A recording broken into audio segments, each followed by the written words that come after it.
Martial Peak Chapter 5341 to Chapter 5386. Chapter 5341, Can You Stomach It? Translator, Sullivan and Ashish. Translation checker, Pew laser gun editor and proofreader, Leo of Zion Mountain and Dale Lidger Keys. Although the Blood Sea was giving off an extremely evil aura, it was also extremely restrained. Just from this, it could be seen that the person controlling it was extremely skilled. In the entire Dawn Squad, the only one who cultivated blood principles was Blood Crow, thus, only he could have cast the Blood Sea. This was the first time everyone had cooperated with Blood Crow while fighting an enemy ever since he joined Dawn. That's why, it came as a surprise that he was able to display such a Blood Sea. Though this technique gave off a skin-crawling aura, it was extremely effective. At the very least, the feudal lord and the dozen or so Black Ink clansmen who were trapped in the Blood Sea couldn't make a single sound. Bai ignored all this and instead fired a few arrows, taking out the high-rank Black Ink clansmen who had yet to react. Just as she took action, Xianxia and the others also attacked. They all rushed towards the Black Ink clan without using any secret techniques or artifacts to kill as quietly as possible. Inside the Black Ink nest, Yang Kai's figure flickered as he instantly arrived at its core. He was extremely familiar with the internal structure of Black Ink nests, so he knew where its key positions were. After looking around and seeing that the core area was empty, with no one guarding it, he immediately breathed a sigh of relief. He was really worried that a feudal lord would be on guard in this central area. If that was the case, the feudal lord would have instantly sounded the alarm about the enemy attacking. Fortunately, it seemed luck was on their side today. After giving it another thought, it was not surprising. The main task of the low-rank Black Ink nests set in the periphery of the royal city was to generate Black Ink strength and expand the defense perimeter. The feudal lords of the Black Ink nests were surely busy at the Black Ink pool, so there was no point standing by in the central area. After all, what would they do inside the Black Ink nest space? Chat with other feudal lords? Without any hesitation, Yang Kai continued deeper, making a beeline straight to the Black Ink pool's location. Finally, he saw a feudal lord and a high-rank Black Ink clansman. The high-rank Black Ink clansman was standing before the billowing Black Ink pool, holding a space ring and constantly pouring various materials into it for refining. The feudal lord was sitting completely still near the Black Ink pool, his consciousness apparently linked with the Black Ink nest. The human race had done a lot of research on the Black Ink nest they acquired. Furthermore, Yang Kai was stationed in the vicinity of the mid-rank Black Ink nest captured by Great Evolution Pass for many years, studying its various functions and characteristics. As such, Yang Kai could tell that this feudal lord was controlling the Black Ink nest to produce Black Ink strength with just a glance. Generally, when resources were thrown into the Black Ink pool, the refined energy could be used in two ways for a low-rank Black Ink nest. First, it could be used to breed more Black Ink clansmen, and second, it could be used to produce Black Ink strength. If no one was present to control the Black Ink nest, then it would simply perform both functions. The current task of the low-rank Black Ink nests was to expand the defense line, so the only thing they needed to do was produce Black Ink strength. The moment Yang Kai barged in, it was the feudal lord who suddenly looked up before the high-rank Black Ink clansman could react. The next moment, Yang Kai's grim smile entered his sight. The feudal lord was beside himself in shock, but before he could get up, the high-rank Black Ink clansman next to the Black Ink pool exploded into a blood mist. Immediately after, a strange wave of energy swept over the feudal lord, freezing both his body and mind in place. In a flash, a spear pierced through his head, blowing it apart. Yang Kai put away the azure dragon spear and breathed a long sigh of relief. He had taken control of this Black Ink nest. It might have seemed simple, but any other Seventh Order master would never have achieved this. To make the attack that killed the feudal lord, Yang Kai had simultaneously used time principles and space principles. Under the time principles, the feudal lord's thoughts became sluggish, and under the space principles, his body became stiff, rendering him unable to avoid Yang Kai's fatal attack. After scanning the Black Ink nest with his divine sense and confirming that there were no more Black Ink clansmen inside, Yang Kai exited it without any hesitation. When he arrived outside, he found that all the Black Ink clansmen outside were dead. All that was left was a billowing blood sea. As Yang Kai focused his gaze, a slight furrow appeared on his brow. Help! Suddenly, Blood Crow's voice rang in his ear as the blood sea parted, creating a passage. Xianxia immediately flew along the passage into the blood sea. Soon, he saw a feudal lord surrounded by the blood sea. At this moment, the feudal lord was rapidly casting secret techniques to attack the surrounding blood sea, his body violently surging with black ink strength. While this feudal lord was pretty strong, Blood Crow could easily defeat him given enough time. Unfortunately, the current situation did not allow him to drag things out, so he directly sent a transmission to Xianxia, requesting assistance. Xianxia raised his azure dragon spear and thrust it towards the feudal lord. The sharp spear broke through the barriers of space and pierced straight through the unsuspecting feudal lord. A fountain of black blood immediately gushed out from the feudal lord as Xianxia pulled out his spear. Immediately, Blood Crow broke into a maniacal laughter. Xianxia's expression instantly changed as he quickly retreated. Just as he withdrew from the blood sea, it strangely converged into a single place, transforming back into Blood Crow. The many black ink clansmen that were previously submerged in blood sea were nowhere to be found.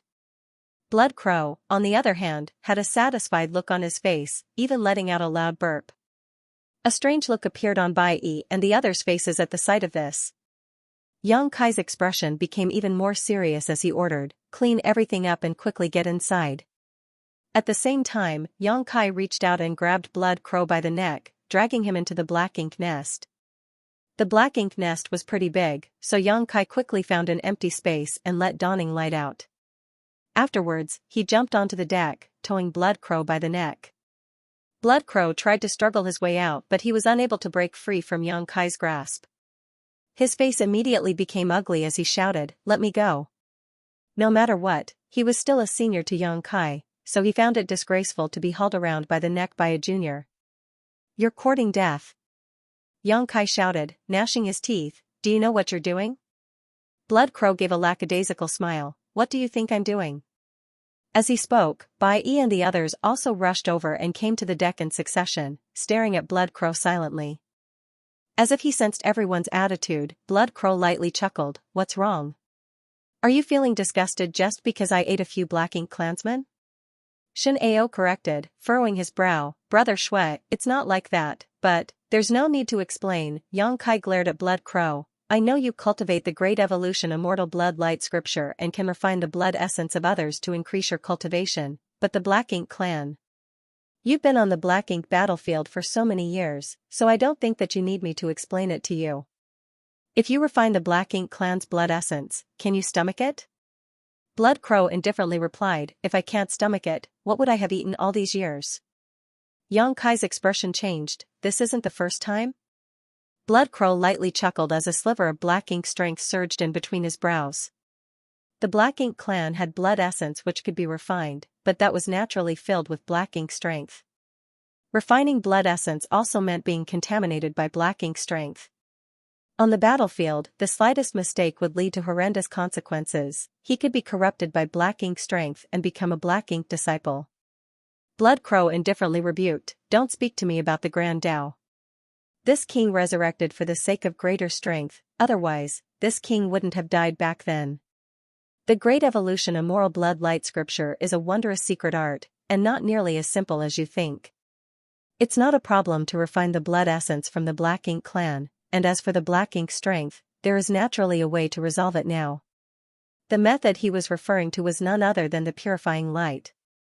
Not to mention that Xianxia was right next to him. If Xianxia noticed something was amiss, he would naturally be able to purify the black ink strength in his body. Even if there was no Xianxia, the purifying light sealed inside the black ink purifying battleships would work just fine. This was not the first time Blood Crow had refined the Black Ink clan's blood essence. In fact, he had done so many times on the battlefield. Each time, he would find an opportunity to use the universe transference law to return to the purifying Black Ink battleship. Xianxia asked in a serious voice, "Are you sure there is no problem?"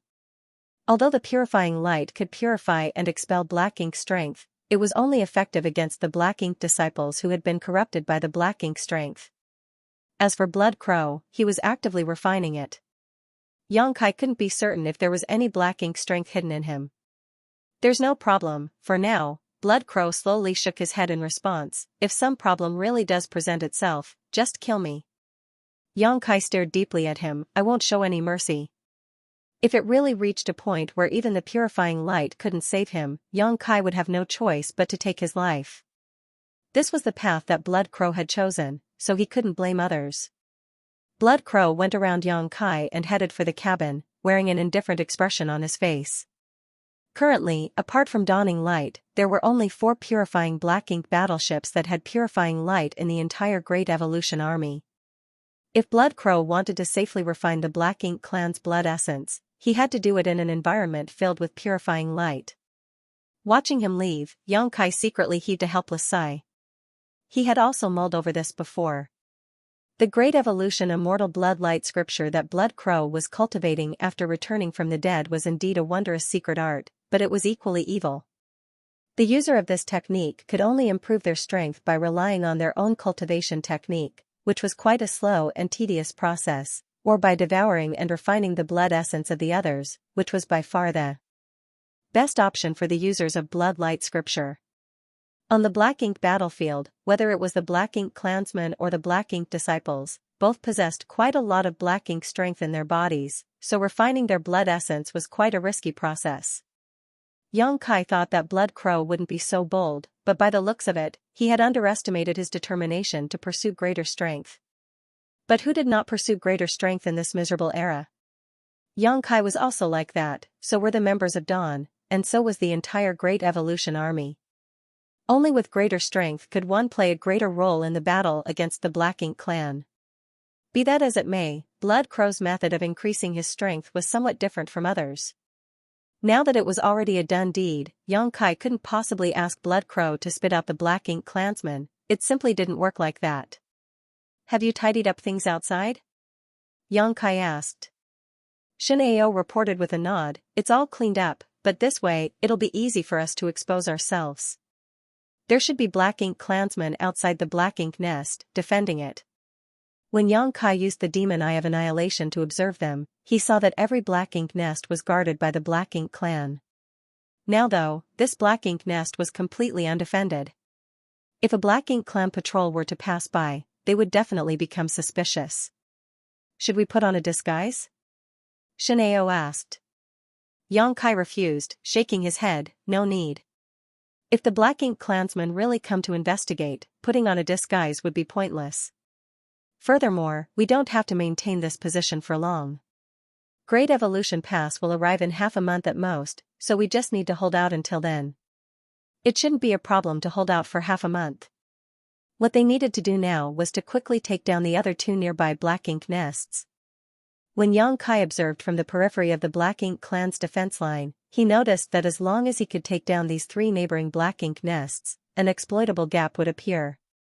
As long as Great Evolution Pass disguised itself a little and entered through this gap, they would be able to completely avoid the eyes and ears of the Black Ink clan and make it to the royal city, catching the Black Ink clan off guard. Since everything had gone smoothly when they launched a surprise attack using the Black Ink clan's ship, Xianxia planned to simply use the same method to capture the other 2 Black Ink nests.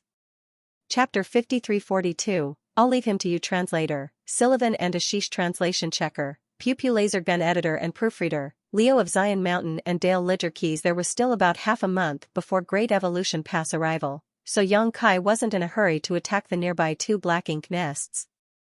What he was more curious about was whether the Black Ink clan's defensive line was really as effective as they had thought. With this Black Ink nest under their control, it wouldn't be difficult for them to verify this. Without any delay, Xianxia arrived at the chamber where the Black Ink pool was and opened a portal to his small universe, allowing the Black Ink nest to absorb his world force and use it as a bridge to connect their consciousnesses. At first, he felt nothing out of the ordinary, but when Xianxia immersed his mind and carefully sensed his surroundings, he felt his consciousness expanding. Not only had the Black Ink nest become a part of him, but even the surrounding void seemed to be within his reach. The range of his consciousness was the area filled with the Black Ink nest's Black Ink strength, though the further away it was from the Black Ink nest, the blurrier his perception became. Nonetheless, he was able to detect a foreign body if it intruded into the region. As he had guessed, the defense line formed by the Black Ink strength did serve as the warning system. This was also the reason why the Black Ink clan sent a team to investigate them the 2 times they had approached to within a certain range of the Black Ink nest so quickly.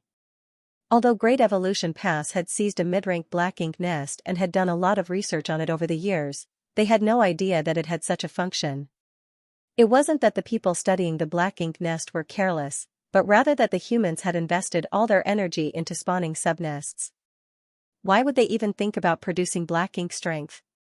For one, the Black Ink strength was highly dangerous to the humans. Even the low-rank Black Ink nest in Xianxia's small universe only gave birth to the weakest Black Ink clansman and did not produce any Black Ink strength beyond what he deemed absolutely necessary. As such, Xianxia was also oblivious to this function of the Black Ink nests. After carefully examining it for a moment and making sure he hadn't missed anything, Xianxia finally relaxed somewhat.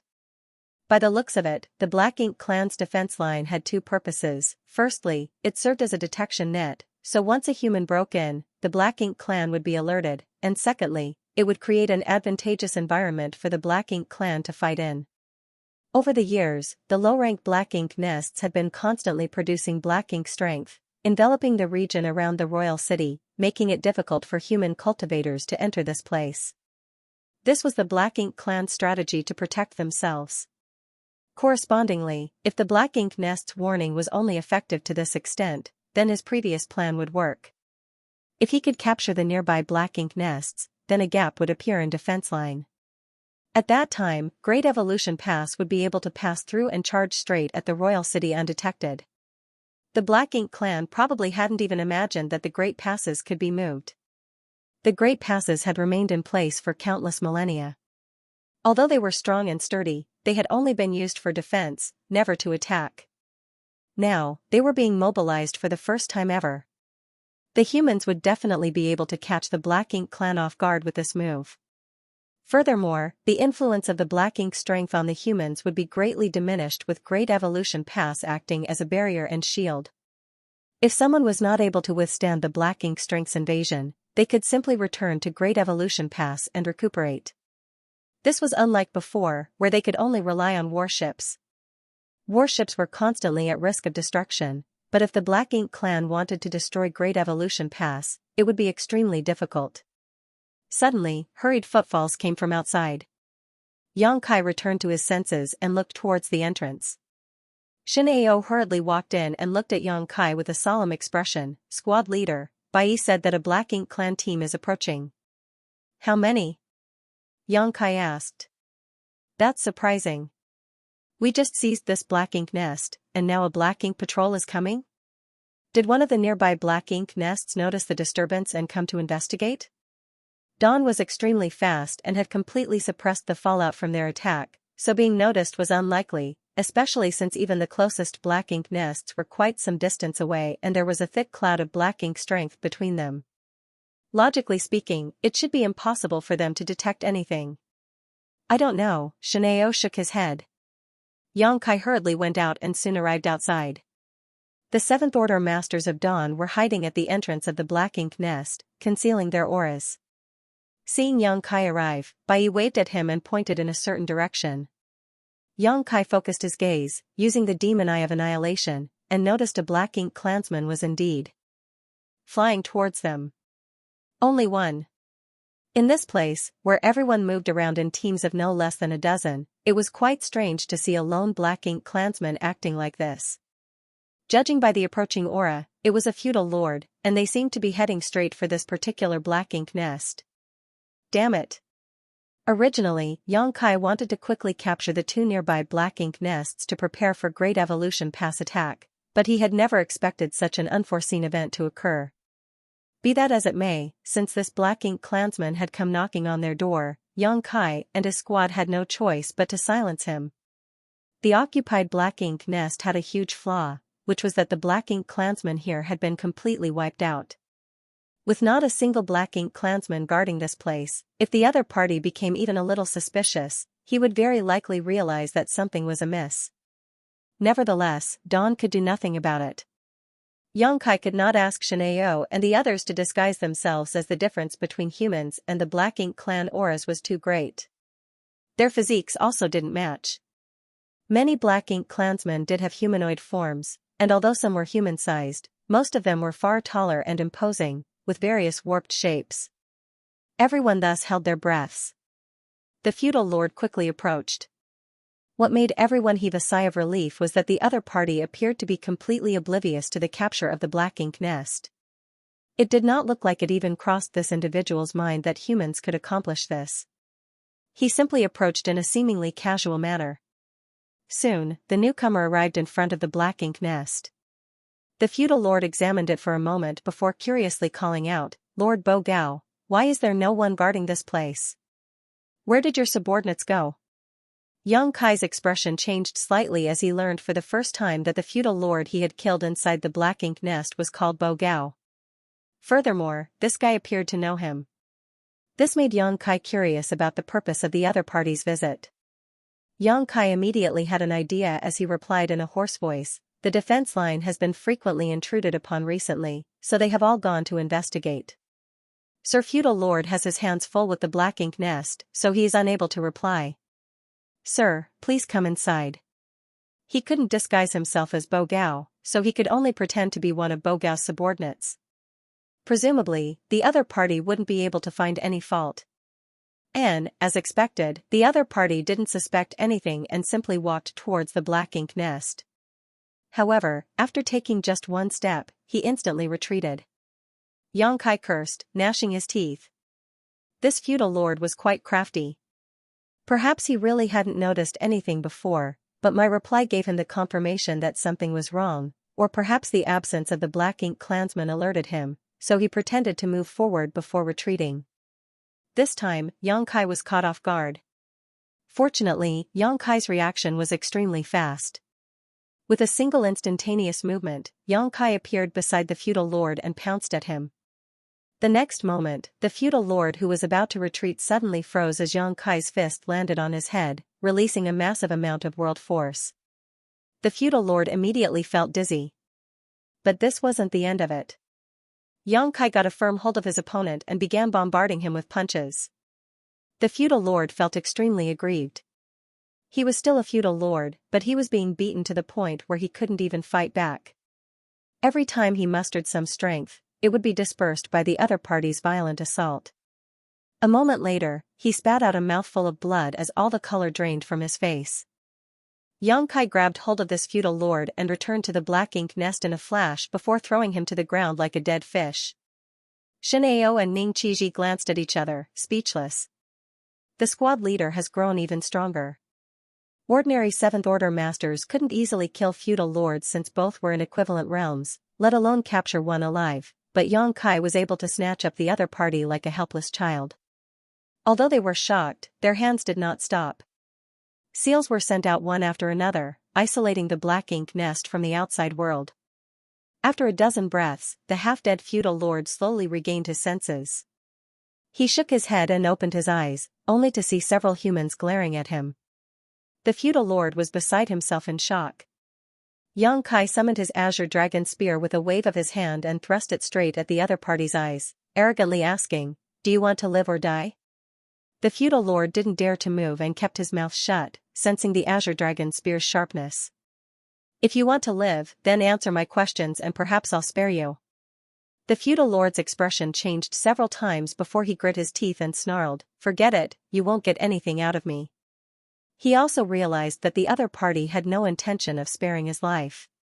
It was obvious they wanted to obtain information from him, but humans and the Black Ink clan could never coexist. So what if he gave them the information they wanted to know? After they were done with him, he would undoubtedly die. He might as well just commit suicide. Saying so, the Black Ink strength in his body started surging as he let out a low roar and he charged at Yang Kai. Yang Kai's spear nailed him to the ground as black blood flowed out of his wounds. "Humph, want to die? Not so easy." He turned his head and shouted, "Blood Crow." Blood Crow appeared on the deck and condescendingly looked at the feudal lord. "I'll leave him to you. Get everything out of him." While speaking, he tossed the feudal lord to Blood Crow with a flick of his spear. Blood Crow's eyes lit up as his figure suddenly transformed into a billowing mass of blood mist that rushed towards the feudal lord. A look of fear appeared in the eyes of the feudal lord, despite being prepared for death. He wasn't afraid of dying, otherwise, his attitude wouldn't have been so unyielding just now. However, there was a difference in the way one died. Although he didn't know what technique this human named Blood Crow cultivated, the appearance of this blood sea gave him an extremely discomforting feeling. It pulsed with a malevolent aura not inferior to the one given off by Black Ink Strength. The blood sea continued swirling, without making the slightest noise. Xianxia put away the Azure Dragon spear. Xianxia leaned over and whispered, "Is it fine, doing this?" Xianxia lightly snorted, "What can I do if he insists? Rather than letting him eat on the battlefield, I might as well let him have his fill right now. If there is no other choice, I'll handle it personally." As he was speaking, murderous intent flashed across his face. Xianxia would not show any mercy if Blood Crow really got corrupted by the Black Ink Strength. A moment later, the swirling blood sea converged and transformed back into Blood Crow's figure. The feudal lord who was surrounded by the blood sea was nowhere to be found. Blood Crow's face was aglow as he could hardly suppress the blood chi in his body. After devouring over a dozen Black Ink clansmen's blood essences, 2 of which were feudal lords, he was just barely holding on, somehow. Chapter 5343, Collecting Resources. Translator, Sullivan and Ashish. Translation checker, Pew Pew laser gun editor and proofreader, Leo of Zion Mountain and Dale Lidgerkeys on the deck. Blood Crow casually tossed 2 space rings to Xianxia. Xianxia caught them and examined them. One space ring was quite ordinary. It didn't have anything particularly eye-catching, containing the normal amount of wealth a feudal lord would possess. The other space ring, on the other hand, was quite eye-catching. This guy was loaded. The second space ring was filled with all kinds of resources, enough to dazzle even Xianxia. Although Xianxia had already seen marvelous things and mountains of treasure before, he couldn't help but be shocked by the wealth of this feudal lord. The feudal lords he had met before weren't nearly this rich. Blood Crow clarified, "Those don't belong to him. The first space ring was his, and the second one was taken from the Black Ink nests." "What do you mean?" Xianxia raised his head and asked. He had some guesses, but nothing conclusive. Blood Crow belched before continuing, "This guy came from the royal city and was tasked to collect the resources from the Black Ink nests. Let's put it this way, the Black Ink nests in the periphery belong to individual feudal lords. These feudal lords will send out their subordinates to mine for resources. A part of these resources will be used by themselves to produce Black Ink Strength and expand the defense line, while the rest will be kept aside. The royal city periodically sends people to collect these remaining resources." Xianxia finally understood the gist of the matter. Right now, resources were extremely important to the Black Ink clan. Whether it was for expanding the defensive line, or resupplying the mid-rank Black Ink nests or even the high-rank Black Ink nest, they all required massive amounts of resources. Even though the Black Ink clan had amassed a tremendous amount of resources over the millennia, since they were trapped in the royal city, they had to find a way to replenish their reserves. And that source was the mining done by the Black Ink clansmen in the outer ring. No wonder the feudal lord suddenly came here alone. It turns out that he was here to collect resources. Judging by the items in the second space ring, he must have gone to many other Black Ink nests. "What else?" Xianxia asked. Blood Crow answered, "There are about 20 or 30 people in charge of collecting resources like him, all of them scattered in different directions. As you know, the Black Ink clan's defense line is quite wide, and quite a distance out from the royal city, so they need so many people to carry out this task. The territory lords won't bother to do something as tedious as this, so that leaves the feudal lords." Xianxia lightly nodded. It was understandable. Moreover, this should not be the only reason. The territory lords were also afraid of old ancestor Xiaoxiao and had no idea when she would suddenly appear to attack. They would feel much safer in the royal city than outside on their own. If a territory lord ran into old ancestor Xiaoxiao while away from the royal city, they would just die in vain. Interesting. A grin appeared on Xianxia's face as he suddenly thought that he could make good use of this opportunity. Originally, he had planned to use the same method as last time to take down the 2 adjacent Black Ink nests. But doing so entailed too many uncontrollable variables. Luck played quite a big role in them seizing this Black Ink nest unnoticed. If they played the same trick again and again, and for some reason, the Black Ink clan became vigilant, the risk of being exposed increased dramatically. But this new information had given Xianxia a chance to employ another method. He could just pretend to be a feudal lord sent by the royal city to collect resources. Xianxia turned to Xianxia and ordered, "Send a message to Chai Feng and Ma Gao. Tell them to stop sneaking around outside and come here. Also, try to contact Yao Kongqing and have them withdraw as well." "Yes." Xianxia quickly took out some space beacons and sent the messages. Holding the space ring in his hand, Xianxia started stroking his chin, pondering. When Bai Yi and the others saw his eyes darting around, they immediately understood that he was scheming something, so they didn't disturb him. Soon after, Xianxia raised his head and reported, "Chai Feng and Ma Gao have sent their replies. They will arrive in half a day, but I still can't get in touch with Yao Kongqing." Xianxia furrowed his brow. Yao Kongqing's actions were bordering on recklessness, but since he could not get in touch with him, Xianxia could only hope that everything was going smoothly for him and his squad. "You guys stand guard outside in turns. Meanwhile, I'll keep on the lookout in the central area," Xianxia ordered before entering the Black Ink nest. On the deck, Blood Crow patted his stomach before turning around and returning to the cabin as he still needed to properly refine the blood essence he consumed. A chill ran down everyone's spine at the sight of this. Half a day later, Xianxia, who was keeping an eye out from inside the Black Ink nest, vaguely sensed a foreign body intruding the Black Ink nest's detection range and immediately sent a message, having the rest of Dawn go on high alert. But shortly after the first disturbance, Xianxia felt another body intruding on the defense line. Xianxia knew that it was the Old Turtle and Profound Wind squads. As he had expected, a team of people stealthily made their way over shortly after. Their leader was none other than Chai Feng.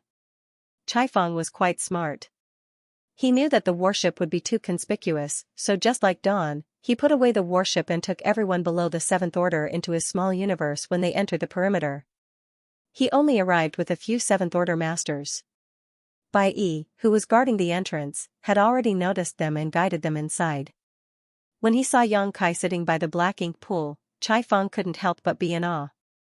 He immediately cupped his fist and congratulated, "Brother Yang, this Chai admits defeat." Their squad had also been wandering around the periphery for many days. They too were thinking of taking down a Black Ink nest and hiding inside the Black Ink clan's defense line. But it was easier said than done. Although the Old Turtle squad was quite strong, it was still difficult for them to silently capture a Black Ink nest. On the other hand, Dawn had accomplished just that. Needless to say, Xianxia deserved the most credit for succeeding in this difficult task. No one was his opponent in the same realm, so he could quickly crush a feudal lord, which was critical to moving about undetected. "That's very kind of you." Xianxia continued, "Please wait a moment, the Profound Wind squad will be arriving soon." Chai Feng lightly nodded and led his squad to Dawning Light. After thinking about it for a moment, he also let out his squad members from his small universe. Unlike Xianxia, whose small universe had a robust foundation, his small universe felt slightly bloated after keeping so many open heaven masters inside. If he were to run into an enemy and be forced to fight, Chai Feng would have some trouble circulating his world force, which would lead to a sharp drop in his strength. Under such circumstances, he just might lose a fight he should have easily been able to win. The Profound Wind squad also arrived in a short while. Everyone had gathered except for the Snow Wolves. After asking around, Chai Feng and Ma Gao finally learned that Yao Kongqing had led his squad deeper into the Black Ink clan's defense line. This made them feel a bit uneasy. Although there were no Black Ink nests in the inner ring of the defense line and it might be harder to be detected, there was always a chance. If they ran into a large group of Black Ink clansmen, things could become quite dangerous for them. Nonetheless, things were out of their hands as they could not reach them. Without mulling over it much, Chai Feng went straight to the point, "Brother Yang, why have you summoned us here? What orders do you have?" Xianxia answered, smiling, "I don't dare to give you orders, but I do need your help." Ma Gao nodded after hearing this, "Brother Yang, if there's anything you need, feel free to speak. Since we are all tasked with scouting, we should naturally help each other." Then I'll cut to the chase. "It's like this, I've observed from the outside that, although the Black Ink clan is completely invested in constructing this defense line using the Black Ink strength, Because they have expanded it too much too quickly, it's not very tight. As long as we can capture 3 adjacent black ink nests, we can blind the eyes of the Black Ink clan, and Great Evolution Pass will have a chance to quietly sneak past and head to the royal city unnoticed. While speaking, he tapped the floor. This is the first one. We will need to take down 2 more nearby, but Dawn needs to remain here in case anything goes wrong. So, I need your help to capture the other nests. Ma Gao and Chai Feng glanced at each other before nodding their compliance. The former added, since Brother Yang has summoned us here, surely he must have some kind of plan, right? What do you want us to do? Yang Kai started explaining, I do have a plan. Originally, I was planning to use the same trick I used to capture this nest, but now I have a better idea. Previously, a feudal lord came here. Next, Yang Kai explained what happened with the recently arrived feudal lord. Ma Gao raised his brow, collecting resources. Chai Feng was not all bronze and no brains, rather he was quite sharp, so he immediately understood what Yang Kai had in his mind. Brother Yang wants to disguise himself as a person collecting supplies and openly approach the other 2 black ink nests? Yang Kai nodded. Rather than sneaking around and possibly raising the opposite party's guard, it would be better to act boldly. Indeed, I'm sure that it would never occur to the Black Ink clansmen on guard that the person approaching them so blatantly actually had ill intentions towards them. Ma Gao agreed, but Brother Yang, there is still a problem. According to what you said, the one collecting the supplies was a feudal lord. If you were to disguise yourself, you can at best disguise yourself as a Black Ink disciple, which would still be suspicious. Yang Kai had disguised himself as a Black Ink disciple more than once. Apart from him, no one else could do this because they did not possess Black Ink strength, but Yang Kai was different. His small universe even had a Black Ink nest inside, so it wasn't difficult for him to withdraw some Black Ink strength. Yang Kai explained with a smile, about 20 to 30 people are collecting supplies, and I don't think that all of them would be feudal lords. If some Black Ink clansman asks, I have an excuse. So long as I can get a chance to approach the feudal lord overseeing the Black Ink nest, we'll already be halfway to success. For Yang Kai, the only problem was how to approach the Black Ink nest. As long as he could get close to the Black Ink nest without raising any alarms, the rest was easy. When he led his squad here, he had completely disregarded the Black Ink clansmen in the vicinity and charged straight into the Black Ink nest as he was afraid that the feudal lord in charge of the nest would sound the alarm. Fortunately, the other party was a bit lax, probably never having expected a human to be so courageous as to directly charge into his Black Ink nest. But Yang Kai couldn't place his hopes on the carelessness of others for the next 2 Black Ink nests. It was better to have everything under his control. The Black Ink clan troops stationed at every Black Ink nest were quite strong, with more than one feudal lord standing guard. Since Yang Kai needed to focus on dealing with the master of the Black Ink nest, he needed help to take care of the other Black Ink clansmen. Since Dawn had to stay here, he was left with no choice but to ask for the Old Turtle and Profound Wind Squad's help. Since Brother Yang has considered things thoroughly, we will cooperate with you. As for how we should act, I hope Brother Yang has planned everything, Ma Gao quickly agreed. But of course, Yang Kai had formulated a complete plan and quickly explained it to them. Ma Gao and Chai Feng kept nodding again and again when they heard the plan. They found it to be quite feasible. It would be a piece of cake to take down the 2 adjacent Black Ink nests if all went well. In fact, if they had enough manpower, they could capture as many as they wanted. But if they captured too many, they might expose some flaws. So, it was not necessarily a good thing to take things that far. After a brief discussion, Yang Kai got up and stated, we shouldn't delay. I'll leave now, everyone, wait for my signal. Ma Gao and Chai Feng nodded before exhorting, Brother Yang, be careful. Yang Kai waved and flew out of the Black Ink nest, heading straight towards the adjacent region. Chapter 5344, That Day Will Come. Translator, Sullivan and Ashish. Translation checker, Pew Pew Laser Gun Editor and Proofreader, Leo of Zion Mountain and Dale Lidger Keys. Usually, a Black Ink disciple was no different from an ordinary human, so Yang Kai didn't need to openly use the Black Ink strength in his small universe to disguise himself. If he did that, he would be exposing a big flaw. Nevertheless, there was one thing he needed to pay attention to. The Black Ink disciples in Great Evolution Theater had already been cultivating for 30 millennia, so those who had survived had broken through their innate shackles. In other words, most of these black ink disciples had grotesque deformities. Yang Kai had seen many of these black ink disciples, and all of them had such characteristics. If he wanted to disguise himself as a black ink disciple, he needed to pay special attention to this. Fortunately, this was not difficult for him. As he silently moved the black ink strength in his small universe and gathered it on his neck, causing the flesh there to bulge, giving the impression of a tumor. At the same time, the black ink strength around him became richer and denser. Anyone who saw this would never imagine he was a normal human. Silently calculating the distance between them, Yang Kai crossed the boundary between the two adjacent black ink nests in just 2 hours, stepping into the adjacent black ink nest's territory. Soon after he crossed the boundary, he saw a team of black ink clansmen approaching him. Obviously, they had noticed his intrusion and came to investigate. Yang Kai didn't try to avoid them, rather he made a beeline towards them. The opposite party became a bit vigilant, but after seeing the distant Yang Kai's appearance, the expression of the feudal lord leading the team relaxed. When both sides met each other, Yang Kai cupped his fist humbly, "Greetings, sir." Although the strength of a 7th-order black ink disciple was similar to that of a feudal lord, a black ink disciple's status was still relatively low in the black ink clan, so Yang Kai felt it was not a problem to call this individual sir. The feudal lord slightly nodded before curiously asked, "Are you here to collect supplies?"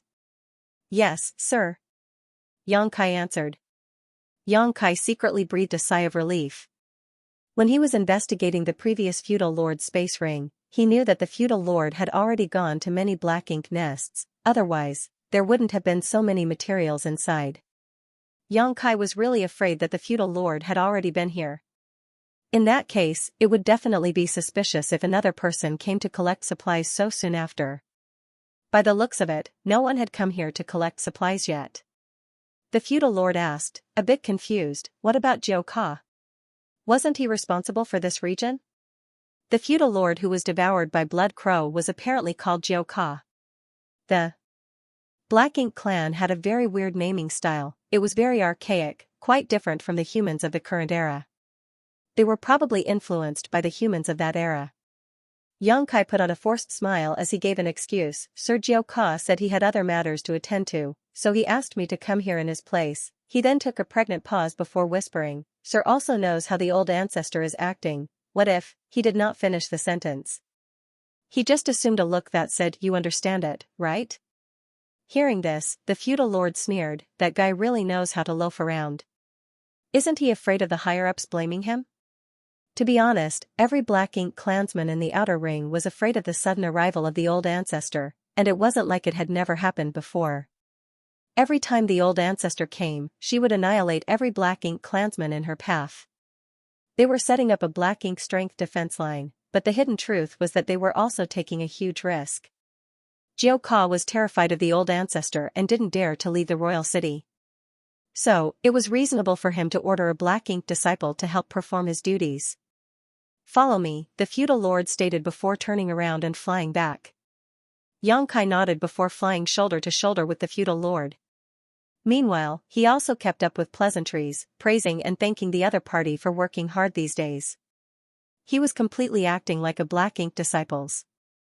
The feudal lord was also apparently a talkative fellow. Seeing Yang Kai act so familiar, he also began chatting with him. But Yang Kai only spouted some useless nonsense and didn't dare try to obtain any information, lest he expose himself. After walking for a while, the feudal lord casually asked, "Which territory lord's black ink disciple are you?" Warning bells started ringing in Yang Kai's heart.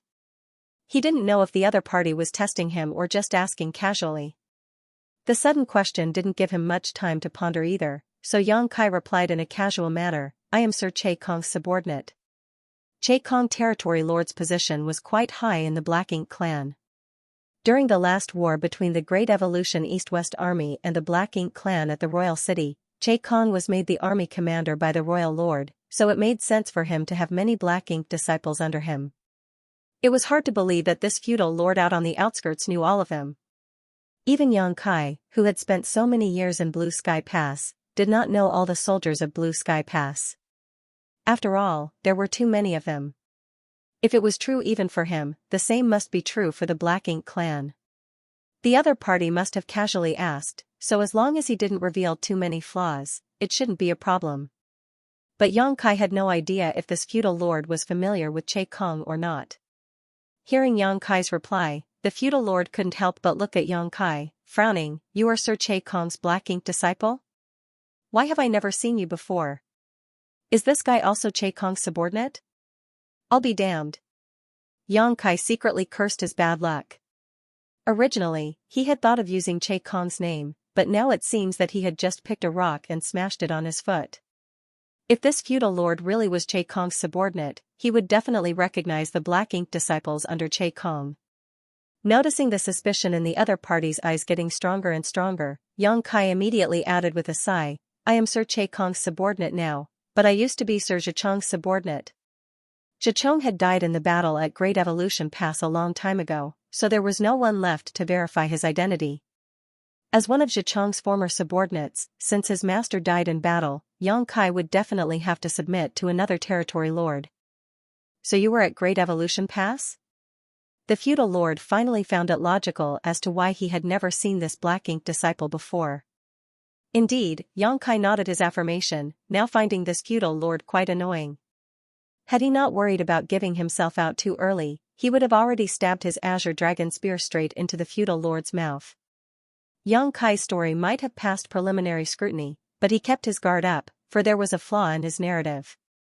As expected, the other party was not a fool, so a frown appeared on the feudal lord's brow as he asked, "When Sir Hongdi led the army to retreat from Great Evolution Pass, he had an agreement with the 8th Order human masters at that time.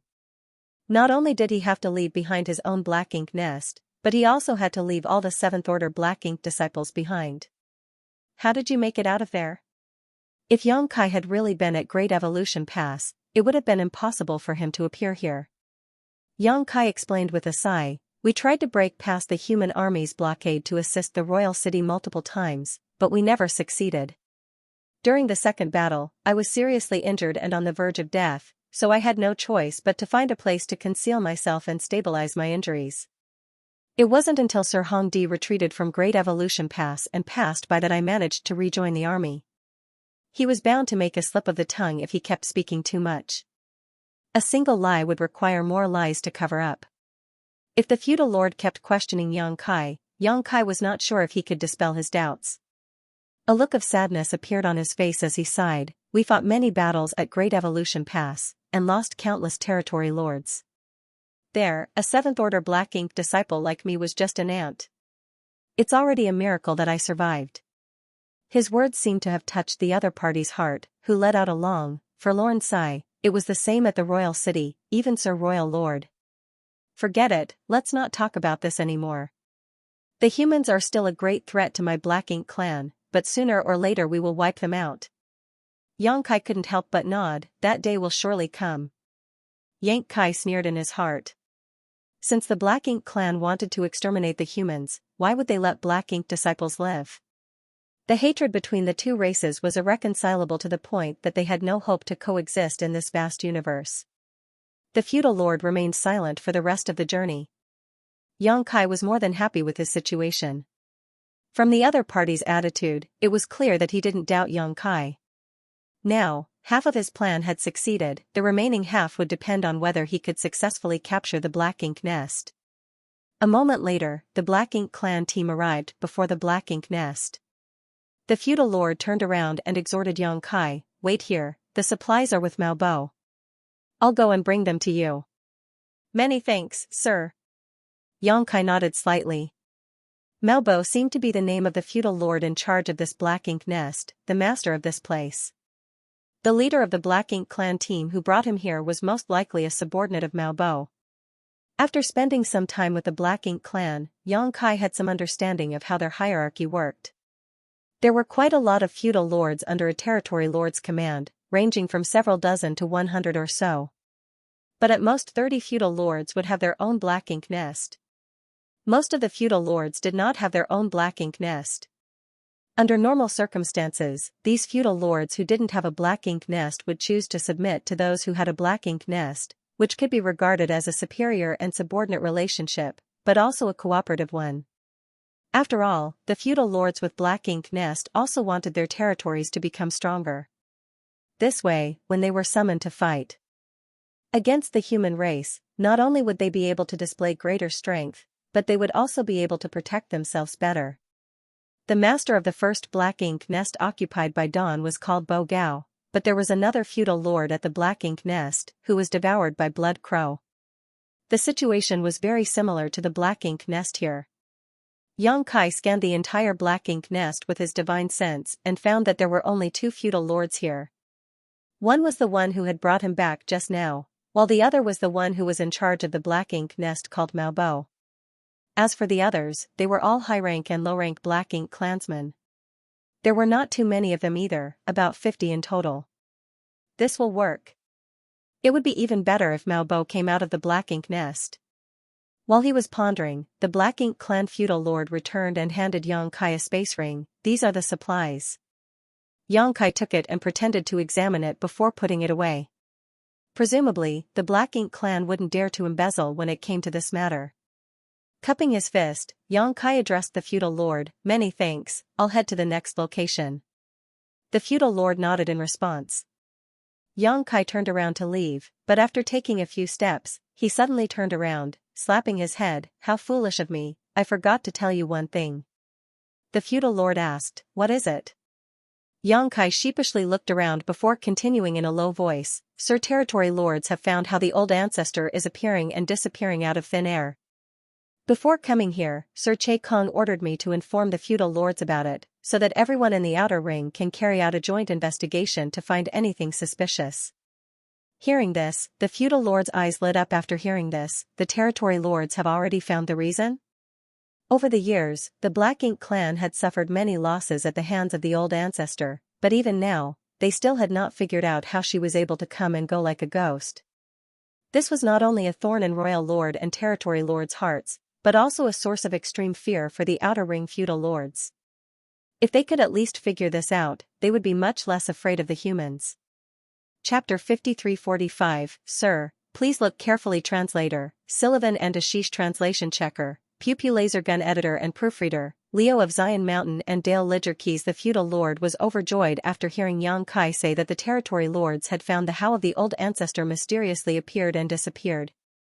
Yang Kai solemnly nodded. "This matter is confidential, so before leaving, Sir Che Kong ordered the outer ring feudal lords to use the Black Ink nest to perform a thorough search." "Search for what?" the feudal lord asked in a low voice. "For a certain thing." While speaking, Yang Kai took out a space beacon and handed it to the feudal lord. "This. What is this?" The feudal lord took it and carefully examined it, but did not find anything special about it. Yang Kai kindly explained, "I have no idea what this is either, but the territory lords should know. What I can confirm is that the old ancestor somehow uses this thing to travel to the vicinity of the royal city.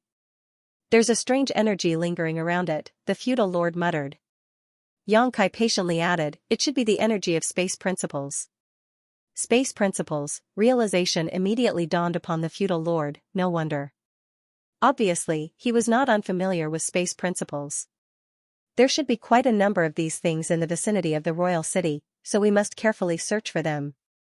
In addition, I would like to ask Sir Mao Bo to step out of the Black Ink nest so that he can memorize its aura, as Sir Mao Bo is in charge of the Black Ink nest.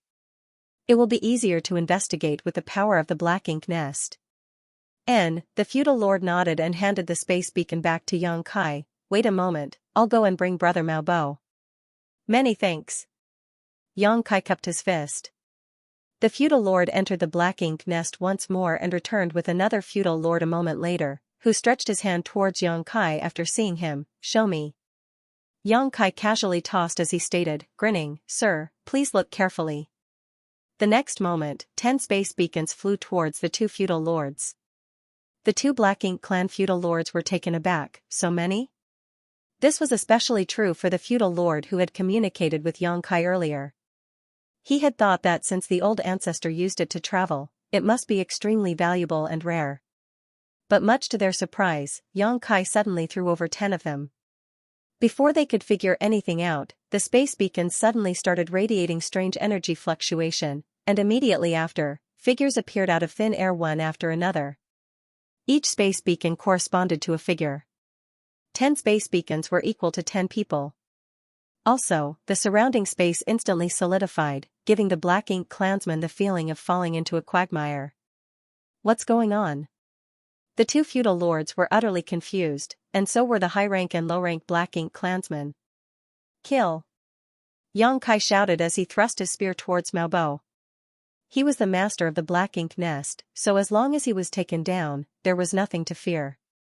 The moment Chai Feng and the others appeared, they dispersed in all directions. Chai Feng and two other 7th Order masters charged straight at the other feudal lord, casting various restrictive methods.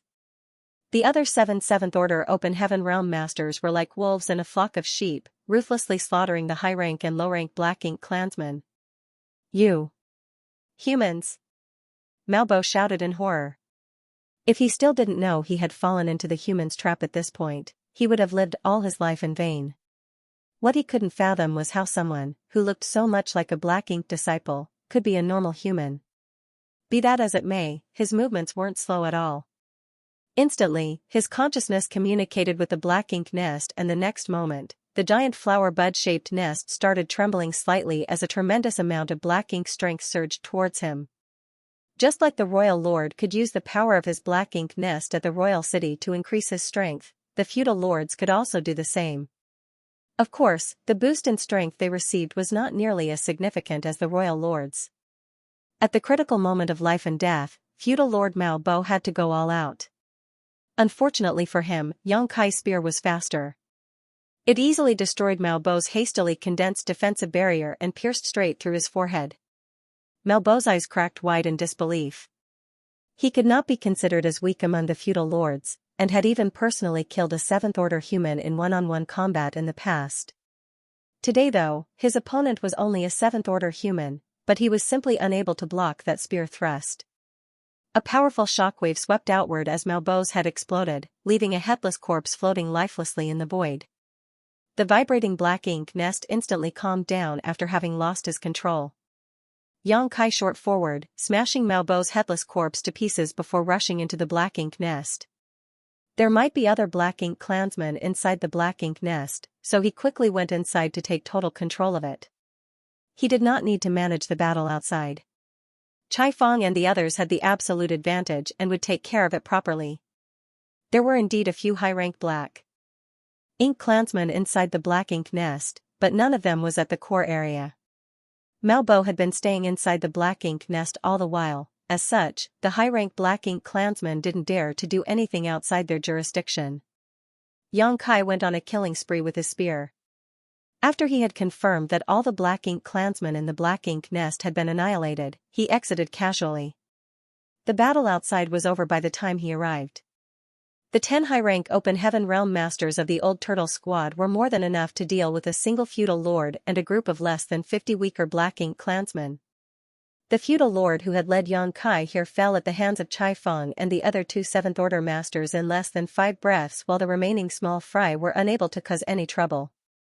By the time Xianxia emerged from the Black Ink nest, not only had all the Black Ink clansmen been taken out, even the battlefield had been cleaned up by Chai Feng and the others. Come inside, Xianxia beckoned everyone. Chai Feng and the others entered the Black Ink nest in single file. After entering the Black Ink nest, Chai Feng released the Old Turtle Squad's warship as everyone landed on the deck, looking at each other, grinning. Is there any problem? Chai Feng asked in a low voice. Xianxia shook his head. It should be fine. The battle was finished very quickly. In addition, there was quite a bit of distance between them and the other Black Ink nest, so the fallout of their battle wouldn't reach them. I'll go bring the others, Xianxia stated before activating space principles and disappearing into thin air, leaving behind only a space beacon. Xianxia returned a short while after. He then opened a portal to his small universe as 40 people walked out one after another. They were the members of the Old Turtle Squad. Previously, all the Old Turtle Squad members below the 7th Order had been left with Dawn to facilitate a rapid deployment. Now that they had taken over this Black Ink nest, they needed the full Old Turtle Squad to guard it, which was why the remaining members were brought over. The Black Ink strength inside the Black Ink nest was quite dense and strong, so even a 7th Order master would find it hard to bear for a long time. The purifying Black Ink pill might provide some help, but it was not suitable for an extended stay in an area filled with Black Ink strength. A warship, on the other hand, could provide firm protection. As long as the warship's defensive arrays remained intact and active, there was no risk of being corrupted by black ink strength. Xianxia didn't stop to rest after helping the old turtle squad settle down at the black ink nest and immediately headed towards the third target. This trip was even easier than the last, thanks to his prior experience. When he met with the Black Ink clan team, who had come to investigate the situation, Xianxia didn't say he was here to collect supplies. After all, such an excuse was a little risky.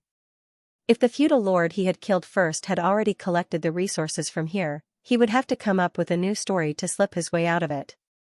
Saying that the royal city had discovered how the old ancestor mysteriously appeared and disappeared, and wanted all of the feudal lords in charge of the black ink nests in the outer ring to carry out a joint search was a much better excuse. As expected, the Black Ink clan did not find it suspicious. Not only did they not become suspicious, they even became quite excited. To them, if they could unravel the mysteries of how the old ancestor was randomly showing up out of thin air, they would have a safer future. After arriving in front of the third black ink nest, Xianxia used news of the space beacons to easily lure out the master of the black ink nest, and using the same trick, Xianxia tossed out a handful of space beacons and attacked. But he was cooperating with Ma Gao's squad this time. All the special operations squads were almost equally strong, except Xianxia's Dawn squad, which was much stronger thanks to the latter. Under the cooperation of 10 Seventh Order Masters, the Black Ink clansmen guarding this Black Ink nest were swiftly wiped out. As such, the third Black Ink nest was successfully occupied.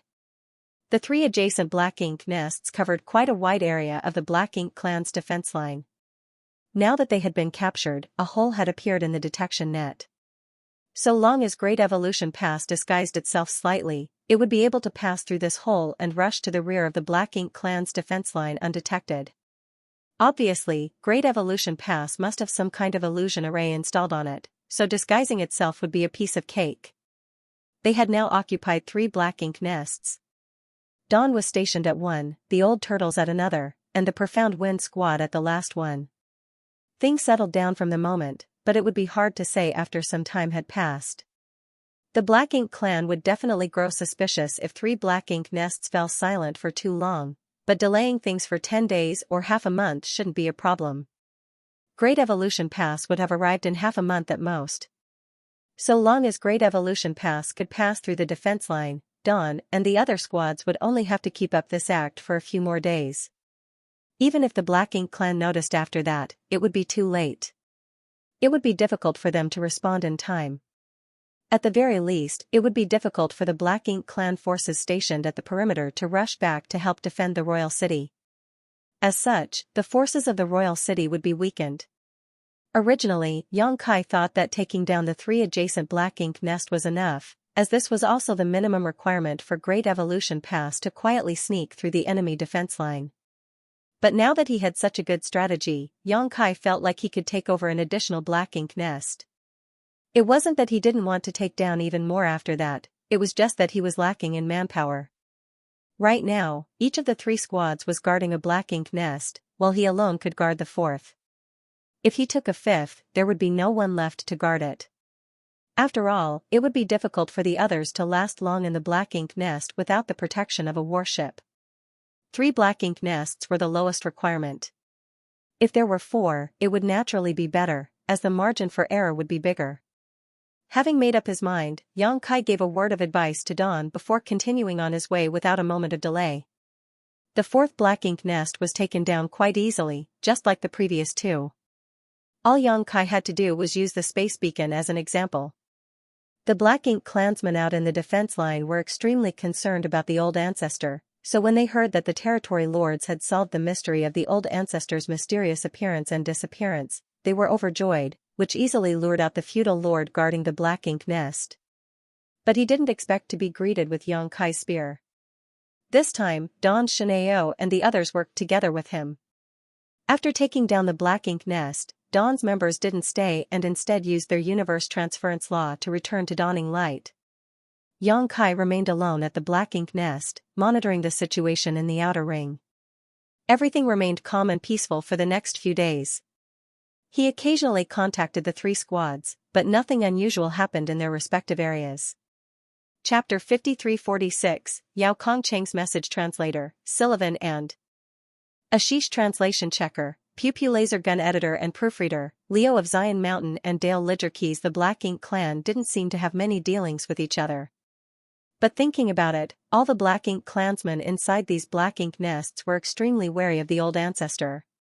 If they could hide in their Black Ink nests, who would be willing to come out? Even the feudal lords who had gone out to collect supplies were on edge. When Yang Kai had told the second Black Ink nest's feudal lord that Jiao Ka feudal lord was afraid of the old ancestor and had asked him to go, it might have been a casual excuse, but it was clearly not an unlikely scenario. Otherwise, the feudal lord wouldn't have shown such an expression. There were still 10 days until Great Evolution Pass arrived. Today, while Yang Kai was sitting in the Black Ink nest, monitoring the movements of his surroundings, a space beacon on him suddenly had a subtle reaction. He had a lot of space beacons in his possession, basically in sets of 2, which corresponded to each other. When they were not in use, he would usually store them in his small universe. But Yang Kai had kept a few on him. These space beacons were the ones used to contact the other Special Operations Squads and Great Evolution Pass. He couldn't put them in his small universe, or else, the world barrier would isolate from the outside world and the others would not be able to contact him. After a quick check, Yang Kai immediately noticed that the space beacon was linked to the Snow Wolf Squad. The Snow Wolf Squad had gone deeper into the Black Ink clan's defense line, and there had been no messages from them since then. In order to avoid exposing their whereabouts, Yao Kongcheng had taken the initiative to cut off all contact with the outside world. But today, Yao Kongcheng suddenly sent a message. Obviously, they must have found something worth reporting. Yang Kai promptly took out the space beacon as a jade slip appeared in front of him the very next moment. Yang Kai caught the jade slip and scanned it with his divine sense. His expression became solemn the very instant. Royal Lord. There was just an extremely simple message on the jade slip, nothing else. Royal Lord? Why did Yao Kong suddenly mention the Royal Lord? Did he want us to be wary of him? Furthermore, it was a very short message, as if Yao Kongcheng was in a rush, otherwise, he wouldn't have sent such a short message. It should be brought to notice that recording a message on a jade slip was only a matter of a single flash of thought. It could be considered lightning fast, so why did Yao Kongcheng only record the words Royal Lord and nothing else? Yang Kai suddenly had a very bad feeling, but he did not try to contact the other party in a moment of worry. Yao Kongcheng might have encountered some kind of danger for him to send a message in such a hurry. If Yang Kai rashly contacted him, it might expose the Snow Wolf's location. Right now, all I can do is wait for him to contact me. Yang Kai became somber as he gripped the space beacon, patiently waiting. 1 day, 2 days, 3 days. Nothing happened. Finally, after 3 days, Yang Kai let out a long sigh of resignation. Since Yao Kongcheng had not contacted him in these 3 days, that either meant he was still in danger, or he had met with some kind of misfortune. There might not have been any Black Ink nests in the inner circle of the Black Ink clan's defense line, making it comparatively harder to get caught, but it was actually far more dangerous because, if they made any mistakes, it would be difficult to escape. Yang Kai knew this, and so did Yao Kongcheng. Be that as it may, as the territory lords did not leave the royal city unless the situation forced them to, it should not be impossible for the snow wolves to escape given their strength, even if they encountered some kind of danger. Unless they were surrounded by a very large number of feudal lords. When Yao Kongcheng had sent a message stating that he would take the Snow Wolf squad deeper behind the defense line, Yang Kai was also considering taking Dawn deeper into enemy territory. After all, Yang Kai was proficient in the Tao of space and had quite a bit of experience fleeing from mortal danger. It could be said that he was well versed in the art of escaping. Unfortunately, Yao Kongcheng had cut off contact with him before he could suggest this. Yang Kai was unable to reach the former and was left with no choice but to leave him to his own devices. Originally, Yang Kai thought that even if Yao Kongcheng was caught, he would not be in any critical danger, but by the looks of it, he had taken things for granted. Yang Kai used his divine sense to activate the space beacon, but as he had expected, he received no response. There could only be 2 reasons for this. One was that the space beacon had been destroyed, and the other was that Yao Kongcheng had put it in his small universe or space ring, so he couldn't reach him. It was not a big deal if it was the latter. It meant that Yao Kongqing was definitely in hiding with the Snow Wolf squad, but if it was the former, then things were rather disastrous for the Snow Wolves. What exactly did he encounter? What did he mean by Royal Lord? Did Yao Kongqing run into the Royal Lord? If he really did run into the Royal Lord, it was a given for the Snow Wolf squad to not be able to escape. No matter how serious the Royal Lord's injuries were, a starving camel was still bigger than a horse. A Royal Lord was not someone that a Seventh Order master could challenge. Even Yang Kai himself might not be able to escape if he really encountered a Royal Lord. There was too big of a gap between them, so the Tao of space might not necessarily be of any use. If Yang Kai was in Yao Kongqing's place, facing certain death, or worse, capture, he would have destroyed the space beacon, and committed suicide if need be. Because if he was captured by the Black Ink clan and turned into a Black Ink disciple, Great Evolution Pass operation would be exposed, and all their plans and preparations would be wasted. Destroying the space beacon would also ensure the safety of the other squads.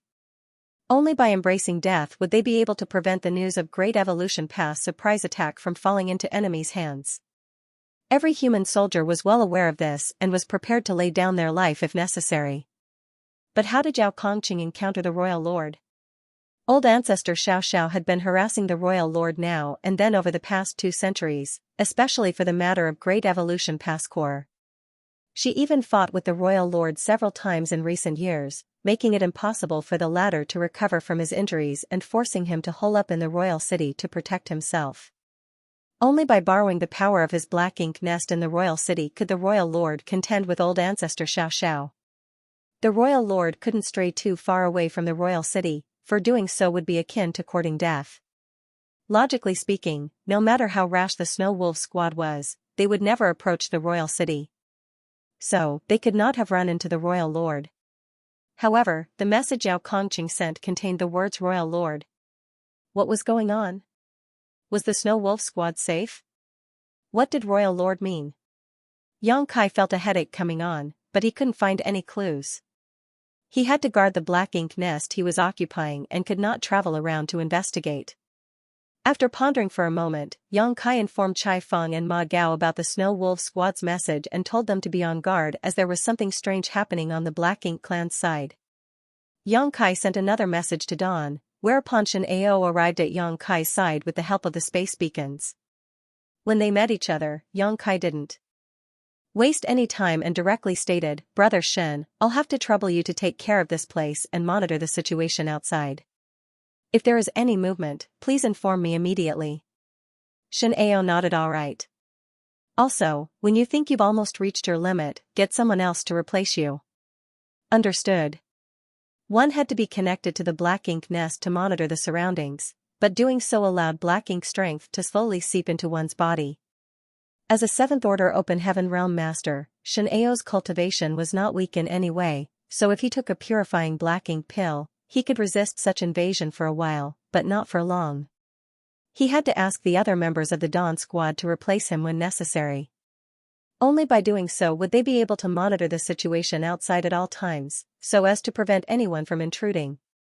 This was something Yang Kai had no choice but to ask. If he wanted to find out more about Yao Kongqing's situation, he had no other choice but to place his hopes on the Black Ink nest space and see if he could obtain any useful information. Once his consciousness was connected to the Black Ink nest, his consciousness would enter the Black Ink nest space. In this situation, he would be unable to perceive anything happening in the outside world. If some Black Ink clan team came to check on this place, Yang Kai would not be able to hide things from them, and if they attacked him, he might not even be able to react. So, he needed someone to cover for him before entering the Black Ink nest space. Otherwise, he wouldn't have called Shen Ao over. After making the necessary arrangements, Yang Kai immediately walked towards the center of the Black Ink nest. After a short while, he sat down cross-legged inside before opening his small universe and connecting his consciousness to the Black Ink nest, using his world force as a bridge. Yang Kai had done this more than once, so he was just traversing a familiar path.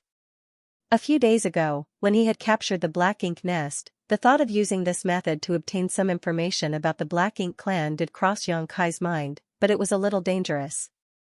Right now, the 4 scouting squad's main purpose was concealment, so not taking any risk was the better choice. So, Xianxia had not taken any action for the past few days. However, since the Snow Wolf squad seemed to be in some sort of trouble, and Yao Kongqing had sent such a cryptic message, he had no choice but to take the risk and enter the black ink nest space to investigate.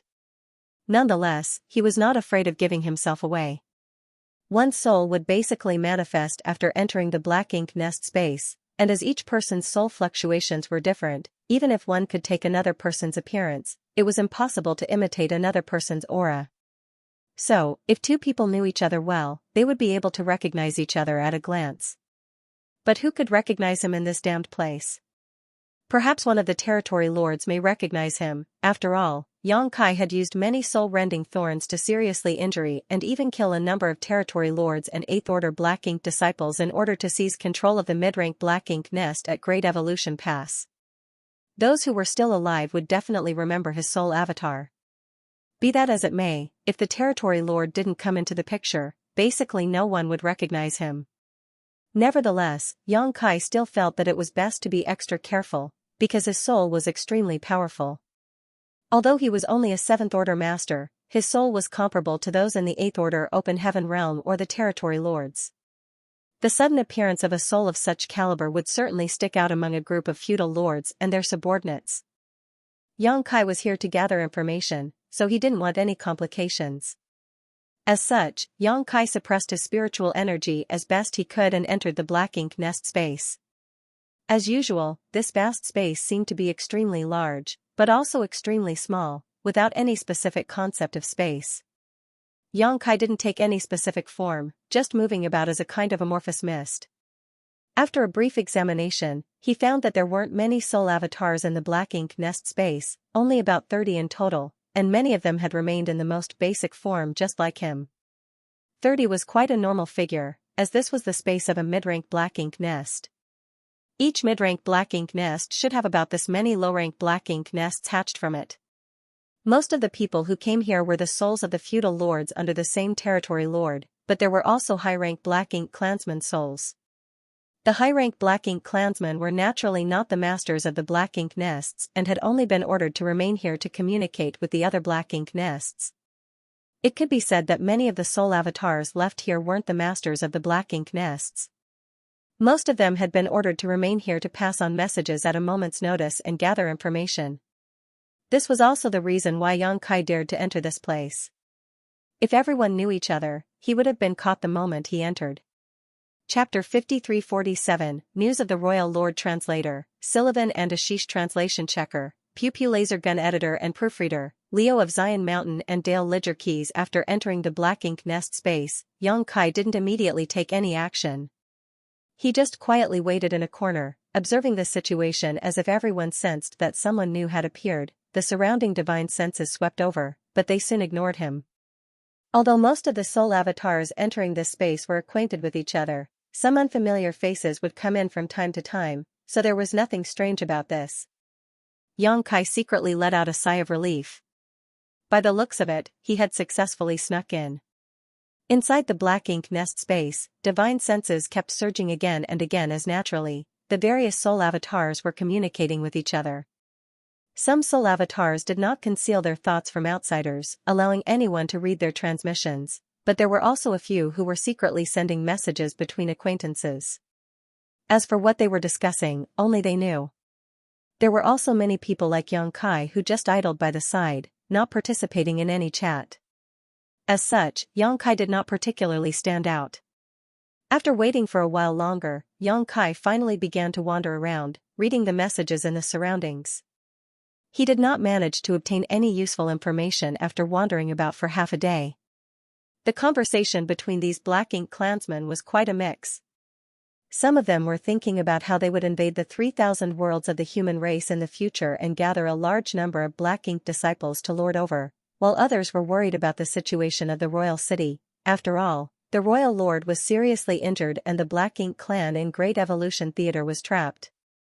So, the black ink clan's situation was quite a mess. There were also a few black ink clansmen who seemed to be diligently cultivating. After another half a day, Xianxia had successfully infiltrated a few black ink clan groups and chatted with them. At the end of the day, Xianxia had lived in the Black Ink clan for many years, so he was quite familiar with their habits and lifestyle. As such, he did not reveal any flaws. Had it been anyone else, they definitely wouldn't have been able to participate in these conversations, thereby failing to obtain any information on the Black Ink clan once they exposed flaws. The conversation between the several Black Ink clansmen shifted again, and Xianxia was finally able to lead them to a comparison of strength. Xianxia added, "The 7th Order humans are equivalent to the feudal lords on our side, while the 8th Order humans are on par with the territory lords, but if we really fought against a human of equivalent realm, we rarely win."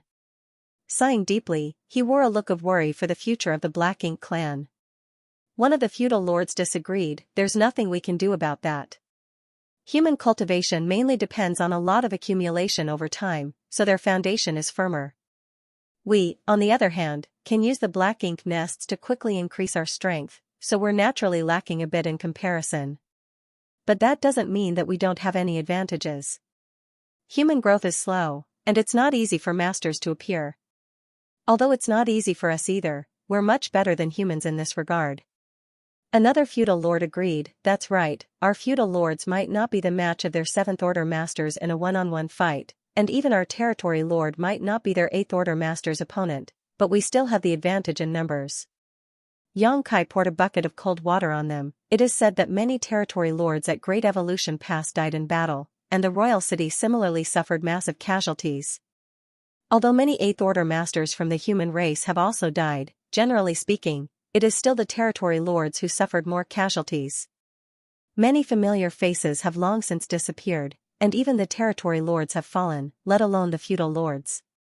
The Black Ink clansmen who were merrily chatting with each other suddenly felt a chill run down their spines, and none of them was able to respond. Xianxia thought that the mental fortitude of these people was too poor. How could they just give up after a few words? Seeing this, he decisively continued to rub salt into their wounds. "Sir Royal Lord, also, in this situation, what should we do in the future?" Everyone let out a long sigh as the hearts of the Black Ink clansmen tightened up. A feudal lord who had been silent all this while coldly snorted, "So what if the humans are strong now? Sooner or later, they will be our slaves."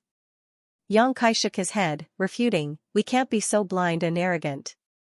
Before the human race army attacked us, we all used to think that the humans were nothing, but now we're trapped in the royal city, and we are doing everything to form a defense line to prevent the humans from attacking." The nearby feudal lords all nodded. Before the arrival of the Great Evolution Army, the Black Ink clan of Great Evolution Theater were extremely proud of themselves, because they were the only theater that had managed to capture a human Great Pass. In the entire history of humans and Black Ink clan, the humans had only lost Great Evolution Pass.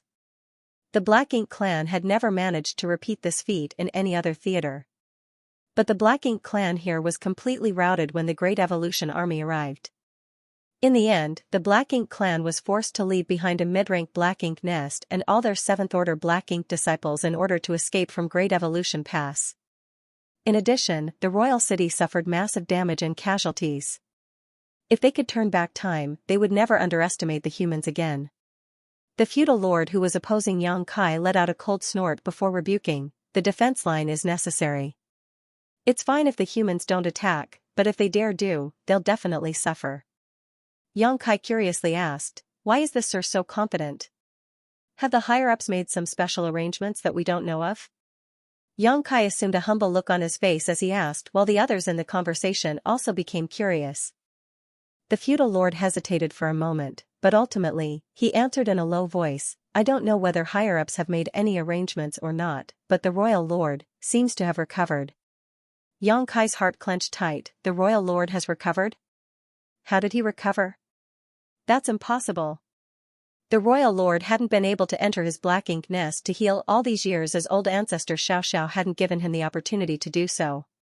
It's impossible for the royal lord to recover without entering his Black Ink nest." Not only did Xianxia think so, but the other feudal lords also thought the same. One of them quickly asked, "Has the royal lord really recovered? Is this news accurate? Where did you learn about this?" The feudal lord stuttered, unable to explain. Xianxia's voice turned heavy as he stated, "Sir, this concerns the royal lord, you can't speak irresponsibly." It's fine as it was just in between us, but if word of this got out, I'm afraid the territory lords will condemn you for speaking nonsense. Yang Kai didn't know if the territory lords would really do such a thing, but in any case, making a big deal of things was currently to his advantage. The feudal lord hurriedly defended himself. I'm not speaking nonsense, it's just, what? It's just that, a few days ago, we faintly felt the aura of the royal lord's attack. Although it was only for a fraction of a breath, it was definitely the royal lord's attack. When the feudal lords heard this, all of them became extremely excited and quickly asked whether it was true or not. The feudal lord naturally insisted that he was not the only one who had sensed it, as the other feudal lord in his black ink nest had also sensed it. Yang Kai's heart sank as he asked, "How many days ago?" The feudal lord casually replied, 3 days ago. 3 days ago, it was right when Yao Kongchen sent me that message. Did Yao Kongchen really encounter the royal lord? The feudal lords all became excited while Yang Kai too pretended to be overjoyed, but he was in no mood to ask any more questions. The Snow Wolf squad had encountered the royal lord. By the looks of it, their fate had been sealed. After all, they were only a special operations squad. They might have a chance to escape if they encountered a territory lord, but if they encountered the royal lord, death was the only possible outcome. Yao Kongqing must have sent me a message at the last moment to inform me of this, but unfortunately, he simply had no time, so, the jade slip only contained the words royal lord. The Snow Wolf squad perished. Most likely, they all died together. Yang Kai's heart ached even more. The reason for this conjecture was that the remaining 3 squads had yet not been found out. If the Snow Wolf squad still had survivors, they would definitely be turned into Black Ink disciples. Once they became Black Ink disciples, not only would Dawn and the others be unable to hide themselves, even Great Evolution Pass surprise attack would be exposed. If they weren't all instantly killed, suicide was the only option to prevent themselves from being turned into Black Ink disciples. Since Dawn and the others were still safe and sound, and there were no unusual movements in the Black Ink clan's defense line, it meant that no one from the Snow Wolf squad had fallen into the hands of the Black Ink clan. Murderous intent surged in Yang Kai's heart as he couldn't wait to exterminate all the Black Ink clan soul avatars in this Black Ink nest space. Nevertheless, he also knew that if he followed this impulse, the losses would far outweigh the gains. The reason why the feudal lord had only suspected that the royal lord had recovered was mainly because of the distance. All the low-rank Black Ink nests were about a month's journey from the royal city. If the royal lord was at the royal city, then even if he attacked, they would not have been able to sense it unless he really went all out. But why would the royal lord go all out against the Snow Wolf squad? The royal lord would have to be much closer to their Black Ink nest for them to be able to sense his casual attack. At most, the conflict would be a 10-day journey away from their position.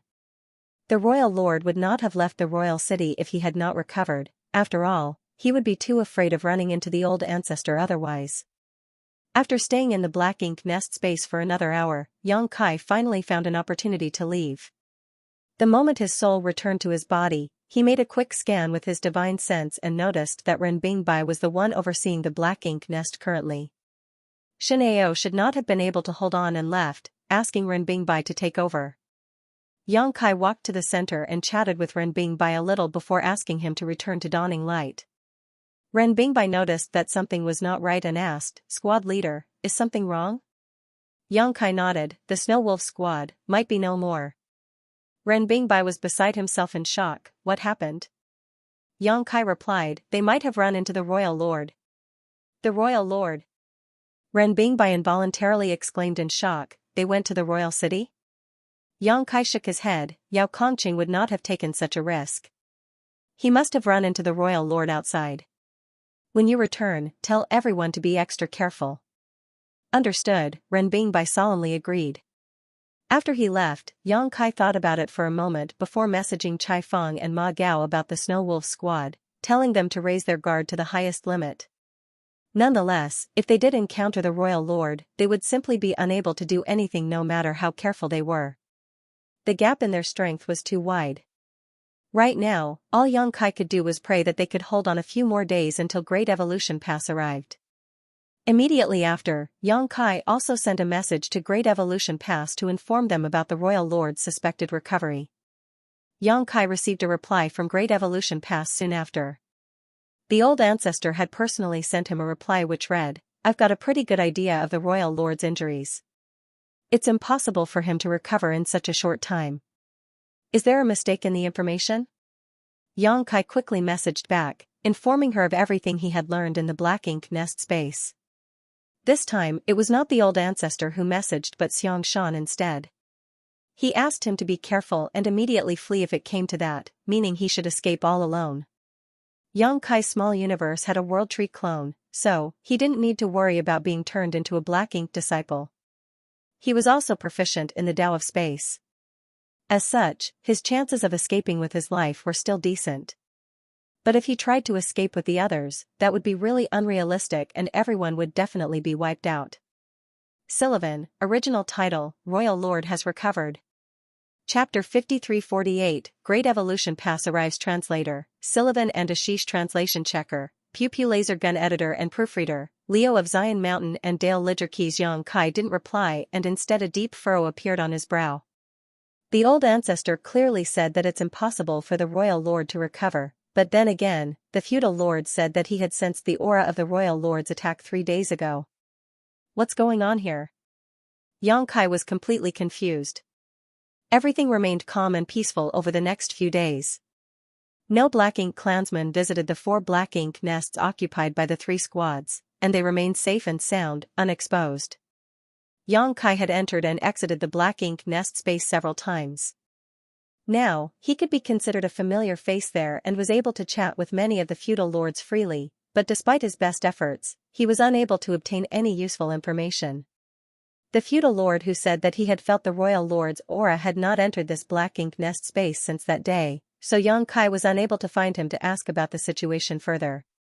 All this while, Xianxia frequently contacted Great Evolution Pass to track their progress. According to Great Evolution Pass original schedule, they should have arrived at the Black Ink Clan's defense line a few days ago, but as Xianxia had taken out Black Ink Clan's eyes and ears by occupying 4 black ink nests, Great Evolution Pass could now sneak through without being detected. To do this, however, the pass had to change course, which delayed them for several days. Today, Xianxia was sitting in the black ink nest and closely monitoring the surroundings after getting a message. After about the time it takes to boil a cup of tea, he suddenly felt something intruding into his black ink nest's detection range, and it was something massive. Great Evolution Pass had arrived. Xianxia instantly scurried outside and looked towards the location where the defense line was disturbed, but he failed to see anything. Not even his divine sense could find anything. Only when he activated his demon eye of annihilation that he was able to see through all illusions and finally make out a massive distorted shadow rapidly approaching.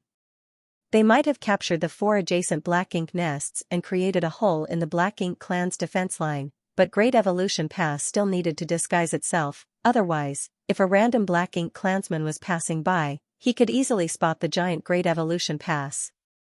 By the looks of it now, Great Evolution Pass must have activated a fairly large illusion array.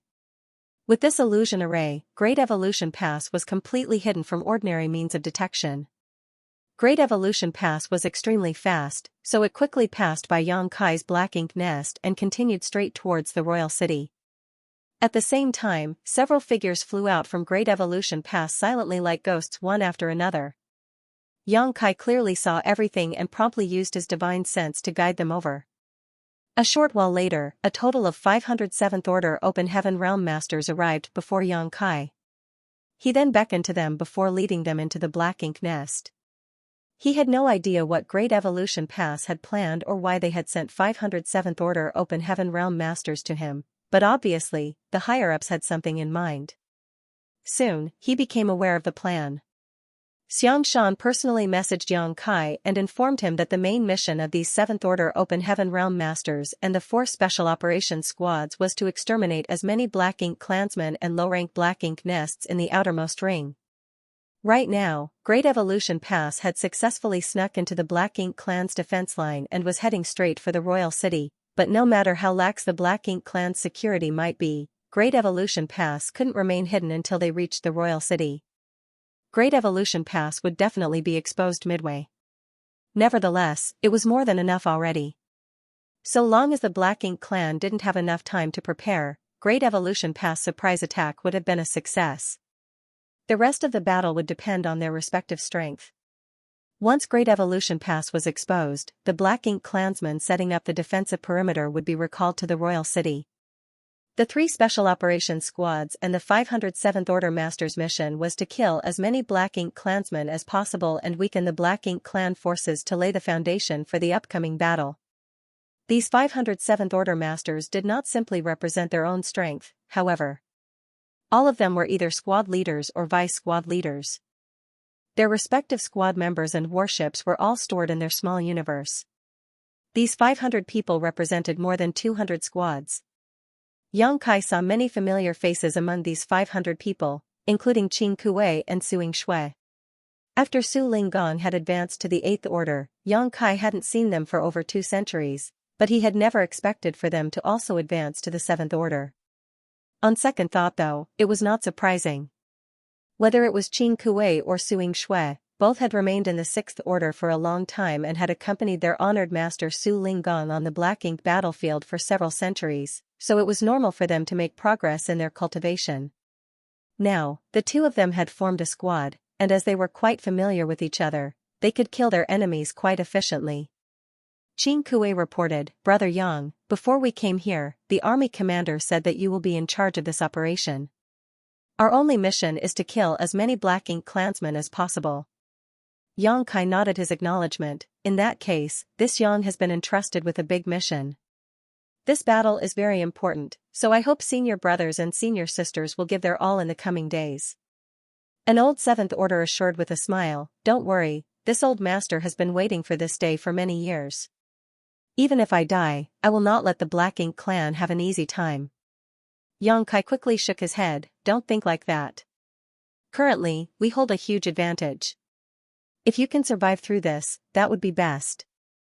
The Black Ink clan has no roots, so their lives are not as precious as ours.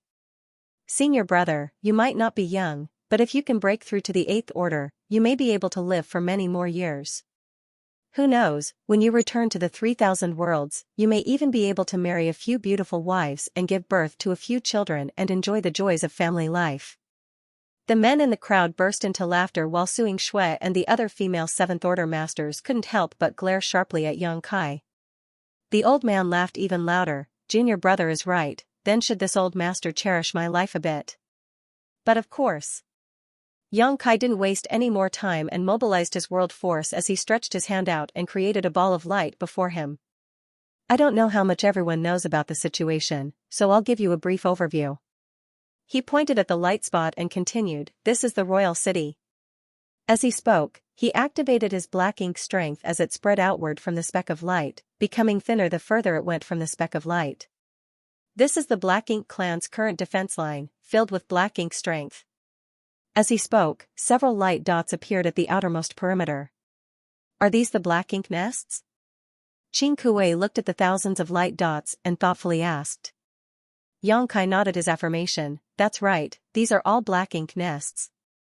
The Black Ink clan now possesses quite few territory Lord Black Ink nests, and I estimate that several dozen of them have been relocated to the royal city. Each territory Lord Black Ink nest has a few dozen feudal Lord Black Ink nests which were either brought over as well or newly spawned to enhance the defense line, so there are somewhere between 2,000 to 3,000 Black Ink nests in the periphery of the royal city." Everyone was slightly shaken. Thousands of low-rank Black Ink nests was quite a huge number. But it was also normal. If there were fewer, the Black Ink clan would not have been able to set up such a massive defense line. Currently, the outermost Black Ink nests are about a month's journey from the royal city. Xianxia reached out and pointed to one of the specks of light. "This is where we are, and the 3 closest Black Ink nests are also under our control." His explanation was extremely simple and clear. Even though everyone had just arrived here, they instantly understood the general situation.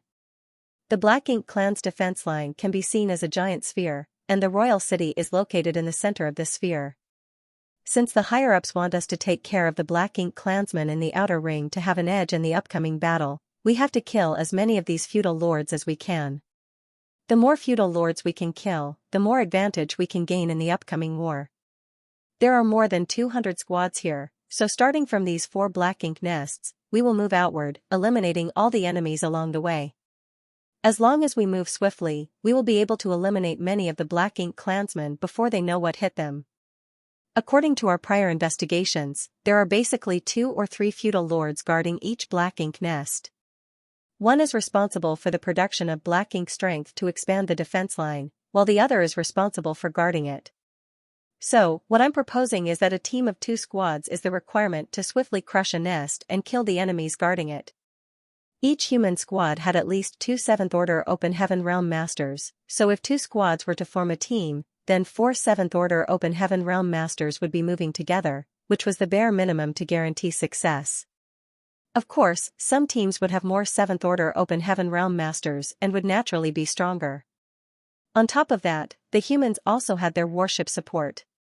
As such, it would be a simple matter for 2 squads to deal with a single Black Ink nest. Everyone nodded in agreement. Xianxia's expression then became solemn as he added, a feudal lord can also use their Black Ink nest to increase their strength when in close proximity, so when you engage the Black Ink clan here, if possible, start by destroying the Black Ink nest before targeting the feudal lords. In addition, I'm sure all of you have evil purging divine spears with you. This spear is extremely effective against the Black Ink clan, but if you aren't sure that you can take your opponent out, don't use it so we avoid revealing its existence. The evil purging divine spear must be first used on the territory lords. We understand, the old man acknowledged with a nod. If you understand, then there's no problem. Let's split up. Saying so, Xianxia quickly began to divide the teams. Right now, they had 4 Black Ink nests under their control. With over 200 squads distributed evenly, each of these 4 Black Ink nests would temporarily house 50 squads. It was naturally impossible for all of them to move together. Once the war broke out, all these squads would split up and attack the Black Ink nests in the periphery of the Black Ink clan's defense line in pairs. Of course, the Black Ink clan wouldn't be so stupid as to remain in place and wait to be killed. Once the royal city transmitted the news of the invasion, the Black Ink clan would definitely return to defend it. At that time, it might turn into a pursue-and-kill situation, or even a chaotic battle. Xianxia didn't expect Xianxia and the others to be able to exterminate all the Black Ink clansmen at the defense line's periphery, nor did Xianxia think they would be able to do so. After all, taking out thousands of Black Ink nests without being noticed within a few days was simply not realistic. They could only do their best to reduce the Black Ink clan forces. This could be seen as the vanguard battle of Great Evolution Pass, while the main battle was at the royal city. A short while later, all the 7th Order Masters left, leaving only 100 or so people behind on Xianxia's side. Qin Kuei summoned his squad's warship and told them to rest and recover. With the battleship's protection, no one needed to waste their strength to resist the Black Ink strength's invasion. Xianxia didn't remain idle either. He constantly entered and exited the Black Ink nest space to scout for information. Great Evolution Pass had already snuck its way into the defense line, but it would still take it a month to reach the royal city. Xianxia didn't know how long Great Evolution Pass could remain hidden, but the longer it could, the more advantageous it would be for the human race. As long as it could avoid detection for half a month, it would not matter if they were exposed after that. 3 days, 5 days, 10 days. Xianxia still had not received any news. Hundreds of 7th Order Masters stood ready inside the 4 Black Ink nests. When half a month later, there was still no news, Xianxia let out a long sigh. Great Evolution Pass surprise attack had succeeded. The Black Ink clan had failed to notice even to this point, so even if they discovered Great Evolution Pass in the next breath, it would be too late for them to make proper preparations. Chapter 5349, The True Way to Use the Soul-Warming Lotus Translator, Sullivan and Ashish Translation Checker, Pew Pew Laser Gun Editor and Proofreader, Leo of Zion Mountain and Dale Lidger Keys. Not long after, a space beacon on Xianxia finally vibrated as a jade slip emerged out of thin air. Xianxia promptly grabbed it and scanned it with his divine sense and found only one word, attack. The message came from Great Evolution Pass, and judging by the divine sense fluctuations on it, it was sent by Xianxia's adjutant, Li Xing. Great Evolution Pass had been discovered. This was no surprise. Great Evolution Pass was so massive that even if it was hidden by an illusion array, it was less than half a month away from the royal city now. it would definitely run into some Black Ink clansmen and get discovered. But the Black Ink clansmen who had discovered Great Evolution Pass should have already vanished from the face of this world, so the Black Ink clan still hadn't sent any notice. In other words, the Black Ink clansmen in the periphery Black Ink nests were still unaware of the situation. This was the perfect opportunity to act. If they waited any longer, once the Black Ink clan spread the news, Yang Kai and the others would lose the element of surprise. Yang Kai, who had been sitting cross-legged for half a month, finally stood up, attracting Qing Kuei and the others' attention. "Move out," Yang Kai stated in a low voice before messaging Ma Gao, Chai Feng, Shenao, and the others. The next moment, over 100 figures flew out from the Black Ink nest in groups of 2 or 3. One after another, warships were summoned as squad members stepped out from the Seventh Order Master's small universes and boarded. After everyone had taken their positions, spirit arrays hummed as dozens of warships flew off in different directions at breakneck speed. This was the scene at Yang Kai's Black Ink nest, but it was playing out at the other 3 Black Ink nests too. At this moment, more than 200 human squads spread out from the 4 Black Ink nests along the outer ring of the Black Ink clan's defense line. Although there were many people, they moved in an orderly, precise fashion. A great war was about to break out. Yang Kai didn't leave and instead remained inside the Black Ink nest. Just as the warships left, his consciousness entered the Black Ink nest space. Without wasting any time, Yang Kai stepped into the Black Ink nest space and immediately shouted through his divine sense, "Sir Royal Lord has sent a secret order, move closer to me to receive it." Inside the Black Ink nest space, the 2 or 3 groups of Black Ink clansmen who were conversing with each other all looked towards him strangely. Firstly, Yang Kai only displayed the soul fluctuations of a feudal lord, so if the royal lord had any orders, why would he ask him to relay them? Secondly, even if there was a secret order, this feudal lord could simply transmit it throughout the Black Ink nest space. Why would they need to get close?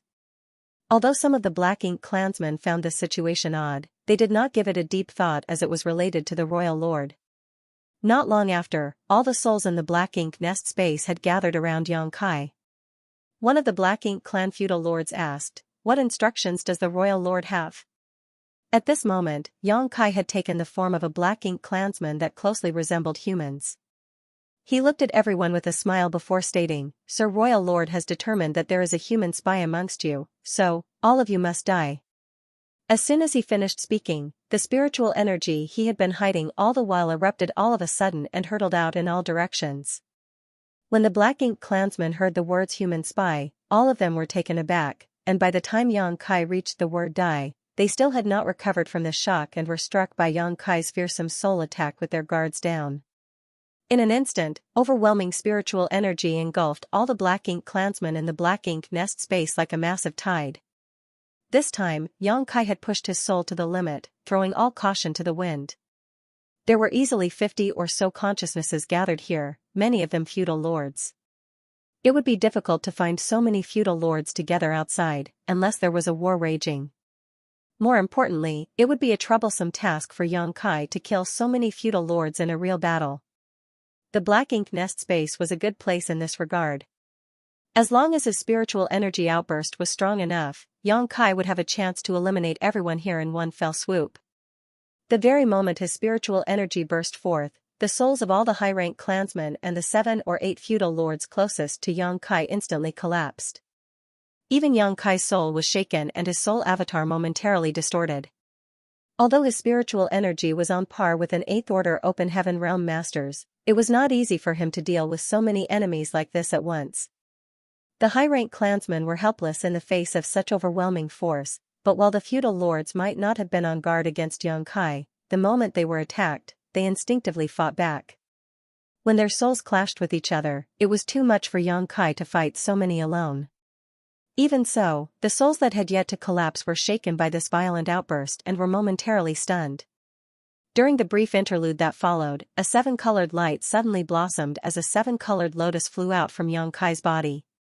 The next moment, it suddenly expanded into a giant lotus and enveloped all of the Black Ink clansmen's souls.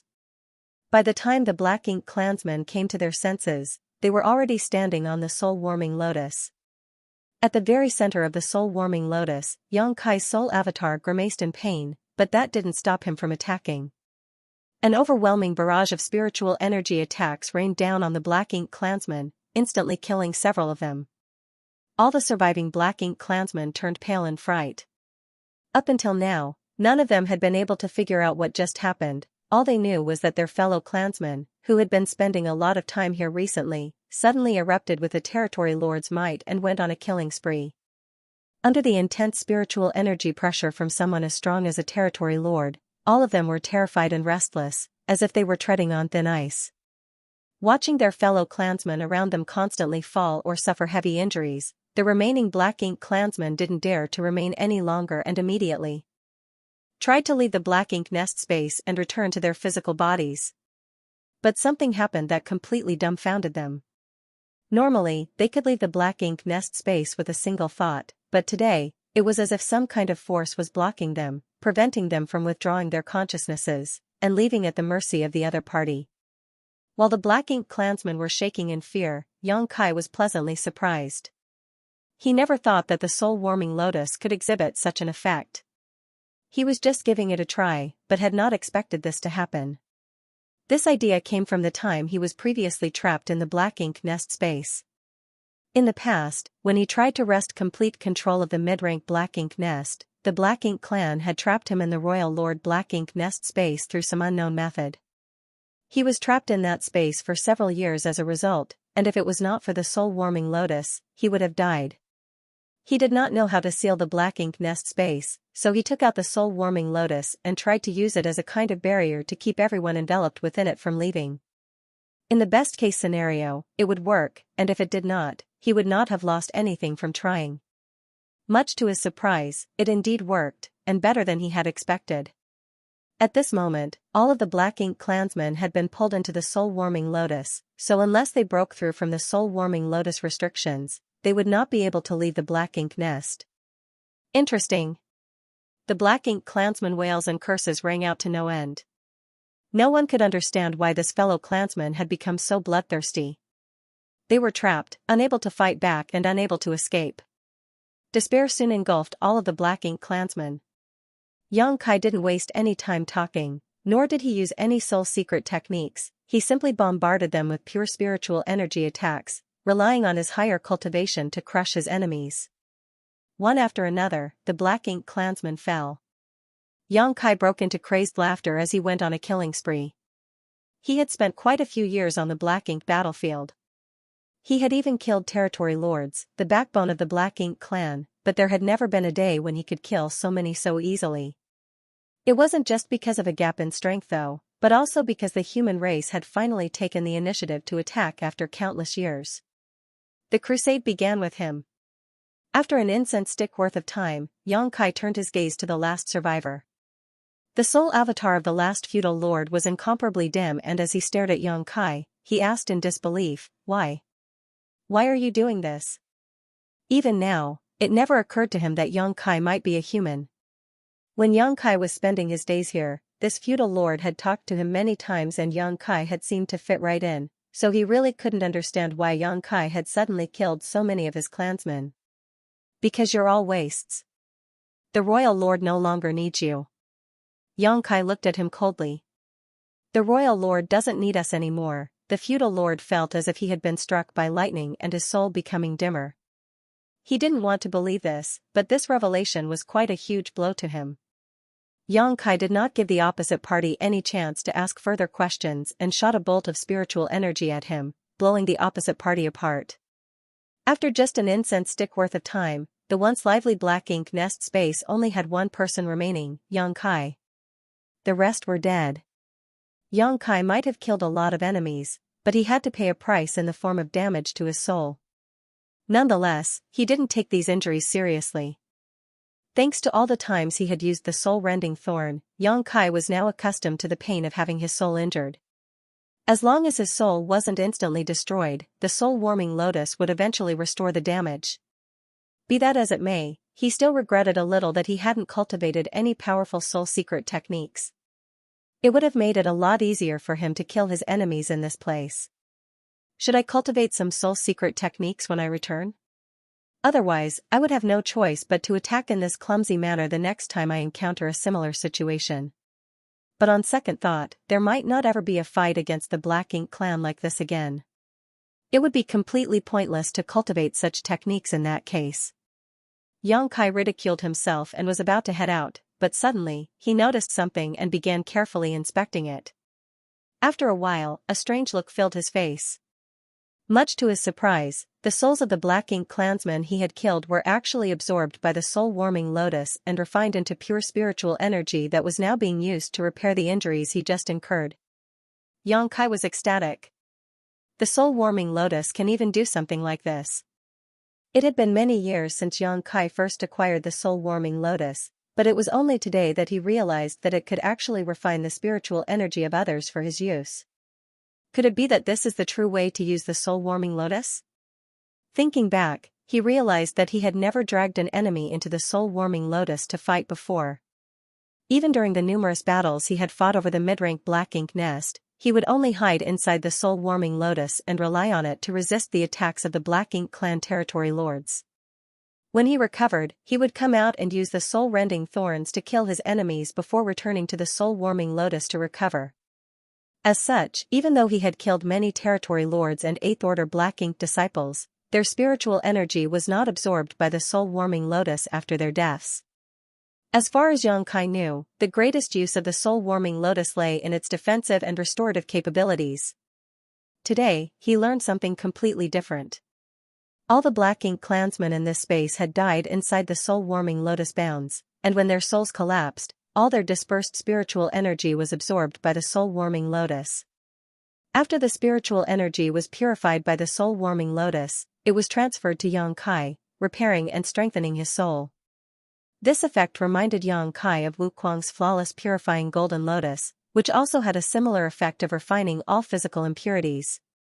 If it weren't for the flawless purifying golden lotus, Wuquang's energy would have been incomparably impure with his constant use of the heaven-devouring battle law, and he would have never been able to have his current achievements. Sullivan, Merry Christmas everyone. Hope the year has been well as we welcome the next one. Chapter 5350, Ambush and Pursuit Translator, Sullivan and Ashish Translation Checker, Pew Pew Laser Gun Editor and Proofreader, Leo of Zion Mountain and Dale Lidgerkeys. The twin lotuses were innate supreme treasures. The flawless purifying golden lotus allowed Wuquang to absorb all kinds of energy without any worries. He could absorb anything, and never worry about any form of sequelae. And as Xianxia was now discovering, the soul-warming lotus could also remove the impurities from any form of spiritual energy, allowing the wielder to easily absorb it and strengthen their soul. One benefited the physical body, the other the soul. Xianxia could not help but break into laughter after this unintentional discovery. Had he not destroyed the souls of so many Black Ink clansmen here today, he would have been forever oblivious to this ability of the soul-warming lotus. But on second thought, even if he had known this earlier, he might not have used this method to kill his enemies.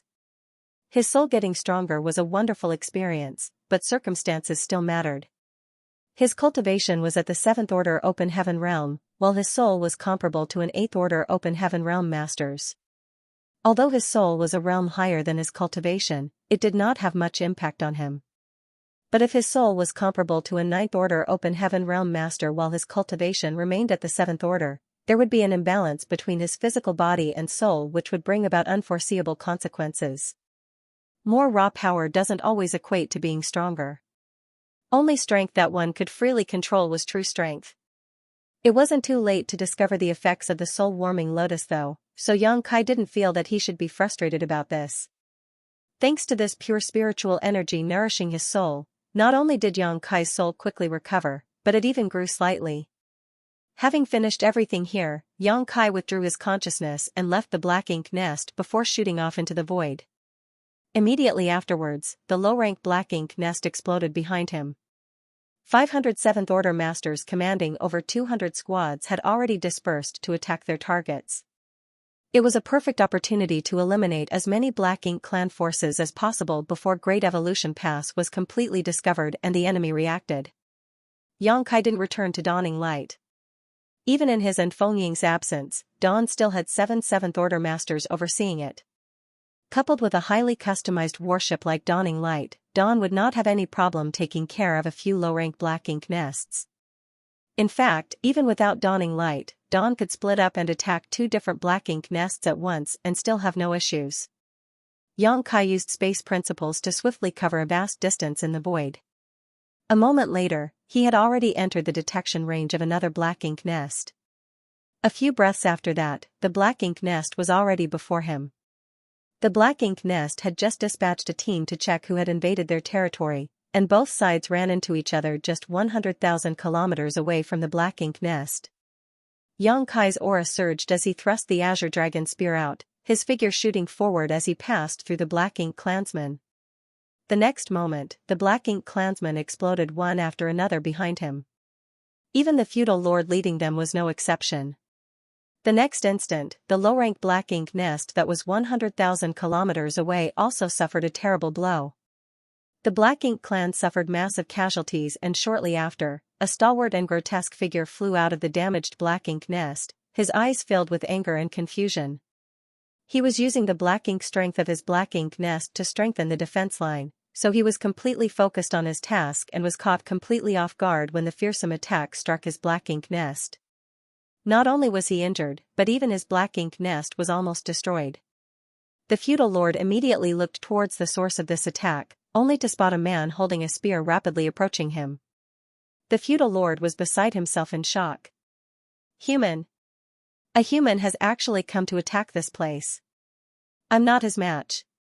Although he didn't know why a human was attacking, and alone at that, he could feel just how powerful this person was and instantly knew he was not the other's opponent.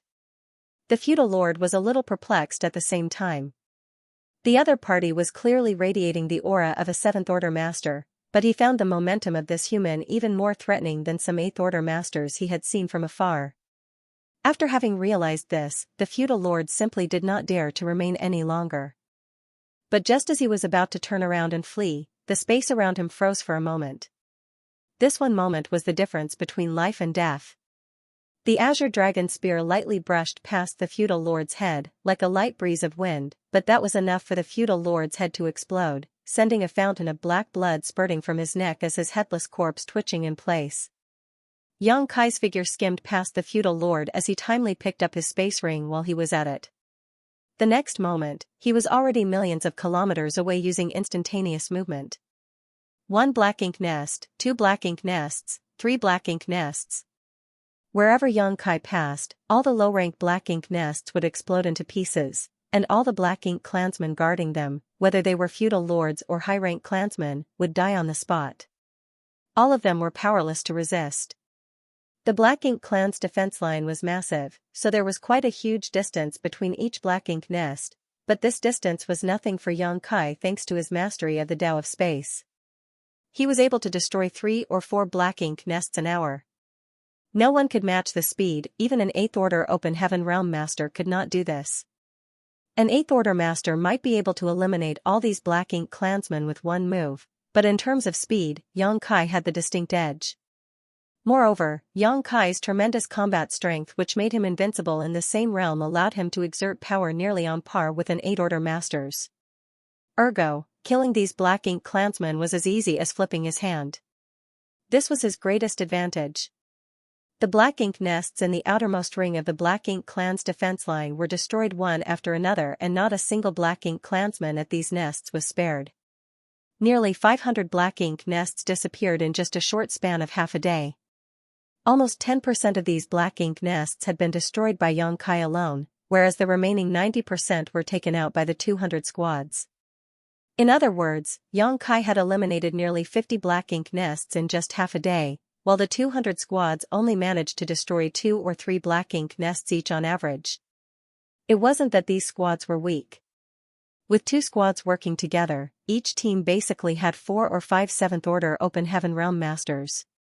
The low-rank black ink nests and their guards were basically powerless against such a force, but the human squads wasted most of their time traveling between targets. After another half a day, the tally had further increased. The sudden disappearance of so many black ink nests in just one day had not gone unnoticed by the black ink clan. Great Evolution Pass had yet to be exposed. Even if some passing Black Ink clansmen noticed Great Evolution pass, they were quickly silenced by the 8th Order Division commanders guarding it before they could sound the alarm. However, the mass culling of low-rank Black Ink nests and the deaths of so many feudal lords was more than enough to alert the Black Ink clan. The Black Ink clan wasn't stupid.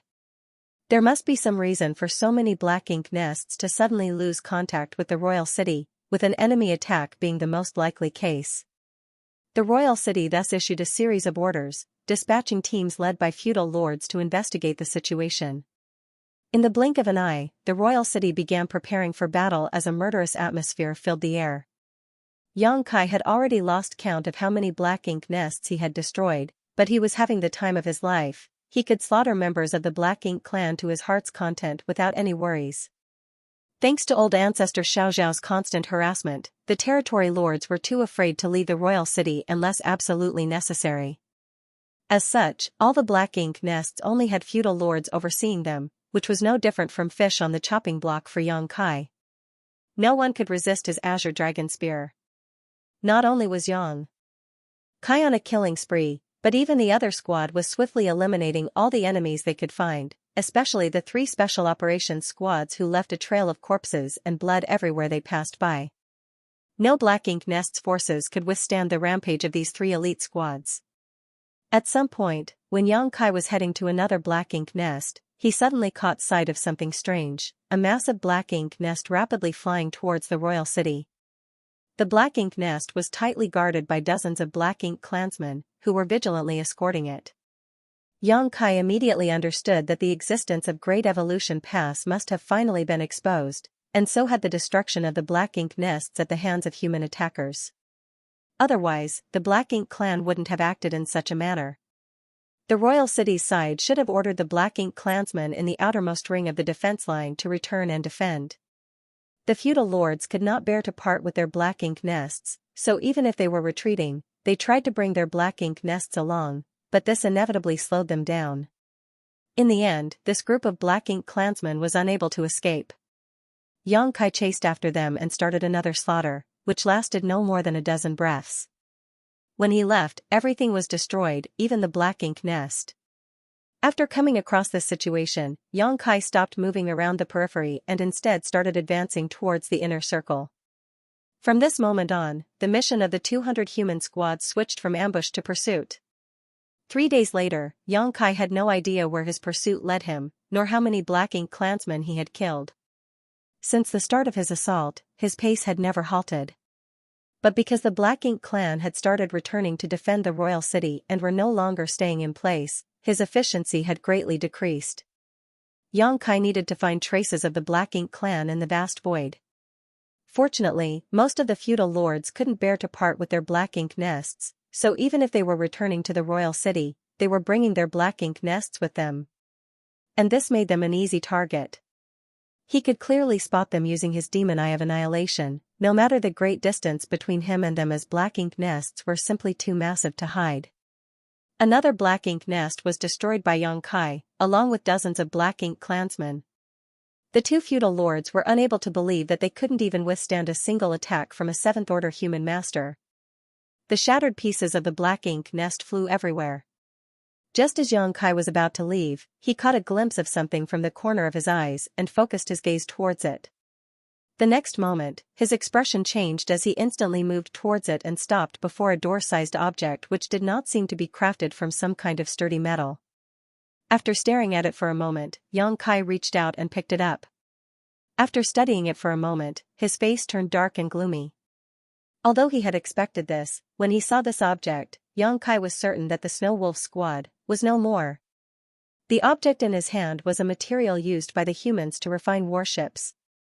Specifically, this was an alloy of ores that was sturdy and a good conductor of world force, which made it extremely suitable for refining the hull of a warship.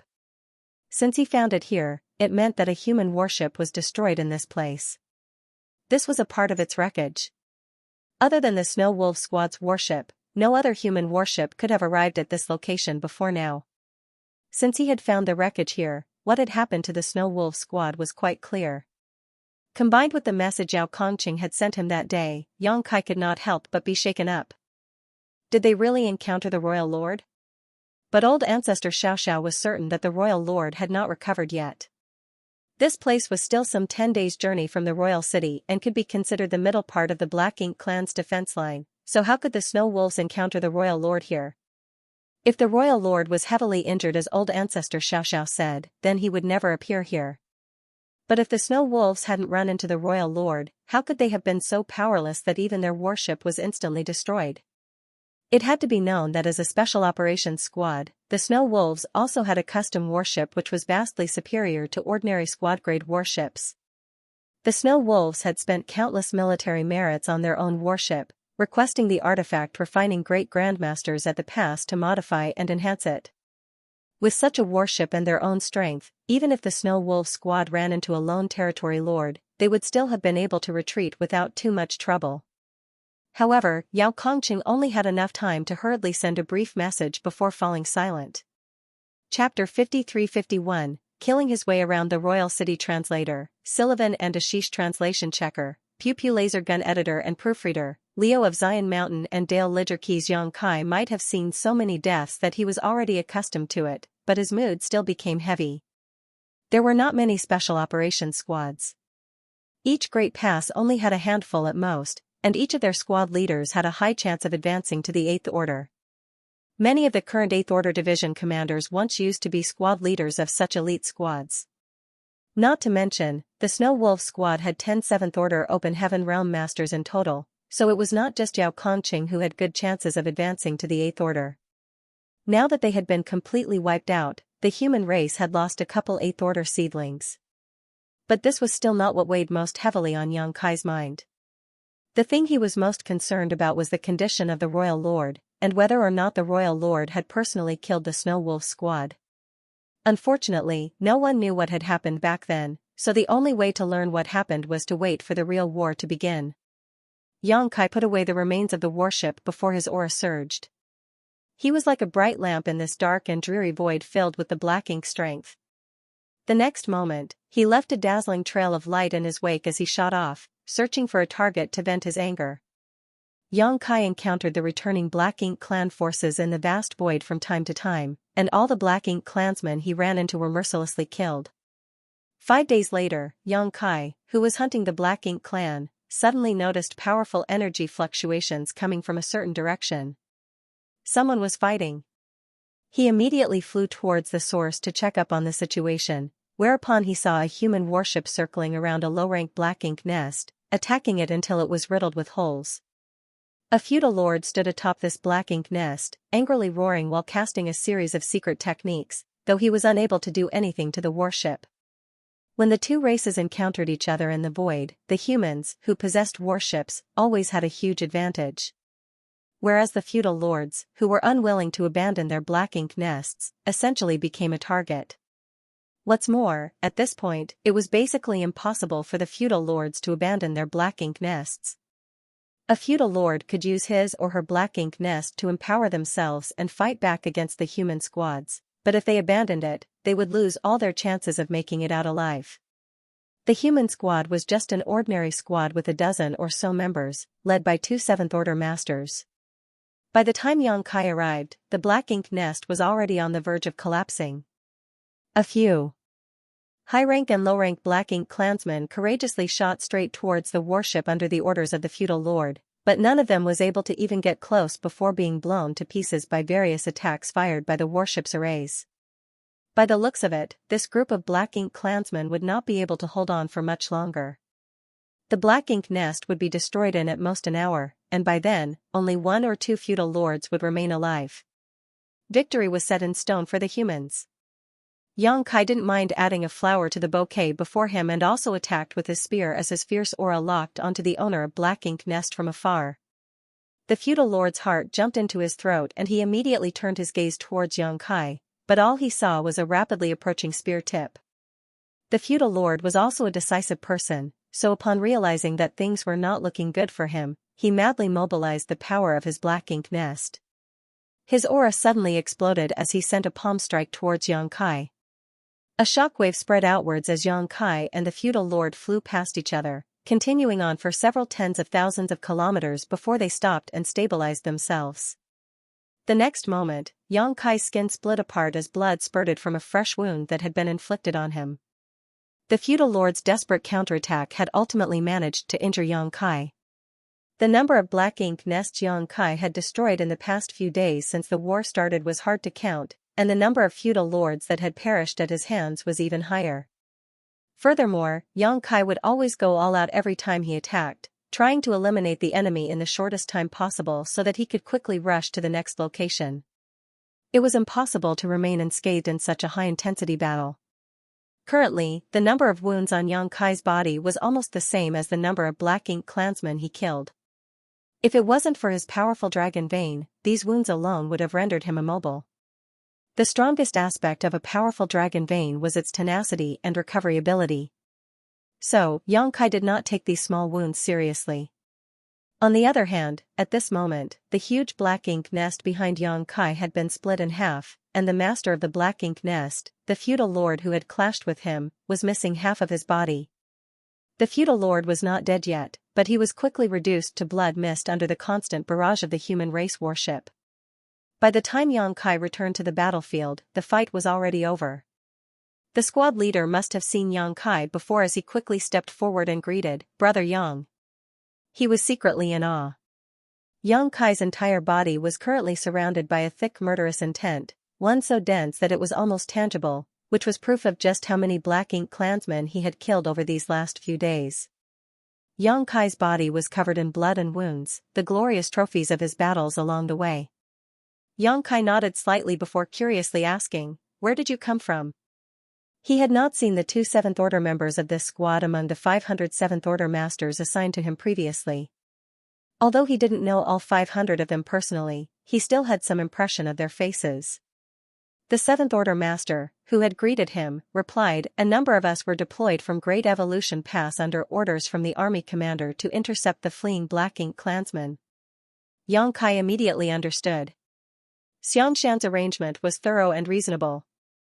500 7th Order humans had been sent to ambush the Black Ink clan's outer defense line, but once the Black Ink clan received the news about the impending attack, the feudal lords on the periphery would definitely be recalled to the royal city. On the other hand, Great Evolution Pass was right ahead of the returning feudal lords. So, Great Evolution Pass had deployed a few squads to intercept these returning feudal lords. Yang Kai also realized that he must have killed his way around the entire perimeter of the royal city, otherwise he wouldn't have encountered someone from Great Evolution Pass. Yang Kai did not waste any more time on small talk. He raised his azure dragon spear and cautioned, "Be careful, if you encounter a strong enemy, try to team up with the other squads. There should be some of our people nearby." Yang Kai instantly teleported away after having cautioned the 7th Order Open Heaven Realm Master. The 7th Order Master incessantly sighed, looking in the direction he disappeared. "Even though we are both in the 7th Order, I can never match him." All of them had witnessed Yang Kai's might with their own eyes. The same enemy, against whom their squad had been battling for a long time, was taken out by Yang Kai in just one attack. There was a massive gap between them. The others in the squad consoled their leader with a smile, "We don't have that kind of power, so we can't move alone, but there is no need to belittle ourselves. War is not fought by one man alone." The 7th Order squad leader nodded in agreement. "That's right, this is a war, a life and death struggle between two races. We just have to do what we are capable of doing." Next, he pointed in a certain direction and shouted, "Let's head in that direction." Everyone loudly responded as the warship set sail. Elsewhere, Yang Kai silently calculated the speed and route of the Black Ink clan's forces before he proceeded around the royal city once more while slowly approaching it, moving in a large spiral path. Everyone was drawing closer to the royal city. The human race was like this, and so was the Black Ink clan. At some point, they were bound to run into each other. A great war could break out in the inner ring of the Black Ink clan's defense line at any moment. The humans had killed innumerable Black Ink clansmen, while suffering almost negligible casualties. The Black Ink clan had spent a great deal of time and effort to construct a massive defense line. Originally, they thought that they could use it to block the human race's advance, but now, this defense line was nothing more than a flower vase. It could even be considered a burden. All the low-rank Black Ink nests had been moved to the outermost ring in order to expand this defense line, which meant thousands of black ink nests and at least twice as many feudal lords had been sent out. Individually, the forces of these black ink nests weren't worth considering, but taken as a whole, over 5,000 feudal lords and dozens of times more soldiers was a formidable force. Such manpower was indispensable to the current Black Ink clan. If such a force were to be cut off and eliminated before the real battle even began, the Black Ink clan's overall strength would suffer greatly. Furthermore, the loss of so many feudal lords would result in a big gap in the command hierarchy between the highest and lowest levels of the army. After several days of continuous ambushes and raids, the Black Ink clan had lost over 2,000 feudal lords and at least 10 times as many high and low-rank Black Ink clansmen. If these 2,000 feudal lords and tens of thousands of Black Ink clansmen were gathered in one place, the human race army would have to pay a huge price to eliminate all of them. But so far, the human army had lost less than 30 soldiers. The reason for this was because these feudal lords were scattered quite far away from each other. As long as the human forces found an opportunity, they were quickly eliminated one by one. The war had yet not started. But the humans had already established a great advantage, so how could they not win? While the human squads were triumphantly advancing, the Black Ink clan was fleeing in a great panic, fleeing in the royal city's direction. In the end, only a very few managed to escape from the human race's pursuit and interception. Only the Black Ink clansmen in the direction opposite of Great Evolution Pass arrival stood a chance of escaping back to the royal city. Of course, if they were down on their luck, they might run into Xianxia, who was circling around the royal city. After 10 days, Xianxia was flying across the void with his spear, blankly looking around. It had been over a day since he had last seen any Black Ink clansmen, and it was not as if they had all been killed. The Black Ink clansmen stationed at the outer defense line were a month's journey from the royal city if they were bringing their Black Ink nests along with them. Great Evolution Pass was only discovered 15 days after it crossed the periphery of the defense line, so the Black Ink clan should have started heading back to the royal city after receiving that message. Only 10 days had passed since Great Evolution Pass was discovered. In other words, the returning Black Ink clansmen who were still alive should still be some 20 days away from the royal city. Some of them might have been faster, and some might have been slower, some would have been farther from the royal city and some would have been closer, but all in all, there would not be that much gap between them. But Xianxia failed to find any. There was nothing but empty void around him.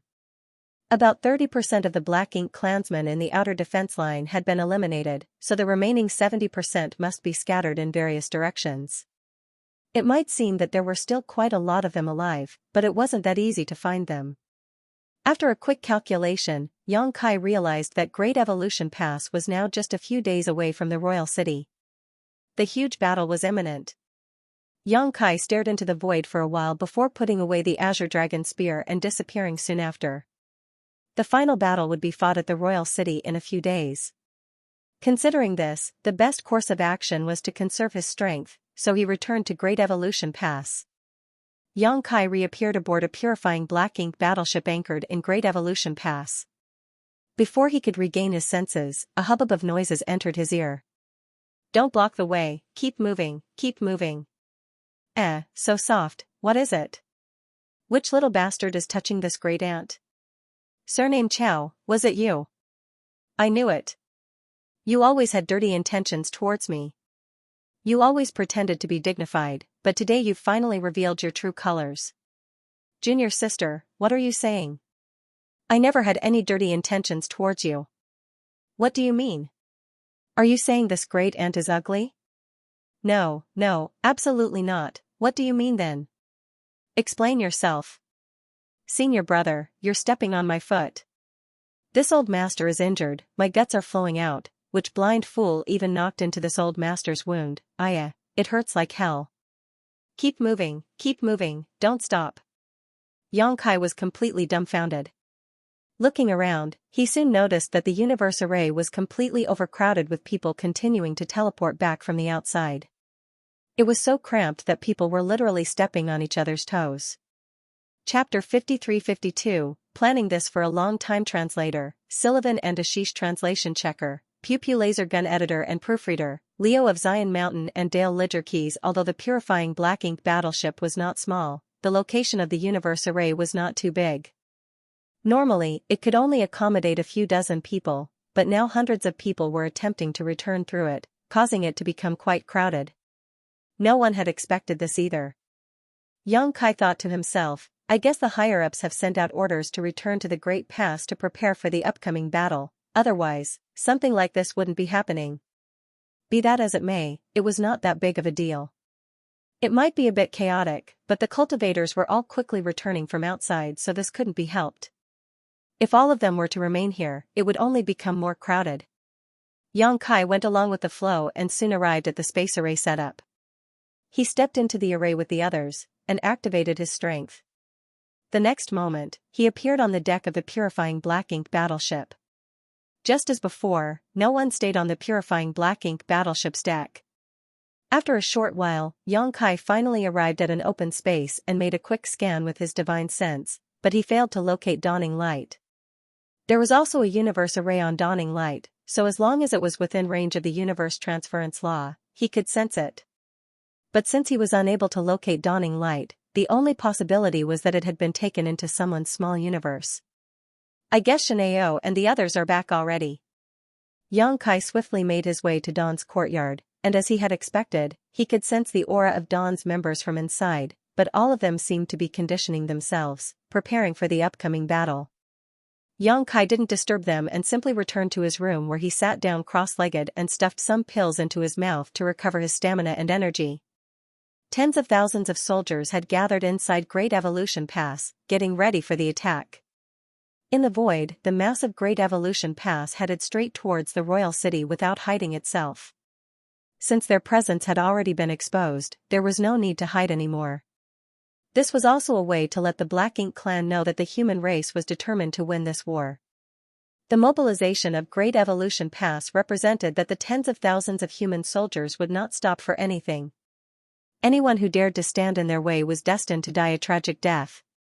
At the same time, in the royal city, the royal lord was sitting inside his huge royal palace, his face pale and gloomy. Obviously, his injuries were very serious and he had yet to recover. Several hundred years ago, he had fought with the female human old ancestor repeatedly over 100 years, during which time both sides suffered great losses. He suffered serious injuries in those successive battles, and the same was true for the old ancestor. In the end, both had taken a huge hit, and they were no longer able to display their peak in battle anymore. But he had no idea that the old ancestor was just putting on an act. Each time they fought back then, she had fully recovered and was only feigning weakness to get him to lower his guard. In the final battle of that war, the old ancestor suddenly brought out her peak combat strength and thrashed him to the point where he could barely escape. Had several territory lords not led a massive number of troops over from the royal city to rescue him, the old ancestor would have killed him that day. The territory lords and the Black Ink clan army who had come to rescue him all sacrificed their lives, but the royal lord managed to survive. Even now, the royal lord could not understand how the old ancestor had managed to recover from her injuries so rapidly. Logically speaking, it was impossible for her to recover so quickly from injuries like those. Unfortunately, the old ancestor did really recover. In that battle, he fled back to the royal city where he barely held on to his life by relying on the power of his black ink nest to resist the old ancestor who doggedly chased after him. Nevertheless, his army had suffered crippling casualties. It was also because of that battle that the Black Ink clan in Great Evolution Theater lost all ability to compete with the humans. Fortunately, the humans had also withdrawn soon after the battle ended to retake Great Evolution Pass and restore it. While it might have been humiliating, the royal lord breathed a sigh of relief when he saw the human race army retreat that day. At last, he could recuperate in peace. But to his dismay, things did not pan out as he had expected. The old ancestor suddenly returned alone a few days after he entered the black ink nest to recuperate. Shocked, he hurriedly leapt out of the black ink nest, unable to care about anything else but the enemy at his doorstep. This was just the beginning of his suffering though. For the next 200 years, the old ancestor would return every now and then, either releasing her Ninth Order Open Heaven Realm aura from afar to threaten the royal city, or she would just directly attack and raise chaos. Many Black Ink clansmen died at her hands, but there was nothing the royal lord could do other than remain near the royal city where he could take advantage of his Black Ink nest to repel the old ancestor. 2 centuries. It had been a full 2 centuries, but the royal lord's injuries had not improved at all. The royal lord's eyes burned with rage just recalling her figure. He had never encountered such a difficult opponent. Left with no choice, he could only order the feudal lords to take their Black Ink nests and construct a Black Ink strength barrier around the royal city. The human race would return someday, the royal lord was certain of this, and so were the territory lords, thus, they had to take precautions. The Black Ink strength defense line could restrict the movements of the human cultivators, whereas the Black Ink clansmen would be like fish in water. If a war really broke out one day, this defense line might be able to tip the scales in their favor. Because of this, the Black Ink clan had expended an enormous amount of resources, consuming almost everything they had amassed over the previous 30,000 years. But it was well worth it. The Black Ink strength defense line covered a vast area around the royal city, which would require even the strongest masters several days to cross, providing a safe zone for the Black Ink clan. Any human who dared to cross this defense line would definitely meet a terrible end. When they received the news that the human race had attacked, the territory lords and even the royal lord weren't too surprised, but to their shock and horror, another piece of news soon reached their ears. The Black Ink clansmen who had discovered the movements of the human race reported that the humans were not attacking in a fleet like in the past, but had instead brought the entire Great Evolution Pass with them. Instinctively, none of the Black Ink clan higher-ups were willing to believe it. But when Hongdi territory lord personally went out to investigate and saw that massive weapon of war advancing towards the royal city, no matter how unwilling he was, he had no choice but to believe it. He had presided over Great Evolution Pass for 30,000 years, so he was incomparably familiar with it, knowing every nook and cranny like the back of his hand. Great Evolution Pass is really coming. When they received this piece of news, all the territory lords were beside themselves with shock. Great Evolution Pass could actually move. How could such a massive object be moved? More importantly, the Black Ink clan had occupied Great Evolution Pass for 30,000 years but never discovered that it could be controlled. They knew that Great Evolution Pass was a giant mobile palace artifact, but apart from that, they knew nothing else. A massive Great Pass like that was attacking, with all its powerful offensive and defensive arrays. It was hard to say how effective the Black Ink strength defense line that the Black Ink clan had shed sweat and blood to set up would be against this unprecedented move by the humans. Now, even in an environment filled with Black Ink strength, if the human soldiers felt like they couldn't hold on any longer, they could simply return to Great Evolution Pass to rest and recuperate. All of the territory lords stared at Hongdi with a look of blame on their faces. Hongdi felt indignant about this misplaced anger. He might have been in charge of Great Evolution Pass for 30,000 years, but at the end of the day, it was still an artifact refined by the human race. How could it be that easily controlled without some kind of special technique? That wasn't the most important point though. The crucial issue was how Great Evolution Pass managed to sneak past the Black Ink strength defense line without anyone noticing. There might be some areas in the defense line with weaker surveillance than others, but certainly no gaps big enough to miss the enormous Great Evolution Pass sailing by. They should have received news of the invasion a month ago when Great Evolution Pass intruded past the defense line. But in reality, they only learned of it half a month after Great Evolution Pass had crossed the defense perimeter. That's the most unusual point. In any case, there was no point in pursuing who was responsible for which failure right now. The Black Ink clan had already lost an estimated 20% to 30% of the lords and their subordinates stationed at the outer defense line, as well as at least 1,000 Black Ink nests. They had suffered extremely heavy losses. The entire Great Pass was invading, so clearly, the humans were planning to wage a final battle with them. If they couldn't stop the humans this time, the Black Ink clan in Great Evolution Theater would be annihilated. At present, all the territory lords were gathered at the royal palace. When they arrived, the air in the palace was already so heavy that the territory lords did not dare to speak, but soon after, the royal lord gave them even worse news than they had imagined. This was not just happening in Great Evolution Theater. From the information he had received, all the human race's great passes were moving towards the royal cities in their corresponding theater.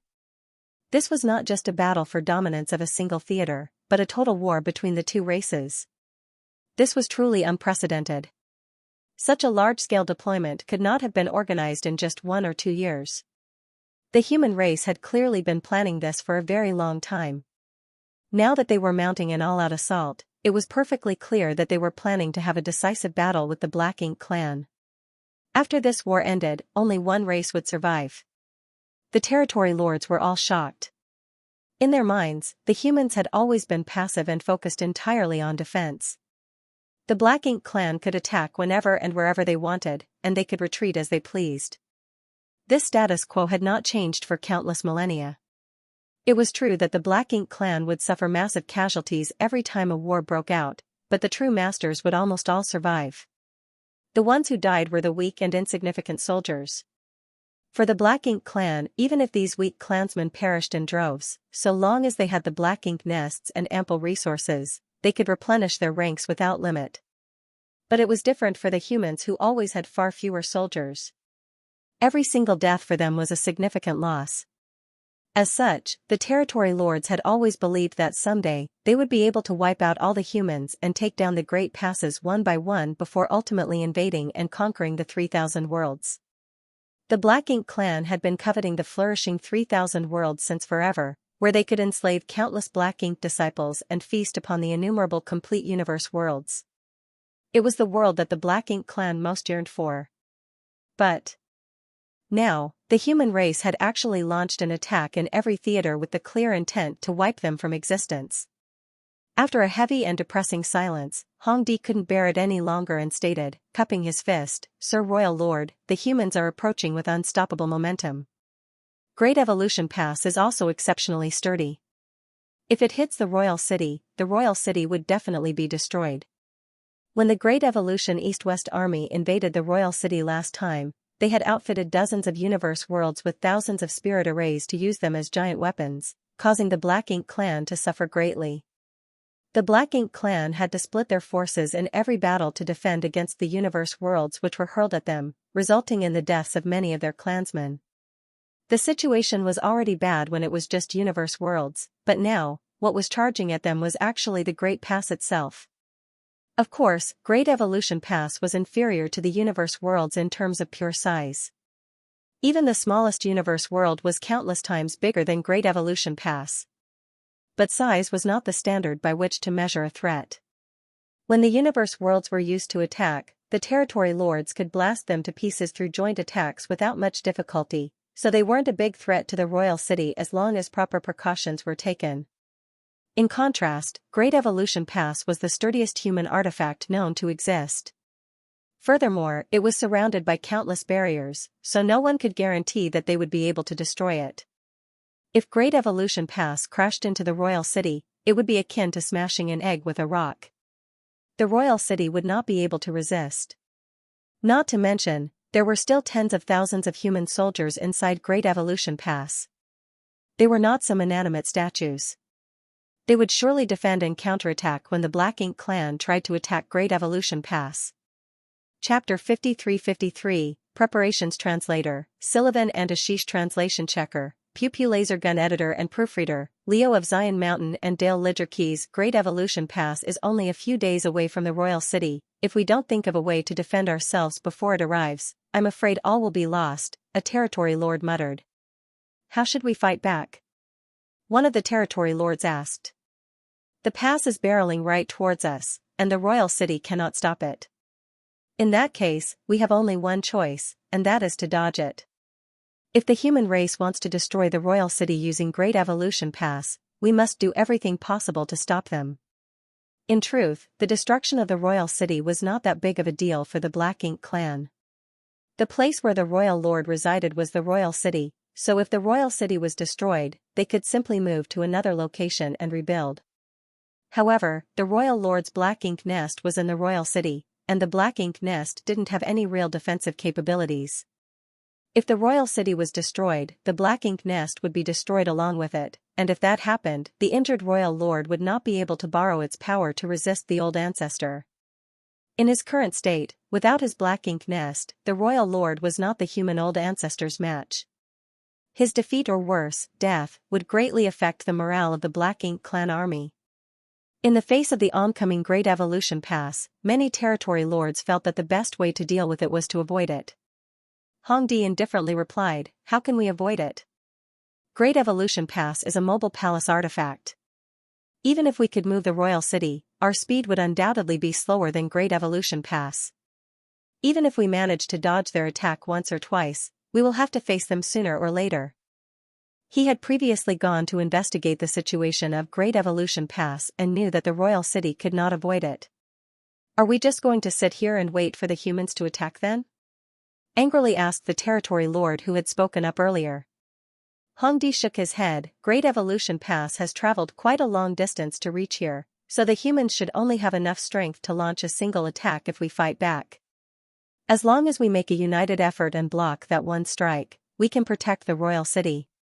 What follows will be a war between the two races. Although the humans are strong, we still hold the advantage in numbers. Whether it's apex masters or weaker soldiers, our Black Ink clan has always had this advantage, so why should we fear them?" This might have been the case, but all the territory lords knew that the human race's combat strength couldn't be judged purely based on numbers. Otherwise, the Black Ink clan wouldn't have been so badly beaten that they were now afraid to even leave the royal city. "We'll have to pay a great price to stop the advancing Great Evolution Pass." After traveling such a huge distance, the massive pass had gained an incredible amount of momentum. The Black Ink clan would have to put their lives on the line if they wanted to halt it. Not to mention feudal lords, even the territory lords might fall if they were not careful. "Even if we have to pay a great price, we must stop it," Hongdi proclaimed as a stern and ruthless look took over his face.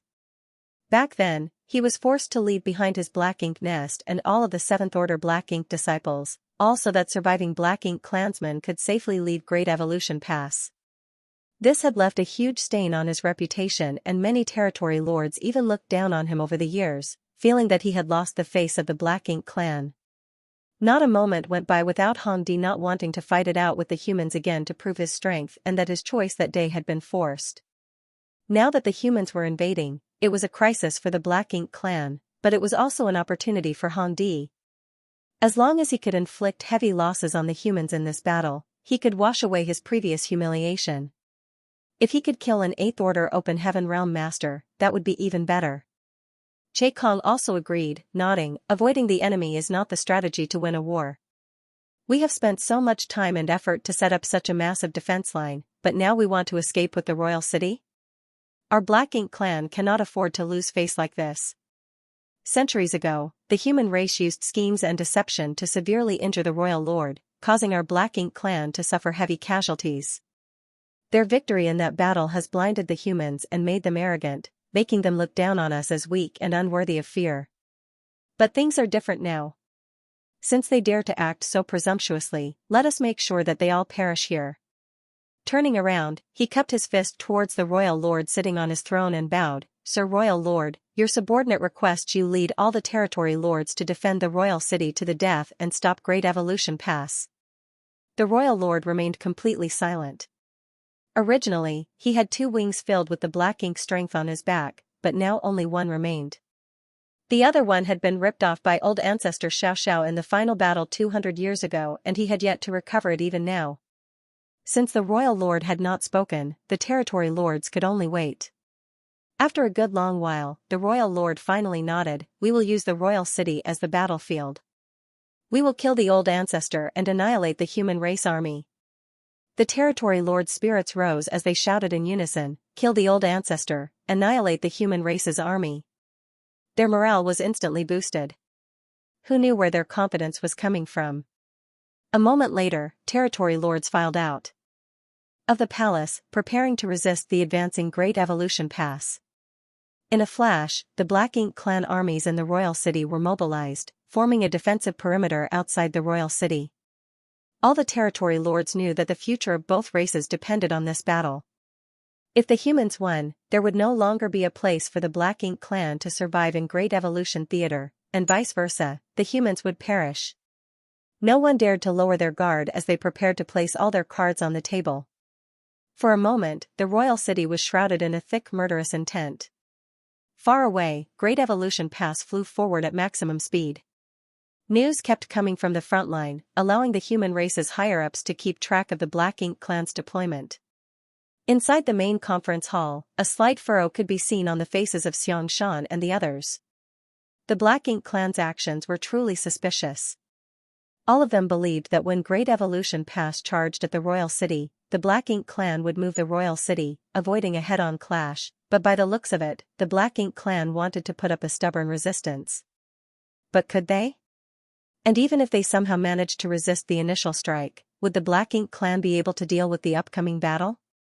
The royal lord was heavily injured, and even if he could use his Black Ink nest to resist the old ancestor for a time, how long could he last?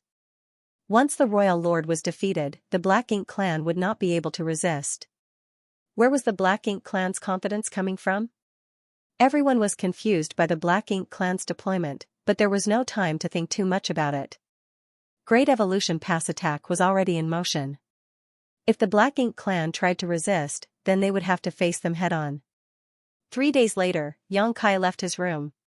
His injuries had completely healed after a few days of recovery, illustrating just how potent a dragon vein could be when it came to healing injuries. Every member of Dawn was already gathered in the courtyard. When Xianxia walked out of his room, he swept a glance over everyone.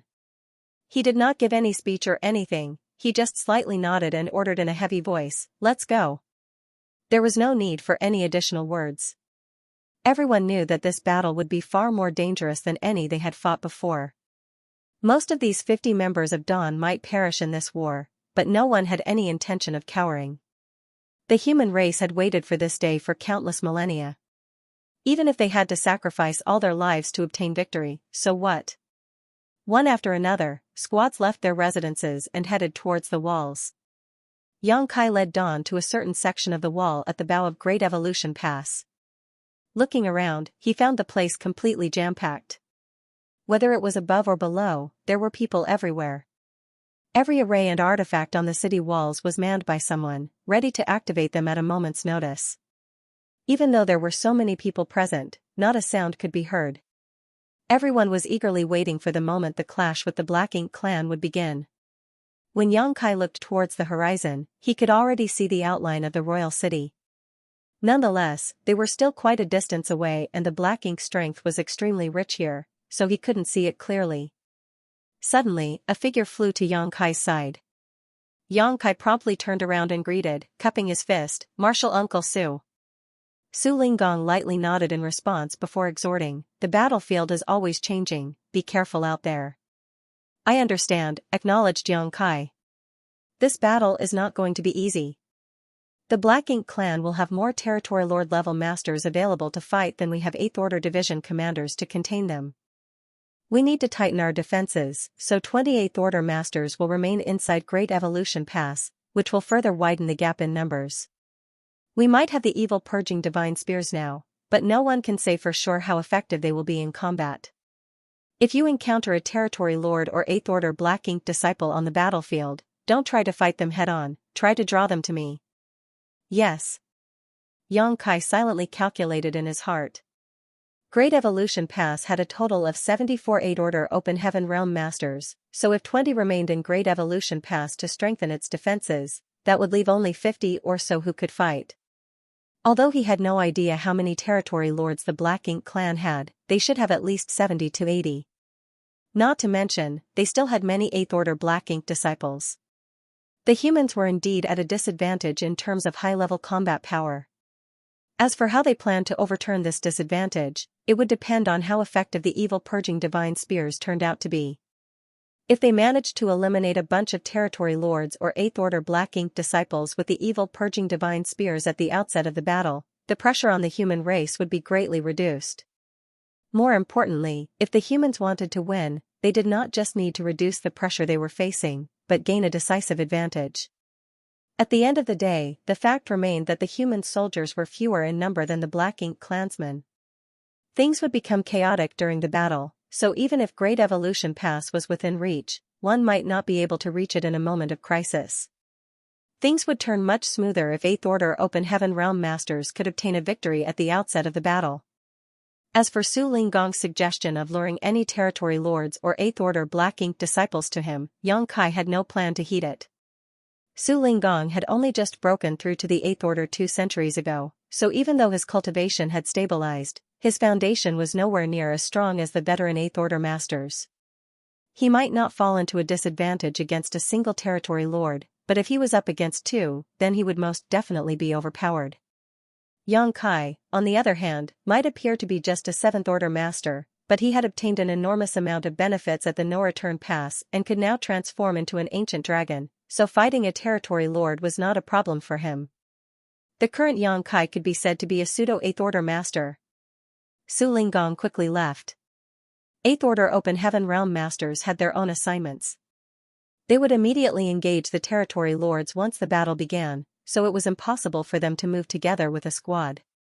Not far away, Xiao Kai was standing next to Miao Fei Ping. She hesitated for a moment before finally urging, "Senior brother Miao, you have to be careful. If you can't defeat the enemy, remember to return to Dawning Light." Miao Fei Ping's cultivation speed was extremely fast. As the human race had ample resources now and quite a few years had gone by since he left Yang Kai's small universe, he had already advanced to the Seventh Order a few years ago. This would be the first time he would be fighting against the Black Ink clan after advancing to the Seventh Order. Miao Fei Ping glanced at her and assured her with a smile, "Don't worry, I'll be careful." "But you also need to be careful." Xiao Kai nodded, "I'll be staying inside Dawning Light and only activating the spirit arrays, so it won't be too dangerous." On the battlefield, the ones in the most danger were the Seventh Order Open Heaven Realm Masters, who would have to leave their warships to engage the enemy. On the other hand, the Sixth Order Open Heaven Realm Masters like Xiao Kai wouldn't be in much danger as long as their warship was not destroyed. Of course, if the warship was destroyed, the Fifth and Sixth Order Masters would likely face total annihilation. Since ancient times, there had been countless incidents where entire squads were wiped out. "We're just half a day away," Yang Kai suddenly shouted. Yang Kai was able to see farther and more clearly than others thanks to his demon eye of annihilation. As such, he was able to spy on the situation of the royal city. The Black Ink clan had deployed their army outside the royal city and were prepared to meet them head-on. Chapter 53-54, 5 Lines of Defense Translator, Sullivan and Tia Translation Checker, Pew Pew Laser Gun Editor and Proofreader, Leo of Zion Mountain and Dale Lidger Keys. There was more than just one line of defense outside the royal city. In fact, there were a total of 5 lines of defense. Moreover, every single line of defense contained a large number of Black Ink clansmen. That was especially true for the outermost line of defense, where at least 1 million Black Ink clansmen were stationed.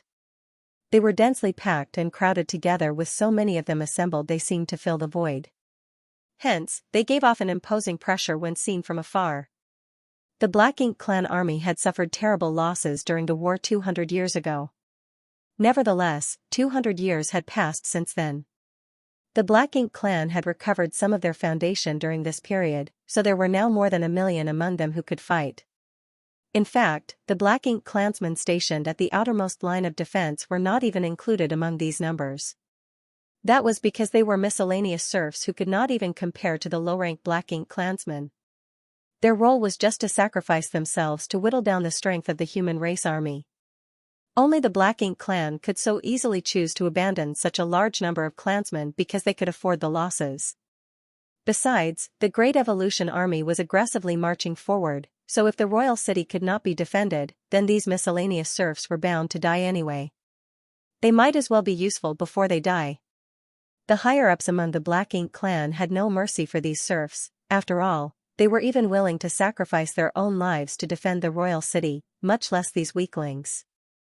Due to their inferior strength and low sentience, these Black Ink serfs had absolute loyalty towards the powerful Black Ink clansmen and were not afraid of death. The distance between both parties grew closer and closer. 4 hours later, the Great Evolution army was only a few million kilometers away from the Black Ink clan's first line of defense.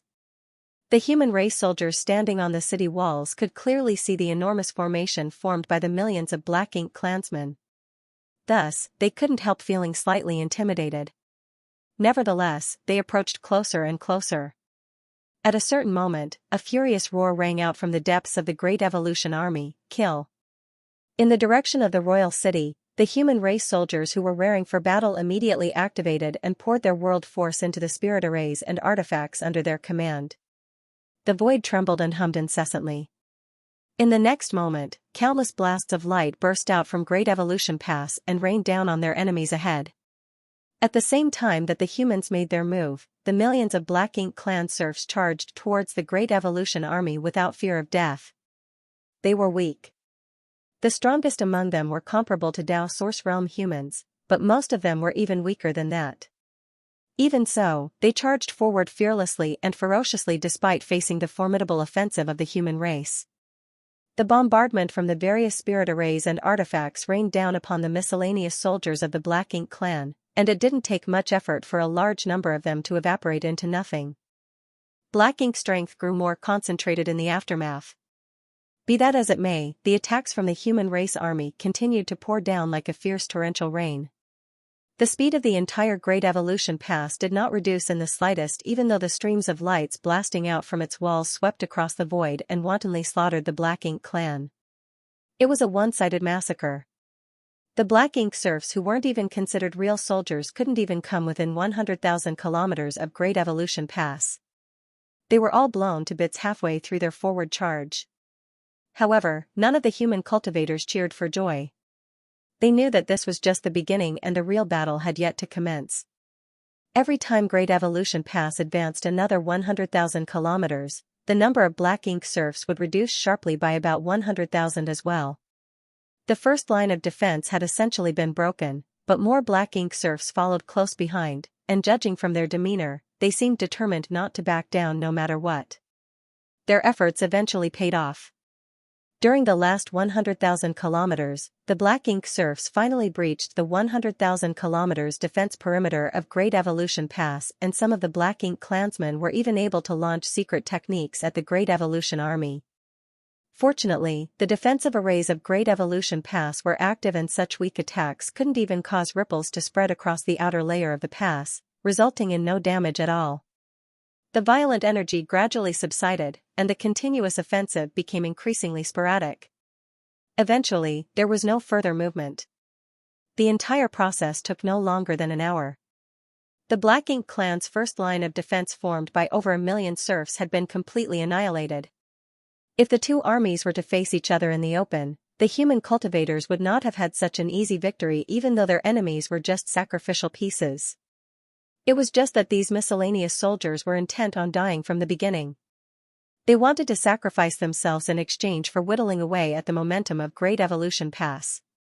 That was why most of them were annihilated within an hour. A large patch of Black Ink strength that was dense to the point of becoming solid was in Great Evolution Pass's wake. Waiting ahead of them now was the Black Ink clan's second line of defense. There were only 300,000 Black Ink clansmen stationed in this line of defense, but even so, the human cultivators did not take their enemies lightly.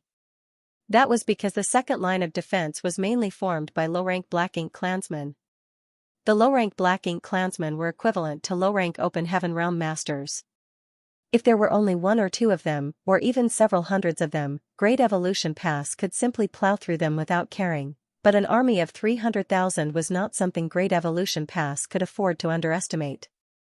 If these Black Ink clansmen were to launch a coordinated attack, they would heavy damage to the defenses of Great Evolution Pass. As usual, the spirit arrays and the artifacts in Great Evolution Pass began to buzz as they closed to within 1 million kilometers, and countless streams of light blasted forward. Naturally, the Black Ink clan was not willing to sit around and wait for their deaths. The 300,000 low-rank clansmen did their best to dodge these attacks from Great Evolution Pass and close the distance between them. A distance of 1 million kilometers was too far for these low-rank Black Ink clansmen to effectively attack, as their secret techniques would not carry any real power across such a vast distance. Only by approaching could they become a threat to Great Evolution Pass. Countless corpses were strewn across the void as every stream of light that shot out from Great Evolution Pass would reap many of the Black Ink clansmen's lives. Regardless of the humans' efforts, though, it was still difficult to stop the offensive of the Black Ink clansmen. The surviving Black Ink clansmen flew forward, stepping over the corpses of their brethren and steadfastly forging a path forward at the cost of countless sacrifices. After losing nearly 30% of their number, the surviving Black Ink clansmen finally advanced to a suitable distance. With a ferocious roar, numerous secret techniques blasted out from among the Black Ink clansmen and shot towards Great Evolution Pass. A transparent light barrier suddenly emerged outside Great Evolution Pass. The incoming secret technique slammed into the light barrier and caused noticeable ripples to spread across its surface like countless rocks being thrown into a lake. As both sides rapidly approached each other, they attacked with increasing ferocity. It was just that the human cultivators had Great Evolution Pass as a shield while the Black Ink clan were completely exposed. The human cultivators could kill the Black Ink clan, but the Black Ink clan could not kill a single human cultivator. At the very least, that was the case as long as the defenses of Great Evolution Pass were not breached. It was obvious which side held the upper hand. Clouds of black blood exploded in the void as most of the Black Ink clansmen died tragically. Xianxia stood on the city wall with a solemn expression. Although less than 2 hours had passed since the battle began, the human race had slaughtered more than 1 million Black Ink clansmen. Nevertheless, that did not affect the foundation of the Black Ink clan. The Black Ink clansmen being killed right now were merely those who had been abandoned. Seeing as the weaker Black Ink clansmen were so fearless, it could be conceived that they had prepared themselves to fight the human race to the death. This was going to be a tough battle. Be that as it may, Xianxia did not make a move. Even though he could easily attack from this distance, his strength as an individual would not make much of a difference under these circumstances.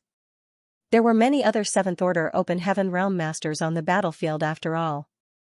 Besides, he had to ensure that his strength remained at its peak for when it was really needed. The humans quickly broke through the second line of defense. Unlike how the first line of defense had been completely annihilated though, only slightly more than half of the Black Ink clansmen in the second line of defense had been eliminated while quite a few had survived unscathed.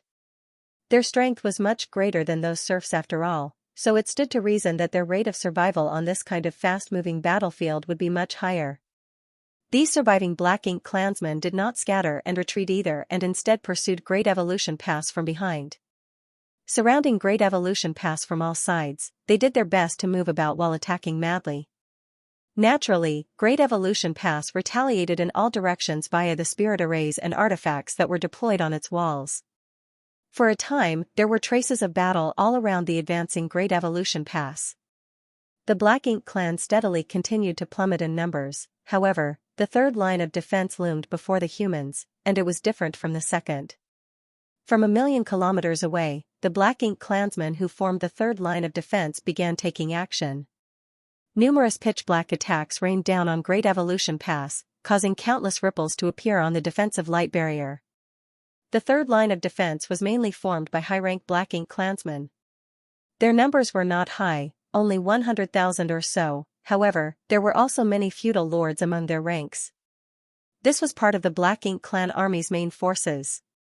Their approach was also completely different from the Black Ink clan's first 2 lines of defense. They did not show signs of rushing forward seeking death. Whilst they attacked Great Evolution Pass, they also did their best to avoid and dodge the attacks from Great Evolution Pass. The human cultivators could no longer slaughter their enemies indiscriminately like before. That was not all. When Great Evolution Pass penetrated the third line of defense, the 100,000 Black Ink clansmen, most of whom were still alive given the vast engagement distance, scattered to both sides. They retreated and maintained a relative distance from Great Evolution Pass while simultaneously launching attacks. Like a large net, they swept about, seemingly trying to engulf Great Evolution Pass within their midst. Xianxia could clearly sense that Great Evolution Pass's speed had decreased. It was not too obvious, but he could also detect that the glow of the defensive light barrier was gradually growing dimmer. The Great Pass shields might be extremely powerful, but no defense could withstand an unending barrage of attacks. The Black Ink clan survivors from the second line of defense merged with the third line of defense, thus, their overall strength increased sharply. Meanwhile, Great Evolution Pass continued to forge a path forward. Everywhere the Great Pass went, the auras of countless Black Ink clansmen vanished out of existence, their broken corpses left strewn across the battlefield. It didn't take long for Great Evolution Pass to arrive at the Black Ink clan's fourth line of defense. This particular line of defense was not very different from the third line of defense, but the proportion of feudal lords had increased significantly. The approach of the fourth line of defense was identical to the third line of defense. They refused to confront Great Evolution Pass directly and instead kept their distance while maintaining a steady bombardment to shave away at the human strength. Then, they merged with the survivors of the Black Ink clan from the second and third lines of defense to greatly increase the density of their attacks. Even so, they could not stop the advance of Great Evolution Pass. The royal city was getting closer and closer, and standing on the walls, the human cultivators could now clearly see the majestic royal city. They also saw the Black Ink clan army surrounding the universe world where the royal city was situated. Needless to say, that was the Black Ink clan's final line of defense and the core of their army. All the territory lords and 8th Order Open Heaven Realm Black Ink disciples were stationed there. As long as Great Evolution Pass could penetrate this line of defense, the Great Pass could brutally ram the royal city. With how tough and sturdy Great Evolution Pass was, the royal city would be destroyed if the two were to collide. Can we break through the final line of defense? The human cultivators did not know. They could only do their best to slaughter their enemies. On the other side, the territory lords gathered outside the royal city. Che Kong stared into the distance, watching the movements on the battlefield. Then, he suddenly snorted in derision, "Looks like we've overestimated the humans. They are not a threat to the royal city." Judging by the current situation, the Great Pass would not be able to withstand their joint forces even if it could advance towards them. It was bound to be stopped outside the royal city. As long as the Great Pass could be intercepted and the royal city could be protected, the rest would depend on the close-quarters melee between the two armies. Under those circumstances, the Black Ink clan, which held an overwhelming advantage in numbers, might yet prevail. Chapter 53-55, Great Evolution Pass Advances. Translator, Sullivan and Tia. Translation checker, Pew Pew Laser Gun Editor and Proofreader, Leo of Zion Mountain and Dale Lidger. Keys. Upon hearing what Che Kong said, Hong Di frowned slightly and chided, "Don't be careless. The humans are very cunning. Since they dared to come here in such a manner, they will surely have other tricks hiding up their sleeves." One of the territory lords snorted derisively, "Hong Di, have you grown fearful of the humans after suffering defeat at their hands? Why are you lauding the strength of the humans and undermining your own prestige before the battle even begins?" Hong Di shook his head lightly, "I am not lauding the strength of the human race. It's just that, based on past battles, the Black Ink clan has always suffered greatly every time we underestimated them." The territory lord scowled at those words, but after giving it another thought, they could not deny the truth behind that statement. They had never thought highly of the human race in the past, but where had that gotten them? Not only had the humans retaken Great Evolution Pass, but the royal city had also been thrashed by the humans 200 years ago. At this point, they were so embarrassed that they couldn't even hold their heads up high. If the human race army had not taken the initiative to withdraw back then, the Black Ink clan would have had a hard time surviving at all. For a time, they couldn't help reconsidering their contempt towards the human race. If it was something that the Black Ink clan could notice, then it stood to reason that the humans would notice too. They might even have a clearer understanding of the situation compared to the Black Ink clan. After all, they were the ones controlling Great Evolution Pass. The humans were bound to have a better understanding of the situation. After breaking through the third line of defense, Great Evolution Pass charged towards the Black Ink clan's fourth line of defense. Nevertheless, Great Evolution Pass had inevitably lost its initial indomitable momentum after being intercepted by millions of Black Ink clansmen. It's like trying to wade through a quagmire. That was what all the soldiers in Great Evolution Pass felt at that moment. Shin Ao leaned towards Yang Kai and whispered, "Squad leader, it will be bad if things continue at this rate. The speed of Great Evolution Pass is dropping, and the territory lords have yet to take action. If they make a move now, we will be stopped before we can even reach the royal city." Yang Kai nodded lightly at those words, but looking around, he replied, "I'm sure the higher-ups have a plan. Let's just wait and see first." The army was deployed to all four walls of Great Evolution Pass. Whether it was the spirit arrays or the artifacts, the arrangements were similar no matter where one stood. Moreover, human cultivators were standing at attention beside the spirit arrays and artifacts. Seeing as Great Evolution Pass had charged forward in a straight line, the ones exchanging blows with the Black Ink clan's 4 lines of defenses were mainly the soldiers facing the royal city. In other words, the deployment on the other 3 walls had not played much of a role in this battle so far. The most they had done was to counter some of the Black Ink clansmen attacking from the sides or the rear. At present, Great Evolution Pass had only exerted around 25% of its full strength. Great Evolution Pass had spent countless resources preparing for this moment for the past 200 years, hence, the deployment of soldiers to the other 3 walls could not be mere decorations. They were bound to play a role in this battle. Just as Xianxia was pondering in silence, the interception from the Black Ink clan's 4th line of defense became much fiercer. Great Evolution Pass trembled constantly, and the shield enveloping Great Evolution Pass shuddered visibly. Either because they noticed the decline of Great Evolution Pass momentum or because they received orders from the territory lords at the rear, the attacks of the Black Ink clan army intercepting Great Evolution Pass became significantly more ferocious. Switch! A sharp shout suddenly came from the depths of Great Evolution Pass. It was none other than Xianxia. In the next moment, a rumble came from within Great Evolution Pass. Dense energy spread out in all directions, and the entire Great Pass trembled as though experiencing an earthquake. There seemed to be some sort of grand array being activated. Immediately following that, Great Evolution Pass that had been charging straight towards the royal city slowly began to rotate under the impetus of an inexplicable force. In the beginning, the speed of rotation was not very fast. Great Evolution Pass was extremely enormous after all. Even with the help of a grand array, it was not an easy task to move the entire Great Pass. Nevertheless, the speed increased significantly with the passage of time. Xianxia's eyes lit up. He immediately understood what the higher-ups were planning. Needless to say, they could not rely solely on one wall of Great Evolution Pass during their assault on the royal city. Only by rotating Great Evolution Pass in this manner could the deployments on the other 3 walls be used to their full potential. A short while later, the wall that was originally facing the royal city had turned to face the left. Meanwhile, the soldiers who had been standing at the ready on the adjacent wall came face to face with the Black Ink clan blocking them. After holding back for so long, the long-prepared soldiers quickly pushed their strength. The lines of spirit arrays lit up on top of the walls, resonating with each other over the distance.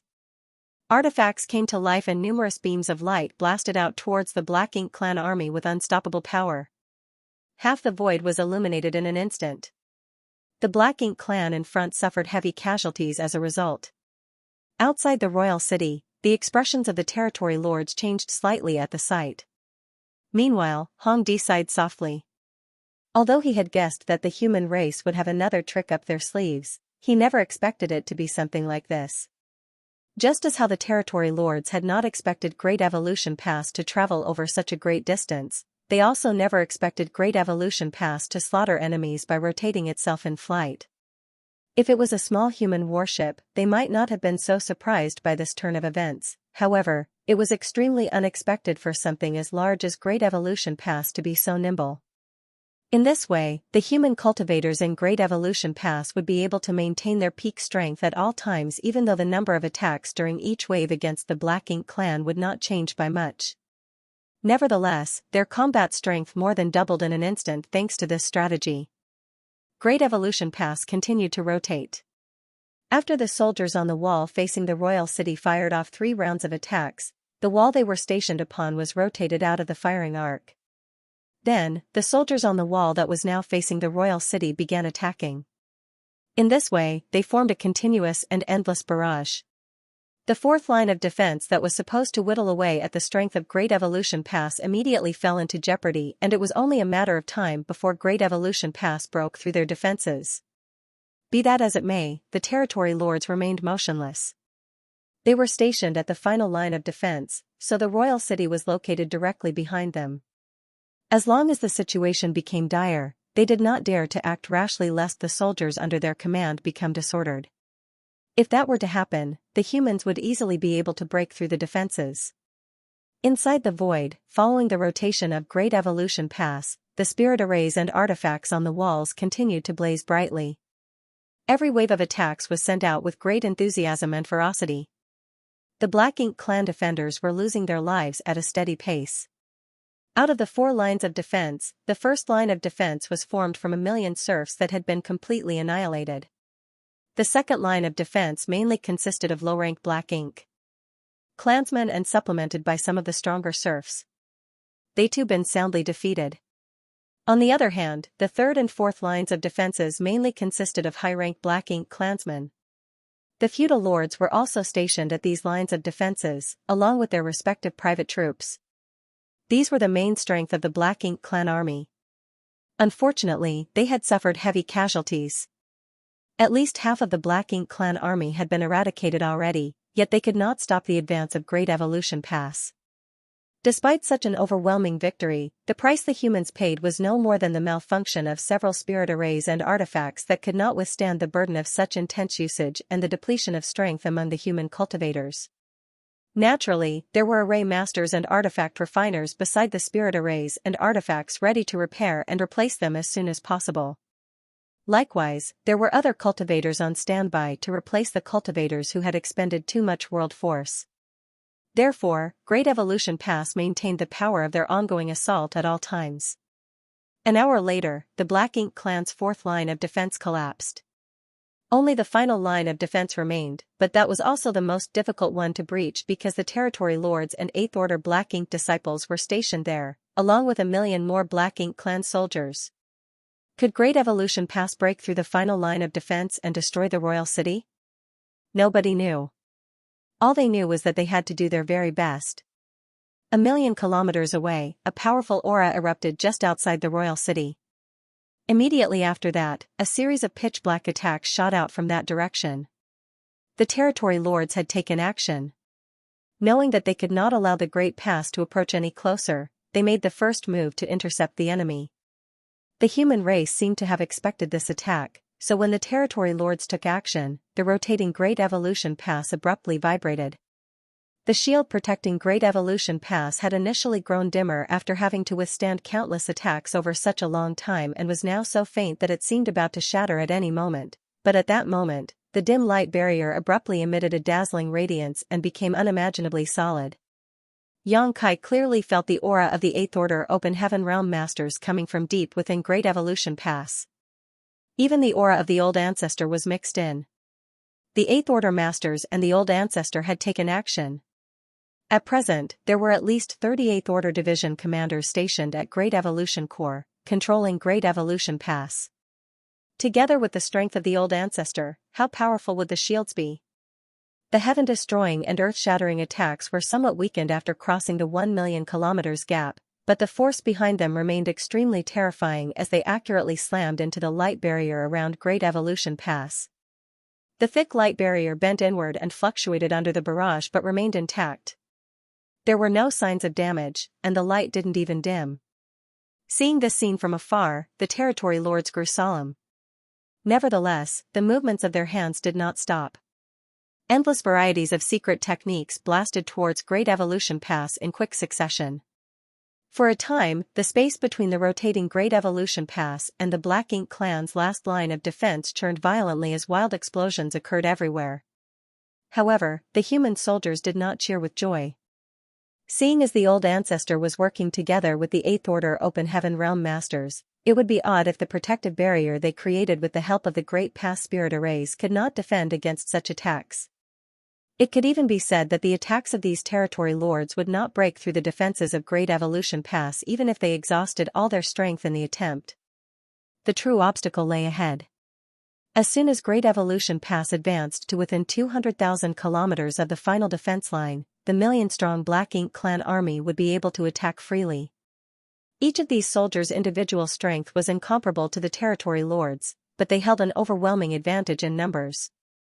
After all, how many territory lords were there compared to the troops in the Black Ink clan army?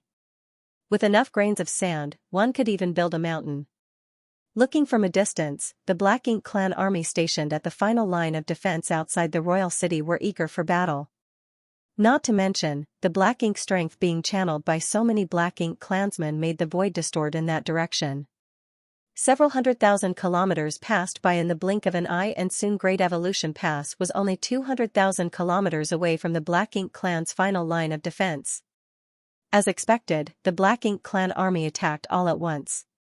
Countless energy fluctuations converged into a tidal wave that spread out in all directions. At the same time, the Black Ink strength attacks covered the entire void and rained down upon Great Evolution Pass. Many of the human soldiers subconsciously clenched their jaws nervously. If the defenses of Great Evolution Pass could not defend against this round of attacks, then more than half of the human soldiers stationed on the walls would be killed or injured in an instant. As for Great Evolution Pass, it was an extremely powerful mobile palace artifact in the first place, so it would probably be fine. In the split moment between life and death, nobody made any strange movements. Everyone had absolute trust in the abilities of the Old Ancestor and the Eighth Order Open Heaven Realm Masters. At the same time that the Black Ink Clan attacked from just 200,000 kilometers away, the defensive shield covering Great Evolution Pass seemed to undergo some kind of profound change. A gorgeous brilliance suddenly flowed across the surface of the light barrier, and the interior of Great Evolution Pass was shrouded in a kaleidoscope of colors for a moment. The first wave of attacks arrived, fiercely bombarding the light barrier like countless raindrops falling from the sky. The attacks caused numerous ripples to spread out across the surface of the shield, and as more attacks arrived, the ripples became more and more prominent. All of a sudden, the rotation speed of Great Evolution Pass increased sharply. It was clear that this method was meant to relieve some of the pressure on that section of the shield.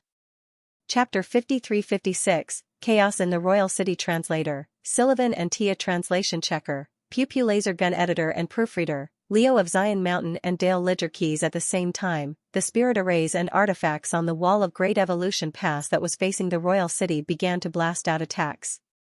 It was naturally impossible for the humans to passively take a beating without retaliating in kind.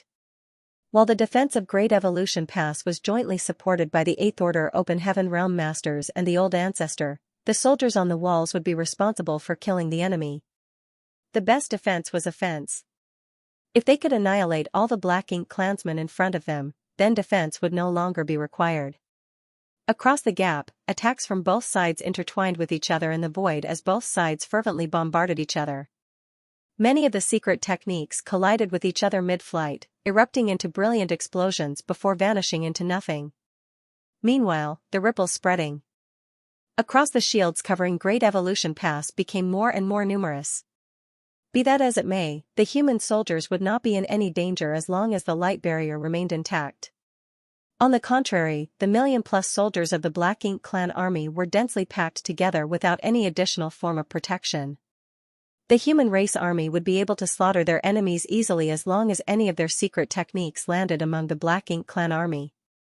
It was only a matter of how many they could kill with each attack. The original 1 million kilometers between both parties shrank to just 100,000 in short order. Nevertheless, the momentum of Great Evolution Pass remained magnificent against the intense attacks coming from the Black Ink Clan army. Xianxia suddenly looked up. The light barrier around Great Evolution Pass was fluctuating. It was sometimes dim and sometimes bright, thus, he knew that even the defense formed by the joint efforts of the Eighth Order Division commanders and the Old Ancestor would not last for very much longer. The Black Ink Clan's offensive was too fierce. More importantly, there were too many of them. If Great Evolution Pass intended to ram the Royal City, then there was no way to change the direction of their forward movement, making them an easy target. Kacha, a slight cracking sound suddenly rang out.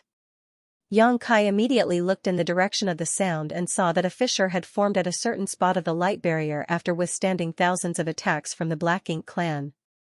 Fortunately, the crack was fleeting. It was evident that the Eighth Order Masters and the Old Ancestor were still pouring their strength into the light barrier to repair the crack. Kacha, more cracks began to form in different locations, only to be repaired almost immediately, the cycle repeating over and over again.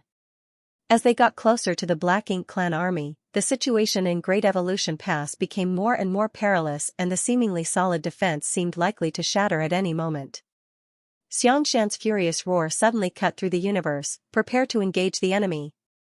After hearing the order, Xianxia and the other squad leaders quickly summoned the warships of their respective squads. The squad members swiftly boarded, and with a hum from the spirit arrays, a hole was opened in the light barrier. The cracking sounds continued to ring out as more and more breaks appeared. The Eighth Order Open Heaven Realm Masters and the Old Ancestor were clearly having a hard time maintaining the shield and keeping up with the speed at which the cracks were forming. At a certain moment, one corner of the light barrier covering Great Evolution Pass reached its limit and shattered. A hole suddenly appeared in the originally impenetrable light barrier.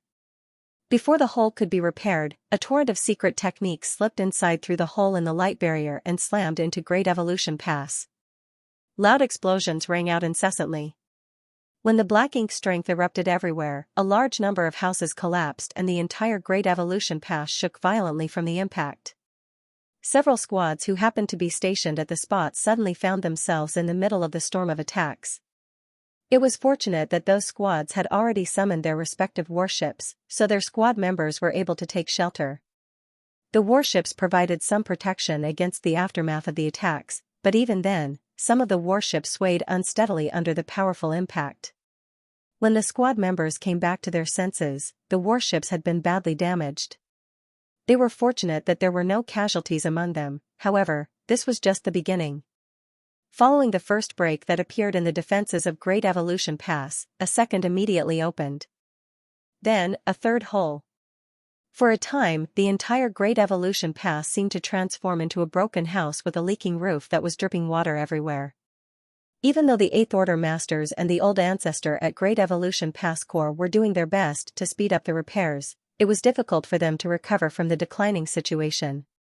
The secret techniques from the Black Ink clan constantly blasted into the depths of Great Evolution Pass, causing the entire structure to be in dire straits for some time.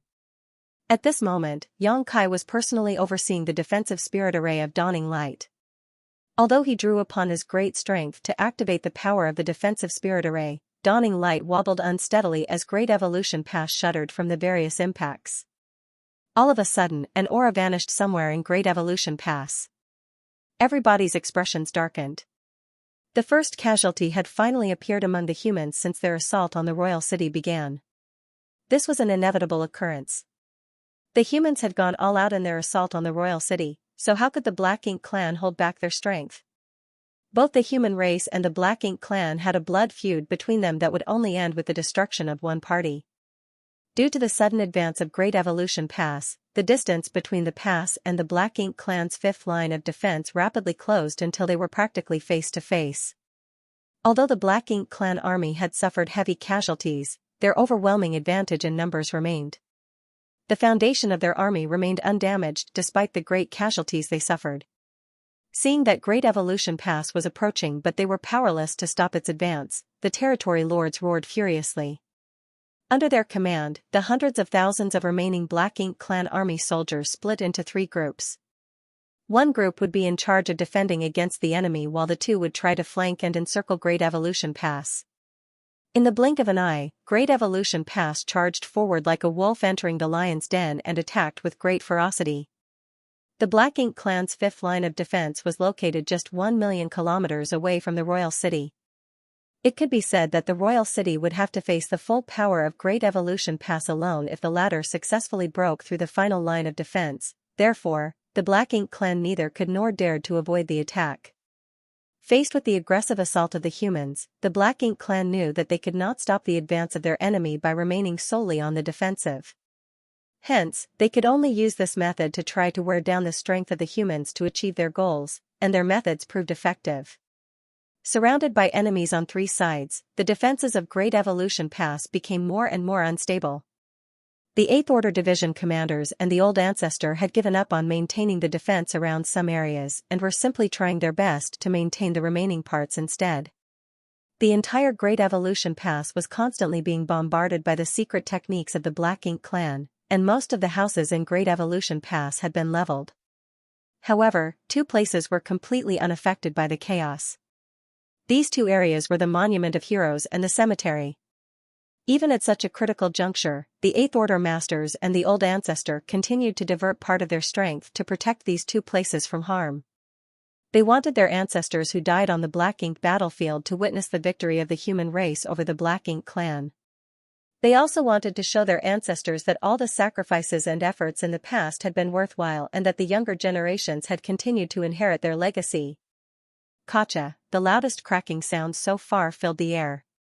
The shield around Great Evolution Pass trembled unsteadily, as though it could crumble to pieces at any time. Xianxia's furious shout resounded at that moment, "Attack!" The territory lords outside the royal city roared in return, "Stop them!" The decisive moment had arrived. Great Evolution Pass was now just 1 million kilometers away from the royal city, and the Black Ink clan army stopped retreating. At this point, they had no place left to retreat. The royal city was right behind them, so if they could not stop the advance of Great Evolution Pass here, then the royal city would fall into danger. Therefore, they had to stop Great Evolution Pass at all costs. A large number of Black Ink clansmen charged towards Great Evolution Pass fearlessly. Bearing the brunt of the attacks coming from the spirit arrays and artifacts, they exploded into mist in the void. However, their sacrifices paved the way for their comrades behind them. The rotation speed of Great Evolution Pass had reached the limit, and the pass practically completed a rotation every 30 breaths. Meanwhile, all the soldiers on the walls were madly drawing out the power of their small universes to stimulate the power of the spirit arrays and artifacts under their command to the maximum extent. The warships did not remain idle either. Now that the decisive moment had come, the warships joined the battle and launched countless attacks towards the enemy. The power of the secret techniques from both sides collided with each other in the void, and the aura of numerous Black Ink clansmen would vanish from existence with every passing moment. On the other hand, the interior of Great Evolution Pass had been seriously damaged by the barrage of secret techniques from the Black Ink clan. All the buildings had been razed to the ground, and many human soldiers lost their lives in battle. Kacha, the light barrier of Great Evolution Pass finally shattered completely, and the muffled grunts of the Eighth Order Open Heaven Realm Masters echoed through the air. It was obvious that they had suffered some backlash when the Grand Array collapsed. Consequently, the entire Great Evolution Pass was exposed to the attacks of the Black Ink clan army. The violent energy fluctuations in front caused space to become extremely chaotic, and Great Evolution Pass that had lost its defenses was like a tiger without claws. Even so, it was enough. In the next moment, Great Evolution Pass successfully charged past the Black Ink clan's final line of defense. Countless attacks were fired from Great Evolution Pass and spread out in all directions. The Black Ink clan blocking the way forward were either killed or severely injured. Some of the territory lords coughed up blood incessantly while some of the feudal lord exploded and died. At the same time, several warships inside Great Evolution Pass erupted into balls of flame. The desperate attacks that took place during the brief moment of contact left both sides reeling from the impact. Now that the Black Ink clan's defenses had been breached, the royal city lay just ahead. Thus, the Eighth Order Masters and Old Ancestor channeled all their strength into accelerating Great Evolution Pass. The Black Ink clan army pursued and blasted secret techniques at Great Evolution Pass without pause. Nevertheless, they could no longer effectively prevent the advance of the pass. Even so, nobody among the human race was happy.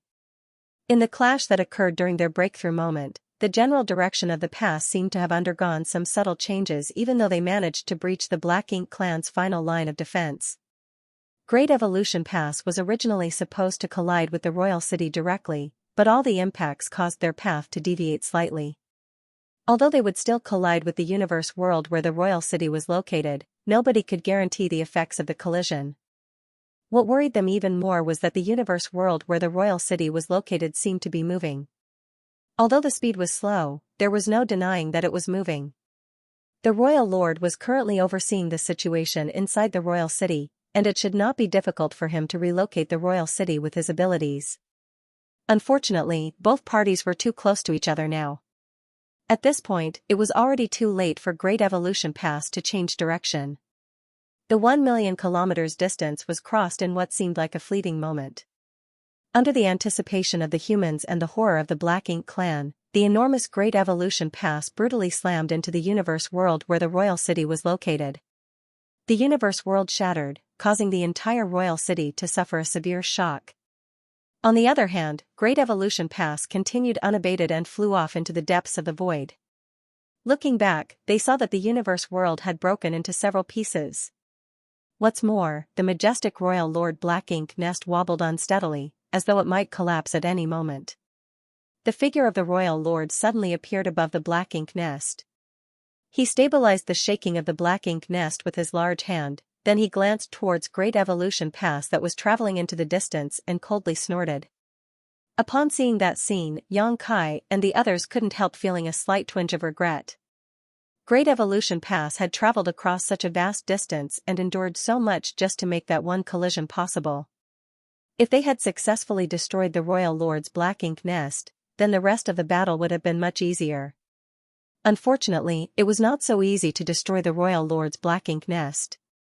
The Royal Lord had remained behind to protect the royal city, so even if the old ancestor had tried to attack the black ink nest just now, they might not have succeeded in their attempt. Not to mention, she could not act rashly since she had to guard against any unexpected movements from the Royal Lord. As a result of their mutual restraint against the other, the black ink nest was ultimately unharmed. Be that as it may, it was not as though the humans had not gained anything from their attempt. Numerous mid-rank black ink nests were smashed to pieces when Great Evolution Pass collided with the universe world. Following the collapse of the universe world, many of the mid-rank black ink nests that were originally secured around the asteroid fragment scattered and drifted away into the void. There were as many as 80 territory lords in the royal city, basically on par with the number of 8th Order Open Heaven Realm Masters. Correspondingly, there were many mid-rank black ink nests that had been secured around the vicinity of the royal city. The territory lords could borrow the power of their respective black ink nests if they were in the vicinity. Now that several of the black ink nests had been destroyed, it was equivalent to weakening the strength of those territory lords by extension. This result would be extremely beneficial for the upcoming battle. The Black Ink clan on the universe world were in an uproar, and the Black Ink clan army soon gathered in the surroundings. Meanwhile, the speed of Great Evolution Pass reduced drastically after colliding with the universe world. The humans were here to annihilate the Black Ink clan, so it was naturally impossible for them to leave after slamming into the royal city once. On the contrary, the impending fight was the real battle that would determine the fate of both races. Chapter 53-57, War Translator, Sylvan and Tia Translation Checker, Pew Pew Laser Gun Editor and Proofreader, Leo of Zion Mountain and Dale Lidgerkey's Great Evolution Pass kept going without stopping after colliding with the universe world where the royal city was located. At Great Evolution Pass Core, it took great effort for Old Ancestor Xiao and the 8th Order Division commanders to jointly decelerate the massive Great Evolution Pass, eventually stopping it about 5 million kilometers away from the royal city's original position. It was just the right distance, neither too far nor too near. Not only would this distance provide a path of retreat for the human soldiers, but they would also have enough space to attack the royal city without worrying about the fallout affecting the rear. Tens of thousands of soldiers stood at the ready inside Great Evolution Pass, prepared to move out at any moment. Meanwhile, the surviving Black Ink clan army around the royal city was also reorganizing. It crossed the royal city and came to the opposite side as they quickly deployed their defenses about 1 million kilometers out. In the end, time was too short though. Before the Black Ink clan could finish their preparations, the spirit arrays and artifacts on the walls of Great Evolution Pass resumed firing towards them. The streams of light still contained immense power, causing the enemy to scream in agony. Many of them also lost their lives with every blast. The warships set out from Great Evolution Pass at the same time, gathering together to form an enormous fleet, which then swiftly approached the royal city under the leadership of the purifying Black Ink battleship. As the army marched forward, a few dozen figures in Great Evolution Pass transformed into streams of light and sped towards the royal city. These figures that emitted an impressive and overwhelming aura were none other than the 8th Order Open Heaven Realm Masters who would participate in the battle. Old Ancestor Xiao took the lead. Her figure flickered several times before she arrived above the royal city. Slamming her slender jade hand downward, she gathered the world force in the palm of her hand and a war cry burst from her lips, "Show yourself." Following her shout, the royal lord's wretched figure emerged from within the royal city. His complexion was pale and his aura was weak. Even the color of the single pitch-black wing on his back seemed dull. Despite being injured for so many years, he had not had a chance to recuperate from his wounds, thus, he bemoaned his poor luck and ill fate to have met such a crazy woman from the human race. Now that his opponent had taken the initiative to come and knock on his door, he had no choice but to fight regardless of his reluctance. After all, there was nobody else among the Black Ink clan here who could compete with the old ancestor except him. If he relied on the territory lords under his command, they would suffer massive casualties in a face-to-face meeting with the old ancestor without his protection. It was not the first time the two top masters had fought with each other.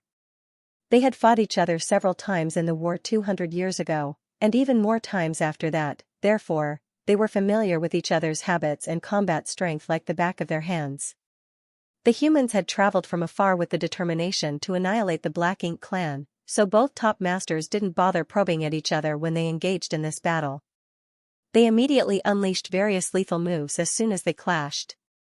The dense world force and Black Ink strength collided together, instantly causing the world around them to pale. Old ancestor Xianxia clearly wanted to drag the battlefield elsewhere, lest they harm the human race army. However, how could the royal lord willingly cooperate? If they fought near the royal city, he could borrow the power of his Black Ink nest to bolster his strength. In contrast, he could only rely on his own strength if he was dragged far from the royal city. What's more, he couldn't fight old ancestor Xianxia on equal terms in his current condition. After some back and forth, old ancestor Xianxia finally managed to drag the battlefield about 2 million kilometers out, but she was powerless to go any further. After all, there was nothing she could do when the royal lord refused to move away from the royal city. Nevertheless, 2 million kilometers was enough. With this distance, the fallout of their battle would not be deadly to the human race army, though it would still affect them greatly. Of course, if the human race army was affected, the Black Ink clan army would not escape unharmed. Neither side would benefit from this situation. Immediately after old ancestor Xiaoxiao's departure, the 58th Order Open Heaven Realm Masters who would be fighting in this war rushed towards the battlefield and charged straight at the Black Ink clan army. If these 8th Order Open Heaven Realm Masters fought inside the ranks of the Black Ink clan army, the latter would surely suffer enormous damage. The Black Ink clan was unwilling to see such an outcome, of course, so over 60 territory lords and 28th Order Black Ink disciples were dispatched as soon as they saw that the 8th Order Open Heaven Realm Masters were approaching. In terms of numbers, they far exceeded the 8th Order human masters. This couldn't be helped though, as no matter which realm, the Black Ink clan would always exceed the human race in terms of numbers. Although the number of 8th Order Open Heaven Realm Masters and Territory Lords was nearly equal after the battle to reclaim Great Evolution Pass 200 years ago, the situation was different now that they had used Great Evolution Pass to launch an offensive. 28th Order Open Heaven Realm Masters were needed to remain in Great Evolution Pass at all times to provide the necessary protection for it and also to maintain a place of refuge for the human soldiers. During the battle, the human soldiers would always need some time to rest and recover. Retreating to Great Evolution Pass was their best option, therefore, these 28th Order Division commanders could not leave their posts easily. The only ones who could actively participate in the battle were the 50 or so remaining 8th Order Open Heaven Realm Masters. In the blink of an eye, the 8th Order Open Heaven Realm Masters met the Territory Lords and Black Ink disciples in the void. Following a brief moment of chaos, they split off into several groups and scattered in all directions. While they were scattering in all directions, these larger groups were further dispersed into smaller groups. The fight was intense thanks to the various secret techniques that were unleashed in every direction. Many of the 8th Order human masters had to fight against two opponents. Fortunately, the humans boasted deeper heritages, so even if they had to fight in a 2-against-1 battle, they were only slightly disadvantaged. Nevertheless, the 8th Order Open Heaven Realm Masters who had one-on-one battles with the Territory Lords had a much easier time. They held the upper hand in the battle and were steadily forcing their opponents to retreat. Needless to say, there was no need to worry about old ancestor Xiaoxiao. Even though the Royal Lord was borrowing the strength of his Black Ink nest, he could barely stop her violent onslaught. At this moment, he only had enough strength to parry her attacks but not enough to counterattack. The fact that the battle between the strongest masters of both the human race and the Black Ink clan was the first to break out was also something that the human race had deliberately planned. For the human race army to attack, the Black Ink clan army had to be restrained, otherwise, the humans could not stop the powerful offensive of the Territory Lords. Chaos reigned and the entire universe shook from the impact of battle. Nevertheless, the Great Evolution army marched forward with steady purpose. Relying on the support of Great Evolution Pass behind them, the enormous fleet closed to within 1 million kilometers of the enemy lines. The spirit arrays and the artifacts on the warships hummed and glowed brightly. Then, an overwhelming wave of attacks rained down upon the Black Ink Clan army. Naturally, the Black Ink Clan soldiers would not sit around and wait for their deaths. They surged their black ink strength and retaliated vigorously.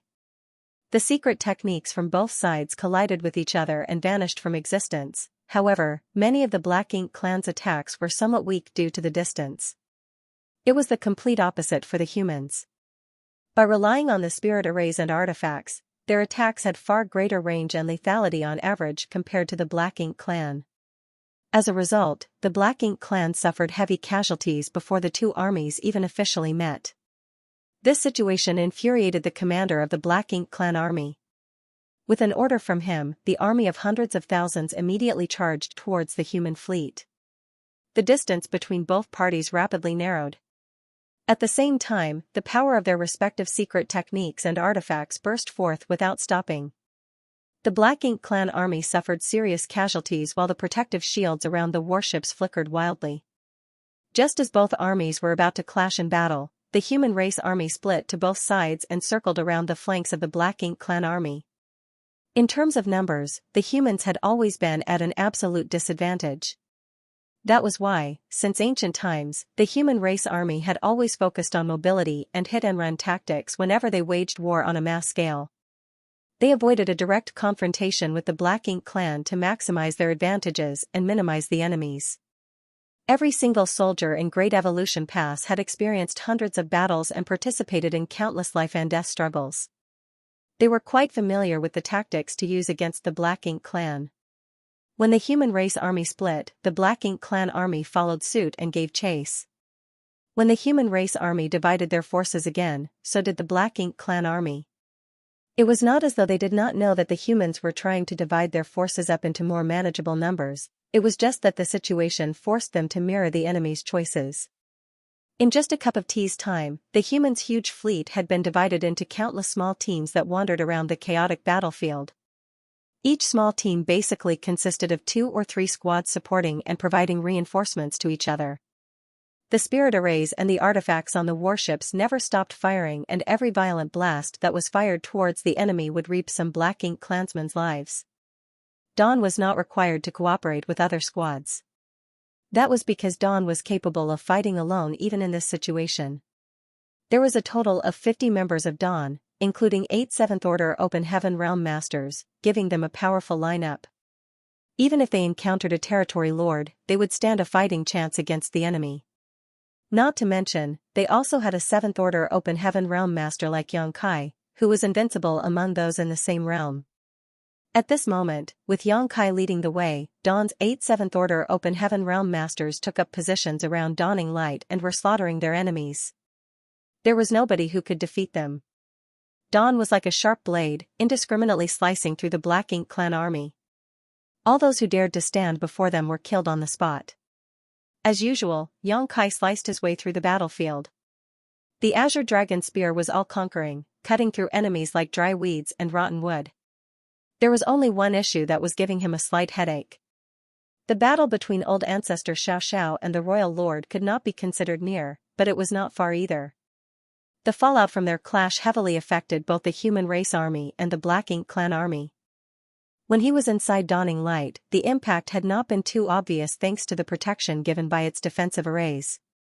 Now that he was fighting outside Dawning Light though, he was struck by considerable shockwaves every time the two exchanged blows. If the fallout had such an effect on him, what more need be said for the other 7th Order Masters? It was fortunate that the Black Ink Clan also suffered from the same detriments, so nobody gained any advantage from the situation. The energy was extremely disordered across the chaotic battlefield. Although the Black Ink Clan died in droves, the humans were also beginning to suffer casualties. Even with the mutual support from 2 or 3 squads, there were bound to be times when accidents occurred. There were simply too many Black Ink Clansmen. Moreover, the opponents were the core forces of the Black Ink Clan army. As the elites among the Black Ink Clan, they were incomparable to the cannon fodder and miscellaneous soldiers who could be cut down without much effort.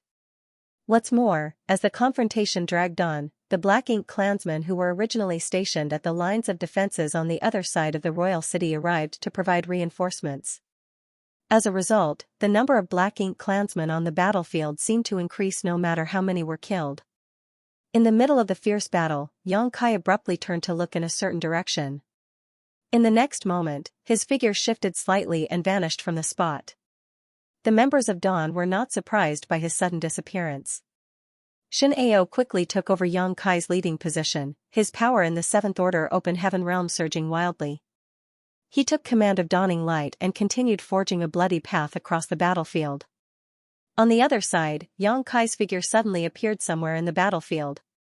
As soon as his figure emerged, the Golden Crow's cry sounded. A great sun leapt out, then the azure dragon spear pierced towards a burly figure in front of him with the great sun at its tip.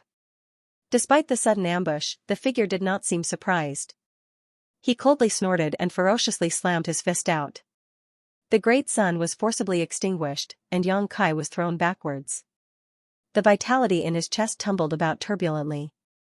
Likewise, the Black Ink clansman who counterattacked staggered 2 steps backwards before he could stabilize his figure, his expression filling with astonishment. He never expected a Seventh Order human to be capable of meeting his attack head-on. Not only was the Seventh Order Open Heaven Realm Master unhurt, but the attack even managed to push him back. This Black Ink clansman was a territory lord, one who was not being restrained by an 8th Order Division commander. Now that both the Human Race Army and the Black Ink Clan Army were fighting each other, most of the higher-ups on both sides were being mutually restrained. The battle between Old Ancestor Xiao and the Royal Lord was not something others could interfere with. Meanwhile, the 8th Order Open Heaven Realm Masters occupied the attention of many of the Territory Lords and 8th Order Black Ink disciples. However, the Territory Lords still outnumbered the 8th Order Open Heaven Realm Masters, which was why the human army had anticipated that some of them would remain among the Black Ink Clan army even after the battle began.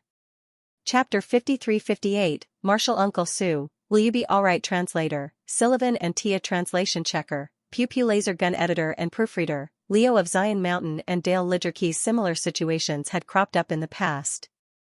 Seeing as the Black Ink clan had an advantage in numbers, it was only natural that they would figure out a way to use this advantage to the maximum.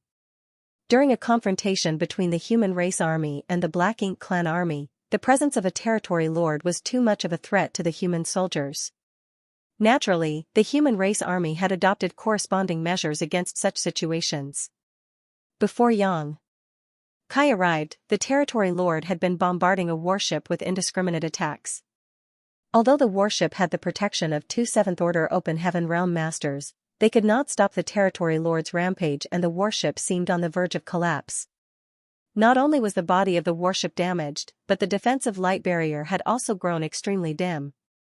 If nobody had come to help, it would not have taken much longer for the warship to collapse.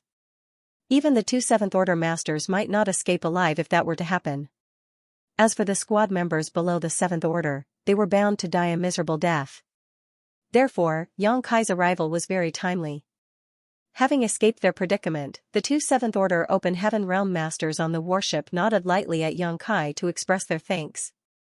Then, they immediately joined up with a nearby passing squad and sped off into the distance. The territory lord tried to prevent their escape, but Xianxia charged forward to intercept him, hence, he was forced to give up on his original target and raised his palm to strike Xianxia. At the same time, he was slightly surprised. Why did the human squad leave without regard for the survival of this 7th Order Master? How much confidence do they have in this man? Did they believe that he alone could kill a territory lord? Although the territory lord was reluctant to admit the truth, this human had indeed shown might that was unusual for a 7th Order Open Heaven Realm Master. A 7th Order Master of this caliber was most likely an elite among elites. Killing this person here would be more worthwhile than killing 100 ordinary human cultivators.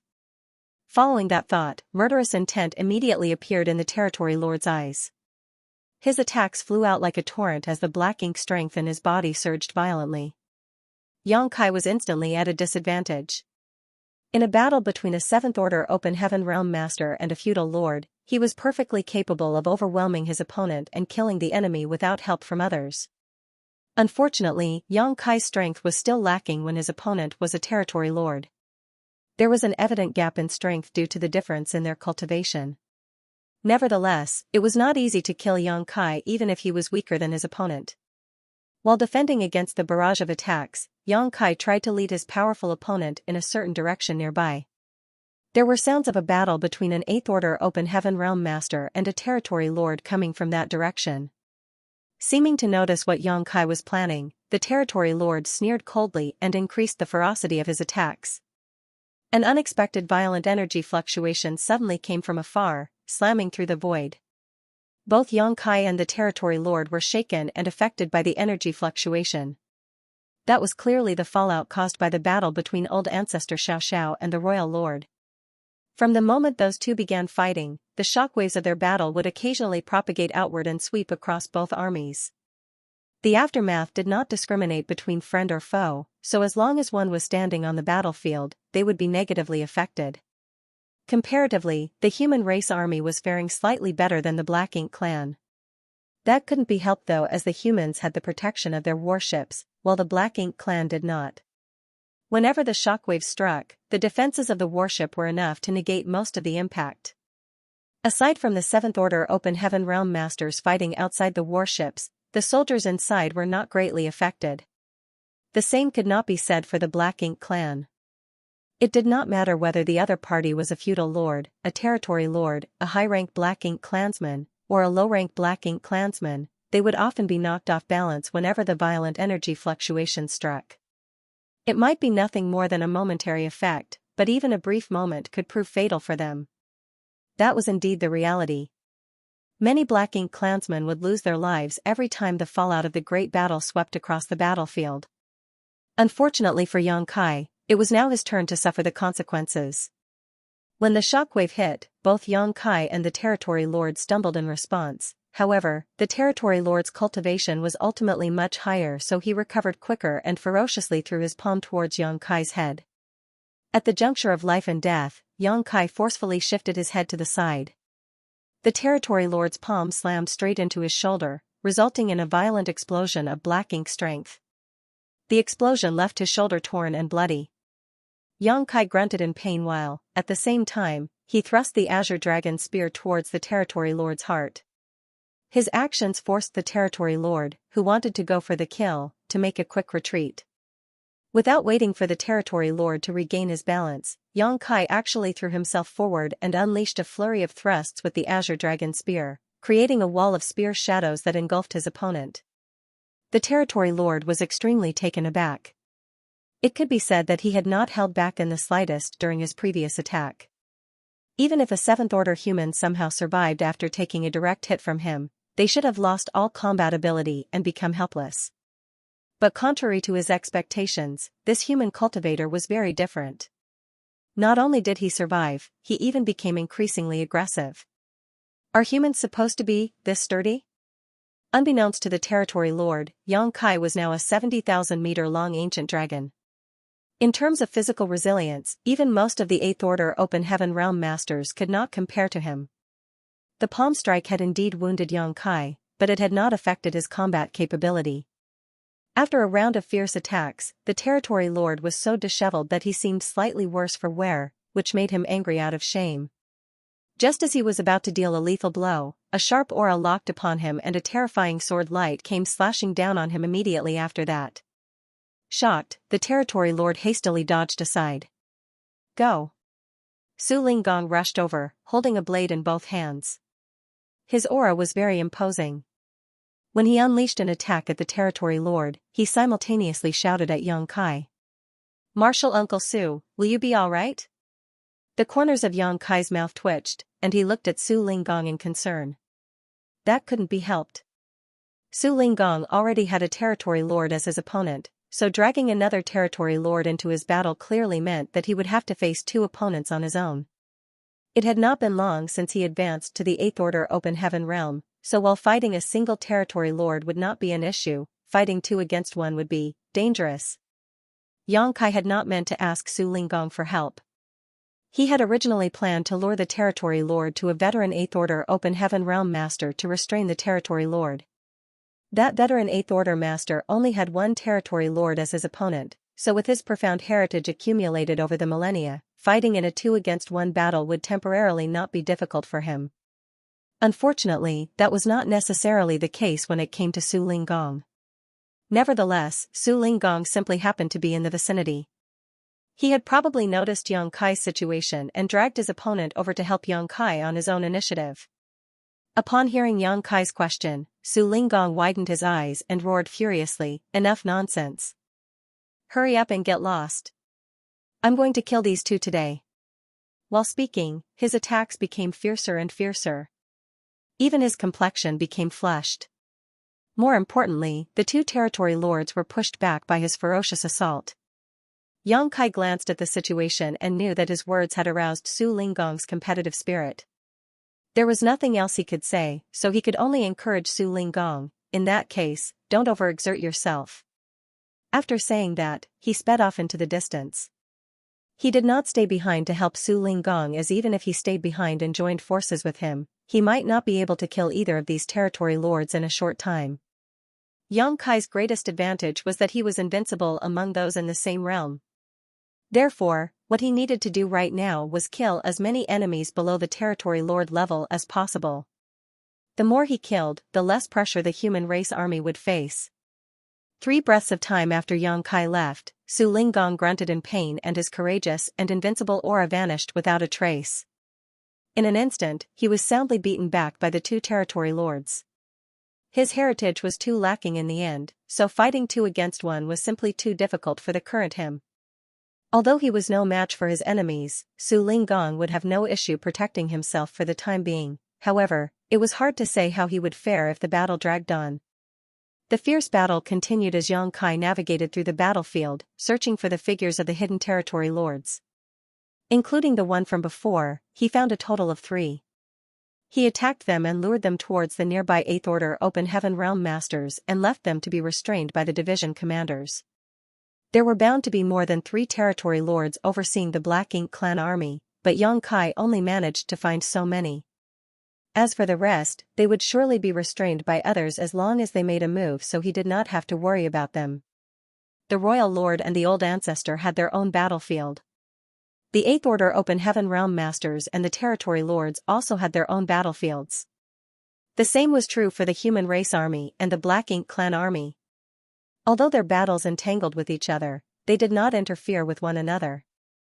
Yang Kai swept across the battlefield like lightning, and everywhere he went, the Black Ink clan suffered heavy casualties under his Azure Dragon Spear.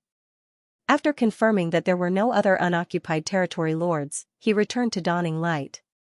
It was time to take action. Everything he did just now was simply part of the preparations for this moment. That was especially true now that the territory lords were borrowing the power of their respective Black Ink nests in the royal city to kill the 8th Order Open Heaven Realm Masters faster. As a result, the original stalemate was broken. The 8th Order Open Heaven Realm Masters were now at a disadvantage, and the newly advanced 8th Order Open Heaven Realm Masters like Su Linggong were even more at risk.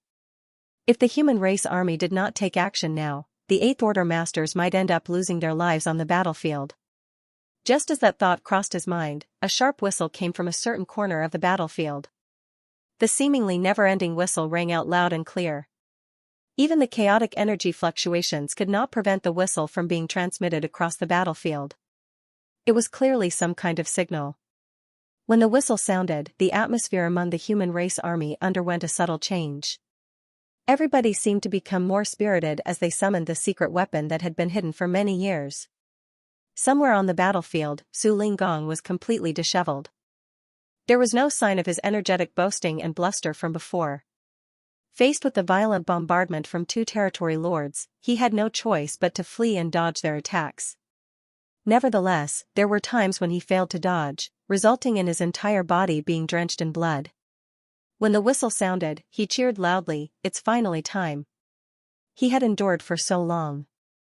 Despite facing the risk of death on multiple occasions, he had not brought out the secret weapon. He was worried that he might reveal their trump card in advance and cause the other Black Ink clansmen to become vigilant.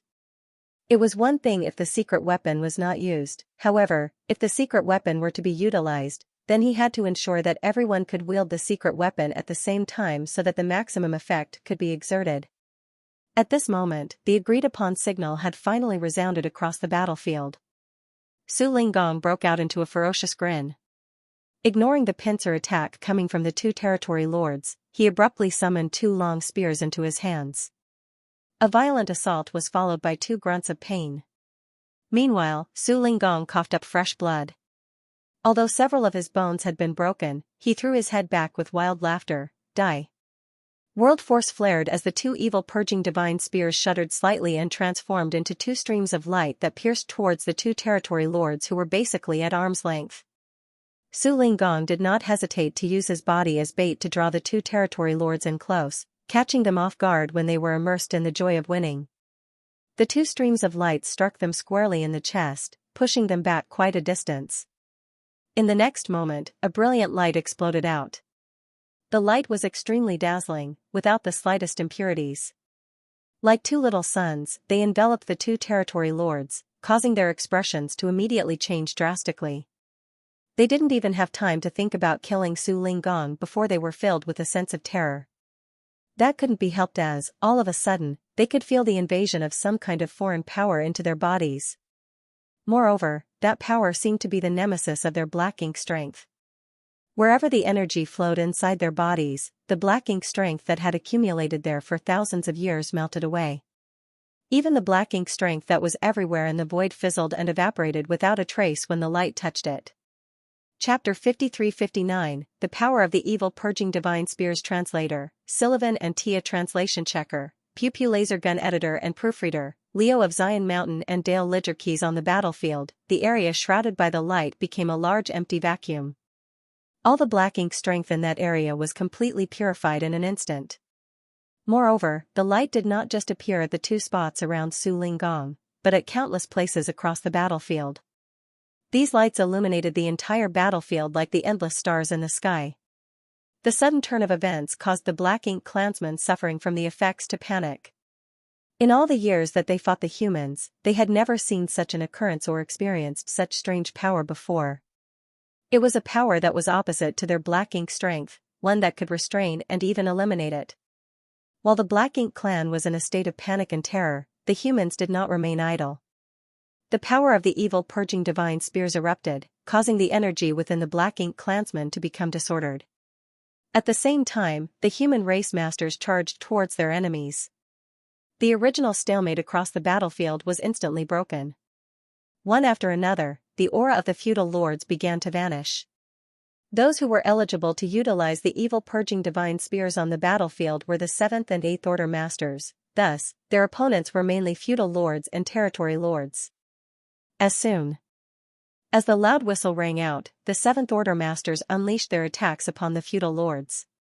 Purifying light was indeed the nemesis of Black Ink strength. When the balls of light that resembled great suns burst forth, the Black Ink strength surrounding them was fully dispelled. Furthermore, the energy within the Black Ink clansmen either dissipated or became disrupted. The secret weapon that had been hidden for so many years finally blazed brightly at this moment and achieved brilliant results. Somewhere on the battlefield, Su Linggong disregarded the wounds on his body even though he was coughing up blood violently. After pulling out the 2 evil purging divine spears, he raised his blade and charged towards the nearest territory lord. The sword light on his blade gleamed with absolute murderous intent.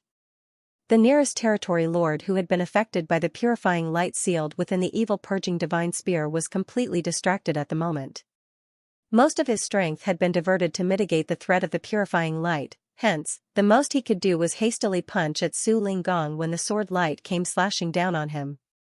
The world force of an 8th order open heaven realm master and the Black Ink strength of a territory lord collided and intertwined with each other on this small battlefield. During the brief confrontation, Su Linggong's chest caved inward and what came out of his mouth was no longer just blood but also bits and pieces of his organs. After he passed by his enemy though, the body of the territory lord behind him split into 2 halves. Pitch-black blood sprayed everywhere like a fountain. At the moment of death, both halves of the territory lord's face were filled with complete disbelief. He seemed surprised that he had died, killed in one move by a seemingly weak 8th order master. Su Linggong, who had just advanced into the 8th order open heaven realm 200 years ago, had slain a territory lord in his first 2-against-1 battle.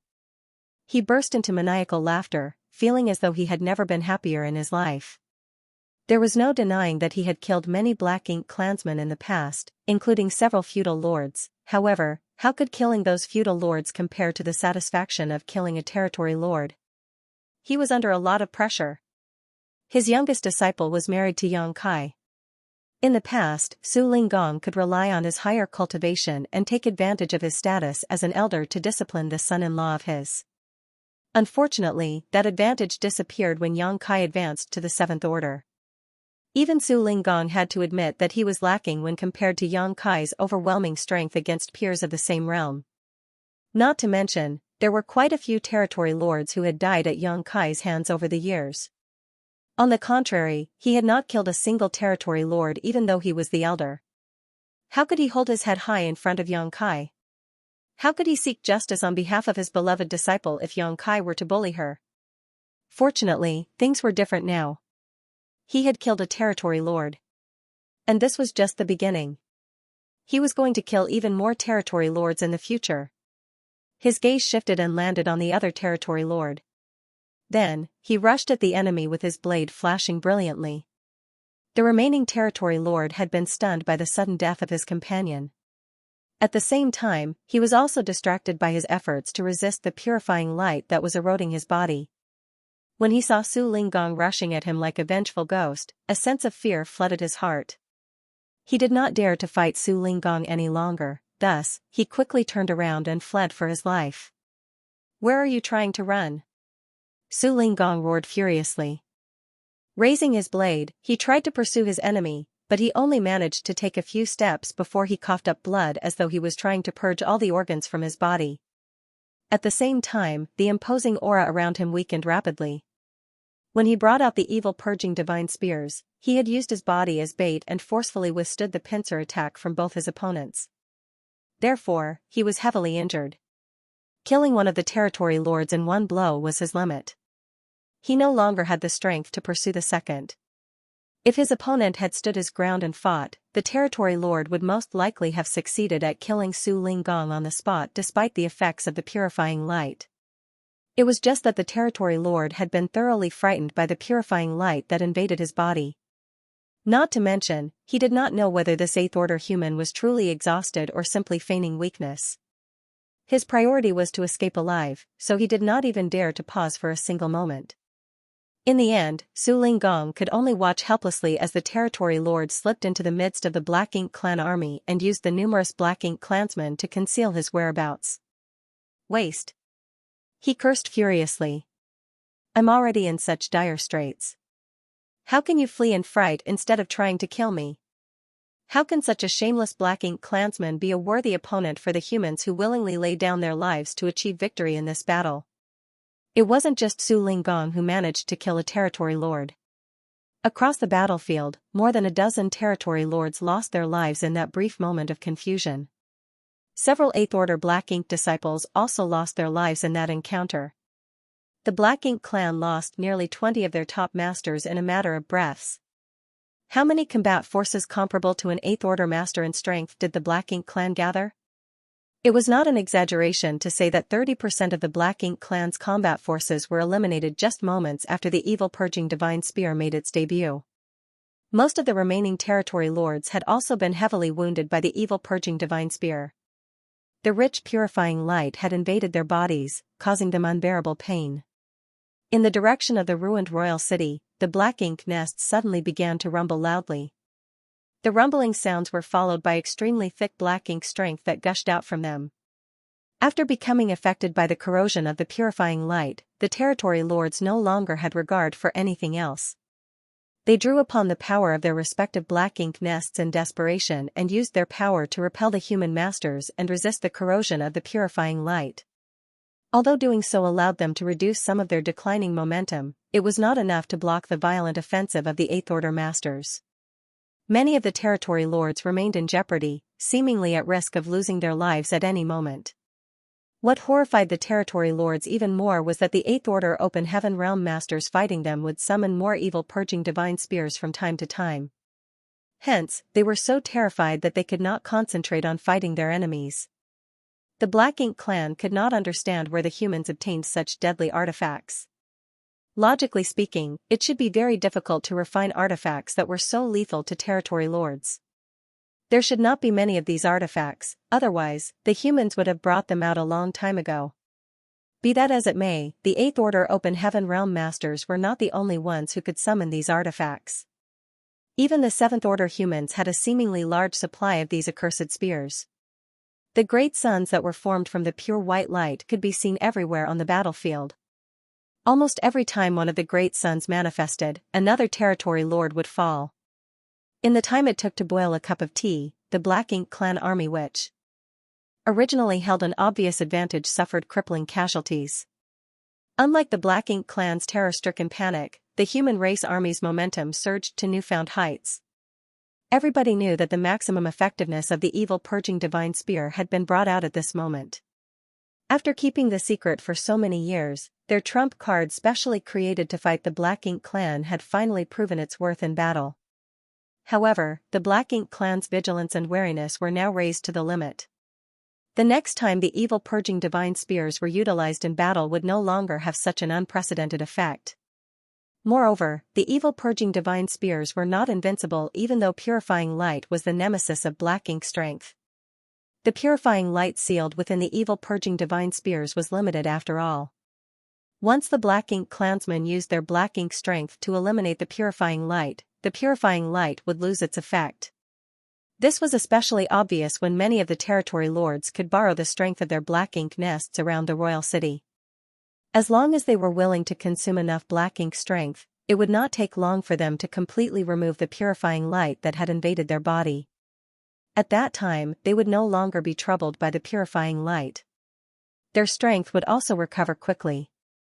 That was why the human masters wanted to capitalize on their current advantage to the fullest. These few breaths of time were extremely important. For that reason, Su Linggong continued to slaughter nearby enemies with great enthusiasm despite being seriously injured. If he dragged things out for too long, the advantageous situation brought about by the initial appearance of the evil purging divine spears would be lost. This was something the humans knew, and the Black Ink clan would also learn the truth after a short period of panic. Therefore, the surviving Black Ink clan masters were desperately running and hiding from the attacks of the human race masters while borrowing the power of their Black Ink nest to remove the poison in their body without regard for loss. The moment they recovered would be the moment the Black Ink clan struck back. The experts of both the human race and the Black Ink clan were vying for this slim window of opportunity, thus, their battle became even fiercer than before. Xianxia led the members of Dawn across the battlefield. They were practically invincible, plowing through the enemy lines leaving naught but destruction in their wake. Everywhere they went, countless Black Ink clansmen were either killed or critically injured. In one corner of the battlefield, an 8th Order division commander was vigorously bombarding an 8th Order Black Ink disciple with attacks. The might of his secret techniques and artifacts blasted continuously, causing the 8th Order Black Ink disciple to retreat frantically. The situation was very dangerous, and the 8th Order Black Ink disciple seemed to be at risk of being killed at any moment. However, the 8th Order division commander did not seem to be happy about holding the upper hand in this battle. On the contrary, he was scowling deeply. That couldn't be helped as the opponent's behavior was giving him a subtle sense that something was wrong. When he first set foot on the battlefield, he had wanted to engage one of the territory lords as his opponent. If possible, it would be best if he could restrain 2 territory lords at the same time. He was a veteran 8th Order Open Heaven Realm Master after all. Having immersed himself in this realm for so many years, he had the qualifications for such a feat. Unfortunately, the situation on the battlefield was very fickle and there were many times when things did not go as planned. As soon as he stepped onto the battlefield, this 8th Order Black Ink disciple had taken the initiative to attack him. There was no reason for him to hold back when his opponent had come looking for him themselves, thus, he immediately fought against him. He originally believed that the other party was a mere 8th Order Black Ink disciple. Moreover, the other party seemed to be the type to have broken through his limitations to advance into the 8th Order with the help of Black Ink strength. Even if he had cultivated for many years, there was bound to be a gap in his heritage compared to true 8th Order Open Heaven Realm Masters. Defeating him or even killing him should not be difficult. However, it was not until they began fighting each other that the 8th Order Division commander noticed that something was wrong. The strength of this 8th Order Black Ink disciple seemed lacking indeed. He was badly beaten and covered in wounds, but he would always avoid all lethal attacks without fail. Even the evil purging divine spear that was activated just now had been avoided completely. It had to be said that the activation speed of the evil purging divine spear was very quick. In an ambush, there was practically no territory lord who could avoid this attack.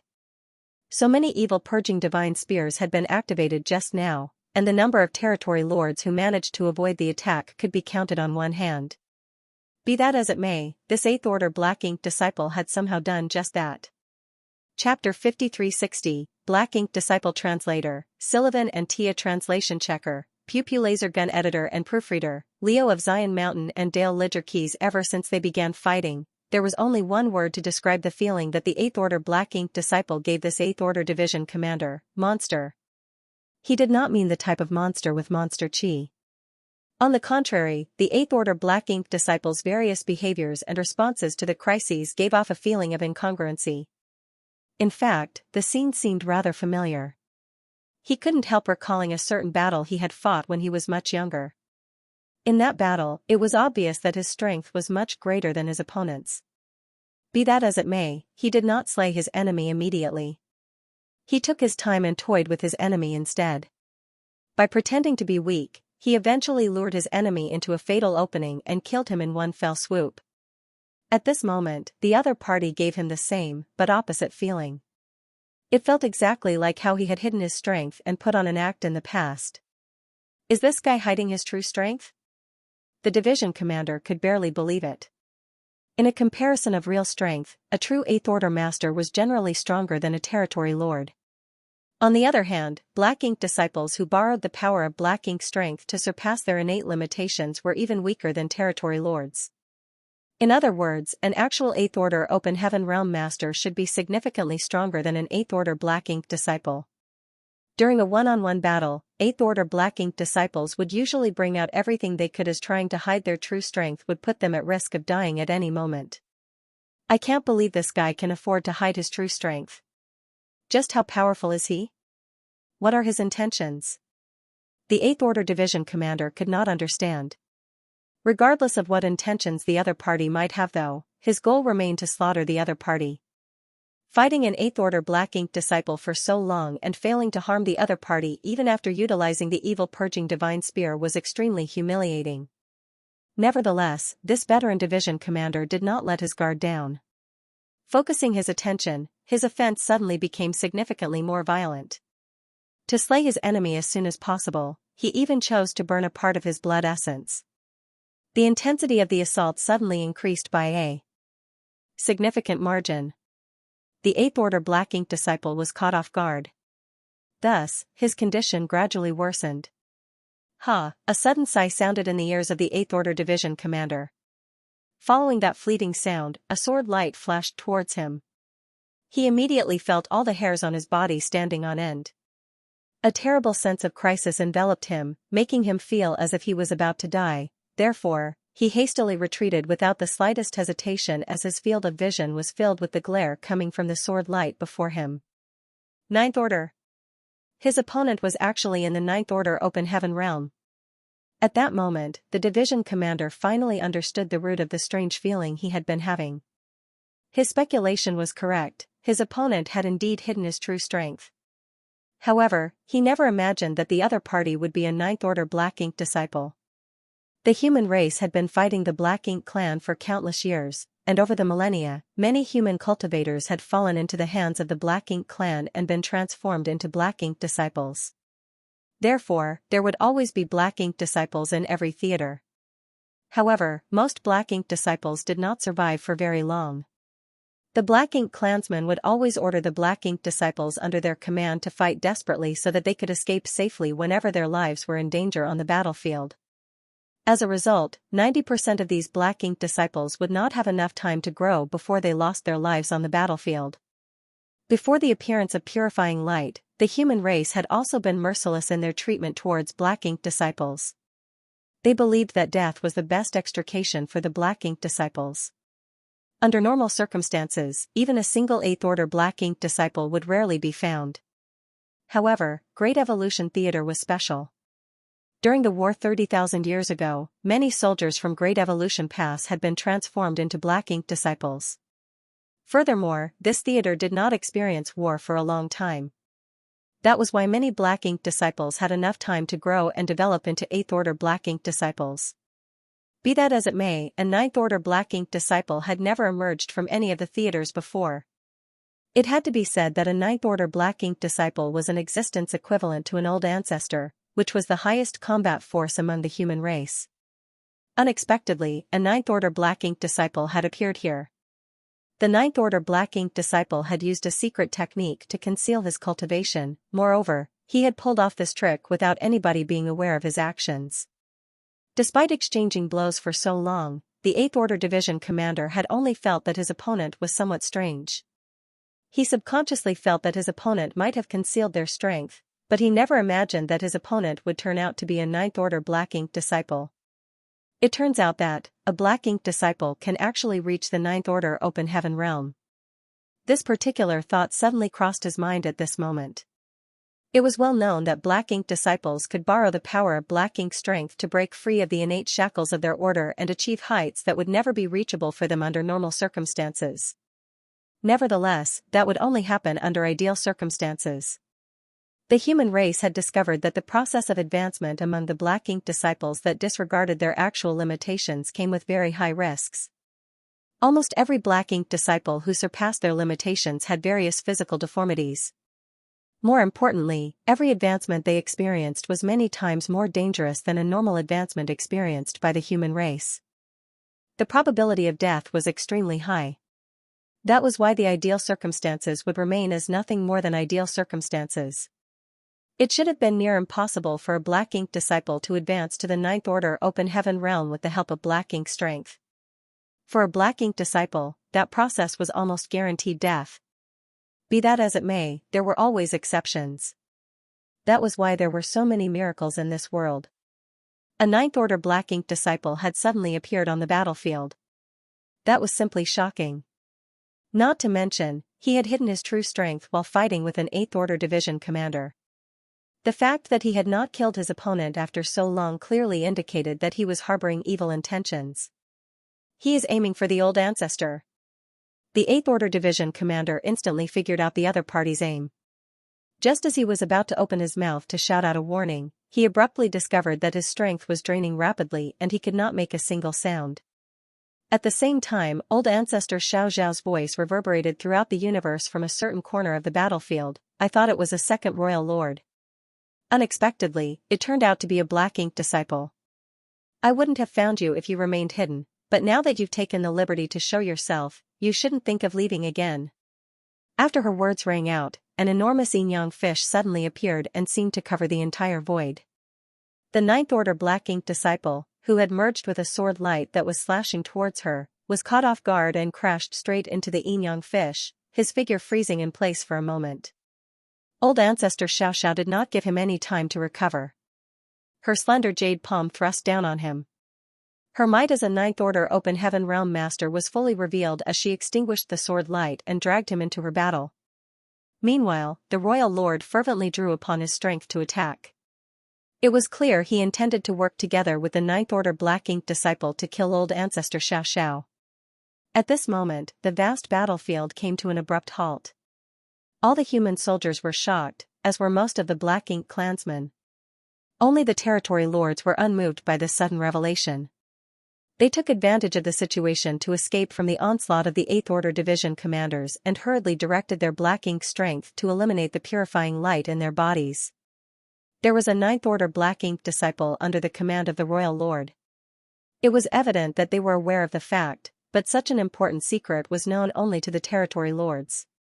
Those below the territory lords were completely oblivious to this fact. These measures were taken to prevent the secret from being revealed, otherwise, they would not have been able to catch the humans by surprise. Aboard dawning light, Yang Kai finally had the answers to his previous doubts amidst a shock. The Snow Wolves squad had gone missing within the inner ring of Black Ink Clan's defense line.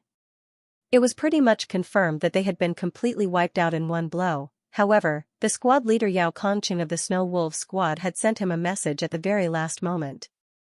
The message only contained the words Royal Lord. Yang Kai had always assumed that the royal lord had taken action, but when he reported the news back to Great Evolution Pass, old ancestor Xiaoxiao insisted that the royal lord had yet to recover from his wounds. The royal lord couldn't leave the royal city, much less attack the Snow Wolves squad from that position.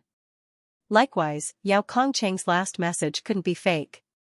They must have encountered an opponent far beyond their capabilities, or their message would not have been sent in such a hurry. The old ancestor's judgment had conflicted with the message from the Snow Wolf squad, therefore, Yang Kai had always been unable to figure out if there were any faults in the information they provided. The answer was now in front of them. The Snow Wolf squad had not encountered a royal lord, but a Ninth Order Black Ink disciple.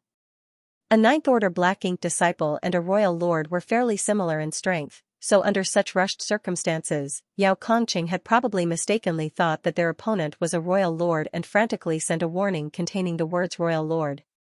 After that, the entire squad had either been eliminated or committed suicide to prevent the secret of Great Evolution Pass imminent attack from being exposed.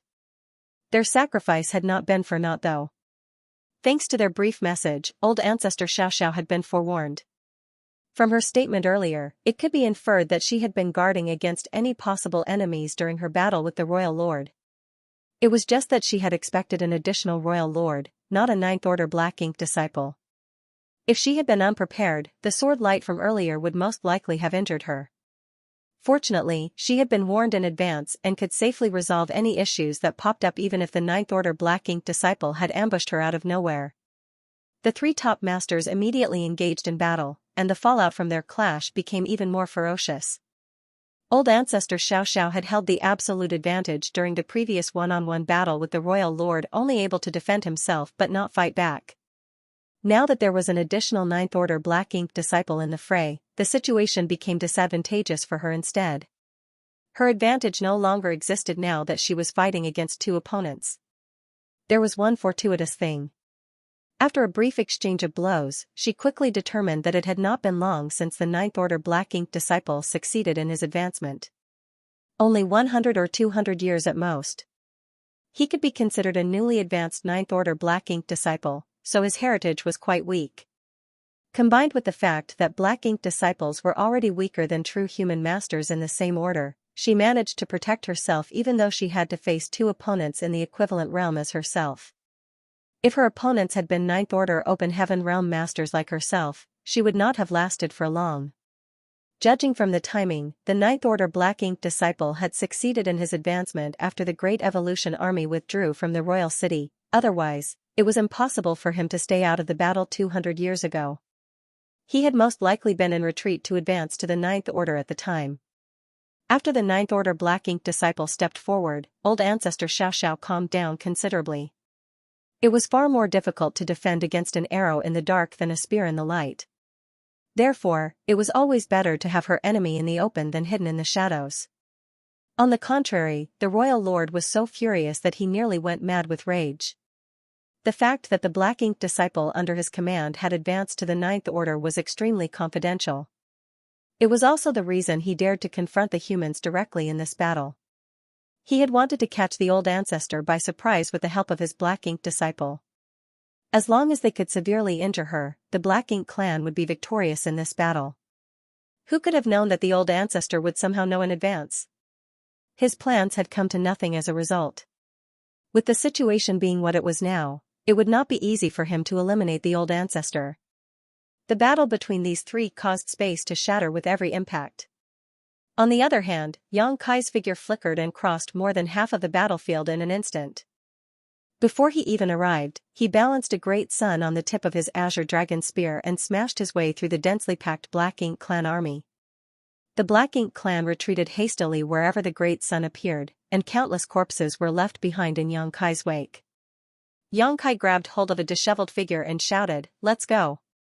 He did not return to the dawning light, instead, he headed straight in the direction where Great Evolution Pass was located. "Watch out!" The 8th Order Division commander yelled breathlessly in warning. A Black Ink clansman had come from the front to intercept them, evidently targeting the heavily injured 8th Order Division commander. This person was none other than the 8th Order Division commander who was heavily injured by the 9th Order Black Ink disciple. Division Commander Cha Pu. Although the Ninth Order Black Ink disciple had only just broken through, the power of his attacks was not something Cha Pu could defend against with his strength alone. There was a huge difference in strength between an 8th Order Master and a Ninth Order Black Ink disciple after all. That final sword slash had nearly chopped Cha Pu in half at the waist. At this moment, there was an enormous gash at his abdomen where one could clearly see wriggling organs. More importantly, there was dense black ink strength and ghastly sword chi lingering around the wound. Sullivan, spoiler title, Ninth Order Black Ink Disciple Chapter 5361, Situation Translator, Sullivan and Tia Translation Checker, Pew Pew Laser Gun Editor and Proofreader, Leo of Zion Mountain and Dale Lidgerkeys. The wound could be said to be extremely serious. Even a veteran 8th Order Open Heaven Realm Master like Cha Pu could not bear such an injury and instantly lost his combat ability. An 8th Order Open Heaven Realm Master who had lost his combat ability would naturally catch the attention of countless Black Ink clansmen on this chaotic battlefield where enemies were everywhere. In Cha Pu's current condition, any random feudal lord would be able to kill him without much effort. If Xianxia had been one step slower, Cha Pu would have lost his life to the enemy by now. As soon as the aura of the Ninth Order Black Ink disciple burst out, Xianxia's attention was focused on Cha Pu's situation. That was why he immediately rushed over to provide support. Besides, he was the only person who could have achieved such a feat. Nobody else would have been able to arrive in time even if they wanted to offer assistance. Thanks to a stroke of luck, the Ninth Order Black Ink disciple had focused his attacks on the Old Ancestor when his identity was revealed. He had wanted to catch Old Ancestor Xiao by surprise. For him, Cha Pu was merely collateral damage and thus did not target him deliberately. If the Ninth Order Black Ink disciple had attacked Cha Pu seriously, the 8th Order Division commander would not still be breathing. A Ninth Order Black Ink disciple was still in the Ninth Order Open Heaven realm after all. An attack from a Ninth Order Black Ink disciple was not something an 8th Order human could withstand. Move! Xianxia roared. At the same time, he used the Azure Dragon Spear to sweep away the various obstacles in his path and forged a bloody path forward as he made his way to Great Evolution Pass. Unfortunately, the Black Ink clan army was unwilling to watch a heavily injured 8th Order Open Heaven Realm Master escape and quickly gave chase. A large number of Black Ink clansmen instantly gathered to pursue them aggressively from behind. Various secret techniques simultaneously rained down on them. Both Xianxia and Cha Pu staggered from the impacts. It was unknown whether it was due to orders from a territory lord or just bad luck, but no matter where Xianxia went, more and more Black Ink clansmen would appear to block his path. The enemies pursuing him from behind did not lessen in numbers either, seemingly determined to ensure that Cha Pu did not escape alive. Even with the help from various nearby warships, the situation was getting worse. Xianxia did not dare to carelessly use instantaneous movement either.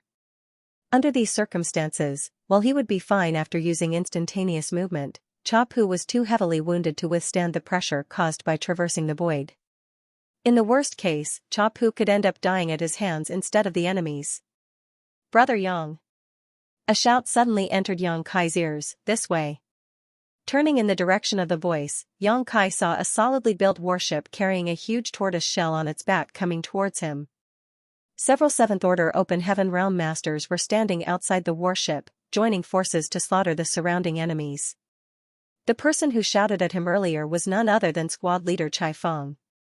Xianxia hurriedly sped in that direction while the nearby warships quickly restrained the numerous Black Ink clansmen closing in from all directions. After great effort, both parties finally met up with each other and Xianxia arrived on the Old Turtle Squad's warship with some maneuvering. The energy fluctuations rampaged wildly outside. It was a massacre. Meanwhile, the inside of the warship was also very hectic. The Old Turtle Squad's members were fervently channeling the power of their small universes to either maintain the operation of spirit arrays or control artifacts to attack the enemy. Xianxia placed Cha Pu down and finally had the time to stuff some spirit pills into the latter's mouth. Looking down at Cha Pu, his expression became solemn. In such a short period, Cha Pu's injuries seemed to have worsened considerably. It could be seen how terrifying the power of the Ninth Order Black Ink disciple was. Even an established 8th Order Open Heaven Realm Master like Cha Pu could not withstand power from a single sword slash, even if he was not the intended target. Yang Kai swiftly activated purifying light to envelope Cha Pu, trying to eliminate the black ink strength that was invading the latter's body. The black ink strength was a minor issue that the purifying light could dispel easily, however, the horrifying sword qi lingering around the wound was not something Yang Kai could handle. That could only be resolved by the old ancestor or Cha Pu himself. Be careful, Cha Pu warned. Afterwards, he was too weak to say anything else. Yang Kai nodded. Slipping out of the warship, he rushed towards Chai Feng and the others. He brushed past them and shouted at Chai Feng, "Escort him back to Great Evolution Pass." Chai Feng did not hesitate to agree and immediately ordered his squad members, "Withdraw." They hurriedly rushed back into the cabin, and under the control of the old turtle squad members, the bulky warship immediately turned around and retreated towards Great Evolution Pass under the indiscriminate bombardment from numerous Black Ink clansmen. At the same time, Yang Kai's figure flickered about wildly as he unleashed a barrage with the Azure Dragon Spear to stop the Black Ink clansmen who were chasing from behind. Wielding his supreme limitless spear art without restraint, Yang Kai swept through the enemy ranks like a hurricane. It only took an instant for the Black Ink clansmen in front of him to vanish like snowflakes melting under the scorching sun. Yang Kai stood in the void by himself, fending off the advance of his enemies with his strength alone. However, he only lasted for 10 breaths of time before his body stiffened. Coughing up a mouthful of golden blood, he staggered backwards. He excelled at wandering around and killing his enemies. Unfortunately, he needed to remain in place if he wanted to create an opportunity for the old turtle squad to retreat. He couldn't last for very long while trying to maintain a stationary position. Not to mention, the overwhelming attacks could not just be dismissed.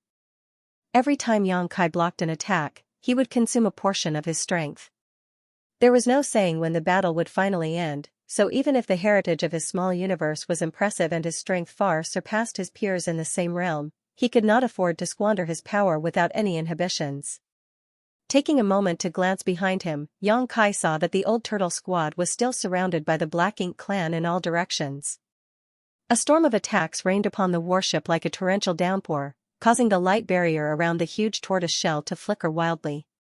Be that as it may, the old turtle squad's momentum did not reduce in the slightest, and soon they had approached to within 1,000,000 kilometers of Great Evolution Pass. Yang Kai couldn't help feeling a sense of relief. The old turtle squad might not have anything else that was special about them, but their entire squad could be described with one word: tough. And it wasn't just their warship that was tough. As far as he knew, Chai Feng and his squad members had all cultivated extremely powerful defensive secret techniques. Even if they met a powerful enemy they could not defeat, they could defend themselves for some time. This particular characteristic of the old turtle squad certainly played a huge role at this moment. If Dawn had been the one to escort Cha Pu instead, things might not have gone so smoothly. Dawn's overall strength was not inferior to the old turtles, but they would have a hard time persisting if they were surrounded and attacked by so many Black Ink clansmen. At 1,000,000 kilometers, they had arrived within the range that Great Evolution Pass's static defenses could assist them. Seeing the large number of Black Ink clansmen chasing after the old turtle squad, the spirit arrays on the walls of Great Evolution Pass began to hum and shine with light. What followed immediately after that was the power of the artifacts shooting across the sky like a hail of meteors. The attacks brushed past the old turtle squad's warship with incredible precision and slammed straight into the midst of the pursuers. Countless Black Ink clansmen were sent flying by the blasts, and the auras of numerous Black Ink clansmen vanished in large hordes. There were even feudal lords among the lives lost.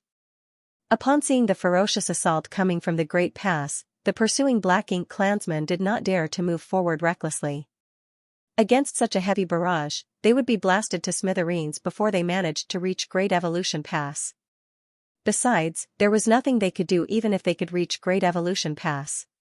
28th Order Open Heaven Realm Masters were overseeing and protecting Great Evolution Pass. With so few numbers on their side, the Black Ink clan couldn't break through the defenses of Great Evolution Pass. A heavily injured 8th Order Open Heaven Realm Master who had lost his combat ability was not worth such a huge sacrifice from the Black Ink clan. At this moment, Yang Kai no longer paid attention to the movements of the pursuers. With a shift of his figure, he began wandering the battlefield again to hunt down his enemies and did not bother to rejoin the members of Dawn. At present, the situation on the battlefield had become clear. Old Ancestor Xiao was fighting the Royal Lord and the Ninth Order Black Ink Disciple in a 2-against-1 battle. Meanwhile, the territory lords on the battlefield were being restrained by the Eighth Order Open Heaven Realm Masters. Therefore, there was practically nothing that could threaten Yang Kai's safety on this battlefield. Moreover, he did not believe that the Black Ink clan had any more hidden territory lords or Eighth Order Black Ink disciples. Now that the battle between the human race and the Black Ink clan had reached this point, both sides had already brought out all the power that they could despite not much time having passed. After all, the human race had taken out the evil purging divine spears that had been kept secret for years. How could the Black Ink clan afford to keep anything else hidden at this point? The vast battlefield could almost be said to be a place where Yang Kai could rampage without restraint. As long as he did not take the initiative to court death, there was practically nothing that could threaten his life. For him, it was simply a matter of how many enemies he could kill. Dawn was not weak, so even without him, they could run rampant across the battlefield without any issues. More importantly, Yang Kai was proficient in the Tao of space, so he would be able to maximize his advantage by fighting alone. From time to time, flashes of pure light that resembled great suns would explode somewhere on the battlefield. Those were the evil purging divine spears that were constantly being activated. For this battle, Great Evolution Pass had distributed all the evil purging divine spears that they had been stockpiling all these years. Almost every 7th Order Open Heaven Realm Master had received 2 or 3 evil purging divine spears. When faced with a powerful opponent, the evil purging divine spears would often break the stalemate and allow them to slaughter their enemies. However, now that the existence of the evil purging divine spears had been revealed, their effects were not as impactful as their debut. The Black Ink clan had become vigilant now, and no matter how fast the human race cultivators activated the evil purging divine spears, they would still need to take some time. This was unlike at the beginning when the human masters had activated the evil purging divine spears at the same time, shocking both the territory lords and feudal lords. The Black Ink clan had never seen such an artifact before, so how could they have known about them having such a great restraining effect on Black Ink strength? The situation might be favorable, but the battlefield was still tense. There was nothing that needed to be said about the old ancestor's situation. She was powerless to slaughter her enemies even if she could handle them in a 2-against-1 battle. The 8th Order Open Heaven Realm Masters were also busy fighting the territory lords and 8th Order Black Ink disciples at the moment. The sudden emergence of the 9th Order Black Ink disciple had shocked all the 8th Order division commanders. The territory lords, who were originally being heavily suppressed, had taken advantage of that momentary shock to break free from the restraint of the human masters and desperately draw on the power of their Black Ink nests to remove the purifying light that had invaded their bodies. Although many of them had been killed, even more of them had managed to escape death. To pull off that explosive moment, many 8th Order Open Heaven Realm Masters had gotten severely wounded. Take Su Linggong for example. The newly advanced 8th Order Open Heaven Realm Master had fought in a 2-against-1 battle, and for the sake of killing his enemies, he had not hesitated to reveal an opening as bait. He had forcefully withstood a blow from each of his 2 opponents when the evil purging divine spears were activated. It was true that he had indeed killed an enemy, but his strength had been seriously compromised due to his injuries. The assault of another territory lord had left him in a miserable state. Similar situations like his could be seen everywhere on the battlefield. The higher-ups of the human race were showing signs of being suppressed even though their numbers were now almost equal to their enemies. The situation might be grim, but that was the price that they had to pay to slay their enemies. Without their previous efforts, it would have been impossible for 20 territory lords and 8th Order Black Ink disciples to be killed so swiftly. It had to be said that most ordinary wars between the 2 races would last from several decades to over 100 years, but the number of territory lords who fell during that time would never exceed the fingers on one's hand. Be that as it may, nearly 20 territory lord level masters had lost their lives in just a few breaths. The evil purging divine spears were worthy of being the human's trump card. The 8th Order division commanders might not be in shaky condition, but the warships under the 7th Order Open Heaven Realm Master's command were at peak condition. Although the Great Evolution Army only had 30,000 troops against the Black Ink clan army of nearly 1 million, the rate at which the humans were killing the Black Ink clansmen was astonishing. In half a day of intense battle, hundreds of thousands of Black Ink clansmen had been killed, their tattered corpses and remnant Black Ink strength scattered across the entire battlefield. Chapter 5362, Breaking the Stalemate. Translator, Sullivan and Tia. Translation checker, Pew Pew laser gun editor and proofreader, Leo of Zion Mountain and Dale Lidgerkeys. The human race also suffered many casualties. In such a huge battle, it was inevitable for losses to occur on both sides. Warships would explode from time to time, but fortunately, the humans had many years to prepare for this clash. The squad leader of every squad had a spare warship in their possession. Every time a warship blew up, they would immediately summon their spare warship and continue their bloody battle with the Black Ink clan. In the past, the human race did not have such means because the refining of each warship required extensive amounts of materials. The human soldiers already lived a frugal life at that time, with even their cultivation resources being used sparingly, so where would they find the extra resources to refine spare warships? However, the lack of resources stopped being an issue that plagued the human race once the void Yin-Yang mirrors entered circulation throughout the Great Passes. Coupled with their efforts in plundering the Black Ink clan's territory, it stood to reason that the humans would have more resources to go around than before. That was also the reason why the overall strength of the human soldiers had improved significantly over the recent 500 years. With a steady supply of resources, there was no need for them to be stingy in their cultivation. Every squad at Great Evolution Pass had their own spare warship, except for Special Operations squads like Dawn. Special Operations squads did not have spare warships because their primary warships were specially refined and customized by the artifact refining Great Grandmasters themselves. Moreover, the customization of the spirit arrays and artifacts on their warships had cost them countless military merits. In any case, if the situation was so dire that even the warships of the elite squads were destroyed, then the human race would not be far from defeat. At that point, it would no longer make much of a difference whether they had a spare warship or not. The cawing of the golden crow reverberated across the battlefield again as a great sun leaped out to illuminate the surrounding darkness. Even the Black Ink strength could not block out this brilliant light. When the great sun exploded, countless Black Ink clansmen were vaporized. Yang Kai breathed heavily as he looked around with his spear raised. The Eighth Order Open Heaven Realm Masters scattered across the battlefield were all locked in desperate battles while the Black Ink clan army had rallied and was now surrounding the warships that were moving across the battlefield. The situation was extremely dangerous.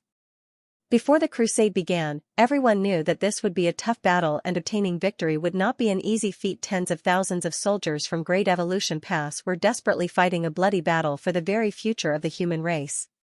All their efforts were to protect the safety and peace of their future, hence, they did not hesitate to risk their lives for their cause. It was just that the appearance of the Ninth Order Black Ink disciple was simply too unexpected.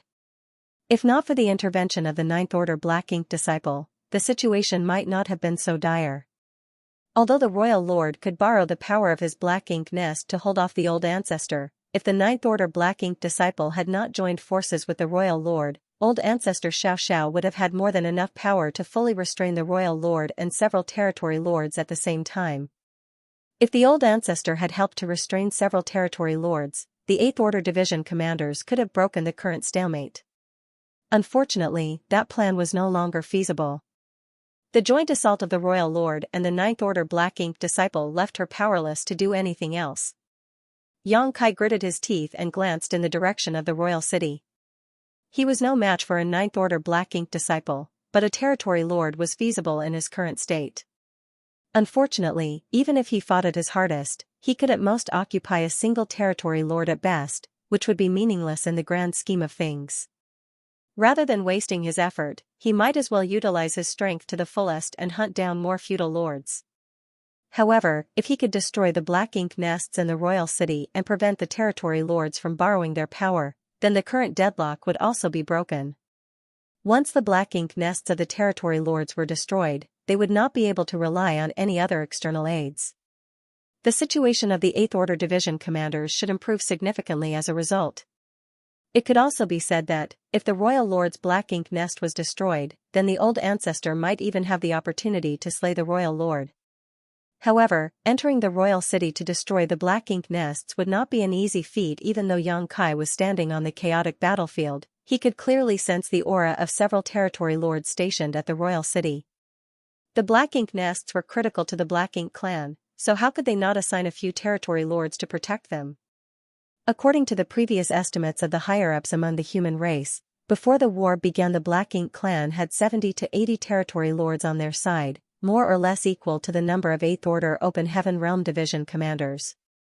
In addition, they also had some 28th Order Open Heaven Realm Black Ink disciples under their command. Be that as it may, there were not that many territory lords and 8th Order Open Heaven Realm Black Ink disciples on the battlefield. At least 20 territory lords must have remained in the royal city to guard the Black Ink nests. That was an extremely powerful force. Judging from the current situation, guarding the Black Ink nests had been a fail-safe plan. The reason why so many territory lords had stayed behind was to guard against the 8th Order Open Heaven Realm Masters of Great Evolution Pass. Just as how the human race had analyzed the strength of the Black Ink clan, the Black Ink clan had also made a judgment on the number of 8th Order Open Heaven Realm Masters the humans had. If not all of the human race masters had taken action, then how could the Black Ink clan dare to go all out?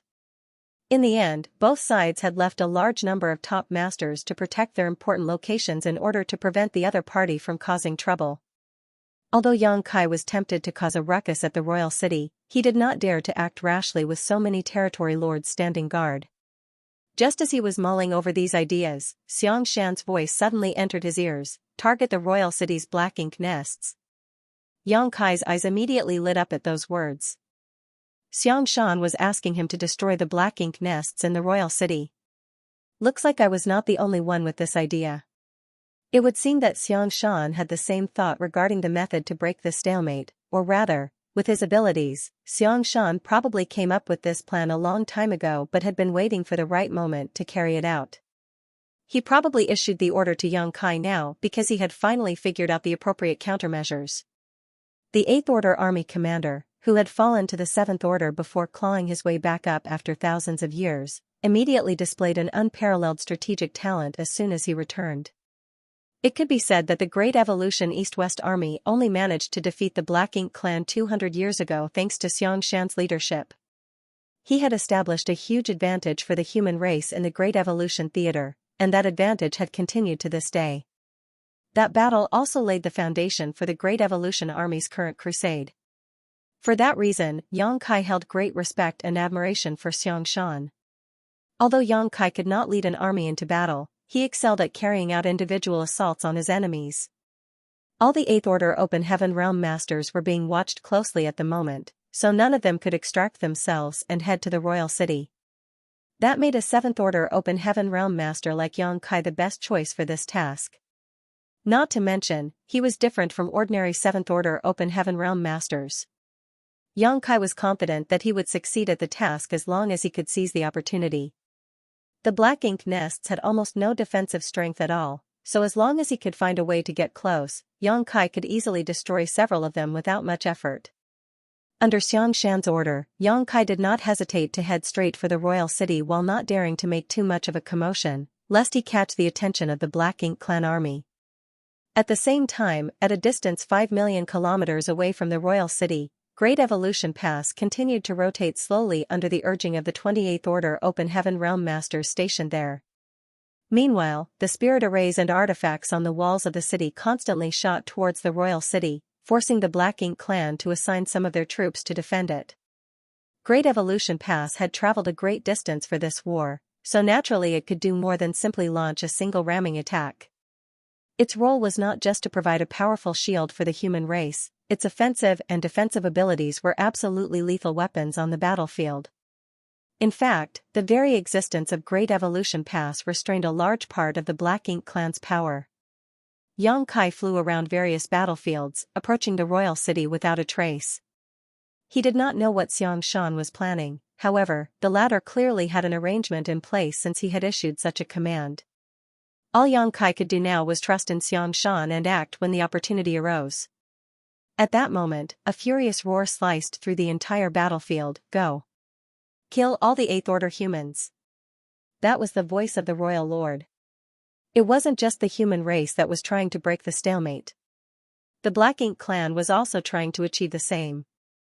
For the human race, destroying the black ink nests in the royal city was the key to breaking the stalemate. On the other hand, killing the 8th Order Division commanders was the Black Ink clan's key to victory. The Black Ink clan might not have had such capital in the past, but they did now. They had a 9th Order Black Ink disciple. At the start of the battle, this 9th Order Black Ink disciple had remained hidden, disguising himself as an 8th Order Black Ink disciple during his battle with Chapu. He has been looking for an opportunity to attack the old ancestor. It was a pity that old ancestor Xianxia had received a warning in advance, so she was fully prepared. The terrifying sword slash he unleashed at her had not gotten the desired effect. On the contrary, he exposed his whereabouts and was dragged into old ancestor Xiaoxiao's battle, unable to extricate himself. He was now working with the royal lord. Although they had managed to suppress old ancestor Xiaoxiao, dragging out the battle in this manner was not going to accomplish anything. Compared to fighting with old ancestor Xiaoxiao, it would be more efficient if he hunted down the 8th Order Open Heaven Realm Masters instead. With his 9th Order strength, none of the 8th Order humans engaged in battle with the territory lords would be able to defend themselves against him. When the royal lord let out that ferocious roar, he also struck out at old ancestor Xiaoxiao with all his strength so that the 9th Order Black Ink disciple could escape. The reason for his shout was also to distract and disturb her focus. Contrary to the royal lord's expectations, she did not even attempt to stop the 9th Order Black Ink disciple from leaving, instead increasing the intensity of her attacks on him. The royal lords felt his heart clench slightly, vaguely sensing that something was wrong. Logically speaking, old ancestor Xiaoxiao should have been desperate to prevent the 9th Order Black Ink disciple from leaving, however, she had done the exact opposite. Her seemingly illogical choice made the royal lord feel uneasy. Having suffered terrible losses due to her schemes in the past, anything that felt out of place made him wary. Nevertheless, the royal lord did not have the time to ponder on the matter as her attacks were so fierce that he had to concentrate on defending himself. How could he dare to be distracted at a time like this? The royal lord wasn't the only one who was taken aback. Even the 9th Order Black Ink disciple was stunned. Be that as it may, his opponent's choice happened to be exactly what he wanted, so he quickly stopped thinking about the issue and spun around to attack the nearest 8th Order Open Heaven Realm Master. The 8th Order Division commander was already drenched in blood. His current situation was similar to Su Linggong's. They were both fighting 2-against-1 battles, but as a veteran, his heritage was much stronger than Su Linggong's. That was why he was in better condition despite also fighting 2 opponents at once. After activating the evil purging divine spear, this division commander had forcefully withstood the attacks from both enemy territory lords and took the opportunity to kill one of them. Unfortunately, he was now severely injured and stuck in a protracted battle with the other territory lord. A sharp aura locked onto him without warning. Before the 9th Order Black Ink disciple even arrived, a sword slash was unleashed from afar. The terrifying power behind the sword slash even tore space apart in its path. The sword chi not only enveloped the 8th Order Division commander, but also affected the territory lord who was fighting him. The territory lord's expression changed drastically, and he soundly cursed the 9th Order Black Ink disciple in his heart. Nevertheless, his movements were quick. All the black ink strength in his body surged, and he quickly retreated to avoid being affected by the sword chi. In the next moment, this territory lord's figure stiffened in shock. That was because many powerful auras suddenly emerged from the surroundings and encircled him from all directions. 8th Order humans. Why are there so many 8th Order humans here? The thought had only just passed through his mind when countless fists slammed into his body from all sides. He was beaten to the point where he coughed up blood continuously. Even though he was severely wounded in an instant, his life was not in danger. However, the 9th Order Black Ink disciple's sword chi fell upon him at that moment. No. He held, desperately using all his might to defend himself against the sword wave. Be that as it may, how could his severely injured body achieve such a feat? When the sword chi enveloped him, his enormous figure was instantly cut to pieces as the horrifying sword chi sliced off all his vitality. Chapter 5363, Pin Down Translator, Sullivan and Tia Translation Checker, Pew Pew Laser Gun Editor and Proofreader, Leo of Zion Mountain and Dale Lidgerkeys. The territory lord's vitality dissipated quickly. He widened his eyes, as if he couldn't believe that he was dying at the hands of the 9th Order Black Ink disciple instead of the human race. Just before his death, he saw several 8th Order Open Heaven Realm Masters charging towards the 9th Order Black Ink Disciple through his blurry vision. Every one of them was incredibly powerful. The 8th Order Open Heaven Realm Masters who had hidden themselves amid the chaotic army no longer had the intention to conceal themselves at this moment. They quickly drew upon their world force and attacked the 9th Order Black Ink Disciple. Nobody knew when these 5 8th Order Masters had entered the fray. It wasn't just the Black Ink clan that had failed to notice their presence, even the human cultivators had not noticed them. It could even be said that these 5 8th Order Open Heaven Realm Masters would not have had the chance to shine if things had gone according to plan. Their original task was to remain at Great Evolution Pass and control its core. While providing the necessary protection for the pass, they were also supposed to guard against any territory lords who dared to attack the pass directly. Unfortunately, the original plans could not keep up with the changes on the battlefield. It was only natural for the humans to adapt the necessary countermeasures following the appearance of a 9th Order Black Ink Disciple among the Black Ink clan's forces. These 5 8th Order Open Heaven Realm Masters were the candidates chosen by the army commanders to deal with the 9th Order Black Ink Disciple.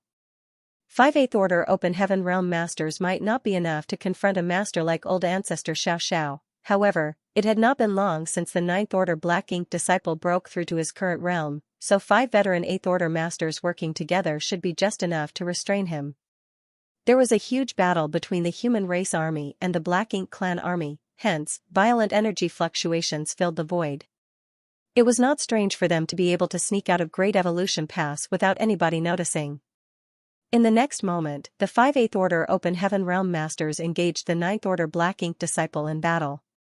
The 8th Order Master who had been targeted by the 9th Order Black Ink Disciple Sword Chi earlier also joined in the battle without regard for his injuries even though he was coughing up blood. He drew upon his world force madly as he attacked his imposing opponent.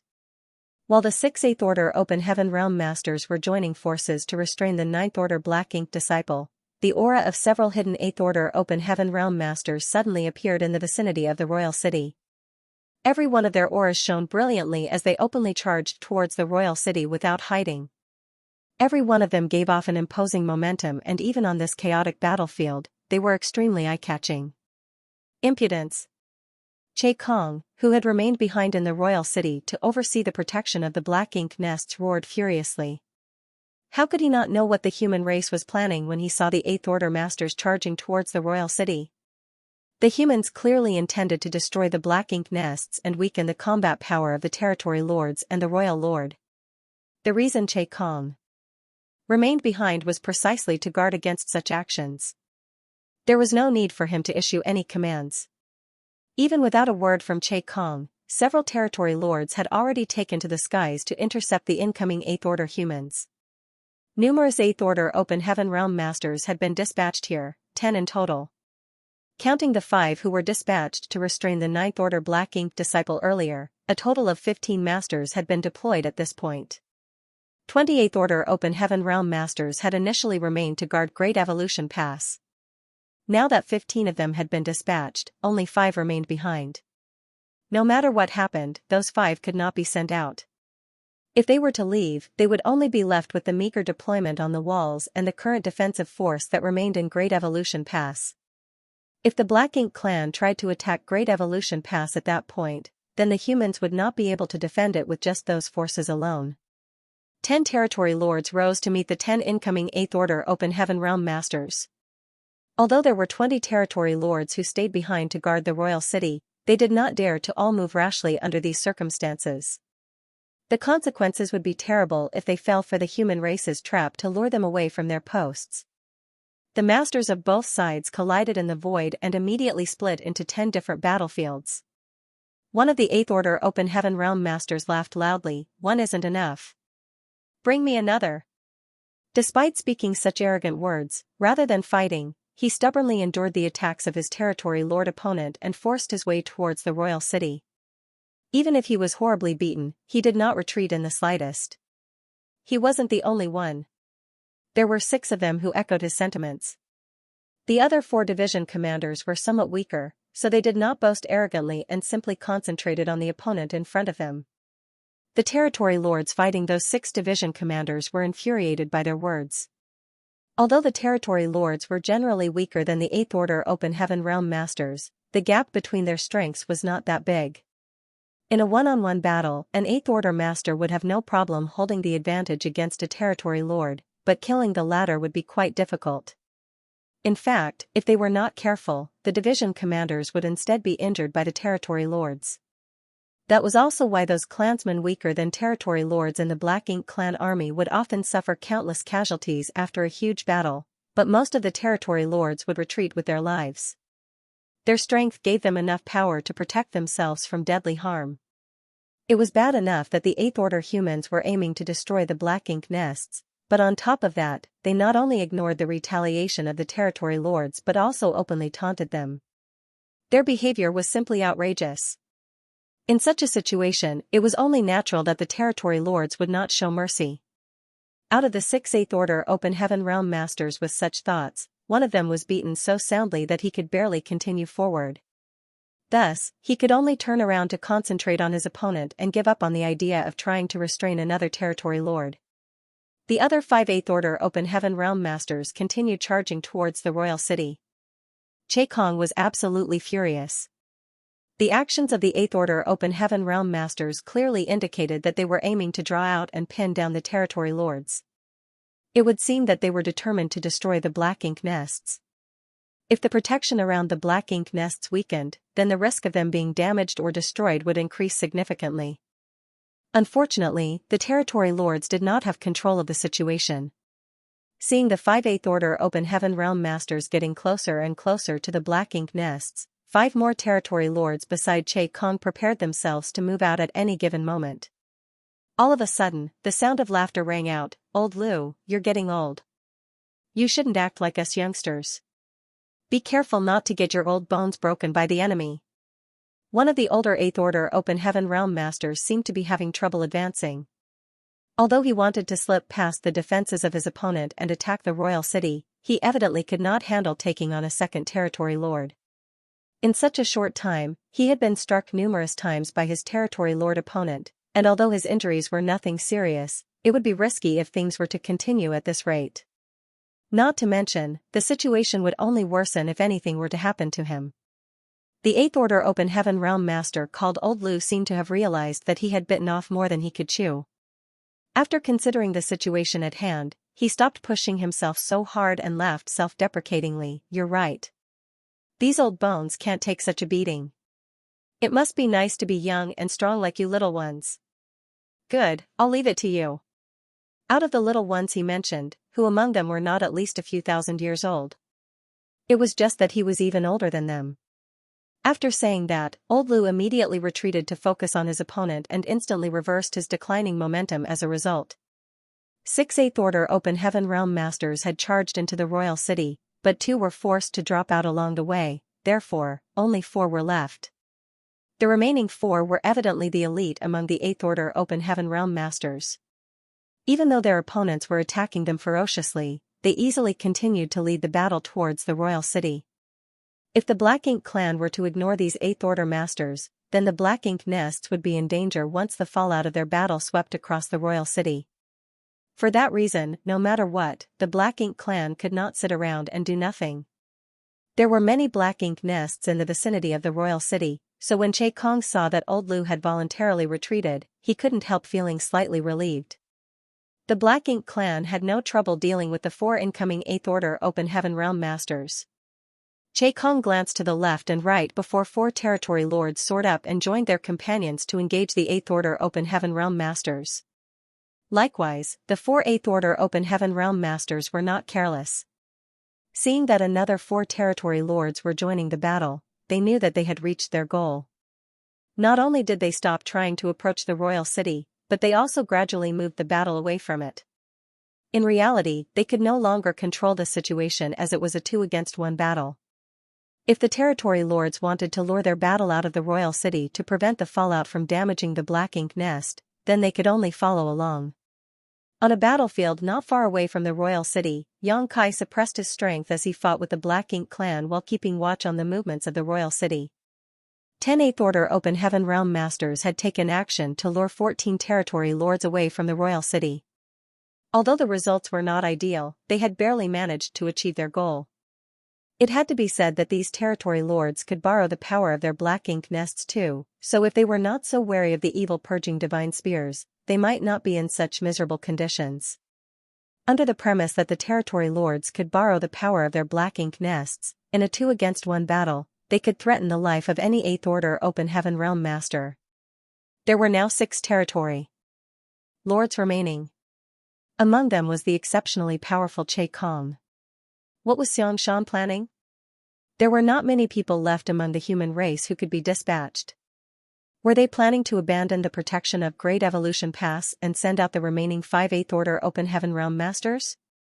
Just as Yang Kai was mulling over these matters, Che Kong was also pondering over the same question. The Black Ink clan had a record of the number and identity of the 8th Order Open Heaven Realm Masters after they fought each other so many times. All but one of the 8th Order Open Heaven Realm Masters active on the battlefield were known to the Black Ink clan. The unfamiliar face had most likely advanced to become an 8th Order Open Heaven Realm Master in the recent 200 years, however, that particular 8th Order Master was out on the battlefield. Not to mention, he was heavily wounded, so there was no need to worry about him. There were 5 other known 8th Order Open Heaven Realm Masters who had yet to reveal themselves. Che Kong shifted his gaze to look at Great Evolution Pass. The defenses around Great Evolution Pass seemed sturdy, and the entire Great Pass was slowly rotating on the spot. That clearly indicated that there were still 8th Order humans overseeing Great Evolution Pass and controlling the enormous artifact. Were all 5 of the known 8th Order Open Heaven Realm Masters in Great Evolution Pass? Even if not all of them were there, at least 3 had to have remained behind, otherwise, the defenses of Great Evolution Pass would not be so sturdy. As soon as that thought crossed his mind, Che Kong calmed down. It didn't matter whether those 5 8th Order Open Heaven Realm Masters had remained in Great Evolution Pass. Even if all 5 8th Order Open Heaven Realm Masters had been dispatched, the Black Ink clan had 6 territory lords remaining. After sending out 5 territory lords to restrain their enemies, he would be the only one left in the royal city. Be that as it may, he alone was enough to ensure the safety of the royal city. The human race has run out of tricks. Just as that thought crossed Che Kong's mind, a sudden commotion came from a certain corner of the chaotic battlefield. Countless streams of light shot out in all directions as 3 warships emerged from that direction and charged towards the royal city. There was a large number of Black Ink clansmen pursuing them from the rear, however, the pursuers were intercepted by other warships. Flashes of light blazed across the sky as the soldiers on both sides fought ferociously. The 3 warships were clearly different from ordinary warships. They were larger and sturdier. Moreover, the spirit arrays and artifacts on these warships were much more powerful than usual. In particular, the warship in the lead carried a huge shield that resembled a tortoise shell on its back. Countless attacks from the Black Ink clan smashed into the shield and created bright sparks, but those attacks caused almost no damage at all. The 3 special operations squads had arrived. Yang Kai's eyes lit up at the sight. He had neither contacted these elite squads nor asked them to come and provide support, therefore, their timely arrival clearly indicated that they were part of Xianxia's plan. If an ordinary squad were to face a territory lord, they would have a hard time fighting back or even escaping. However, each special operations squad could hold off a territory lord for some time. It was obvious that Che Kong knew about these elite squads among the human race. A month ago, the 9th Order Black Ink disciple had eliminated one of them that had infiltrated their defense line. Therefore, Che Kong immediately understood the intentions of the human race when he saw the 3 distinctive warships. They were planning to continue their efforts to tie down the territory lords. Chapter 5364, Destroying the Black Ink Nests. Translator, Sullivan and John. Translation checker, Pew Pew laser gun editor and proofreader, Leo of Zion Mountain and Dale Lidger Keys. There were no pursuers behind them, and there were no obstacles in front of them. With Old Turtle Squad leading the way, these 3 special operations squads rushed towards the royal city at maximum speed. Before the warships even arrived, lights from the arrays and artifacts started flickering. Chai Feng's laugh reverberated across the universe. All of you can go to hell. The instant he finished speaking, over 50 attacks were shot out from the 3 warships towards the royal city. The royal city was located on a universe world. Previously, Great Evolution Pass crashed into it and smashed it into several fragments. Although these fragments had hastily been drawn together again, the city no longer looked as magnificent as it used to. The attacks from the warships of these three special operations squads rained on the black ink nests in the royal city. Every attack was equivalent to an all-out strike of a 7th Order Open Heaven Realm Master. One or two such attacks might not bother the territory lords, but 50 all at once was intimidating enough. With Che Kong leading the way, all 6 remaining territory lords made a move at the same time. As thick black ink strength burst forth, they managed to intercept all the attacks. However, the people on the warships didn't stop at one volley.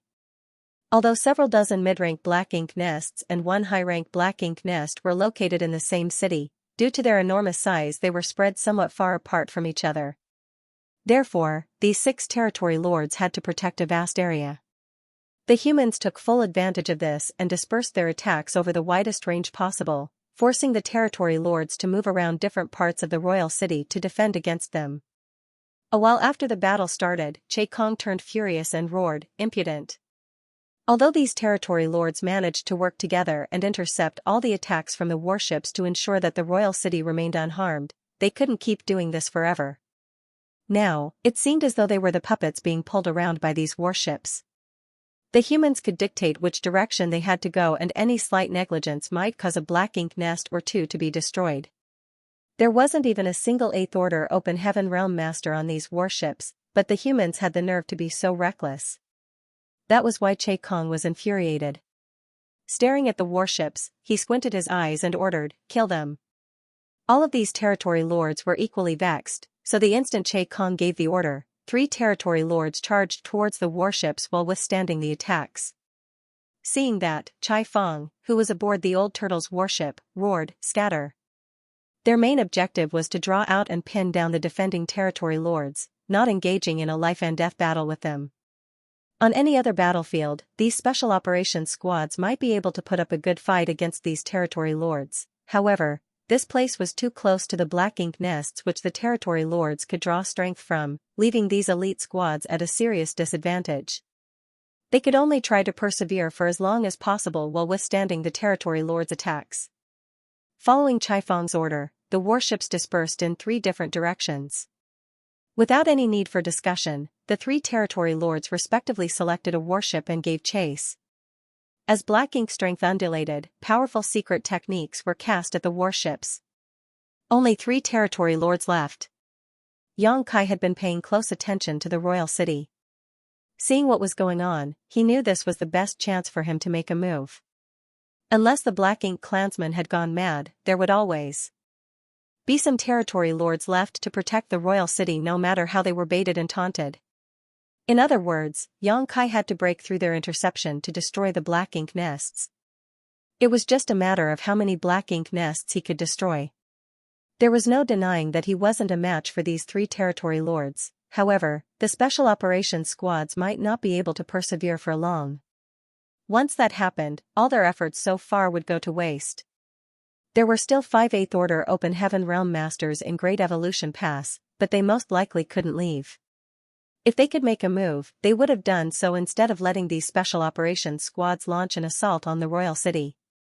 Although it would be difficult to achieve his goal, things had come to the point where Yang Kai had no other choice but to act. He just hoped that Xianxia had other arrangements to follow up. Upon making up his mind, Yang Kai stopped hiding strength as he swept his Azure Dragon Spear across his opponents. Half of the black ink clansmen that had been dealing with him were instantly slaughtered. Yang Kai didn't bother to kill the rest, and instead, he manipulated space principles to arrive at the royal city in the blink of an eye. Presently, he was hovering somewhere near 3 gigantic mid-rank black ink nests. He didn't head straight to the high-rank black ink nest, even though that would be the ideal target. If he could destroy the high-rank black ink nest first, old ancestor Xiaoxiao would be able to kill the royal lord given their current conditions. However, Che Kong was stubbornly protecting the high-rank black ink nest and had not moved away from it from the beginning of the battle. Therefore, Yang Kai might not be able to achieve his goal by targeting the high-rank black ink nest. On the other hand, there were quite a number of mid-rank black ink nests that were left unprotected. He planned to take advantage of the fact that the territory lords were spread too thin at this moment. The instant Yang Kai appeared, Che Kong and the other 2 territory lords were stunned. None of them could have expected that a human was able to enter the royal city with such ease. More importantly, they had not sensed this human's presence before his appearance. The territory lord nearest to Xianxia immediately pounced on him and barked, "Don't you dare!" Certainly, there was nothing in the world that Xianxia wouldn't dare to do. The blood feud between the two races was irresolvable. The humans had been preparing for years, and they were determined to achieve their goal. Xianxia definitely wouldn't go easy on his opponents at this point. The next moment, he swept out his azure dragon spear as his world force surged through it. As he wielded the weapon, 3 black ink nests were cut in half and collapsed to the ground. The territory lord charging at Xianxia widened his eyes in disbelief, and before the human could make another move, he pushed out his palm. His black ink strength formed into a colossal palm that engulfed Xianxia. On the other hand, somewhere on the battlefield, the moment the black ink nests collapsed, a territory lord who had been dealing with an 8th Order Division commander realized that his aura had plunged. With his heart pounding against his chest, he turned to look at the royal city and saw his black ink nest falling to the ground. His heart sank. With the black ink nest's help, he could deal with this 8th Order master, and neither side could gain the decisive edge. If anything, he was in a slightly more advantageous position. Now that his black ink nest had been destroyed though, his strength plunged to his usual level. This wouldn't have mattered usually as it didn't impact him profoundly. Nevertheless, he was in a life-and-death battle, and the sudden drop in power could cost him his life. This 8th Order Open Heaven Realm Master was an experienced warrior, so he certainly wouldn't let such a chance slip through his fingers. He instantly summoned and hurled an evil purging divine spear at his opponent. As the purifying light exploded, the territory lord was sent into a panic. Fortunately, he had been vigilant against this artifact, so the moment the other party summoned it, he rapidly retreated. Even so, the purifying light seemed to be burning his body, which caused a lot of his black ink strength to dissipate. Although the evil purging divine spear couldn't cripple the territory lord, it affected his strength and mobility significantly. The relentless 8th Order Open Heaven Realm Master summoned his divine manifestation at that moment and engulfed the territory lord in it, causing the latter to howl in pain as blood spurted from his wounds. What's more, on the vast battlefield, a similar scene was playing out in 2 other locations. After the 3 mid-rank black ink nests were destroyed, the strength of the corresponding territory lords was impacted.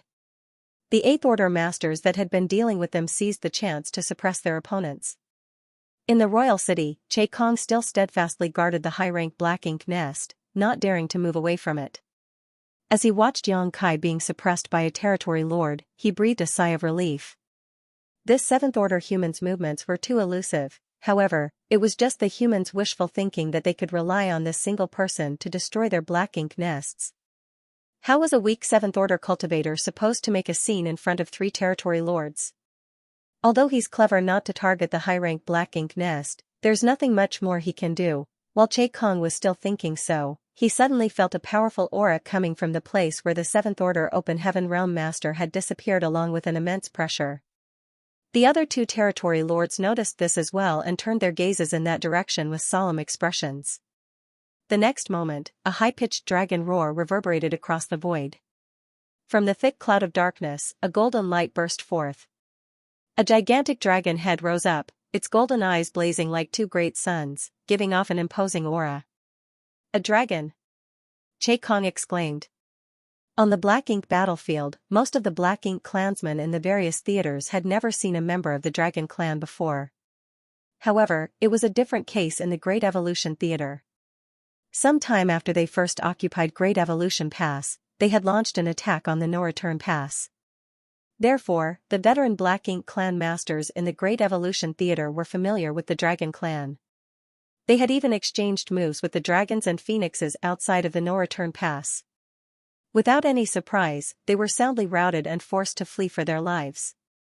There were not a lot of dragons and phoenixes in the No Return Pass, but each one of them was incredibly powerful.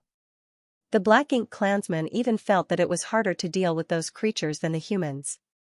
Xianxia had engaged in an intense battle with an ancient dragon back then and was impressed by the other party's power as well as the other side's resistance to black ink strength. The dragon head that had risen out of the darkness was huge. Xianxia speculated that the dragon was just as enormous as the ancient dragon he had fought in the past. Moreover, the dragon pressure emanating from this being was far too intense to be that of a mere grand dragon. There was no doubt that this individual was an ancient dragon. Upon realizing the other party's true strength, Che Kong's expression warped as he roared, "Stop him!" The other two territory lords realized that they were in a critical situation as well. They initially thought that the attacker was just a seventh-order human, so they were caught completely off guard when he transformed into an ancient dragon. As the dragon pressure permeated the air, darkness scattered and a colossal figure came into the territory lord's sight. It was a magnificent creature even with its long body coiled up onto itself. The two territory lords charged towards the ancient dragon as they cast their secret techniques. Xianxia lifted his head and roared to the heavens. The golden dragon scales on his dragon form gave off a dazzling radiance as a torrent of dragon breath was released from his giant maw to stop the territory lords from moving closer. At the same time, he swept his dragon tail out. Hong long long, with one great sweep, over 10 black ink nests around Xianxia's enormous figure were smashed like straw amidst a storm, and that was just the beginning.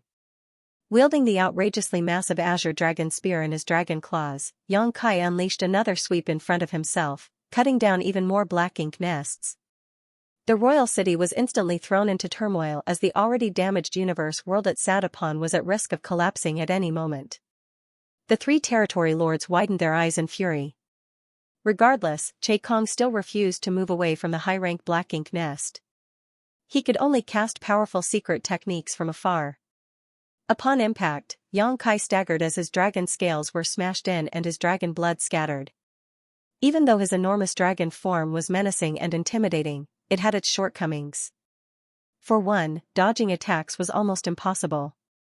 The other two territory lords endured the dragon breath and appeared at both sides of Xianxia. They roared as their figures expanded. Using their black ink strength, they respectively transformed into 10,000-meter-tall figures and grabbed hold of Xianxia's dragon horns. By exerting all their strength, they somehow managed to force Xianxia's 70,000-meter-long dragon form back. Chapter 5365, Fenging Exits Seclusion Translator, Sullivan and John Translation Checker, Pew Pew Laser Gun Editor and Proofreader, Leo of Zion Mountain and Dale Lidger Keys. As the two territory lords were doing their best to repel Xianxia, Xianxia was repeatedly slashing at them with his dragon claws. However, the two territory lords didn't dare to release him and were determined to drag him out of the royal city. After all, if they engaged in a battle here, many more black ink nests would be destroyed regardless of the outcome. If they accidentally let this human damage or even destroy the royal lord's black ink nest, they would be condemned as the greatest sinners in the annals of the Black Ink clan's history. The moment Xianxia was hurled away, the two territory lords, who had transformed into 10,000 meters tall figures using their black ink strength, shrunk significantly as countless wounds appeared on their bodies. Nevertheless, they didn't back down. Surging their black ink strength to expand their bodies again, they pursued Xianxia. They couldn't give this dragon clan member a chance to breathe, otherwise, even more black ink nests would be destroyed. In just one breath, this dragon had managed to destroy nearly 20 mid-rank black ink nests, but that wasn't even the most significant loss. Without their black ink nests to empower them, some 20 territory lords would see a drastic drop in strength, which was enough to affect the outcome of the entire war. The two territory lords were still reeling from the shock, but they were determined to kill Xianxia at any cost. Meanwhile, Che Kong still steadfastly guarded the high-rank black ink nest. While glaring at Xianxia with resentment, he paid close attention to the surroundings. Did the humans have other hidden hands to play? He had no idea. A dragon had never appeared in any theater before, but there was one who had joined the battle now. Given the unprecedented situation, it wouldn't be surprising if the humans still had other arrangements. At this moment, Che Kong felt like he was on pins and needles. He was the only territory lord left guarding the royal city now, while 5 known 8th Order Open Heaven Realm Masters still hadn't shown themselves. It could be said that the Black Ink clan was in a perilous situation. The royal lord and the 9th Order Black Ink disciple noticed the anomaly in the royal city and were now doing their best to shake off their opponents and return. Nevertheless, the Old Ancestor and the 6th 8th Order Division commanders were determined to hold these two back, so for the moment, the Royal Lord and 9th Order Black Ink disciple were unable to get rid of the humans. After waiting for a while, Che Kong realized there wasn't any anomaly in Great Evolution Pass posture, allowing him to slightly set his mind at ease. It seemed that those 5 8th Order Open Heaven Realm Masters were unable to leave Great Evolution Pass, otherwise, they would have made a move a long time ago given the current state of the war. On the other hand, even though Yang Kai's power increased significantly after he transformed into his ancient dragon form, he still found it difficult to deal with 2 territory lords.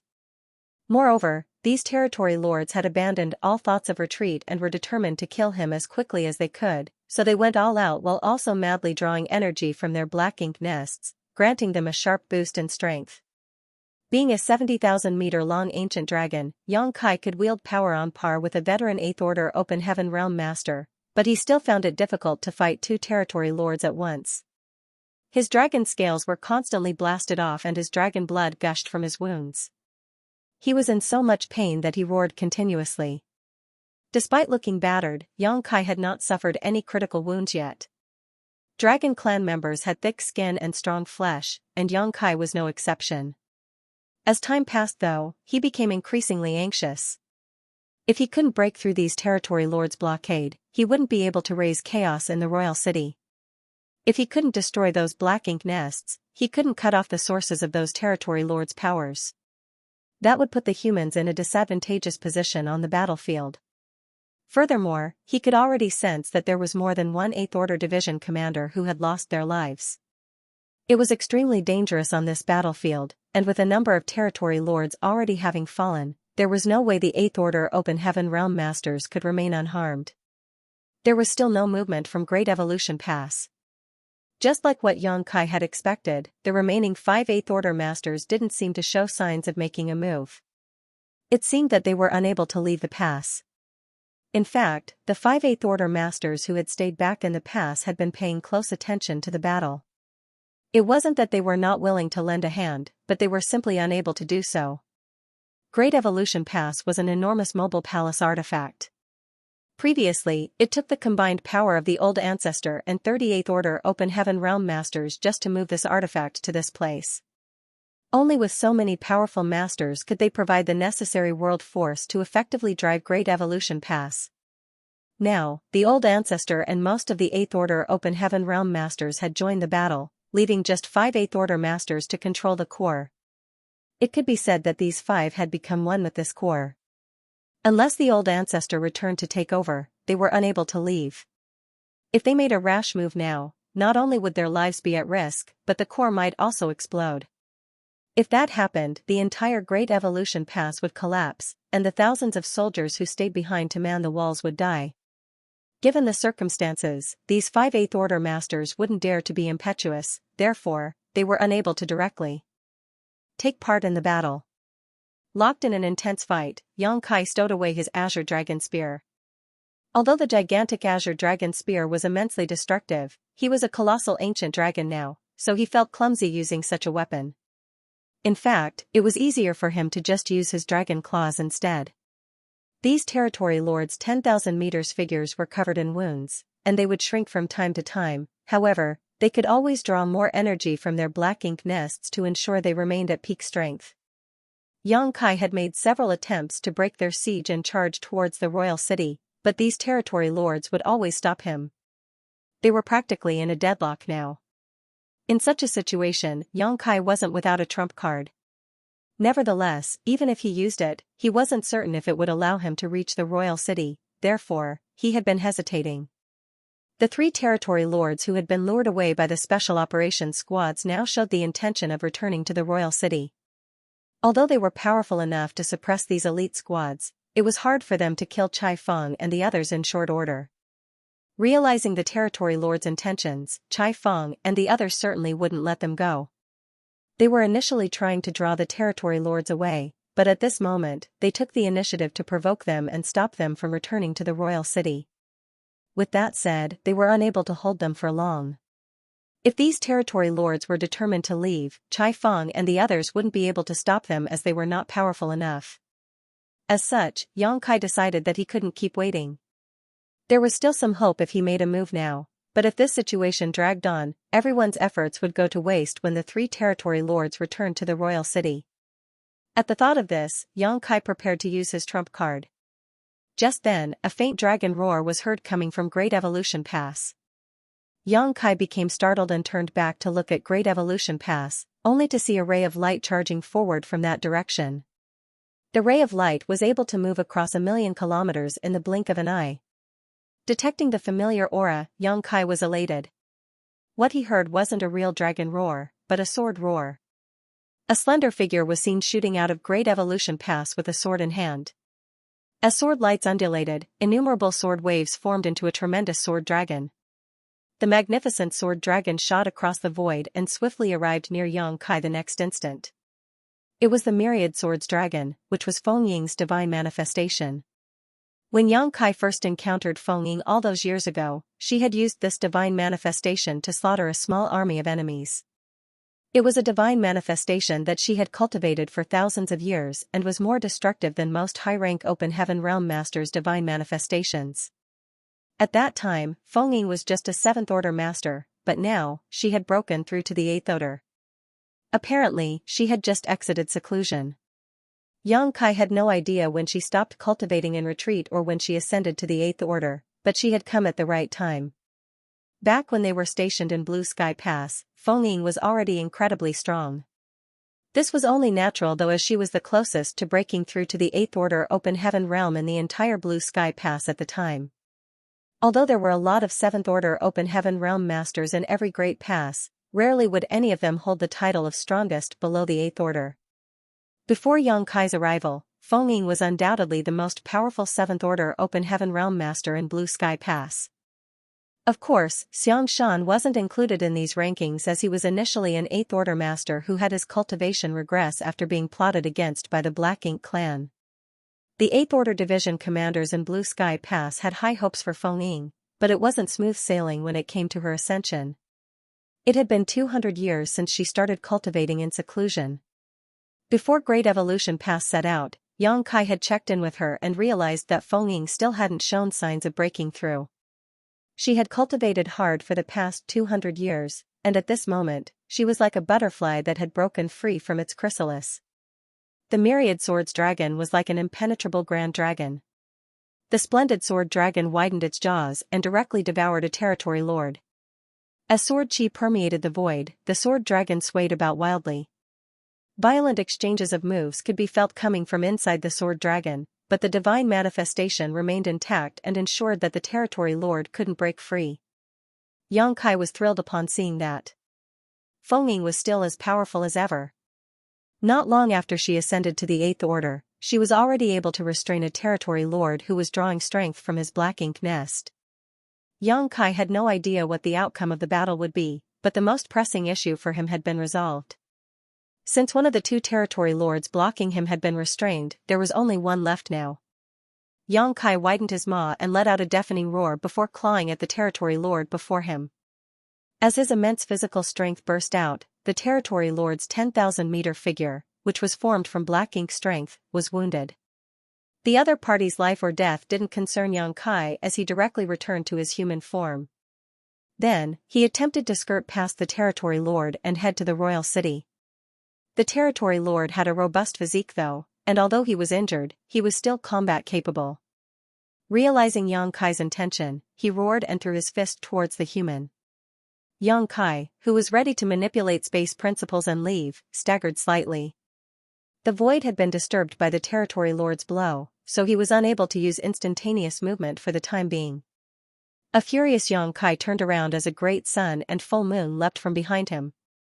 The sun and the moon glowed brilliantly as time principles and space principles undulated. The sun and the moon swirled around and formed into a kaleidoscope which then shot towards the territory lord. An amazing power seemed to disturb both time and space in the surrounding region. It was the sun and moon divine wheel. The sun and moon divine wheel was a secret technique that Xianxia had developed.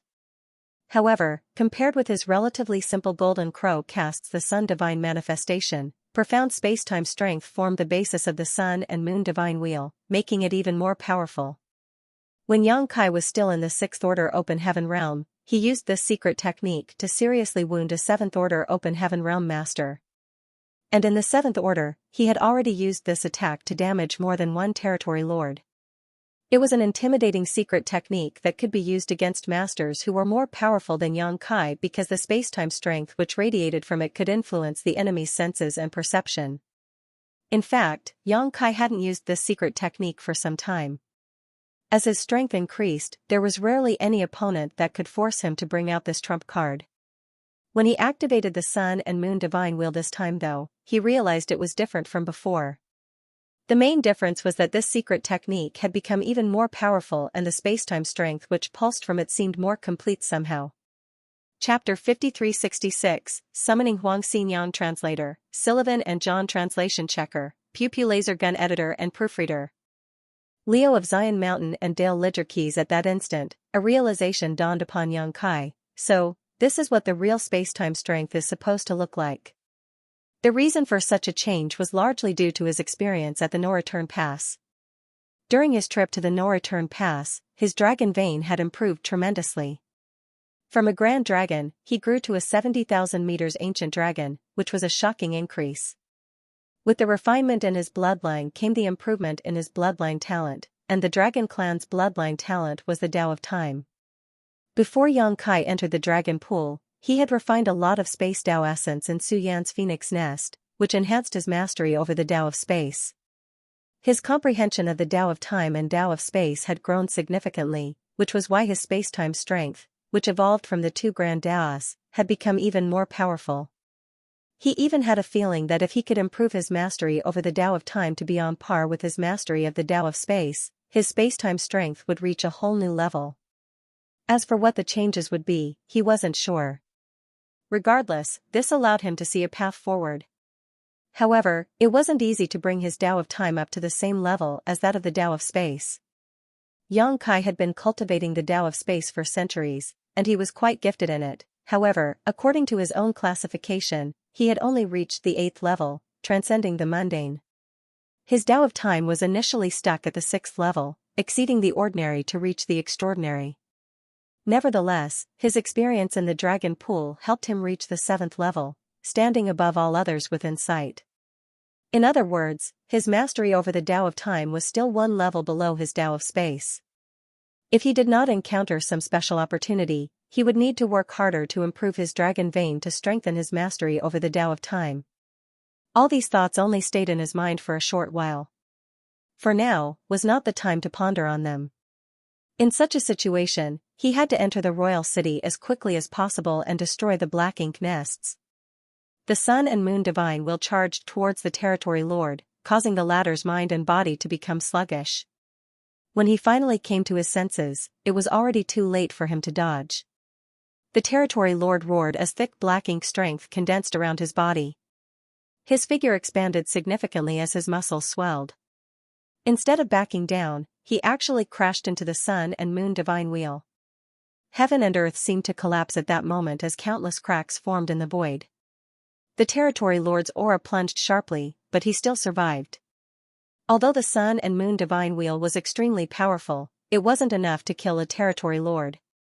Surrounded by innumerable void cracks, the Territory Lord was enraged. With blood still dripping from his body, he changed towards Yang Kai.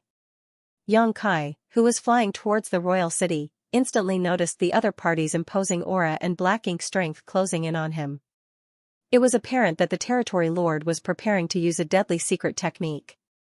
Without hesitation, Yang Kai took out a glowing feather from his space ring and tossed it at the opponent behind him. At the same time, he shouted, "Lend me a hand, Xianxia." The feather shot towards the Territory Lord, and on its way, it flashed and transformed into a beautiful and majestic bird. A furious Huang Xinyan ground her teeth as she snapped, "Smelly brat." Life had been boring for her stuck at the No Return Pass. Although a lot of humans would pass through the No Return Pass and head to the different Great Passes, the Phoenix clan was aloof and therefore wouldn't easily come into contact with them. Furthermore, their ancestors had made a bloodline great oath in the past that unless their race was at risk of extinction, they could not leave the No Return Pass. Therefore, Huang Xinyan had stayed in the No Return Pass since birth. Although the Great Pass was vast, it was still like a cage to her. She was fed up with her unchanging life and longed to go out and have a look at the beauty of the 3,000 worlds. When Yang Kai arrived at the No Return Pass back then, she saw a chance. This human had the aura of a dragon, so she didn't mind interacting with him. By using a bed as an excuse, she gave him one of her feathers. In reality, the feather contained a type of soul clone. Restricted by the Great Oath, Xianxia was unable to leave the no-return pass, but that restriction didn't apply to her soul clone. Previously, when Yang Kai entered the void to look for Great Evolution Pass core, Xianxia detected the unusual movements of space and took the initiative to reveal herself. It was with her help that Yang Kai managed to find Great Evolution Pass core. However, Xianxia didn't intend to appear this time, but Yang Kai forcibly summoned her in such a perilous situation. Her real strength was equivalent to that of an ancient dragon. Nevertheless, this was just a soul clone, so her power now was no different from that of a grand dragon. A grand dragon was roughly on par with a 7th Order Open Heaven Realm Master. With that said, a grand dragon would be slightly stronger. Still, her soul clone couldn't possibly be a match for a territory lord. Faced with the territory lord, her soul clone would most likely end up in a horrible state or even be destroyed. Regardless, she didn't have a choice. The territory lord was hurtling towards her, but the instant he saw an enormous, dazzling bird in front of him, he exclaimed in shock, "A phoenix?" Not only had a dragon clan member appeared, but there was also a phoenix clan member now. Had the masters from the no-return pass made a move? When that thought crossed his mind, this territory lord was naturally flustered, for the dragons and the phoenixes were extremely difficult to deal with. Many territory lords still remembered the debacle they experienced when they launched an attack on the no-return pass in the past. They had a million-strong Black Ink clan army and several dozen territory lords, but in a single engagement, the dragon and phoenix clans tore them apart and even slaughtered several territory lords. Therefore, the territory lords in Great Evolution Theater were extremely wary of the dragons and phoenixes. It didn't matter that a single dragon clan member had appeared on the battlefield, but with a phoenix clan member also now revealing herself, it was expected that he started getting worried. However, he soon realized that this phoenix clan member before him wasn't very powerful. At the very least, she was much weaker than he was. Gritting his teeth, he thrust his palm towards Xianxia. Seeing this, a cold glint flashed across Xianxia's eyes. Her wings were so big that they seemed to cover the entire sky, and as she flapped them, flashes of light swirled around her body and warped the local space. Then, her wings fluttered as her figure distorted. The next instant, the territory lord crashed into an invisible wall and a deep gash from which black blood gushed out appeared on his chest. Horrified, the territory lord swiftly retreated. He realized he had been attacked by the opponent just now, but he didn't even see her movements clearly. In other words, she must have gotten close to him in the blink of an eye and slashed at him before she returned to her original position the next instant, making it seem as though she had not moved at all. There was no denying that she had used a Phoenix Clan secret technique powered by her bloodline talent in the Tao of Space. The Black Ink clan from the Great Evolution Theater had dealt with the dragons and phoenixes before, so they knew about these innate secret techniques. Many of them had suffered serious setbacks when they fought Phoenix Clan members in the past. Yang Kai was concentrating on reaching the royal city, so he didn't see what had happened, but if he had, he would have been amazed by Xianxia's methods. His mastery of the Tao of Space was greater than that of Xianxia, but when it came to their utilization of space principles, he was no match for her. Although her move earlier appeared ordinary, it was the manifestation of extremely precise control of space principles, something Yang Kai wasn't capable of. After all, this was the Phoenix clan's bloodline talent. Using space principles was as natural as breathing to her. Following the attack, Xianxia was momentarily surprised as well. The power of her soul clone was only equivalent to that of a peak grand dragon, so she knew she was not a match for a territory lord, therefore, she was surprised that her move had actually forced the other party back. After some observation though, she finally realized the reason behind it. This territory lord was heavily injured, and a shocking space-time strength was still swirling around his wounds, causing his strength to plunge. It was obviously Yang Kai's doing. At least that brat has some conscience left, not leaving his great and a completely healthy territory lord to deal with. Given this territory lord's condition, Xianxia figured she could stall him for some time even if she couldn't defeat him. Only a moment had passed since Yang Kai summoned Xianxia's soul clone, who then blocked the pursuing territory lord, but with that brief opening, Xianxia manipulated space principles and returned to the royal city. Seeing this, Kong directly threw an attack at him from a distance. Xianxia sneered and disappeared from the spot, causing Kong to miss his target. When he reappeared, he was already hovering in front of a black ink nest. Xianxia wasn't certain whose black ink nest it was because there were many nests scattered around the ruins of the royal city. Xianxia summoned his azure dragon spear again and struck the black ink nest, cutting it in half. Without stopping, he charged towards the next black ink nest. Kong widened his eyes in fury and bellowed, "You court death." As he spoke, he surged his black ink strength and cast a profound secret technique at Xianxia. Unfortunately for Kong, he couldn't fully unleash his power, for that would cause too much damage and potentially destroy more black ink nests. On the other hand, Xianxia had no such concerns as he agilely moved around the black ink nests, using them as cover to dodge Kong's attacks, fully taking advantage of the latter's restraints. Barely a moment later, 5 black ink nests had been destroyed. One party had no constraints while the other had to act cautiously.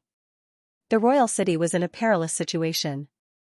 In fact, Kong wasn't the only one in the royal city, there were still quite a number of black ink clansmen around. However, he was the only territory lord left. Even though there were a lot of black ink clansmen, none of them were capable of stopping Xianxia. As he wielded his azure dragon spear, he killed black ink clansmen and destroyed black ink nests all at the same time. Seeing this, Kong was infuriated. Given his passive position, he was unable to protect those mid-rank black ink nests. He couldn't pin his hopes on the other territory lords either.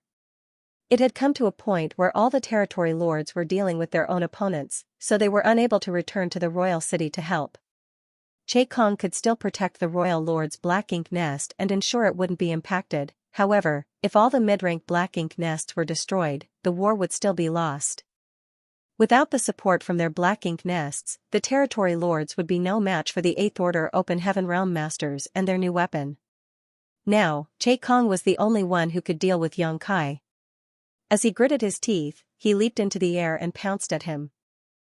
Kong was one of the top 3 territory lords in the Great Evolution Theater, stronger than even many 8th Order Masters.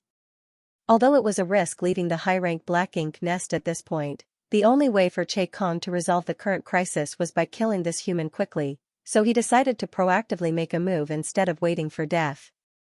Chapter 5367, The Collapse Translator, Sullivan and John Translation Checker, Pew Pew Laser Gun Editor and Proofreader, Leo of Zion Mountain and Dale Lidgerkeys. As a veteran territory lord, Kong had good judgment in the face of a crisis, and he had made the right choice. It was also the outcome that Xianxia wanted to see though. This territory lord had been guarding the high-rank black ink nest doggedly, a problem to which Xianxia didn't have a good solution. Now, the chance presented itself as Kong had pounced at him. In truth, regardless of what choice that Kong had made, it wouldn't affect Xianxia one bit. If this territory lord never stayed away from the high-rank black ink nest, Xianxia could just go around the royal city and destroy the mid-rank black ink nests. As long as he could smash enough of them, the 8th Order Division commanders would be able to gain a decisive advantage. Although there was a huge gap between their strengths, Kong wouldn't be able to stop Xianxia if the latter transformed into an ancient dragon and raised chaos in the royal city. Now that Kong had decided to temporarily abandon the high-rank black ink nest and chase after his opponent though, Xianxia felt that it was the best chance for him to deal a fatal blow to the high-rank black ink nest. There was an unbreakable bond between black ink nests. Higher-rank black ink nests were the source of the lower-rank black ink nests. For example, a mid-rank black ink nest could breed dozens to over 100 low-rank subnests. Even if all of these subnests were destroyed though, the mid-rank black ink nest wouldn't be affected. However, if the mid-rank black ink nest was destroyed, all the low-rank black ink nests would wither as well. The subnests could not untether themselves from the higher-rank black ink nest they were bred from and survive on their own. The humans had repeatedly verified this fact.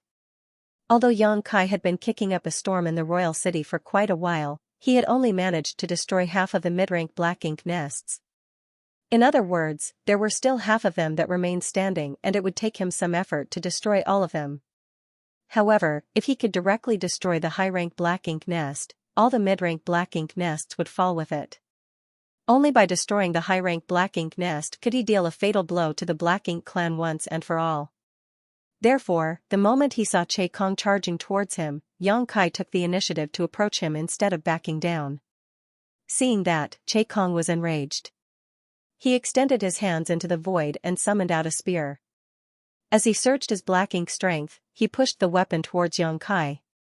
This artifact was apparently made for him by one of the artifact refiners who had become a Black Ink disciple. Although it wasn't a very high-grade artifact, Che Kong was the one using it after all. Even Xianxia wouldn't be able to ignore an attack cast by a top territory lord like Che Kong. However, an unfazed Yang Kai continued flying forward, as though he didn't see the attack coming. While mid-flight, he roared and turned into a 70,000-meter ancient dragon again. He had no choice but to assume his dragon form. Despite being the strongest 7th Order Open Heaven Realm Master among all the humans, Yang Kai was still no match for his opponent. Only by turning into an ancient dragon could he deal with the territory lord. He stared fixedly at Che Kong with eyes as bright as two great suns. The next instant, the authoritative-looking eyes reflected Che Kong's figure and the reflection contorted all of a sudden. Che Kong, who was shooting towards Yang Kai, felt a mysterious force flooding through him, causing him to become sluggish. Still, he was a powerful territory lord and with a surge of his power, he easily shook off the influence of Yang Kai's eye-secret technique. After the eye-secret technique was broken through, golden dragon blood started streaming from Yang Kai's eyes. Nevertheless, that brief moment of sluggishness was all Yang Kai needed. Space trembled as Yang Kai roared. At this moment, he seemed to be enduring some unbearable pain as his dragon roar sounded heart-wrenching and could make anyone weep for him. At the same time as the dragon roar sounded, Yang Kai's aura plunged tremendously.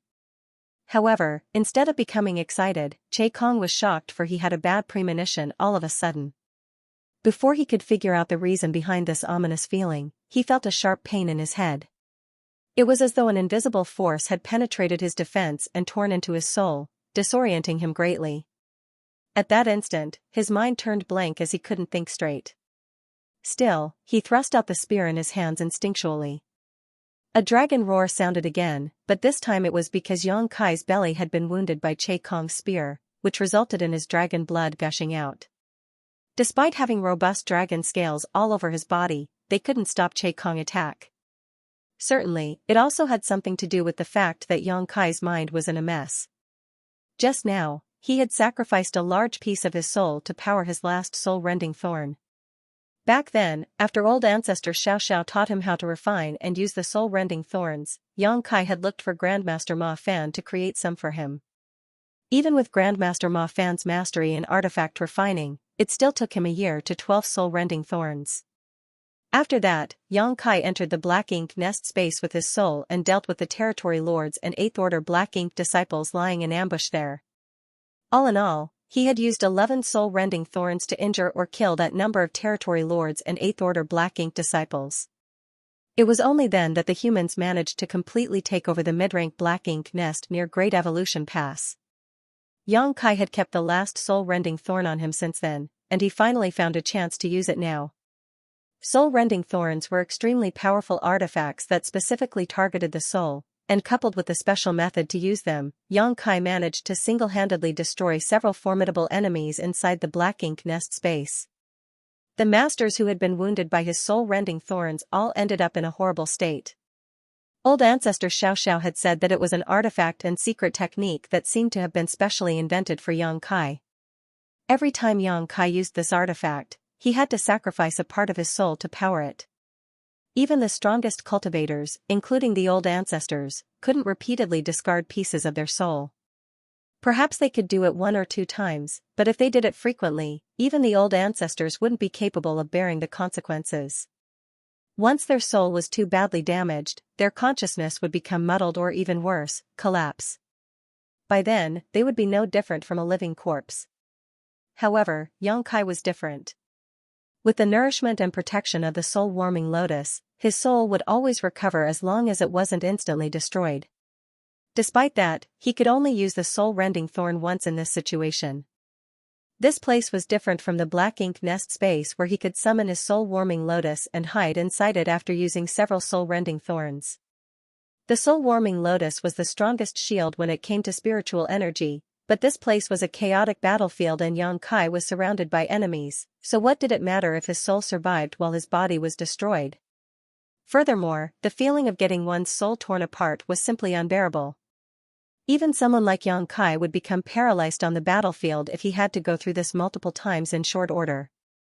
As the user of the soul-rending thorn, Yang Kai was enduring immense pain. However, Che Kong, who had been struck by the soul-rending thorn, was suffering from excruciating pain. The moment his soul was pierced, his facial features contorted and his eyes lost focus as he howled like a wild beast.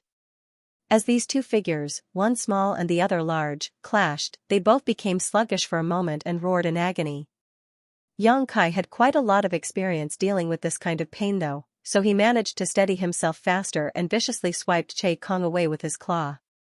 The violent force of a 70,000-meter ancient dragon burst forth, and even a territory lord as strong as Che Kong was unable to withstand it when he was not protecting himself. With numerous bones cracking, and his black ink strength becoming a mess, his gigantic figure was sent flying away like an arrow as he sprayed out black blood while tumbling through the void. Yang Kai ignored his own injuries and continued forward. Even though Che Kong's spear was still stuck in his belly, and he couldn't move around agilely being a 70,000-meter dragon, he still manipulated space principles and appeared right in front of the high-rank black ink nest the moment he sent Che Kong flying. This black ink nest was much larger than any of the mid-rank black ink nests Yang Kai had seen, and it had been in the royal city for countless years. Over the years, it continuously produced black ink strength and nurtured innumerable black ink clansmen. It was the very foundation of the Black Ink clan in the Great Evolution Theater. Without delay, Yang Kai swept his dragon tail across the high-rank black ink nest, causing it to be smashed to the ground. All the black ink clansmen within the black ink nest turned to mist following Yang Kai's powerful attack. These black ink clansmen were not powerful to begin with. The reason they even stayed inside the black ink nest was to feed resources into the black ink pool so that the royal lord would always have enough black ink strength to draw from. How were they supposed to block Yang Kai's attack? It wasn't until this moment that Che Kong stabilized himself. Enduring the sharp pain in his head, he lifted his gaze just in time to see the high-rank black ink nest collapsing to the ground. He was dumbfounded. The high-rank black ink nest had been destroyed. He couldn't believe his own eyes. Only 3 breaths of time had passed from the time he struck out at Yang Kai to the destruction of the high-rank black ink nest. Despite the short amount of time, it was enough to undermine the very survival of the entire Black Ink clan in this theater. Che Kong's heart sank. It was not an exaggeration to say this was the end of the world for them. When Yang Kai was destroying the mid-rank black ink nests earlier, even though Che Kong was furious, he wasn't in a state of despair. That was because the royal lord was still fighting against the old ancestor, and they also had the new Ninth Order black ink disciple. They still had a chance to repel the humans. But now, the high-rank black ink nest had been destroyed. All their hopes were shattered following the destruction of this black ink nest, and Che Kong felt cold all over his body. At this moment, he regretted his decision. He shouldn't have moved away from the high-rank black ink nest no matter what. Somewhere on the battlefield, the royal lord could be heard roaring in a heart-wrenching voice, "Che Kong." His black ink nest had been destroyed. Although there were 20 territory lords who stayed back in the royal city, they were unable to protect his black ink nest. Wastes. Every last one of them. At that instant, the royal lord had the urge to leave the battlefield and kill Che Kong and the other territory lords who stayed back in the royal city to vent his fury. However, he was unable to do so. The moment his black ink nest was smashed to the ground, he was no longer able to draw energy from it. Although he wasn't in peak condition from the start, he could still fight against old ancestor Xianxia with the help of his black ink nest. Now that his black ink nest was gone for good though, how was he supposed to deal with old ancestor Xianxia? Upon realizing that her opponent's aura had plunged, old ancestor Xianxia knew that it was a chance she couldn't afford to miss. She exerted more force with her attacks and bellowed, "Suffer death, Mo Zhao." Mo Zhao was the name of this royal lord. Those from the Great Evolution Army were not aware of this royal lord's name, but having fought against this opponent for so many years, old ancestor Xiaoxiao certainly knew his name. During their exchanges of moves in the past, they occasionally engaged in some small talk, and that was when they learned each other's names. It seemed that a lot of royal lords had the surname Mo. So far, around 70% of the royal lords' names that the humans were aware of shared the same surname. On the other hand, the territory lords had all sorts of strange names. The humans had always wondered if those territory lords would change their names once they became royal lords one day. Chapter 5368, Fighting Che Kong Translator, Sullivan and John Translation Checker, Pew Pew Laser Gun Editor and Proofreader, Leo of Zion Mountain and Dale Lidger Keys. As old ancestor Xiao bellowed, she cast several divine abilities at Mo Zhao, causing his huge figure to stagger and bleed. In just a few breaths, Mo Zhao's aura plunged again, as though all his injuries accumulated over the years broke out at the same time. He no longer looked as majestic as a royal lord should be. Initially, he could still fight back against old ancestor Xiao, but barely 10 breaths after the destruction of his black ink nest, he fell into a complete disadvantage. On the other hand, old ancestor Xiao was increasingly assertive. It seemed that she was determined to destroy her opponent. No longer a match for the human woman, Mo Zhao roared, "Save me!" If no one could lend him a hand, he would most probably be killed by this old ancestor. There was only one person he could seek help from, the Ninth Order Black Ink disciple who was still dealing with the Eighth Order Open Heaven Realm Masters. Presently, only this Ninth Order Black Ink disciple was able to interfere in the battle between the old ancestor and the Royal Lord. The Ninth Order Black Ink disciple was indeed powerful. Although 6 Eighth Order Masters had joined forces to fight him, they still couldn't gain the upper hand, and instead, they had been suppressed by this Black Ink disciple. 3 of them were seriously injured as blood spurted out of their wounds. Hearing Mo Zhao's call for help, the Ninth Order Black Ink disciple wielded his sword as his sword chi exploded and drove the 6 Eighth Order Open Heaven Realm Masters away before he turned and raced towards Mo Zhao. Certainly, he had noticed that the Royal Lord's Black Ink nest had collapsed, so he knew that the Black Ink clan had lost the battle and they couldn't stay there any longer.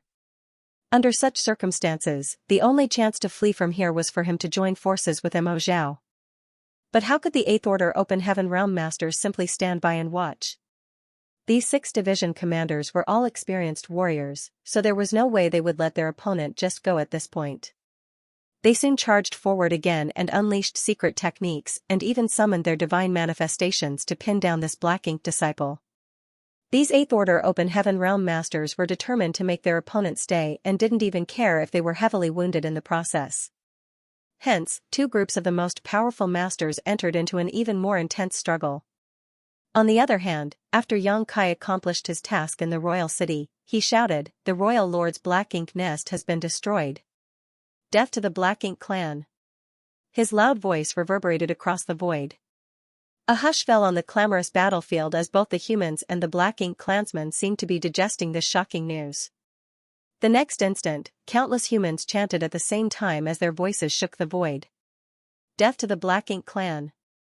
Death to the Black Ink clan! Death to the Black Ink clan!" The human soldiers felt their morale soar while the Black Ink clan became anxious and confused.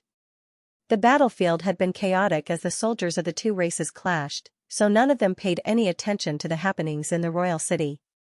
Therefore, both the humans and the Black Ink clansmen were not aware that the Royal Lord's Black Ink nest had been destroyed until Yang Kai's announcement. Certainly, the Black Ink clansmen wouldn't believe Yang Kai, but within moments, the Royal Lord cried out for help. That was when all the Black Ink clansmen fell into a state of fear and depression. It seemed that the Royal Lord's Black Ink nest had really been destroyed. Otherwise, the Royal Lord wouldn't have called for help all of a sudden. At that instant, the morale of the Black Ink clan plunged into the abyss. It had been quite a while since the war started, and both races had suffered immense losses. With that said, the Black Ink clansmen were not unable to fight. If they remained united, the humans might not be able to wipe them out. The humans might win the battle, but the losses they suffered would also be unbearable. However, at this moment, all the Black Ink clan soldiers were flustered and many lost all will to fight. Forget the weaker Black Ink clansmen, even the territory lords felt the urge to throw down their weapons and run for their lives. Most of the mid-rank Black Ink nests had been destroyed even before the Royal Lord Black Ink nest fell, so the territory lords could no longer draw energy from them. On the battlefield, more and more territory lords were killed in rapid succession. Although some of the Eighth Order Masters had lost their lives as well, the Black Ink clan suffered far more significant casualties. It seemed that the royal lord was no longer able to persevere, and once he was killed, the territory lords would certainly die as well. Both races had been fighting for millennia, and the blood feud between them was irresolvable. The Black Ink clansmen didn't think that the humans would be magnanimous enough to spare them when the war ended. At the thought of this, the surviving territory lords lost the determination to fight on. Nevertheless, it was because of this that they fell into an even more perilous situation. The destruction of the royal lord's Black Ink nest seemed to be a catalyst that propelled the humans to an absolute advantage on the battlefield. The special operations squads, who had been suppressed by the three territory lords, finally had a chance to catch their breath. The three elite squads, led by the Old Turtles, respectively held up one territory lord each. They were initially on the losing side, and their warships had all taken significant damage. They would have to retreat soon, otherwise, fatalities would soon begin to appear among them. Once their warships were shattered, many, if not all of them would lose their lives.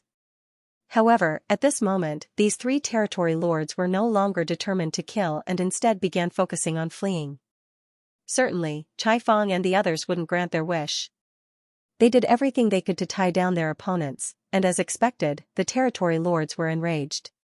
On the battlefield, the humans fought on while the Black Ink clansmen were routed and attempted to flee. On the other hand, Xianxia was having a hard time in the royal city. Right after he announced the destruction of the royal lord's Black Ink nest, he felt that all his fury accumulated over the years had been vented.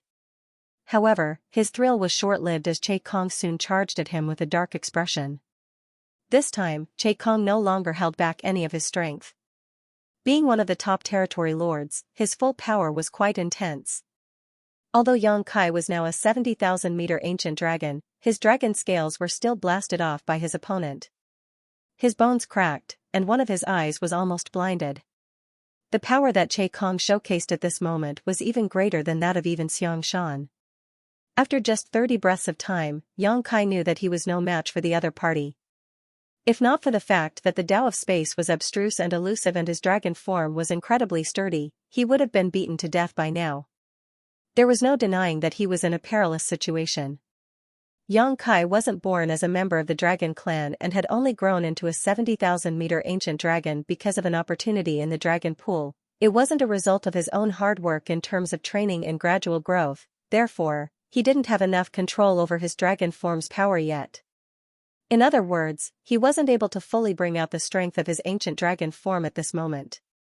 If he had grown into a 70,000-meter ancient dragon through hard work over many millennia, he wouldn't have looked so battered despite not being a match for Che Kong. When his opponent's fist struck his head, Xianxia started seeing stars, and he felt as if his skull had cracked. Infuriated, he snarled, "Che Kong, the royal lord will die soon, and then you'll be next." Since he couldn't defeat Che Kong, Xianxia could only threaten him, hoping to intimidate the other party into escaping. Although letting Che Kong off would be potentially problematic in the future, Xianxia didn't want to be entangled in this life-and-death battle any longer. However, Che Kong was unfazed as he refuted coldly, "Don't worry. I'll make sure to kill you first." He was truly resentful of Xianxia. He was responsible for protecting the royal city, but Xianxia still had the nerve to destroy so many territory lord Black Ink nests in front of him. In the end, Xianxia had even smashed the royal lord's Black Ink nest. Now, Che Kong wasn't sure if the other party was a human or a dragon clan member. When Xianxia was a human, it was apparent that he was just a 7th-order open heaven realm master, but when he transformed into a dragon, he was a 70,000-meter-long ancient dragon, which was odd. Regardless of Xianxia's real identity, Che Kong could only vent his anger by killing him. Che Kong had considered running away, but he didn't think he could succeed. The other territory lords might be able to flee, but he didn't have a chance to do so because he was one of the most powerful territory lords, so the humans would undoubtedly prioritize killing him. Che Kong's stubbornness was giving Xianxia a headache as it seemed the former was determined to drag him down to the Yellow Springs. The humans had gone through lots of hardship since the crusade started, and they finally saw hope of victory. Perhaps after this war, they would be able to destroy all the enemies on the Black Ink battlefield once and for all and then return to the 3,000 worlds. Xianxia's friends and family members were still waiting for him, so he didn't want to lose his life here. It was vexing that he had used up all the soul-rending thorns. If he could cast a second soul-rending thorn at Che Kong at this time, he could significantly weaken him despite not being able to kill him. His black ink nest might still be around. Otherwise, he couldn't possibly remain so powerful. I have to find his black ink nest and destroy it. All of a sudden, Yang Kai felt his chest tightening. Wait. What am I thinking? His black ink nest is still around? How could that be? Supposedly, since the royal lord's black ink nest had been destroyed, all the mid-rank black ink nests should have started withering as well. After all, those territory lord black ink nests were bred from the royal lord black ink nest, and they couldn't survive on their own. However, at this moment, there were still about a dozen territory lord black ink nests standing in the royal city. What's going on? A lot of ideas flashed across Yang Kai's mind, and he soon took a glance at the royal lord's black ink nest and formed a speculation. The royal lord black ink nest had been smashed to the ground by his tail sweep earlier, but it hadn't been completely destroyed. In its current state, it had affected the royal lord's ability to draw energy from it, which was proven by the fact that the royal lord now appeared weak and feeble while fighting against old ancestor Xiao. However, it wasn't dead yet. Since the royal lord's black ink nest hadn't been fully destroyed, it certainly didn't have a huge impact on the surviving territory lord black ink nests. Realizing Yang Kai's intentions, Che Kong exerted more force with his attacks, giving the opponent no chance to approach the royal lord's black ink nest again. I can't drag this out any longer. Yang Kai looked around and saw that in different parts of the battlefield, the Eighth Order masters were locked in intense battles with the territory lords. There was no denying that the humans had gained the upper hand. However, if Yang Kai lured Che Kong to those Eighth Order masters, their efforts so far might go down the drain. In that case, there was only one place he could go. Having made up his mind, he braced himself to endure one of Che Kong's blows, which caused his dragon form to stagger before he charged towards Great Evolution Pass while calling out, "Help!" Great Evolution Pass was hovering 5 million kilometers away from the royal city. While it was rotating slowly, the arrays and artifacts installed on the walls continuously shot at the Black Ink Clan soldiers. It had been a while since the war started, and the arrangements around Great Evolution Pass had killed a lot of enemies. Certainly, the soldiers in Great Evolution Pass could see the golden 70,000-meter ancient dragon fleeing in their direction. Hearing Yang Kai's call for help, they activated the power of the arrays and artifacts and rained down attacks on the enemy behind him without hesitation. At that instant, countless flashes of light cut across the void and reached for Che Kong. However, Yang Kai's figure was colossal and Che Kong was following behind him, so the attacks from Great Evolution Pass couldn't directly strike him. Upon that realization, Yang Kai quickly returned to his human form. While spraying out a mouthful of blood, he flew towards Great Evolution Pass. As a result, Che Kong fell into a dangerous situation. Although most of the attacks missed their target, dozens of them rained down on him in a constant barrage, so many of them still hit their mark. Chapter 5369, Open Your Dog Eyes Translator, Sullivan and John Translation Checker, Pew Pew Laser Gun Editor and Proofreader, Leo of Zion Mountain and Dale Lidger Keys. Yang Kai crossed 1,000,000 kilometers in the blink of an eye. When Che Kong endured the storm of attacks and reached somewhere near Great Evolution Pass, Yang Kai was nowhere to be found. While he was on the way earlier, he was faced with the powers of the arrays and artifacts from Great Evolution Pass, which disturbed the space around him and caused him to lose track of his enemy. Where is he? Soon, Che Kong detected Yang Kai's aura. He was strong, so it was expected that his divine sense wasn't weak either. Unless Yang Kai had already left this battlefield, Che Kong would definitely find him if he was determined to do so. When Che Kong found Yang Kai though, his expression turned livid. That was because after Yang Kai lured him to this place, he wheeled around and returned to the chaotic battlefield. At this moment, he didn't intend to hide his whereabouts at all. He transformed into his 70,000-meter ancient dragon form again and charged around the battlefield. Now, essentially all of the territory lords were occupied with their own battles, so a 70,000-meter ancient dragon like Yang Kai was like a tiger barging into a flock of sheep. No one was a match for him. Every time Yang Kai let out his dragon breath and wielded his dragon claws, hundreds of Black Ink clansmen exploded into blood mist. While he was at it, he kept looking in Great Evolution Pass direction. Despite being majestic, he appeared as though he was ready to flee at any moment. Che Kong was enraged as the fury stuck in his chest was like a volcano that was about to erupt. That brat has gone too far. An incensed Che Kong directly turned around and charged towards the battlefield. The attacks from Great Evolution Pass rained down on him from behind, causing his black ink strength to undulate and his figure to shake. Seeing that his opponent was chasing after him again, Xianxia was vexed. Left with no choice, he returned to human form and darted in a particular direction on the battlefield. While on his way, he avoided passing through places where the humans gathered and instead stuck closer to the Black Ink clan forces. Che Kong had apparently gone insane, so Xianxia wouldn't dare to lure him to the human soldiers lest they be implicated. The opponent's powerful aura locked onto him like an anchor, causing his brow to twitch. It was a sign that he was constantly in danger. Given such a situation, Che Kong was still determined to kill Xianxia, which went to show how angered he was. Although Xianxia was a master of the Tao of space, Che Kong was swift as he relentlessly pursued his target. Wherever they went, the Black Ink clan soldiers, who had lost their morale, suffered miserably. They were either killed by Xianxia or lost their lives after getting hit by the fallout of Che Kong's attacks. It had come to a point where Che Kong couldn't be bothered with accidentally killing his own clansmen. To him, Xianxia was the culprit who had destroyed all their Black Ink nests, so even though the Black Ink clan had lost the war, he was determined to end Xianxia's life. As the chase dragged on, the gap between them shortened. All of a sudden, Xianxia turned around and dashed towards the royal city. He hadn't forgotten that there were still a couple dozen Black Ink nests that were still standing. Moreover, the reason Che Kong was still so powerful must have something to do with the fact that his Black Ink nest was still around. To get rid of his pursuer, Xianxia had to destroy Che Kong's Black Ink nest first. Courting death.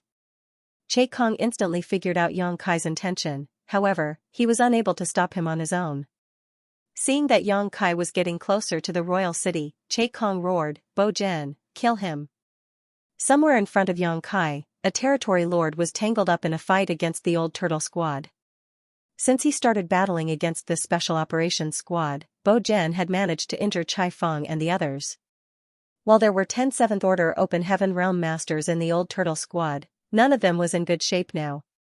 Previously, Bo Jian had drawn energy from his Black Ink nest, allowing him to use a power that exceeded his own limits.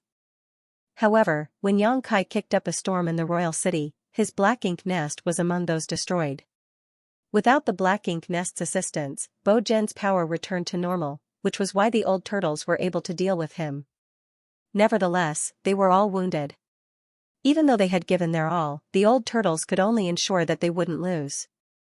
They couldn't kill this territory lord named Bo General even if all the 7th Order Masters of the Old Turtle Squad were still at peak strength. They couldn't kill a territory lord, not to mention that they were all injured now. Similarly, it was difficult for Bo Jian to destroy them. The Old Turtle Squad's defense was impenetrable, and all the members specifically cultivated defensive secret arts. As such, they all had thick skin and strong flesh. Hearing Che Kong's roar, Bo Jian used a powerful secret technique without hesitation. As his Black Ink strength undulated, he cast this secret technique at the Old Turtle Squad. At the same time, he whirled around and pounced towards Xianxia. Seeing that, Chai Feng, who was leading his team members to deal with the territory lord, bellowed, "Stop him. Activate the sealing array." The moment he finished speaking, the Old Turtle Squad's warship started shining brightly. Something that looked like a tortoise shell expanded rapidly and occupied a large area in the void. Bo Jian, who was trying to leave, was suddenly rooted to the spot. The moment of delay cost him the chance to extricate himself.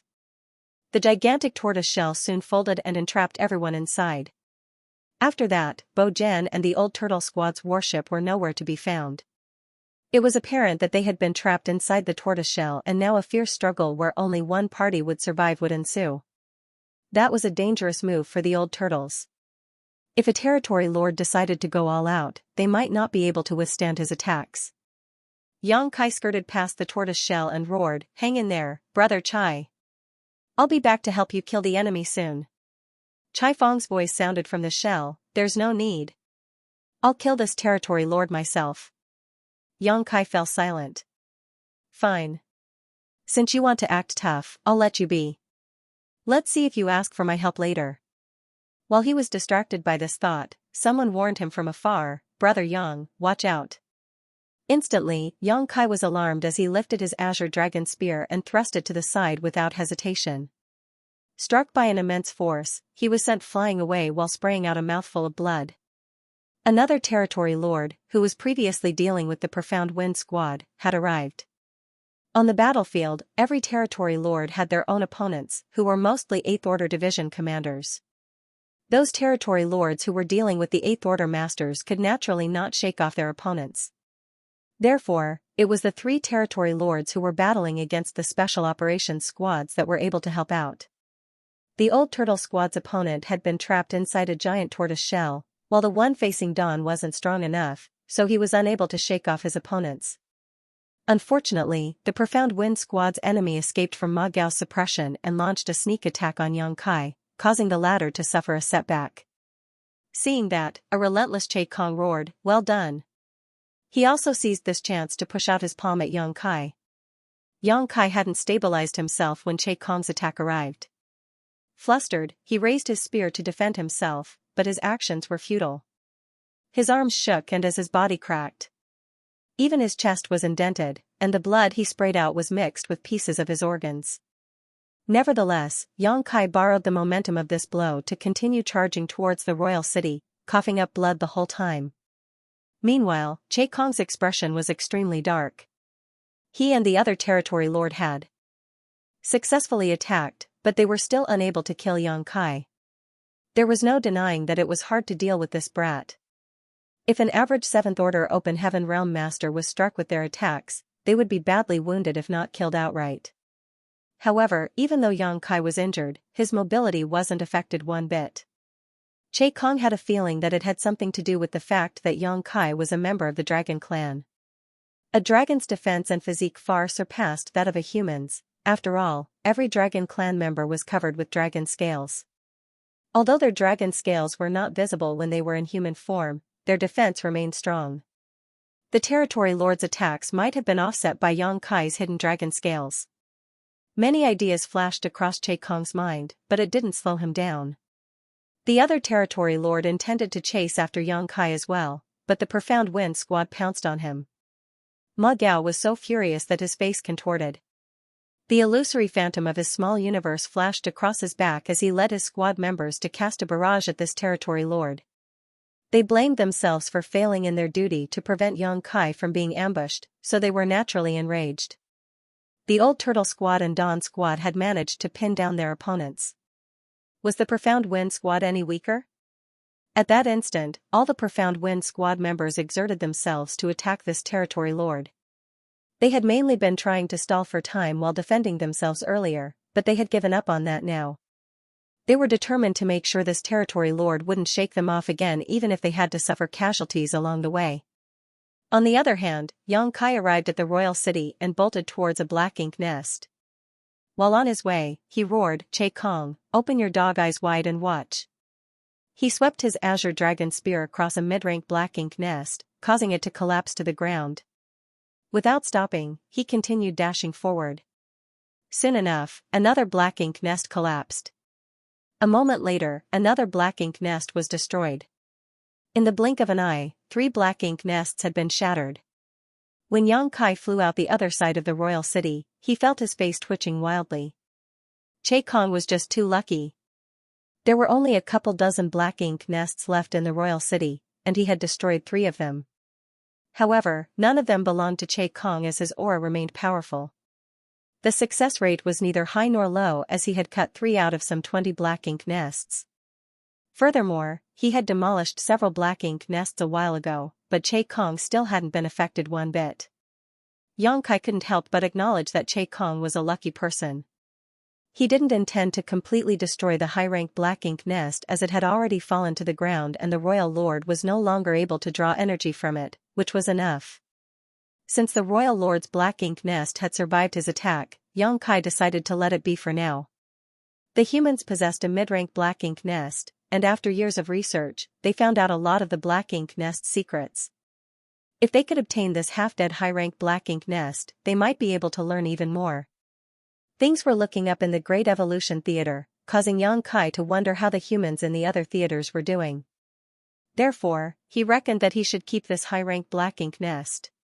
Perhaps it would prove to be useful in the future. Two figures subsequently left the royal city and darted towards Great Evolution Pass again. While running away, Yang Kai bellowed, "Shoot him." Soon, innumerable flashes of light shot out from Great Evolution Pass, as if history was repeating itself. However, with his previous experience, Che Kong figured out that Yang Kai wanted to use the attacks from Great Evolution Pass as a screen to shake him off so he could make a fuss on the battlefield again. Therefore, he quickly locked his aura onto Yang Kai, ensuring that the latter wouldn't be able to flee. Chapter 5370, Too Brutal Translator, Sullivan and John Translation Checker, Pew Pew Laser Gun Editor and Proofreader, Leo of Zion Mountain and Dale Lidgerkeys. The aura was like a needle as well as a lock. While Yang Kai felt a threat behind him, he was also unable to activate instantaneous movement. The instant space principles undulated, Che Kong's aura would flare up and destabilize the void, ensuring that Yang Kai was unable to flee. Over the years, even though Yang Kai had repeatedly made use of space principles to escape opponents, there were distressing moments when he was faced with much stronger enemies. After all, instantaneous movement wasn't invincible. As long as the void around Yang Kai was sufficiently turbulent, he wouldn't be able to teleport away.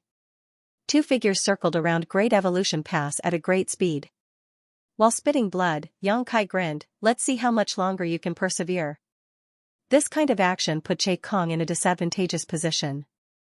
There were all sorts of arrangements on the walls of Great Evolution Pass which could be used to rain down a constant stream of attacks on Che Kong while Yang Kai, who was at the front, was unaffected. They repeatedly circled Great Evolution Pass. During the third round, Che Kong started finding it unbearable. His gigantic figure trembled as he was struck by the attacks from Great Evolution Pass over and over again. Soon, he realized that he couldn't just keep getting hit without counterattacking. Infuriated, he threw out his fist at Great Evolution Pass. Upon impact, the light barrier around the pass shook, but it remained undamaged. Seeing that, Yang Kai snorted. Now, 5/8 Order Open Heaven Realm Masters were controlling the core and sustaining the defenses around the Great Pass. There was no way Che Kong could damage the Great Pass on his own. Che Kong was distracted when he made a move earlier. Seizing the chance, Yang Kai activated his power and shook off the aura locked onto his figure. The next instant, he activated space principles and disappeared. Detecting something, Che Kong turned around and saw Yang Kai hovering above an enormous black ink nest in the royal city. A distance of 5 million kilometers was short for a powerful cultivator, especially one skilled in the Tao of space. An unrestrained Yang Kai could cross such a distance in a flash. However, he didn't immediately destroy the black ink nest beneath him. Instead, he eyed Che Kong from a distance and sneered. Che Kong barked, "Don't you dare." Yang Kai scoffed, "Your expression tells me that this is indeed your black ink nest." He had gained some useful information after being tangled up with Che Kong for such a long time. At the very least, he had faintly detected the direction where his opponent drew more black ink strength from. By tracing this trail, he soon found Che Kong's black ink nest. Che Kong was lucky earlier as he wasn't affected one bit after Yang Kai destroyed 3 out of more than 20 or so remaining black ink nests. Now that his black ink nest had been found though, it seemed that he had run out of luck. While roaring, Che Kong charged towards the royal city in an attempt to stop Yang Kai. Nevertheless, it was too late. For a master of the Tao of space like Yang Kai, he could move across hundreds of thousands of kilometers in the blink of an eye, so regardless of how fast Che Kong was, it would take him at least a few breaths to reach his enemy. He was unable to stop Yang Kai. Yang Kai raised his hand as world force swirled around his palm. The next moment, he pushed his palm out. Under the influence of an immense force, the black ink nest trembled before being ground to paste. All the black ink strength within the black ink nest formed into a gigantic black ink cloud, shadowing a large area of the royal city. With the previous experience where the royal lord's black ink nest wasn't completely shattered, Yang Kai realized that his move at that time wasn't ruthless enough. Therefore, he made sure to completely vaporize this black ink nest, leaving no trace of it behind. The moment the black ink nest was destroyed, Che Kong's imposing aura plunged and his figure became sluggish.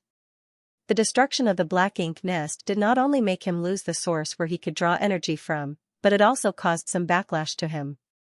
Usually, this kind of impact was negligible and it wouldn't harm him one bit. However, at this moment, there was a pair of eyes that sensitively caught this momentary weakness.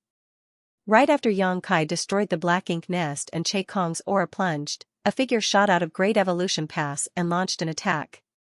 He had been waiting for quite a while. A ferocious aura locked onto Che Kong and the attack from behind was like an ominous wind from hell, causing him to nearly jump out of his skin. It was an 8th Order Open Heaven Realm Master. At this critical moment, an 8th Order Master launched a sneak attack on him. Is it one of the 8th Order Masters who was staying in Great Evolution Pass? Che Kong was unable to figure it out. He chased after Yang Kai to Great Evolution Pass twice, and during the second time, he circled around the pass 3 times. However, those 8th Order Masters didn't seem to have the intention of making a move even then. Che Kong had a feeling that they were unable to make a move for some reason. That was why he had the guts to stick so close to Great Evolution Pass. It never crossed his mind that an 8th Order Open Heaven Realm Master would assault him at this moment. His fury over the destruction of his black ink nest was replaced by extreme fear. At this critical moment, he had to save himself instead of chasing after Yang Kai. He hurriedly turned around and surged his black ink strength before casting a secret technique. The 8th Order Open Heaven Realm Master's World Force and the Territory Lord's black ink strength clashed as their figures trembled.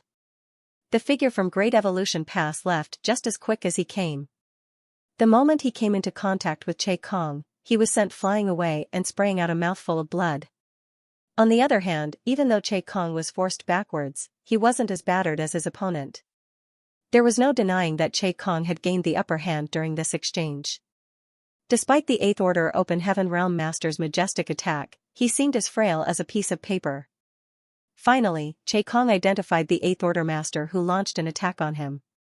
He was none other than Cha Pu. The weaker Black Ink clansman knew little about the 8th Order Open Heaven Realm Masters, but a territory lord like Che Kong was well aware of the enemy's information. Therefore, he could instantly recognize this 8th Order Master. I see. I'm surprised that it's him. Cha Pu was previously injured when the 9th Order Black Ink disciple revealed himself. If not for the fact that the Black Ink disciple's target was the old ancestor, Cha Pu would have been killed by the surprise attack. Despite that, Cha Pu was still badly wounded in that clash. After that, Yang Kai came over in a hurry and saved him before bringing him back to Great Evolution Pass. In fact, as a veteran 8th Order Master, Cha Pu was fairly strong. However, he had lost the ability to fight after being wounded by the Black Ink disciple. Therefore, he could only recuperate in Great Evolution Pass. Che Kong had almost forgotten about him. Who could have thought that a wounded 8th Order Master would launch a sneak attack on him at that instant? That was the reason Cha Pu was easily driven off after being struck, for the Black Ink disciple had severely wounded him. There was no way he could suppress such a serious injury in such a short time. Although he had made a rash move, the fact that he wasn't killed by Che Kong's all-out counterattack showed the depths of his heritage. Wounded for a second time, Cha Pu was unable to make a second move. Presently, he was sent flying away towards Great Evolution Pass with a livid expression. Without hesitation, Che Kong chased after the man. Although Yang Kai was despicable, Che Kong had realized it was difficult to deal with him after their brief clash. Yang Kai wasn't powerful in his human form, but he could make use of space principles and the Great Pass to deal with his opponent. Now that Che Kong's black ink nest was destroyed, he might not be able to kill him. On the other hand, Cha Pu was different, for Che Kong had the confidence to kill him. Ending an 8th Order Open Heaven Realm Master's life was tempting to Che Kong. Since the black ink nests were now all dying, he had to take any chance he could get to weaken the humans' collective power. However, before Che Kong could make a move, a figure appeared in front of him suddenly and almost stood face to face with him. Che Kong widened his eyes in disbelief and roared, "You dare provoke me still?" Yang Kai should consider himself lucky that Che Kong didn't find fault with him. Nevertheless, after he destroyed the black ink nest, he didn't immediately run away. Instead, he had the nerve to get in Che Kong's way. Does he think I'm a pushover? Che Kong was infuriated. He was one of the most powerful territory lords in the Great Evolution Theater. Even some of the 8th Order Open Heaven Realm Masters were no match for him. Even though he was no longer able to draw energy from his black ink nest, there was no way a 7th Order human was a match for him. While roaring, he extended his hand and grasped Xianxia. Just as he was ready to exert more force with his hand and squeeze Xianxia to death, the latter also extended his hands and turned them into dragon claws before gripping Che Kong's shoulders. With a hideous expression, he roared, "Die! Die! Die!" Every time he cursed at Che Kong, his divine sense flared as pure spiritual energy burst forth like a tsunami. Che Kong became rooted to the spot as his facial features warped in agony. He was going through so much pain that he couldn't stop howling. Xianxia wasn't feeling any better. All his bones cracked as Che Kong tightened his grip, however, he was still laughing like a madman. Their faces were in such close proximity that they almost came into contact with each other, and both of them appeared deranged. Seeing that, the soldiers in Great Evolution Pass felt a crawling sensation on their scalps. Despite the distance between them, they could clearly feel the violent fluctuations of spiritual energy bursting out of Xianxia. At this moment, he was engaging in a soul battle with Che Kong. This was a fight without any technique, simply a brutal clash that might lead to mutual destruction.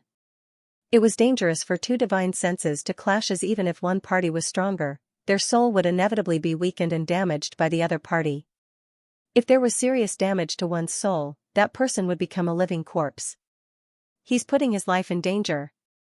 It's too brutal. All the soldiers in Great Evolution Pass widened their eyes in disbelief. They were shocked by Xianxia's savage move that was akin to mutual suicide, fearful of what might happen to him.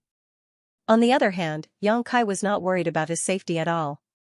The higher-ups also knew that he had the soul-warming lotus, and with it, there was no need to worry about this kind of damage to his soul. However, it was a different story for Che Kong. He was previously struck by a soul-rending thorn, so his soul had already suffered a serious injury. Now that he was faced with Xianxia's all-out spiritual energy attack, he started seeing stars and feeling dizzy.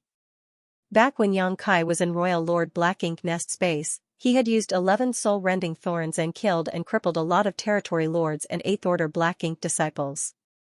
Although some of them ultimately survived, they were badly wounded and might not have recovered to this day. This went to show how powerful the soul-rending thorns were. With that said, everyone in the Black Ink Nest space was a soul avatar, which magnified the effectiveness of soul-rending thorns. Although a soul-rending thorn was still extremely powerful in the outside world, it wasn't as fatal as in a Black Ink Nest space where one lacked a physical body to help protect themselves. Despite that, Che Kong couldn't have possibly remained unharmed after getting struck by a soul-rending thorn. Chapter 5371, Emojia's Death Translator, Sullivan and John Translation Checker, Pew Pew Laser Gun Editor and Proofreader, Leo of Zion Mountain and Dale Lidgerkeys. However, after Xianxia cast the soul-rending thorn earlier, Che Kong was only momentarily affected and soon regained his composure. Xianxia didn't think the other party was powerful enough to ignore the soul-rending thorn's impact. After all, he had sacrificed quite a bit of his soul to power that soul-rending thorn. Since it was also damaging to him, there was no way it wasn't harmful to a territory lord. Even though the soul-rending thorn wasn't as effective in the outside world as it was inside the Black Ink Nest space, it couldn't be completely ineffective. The only explanation was that Che Kong had used a secret technique to suppress the damage to his soul. The Black Ink clan had suffered a huge setback because of the soul-rending thorns a while back, so they must have been vigilant against these strange artifacts now. Since it was just a suppressed injury, it was easy for Xianxia to target this weakness. In the battle against Che Kong earlier, Xianxia didn't target his soul at all. He hadn't forgotten about it, but instead wanted to numb the other party's sense of wariness. When they were circling around Great Evolution Pass earlier, Cha Pu had sent a divine sense transmission and said that he could help, but Xianxia had told him to wait. Cha Pu was badly wounded, so even if he made a move at that point, it wouldn't have been impactful. Only after Xianxia destroyed Che Kong's Black Ink Nest would there be an opening for Cha Pu to make a move. A sneak attack from a heavily wounded 8th Order Master might not be enough to kill Che Kong, but what about a series of attacks on his soul? At this moment, Xianxia could clearly feel that Che Kong's soul was being shredded. The soul of a top territory lord was just as powerful as any 8th Order Master. Although Yang Kai's soul was essentially on par with an Eighth Order master's, his current actions would only lead to mutually assured death under normal circumstances. No one could gain the upper hand in such a fight. Nevertheless, it was different now. After their divine senses clashed several times, Che Kong was clearly in a disadvantageous position. He kept roaring in pain while his gigantic body trembled. He could no longer even exert enough force with his hand to hold Yang Kai in place. It was apparent that the damage to his soul that he had been suppressing finally broke out, and the soul-rending thorn was madly digging in. Yang Kai didn't bother to shake off the other party's grasp as he just continued to pummel Che Kong with his spiritual energy. The invisible force exploded in Che Kong's head, causing his 7 orifices to bleed. "Just die already." Yang Kai roared and exerted more force with his dragon claws before pulling Che Kong's arms off, causing blood to spurt out from the fresh wounds. Che Kong howled and staggered backwards. While his vision had turned blurred, he saw Yang Kai charging towards him and was consumed with fear. He didn't panic when the Royal Lord Black Ink Nest was destroyed, but now that his life was at risk, he could no longer keep his cool. The instant he felt the murderous intent flooding through him, his mind became a mess and he couldn't summon his strength at all. He turned around and attempted to flee. The void around Che Kong became viscous all of a sudden as Yang Kai raised his hands and 2 marks appeared. The powers of blue and yellow crystals were drawn from his small universe as they gathered together between his palms and turned into the purest white light. All the surrounding darkness was driven off. Before the war began, all of the 7th Order Masters had received a certain amount of evil-purging divine spears, including those from Dawn. However, Yang Kai received none of those. Evil-purging divine spears damaged and killed Black Ink clansmen with purifying light, but Yang Kai was the one who sealed all the purifying light inside the evil-purging divine spears, which was why he didn't need any for himself. If he wanted to deal with the Black Ink clan, he could just directly activate purifying light. When he arrived at Blue Sky Pass after escaping from the Black Ink clan's territory back then, he had used purifying light on a wounded territory lord. After that, he had not openly shown the white light in front of any Black Ink clansman again for the past several hundred years. It wasn't that he did not want to, but that he had been warned not to. A long time ago, Zhong Liang had told him not to activate purifying light in public. At that time, Zhong Liang explained that this power was the best weapon against the Black Ink clan. However, Yang Kai was still too weak. If this power was revealed too soon, he would surely be targeted by the Black Ink clan. Zhong Liang even wanted him to stay in Blue Sky Pass and never enter the battlefield, but Yang Kai soon snuck out of the Great Pass to join the fight. Now, it seemed that those at the top were already getting prepared for the crusade back then. Purifying light was a secret weapon that could catch the Black Ink clan off guard during the crusade. Now that the evil-purging divine spears proved to be a great success, Yang Kai no longer needed to hide his ability to use purifying light. The bright light soon engulfed Che Kong. If he were still at the peak of his power, he could have dodged it easily. However, his soul had been damaged and he couldn't think straight, so it was too late when he realized he was in danger. The pure white light cast the darkness away and covered a large area in the void, including Che Kong. The thick Black Ink strength seemed to have come across its arch-nemesis, and as it clashed with the pure light, it was rapidly vaporized. On the other hand, Che Kong seemed to be going through the most horrible torture imaginable as he screamed in agony, his facial features contorting uncontrollably. In the blink of an eye, this powerful territory lord looked like a dilapidated house as a large amount of purifying light entered his body through his pores and 7 orifices and eroded the source of his power. Che Kong had never expected that he would one day be invaded by a corrosive power just like the humans had suffered for so long. This was no different from the Black Ink strength's effects on humans. While Che Kong's energy was in a mess, Yang Kai reached him and fiercely thrust his spear through his opponent's head. Yang Kai had channeled all his strength into the weapon and, with a clever use of space principles, the spear ignored any form of distance and directly penetrated Che Kong's head. Yang Kai's world force exploded, and before Che Kong could even think about defending himself, his head exploded. Swinging his spear down, Yang Kai cut the other party's body in half, finally causing the territory lord's aura to dissipate and vanish. He had managed to kill a territory lord. Moreover, Che Kong wasn't just any territory lord, he was one of the most powerful territory lords. The territory lord that Yang Kai and Bai had joined forces to kill all those years back wasn't even comparable. Blood mist spread out as thick black ink strength exploded and turned into a sea of darkness. The undulations were more violent than when Yang Kai destroyed those mid-rank black ink nests. However, the sea of darkness was soon wiped away by the purifying light. The bright light contracted soon after and left Yang Kai standing in the void all on his own with the spear in hand. His entire figure was soaked in blood and his murderous intent still hadn't subsided. All the soldiers in Great Evolution Pass stared intently at him. They had watched the life and death battle from start to finish, and although Yang Kai had made use of Great Evolution Pass power and Cha Pu had made a move to shock the enemy, Yang Kai still pulled off a stunning feat by killing a powerful territory lord despite being just a 7th Order master. There was never such a brave and fearless Black Ink clansman. Only the humans could succeed at defeating enemies stronger than themselves in one-on-one battles. All the soldiers in Great Evolution Pass broke into a fit of cheers and even more attacks soon sent out to the rest of the battlefield.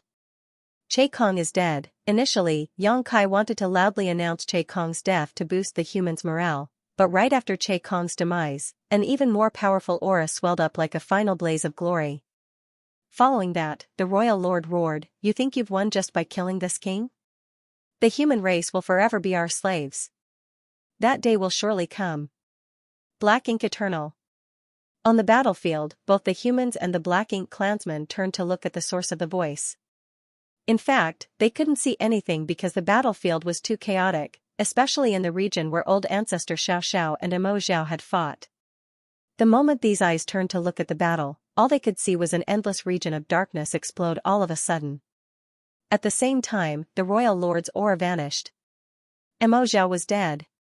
It wasn't the first time the humans managed to kill a royal lord in history, but Emo Zhao's death had a profound impact on the Great Evolution Theater. It meant the end of an era, and the arrival of another. Old ancestor Xiao shot out from the cloud of darkness, and despite her petite figure, she appeared incredibly imposing against the weltering darkness. There were blood stains on her clothes, and her face was slightly pale. Although she had successfully killed the royal lord, she was also wounded. When the royal lord was still able to draw energy from his black ink nest in the beginning, they could be considered equally matched. The reason she could kill Emo Zhao so quickly was that his black ink nest had been smashed. Emo Zhao was badly wounded to begin with, and without his black ink nest support, his strength instantly plummeted. Even in such a condition though, he couldn't be considered a weakling. Old ancestor Xiao couldn't kill him without suffering wounds in the process. However, she didn't have time to recuperate at this moment. After killing Emo Zhao, she headed straight towards the 9th Order Black Ink disciple. She had not forgotten that there was still a powerful foe on the battlefield. Only by killing him could the humans seize victory in this war. If such an enemy managed to flee, there wouldn't be any peaceful days for the Great Evolution Army. The Black Ink disciple was initially bogged down by 6 8th Order Open Heaven Realm Masters. However, after a prolonged fight, only 5 of them remained as one had been killed. The fallen 8th Order Division commander had already been seriously injured to begin with, so when the royal lord was in a perilous situation earlier, the Black Ink disciple flared up in an attempt to save Emo Zhao. It was that 8th Order Open Heaven Realm Master who sacrificed his life to stop him from leaving the fight. Although the 9th Order Black Ink disciple managed to kill the 8th Order Division commander, the latter's sacrifice bought enough time for the other 5 to re-engage. After such a long time, the Black Ink disciple and the 8th Order Open Heaven Realm Masters were all exhausted and wounded. With 5 8th Order Open Heaven Realm Masters joining forces, it wasn't easy for the Black Ink disciple to break through their siege. That was why the deadlock persisted. Nevertheless, the instant Emo Zhao passed away, this Black Ink disciple knew he was doomed. He had just broken through recently, so he was certainly not old ancestor Xiao Zhao's match. Although the old ancestor was wounded and exhausted, he wasn't in any better shape. Therefore, the moment Emo Zhao fell, this Black Ink disciple grit his teeth as a red light radiated from him and his blood essence surged. He started burning his own blood essence and the ferocity with which he wielded his sword increased sharply. All 5 8th Order Open Heaven Realm Masters were taken aback, however, one of them charged forward instead of backing down. A red light also shone from his body as it seemed that he was determined to make the enemy remain even at the cost of his life.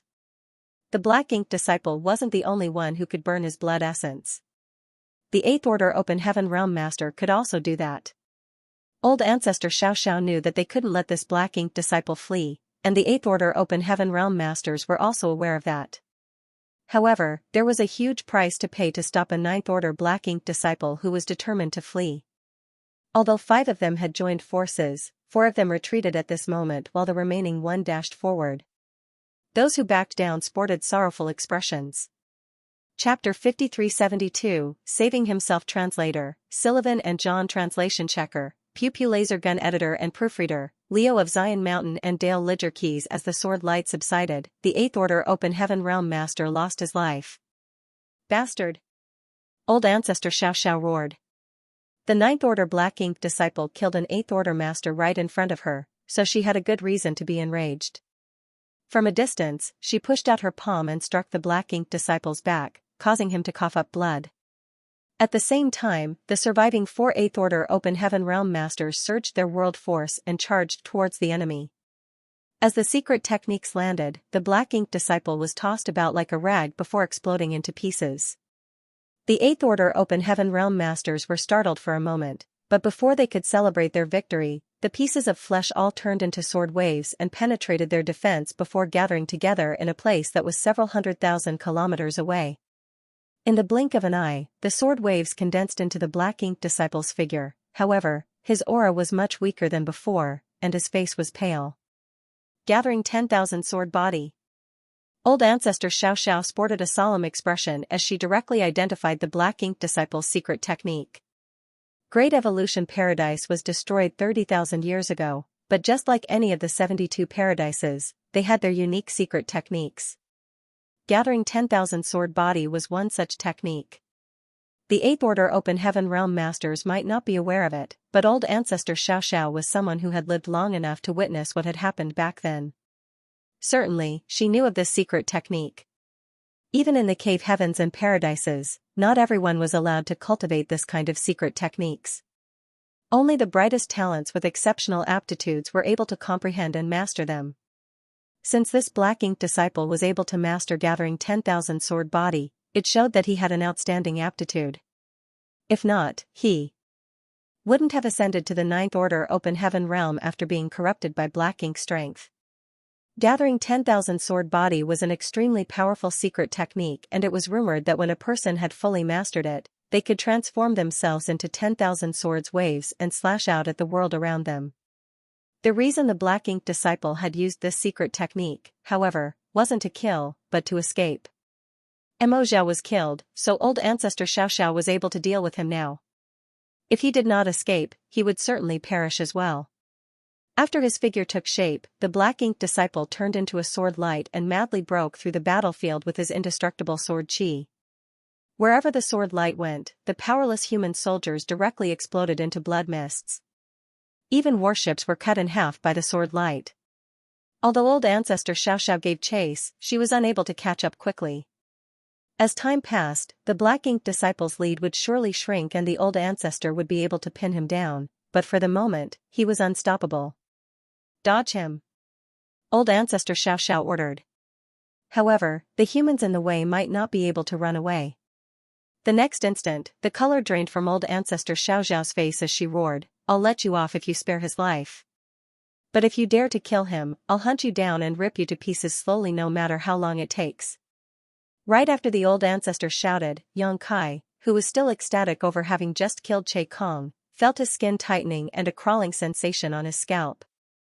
At this moment, he was planning to lend the old turtles a hand. With the help of their custom warship's power, the old turtle squad had trapped a territory lord. It wasn't clear what was going on inside the barrier, but Yang Kai was still worried. If the territory lord was pushed into a corner, the old turtles might not survive. Nevertheless, before he could move, Yang Kai felt a ferocious aura locking onto him. The owner of the aura was so powerful that even Che Kong paled in comparison. It was the 9th Order Black Ink Disciple. Yang Kai had never expected that the Black Ink Disciple would charge towards him after breaking the siege, and judging from the Black Ink Disciple's actions, it was apparent that this was an intentional move. The battlefield was vast, and there were still a lot of 8th Order Open Heaven Realm Masters who were tangled up in battles against the Territory Lords. If this Black Ink disciple wanted to kill some 8th Order Masters at this point, he could easily do so. Nonetheless, he didn't target any of the 8th Order Masters and instead set his sights on the 7th Order human named Xianxia. Certainly, Xianxia wouldn't believe that the other party wasn't doing this intentionally. Had the purifying light caught his attention? The Black Ink disciple must have realized that Xianxia was the source of the purifying light. Therefore, even though he was currently running for his life, he was still determined to end Xianxia's life. The moment the Black Ink disciple heard old ancestor Xiaoxiao shouting at him from afar, he hesitated for a moment, but soon he became determined and flew at Xianxia with even greater speed. The old ancestor's action suggested that his judgment was right. This 7th Order brat must be important to the human race. This kind of chance was hard to come by, so he had to contribute by killing Xianxia. Seeing this, old ancestor Xiaoxiao was infuriated and hastened her pace. However, the Black Ink disciple had turned into a sword light, so he temporarily had the advantage in speed. The old ancestor was unable to catch up in time, so she shouted at Xianxia, "Run!" In the closest battle against a territory lord to Xianxia, an 8th Order master had gained the upper hand after a prolonged struggle. The territory lord kept coughing up blood and was almost powerless to counterattack. The 8th Order Open Heaven Realm Master had the confidence to kill this territory lord within an incense stick. However, at this moment, he directly gave up the military merits he would soon acquire and darted towards Xianxia without feeling concerned that he was facing away from the territory lord. Fortunately, the territory lord just wanted to run for his life after escaping from death's door and didn't have the intention to launch an attack. On this chaotic battlefield, a 9th Order Black Ink disciple's murderous intent was raging while an 8th Order Open Heaven Realm Master tried to come to the rescue. Xianxia slowly put away his Azure Dragon Spear. When he was targeted by the Black Ink disciple's aura earlier, he was flustered at first, but at this moment, he had regained his composure. He didn't intend to run away. Since he had been locked onto by the Black Ink disciple's aura, there was no way he could use instantaneous movement as the moment he manipulated space principles, the other party could disturb the void and force him to remain. It was unrealistic to rely on the 8th Order Open Heaven Realm Master to save him either. Even though he was nearest to Xianxia and he had immediately come to the rescue, he wasn't as fast as the Black Ink disciple. The Black Ink disciple would most likely kill Xianxia before the 8th Order Division commander arrived. In such a critical situation, Xianxia could only save himself. The average 7th Order Master would be doomed if he was targeted by such an enemy, however, Xianxia believed that he could survive. After all, he possessed a powerful dragon vein, so his body was much sturdier than the average 7th Order human. The other party might not achieve his goal if he underestimated Xianxia. Seeing that Xianxia didn't move away, old ancestor Xiaoxiao widened her eyes. With that said, she knew that Xianxia probably wasn't able to escape, so she could only quicken her speed. For that reason, she even started burning her blood essence so that she could intercept the Black Ink disciple before he made a move. The Black Ink disciple had clearly detected the old ancestor's aura surge from behind, but he remained unfazed. The bright sword light left a trail in the void as he crossed 1,000,000 kilometers in the blink of an eye. His speed wasn't any slower than Xianxia's instantaneous movement. Although Xianxia didn't seem to move a muscle at all, he activated his dragon vein the instant he felt the sword light prickling his skin. His dragon vein undulated in his body like a surging ocean as thick dragon scales appeared and covered his entire figure, including his face. He was ready to use his ancient dragon form to fend off the attack. By doing so, his defense would be much stronger than in his human form.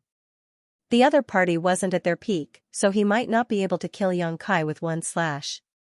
As long as Xianxia could survive the initial hit, old ancestor Xiaoxiao could intercept the Black Ink disciple and kill him. Just as Xianxia was preparing to transform into an ancient dragon, his eyes flashed all of a sudden. He gave up on his original plan and slowly pushed out his fist. The attack was slow and seemingly light. Even a 3-year-old kid could dodge such a blow with ease, but the instant he extended his fist, space principles undulated violently together with his world force. Cow punch. If the other party was a royal lord, Xianxia might not have had any way to fight back. However, since this person was a Black Ink disciple, he didn't mind giving him an unpleasant surprise. Since he developed his cow punch secret technique, it had helped Xianxia against many opponents in higher realms, allowing him to defeat enemies who were much stronger than he was. When he was still a sixth-order master back then, he was able to deal with Blood Crow in the Shattered Heaven.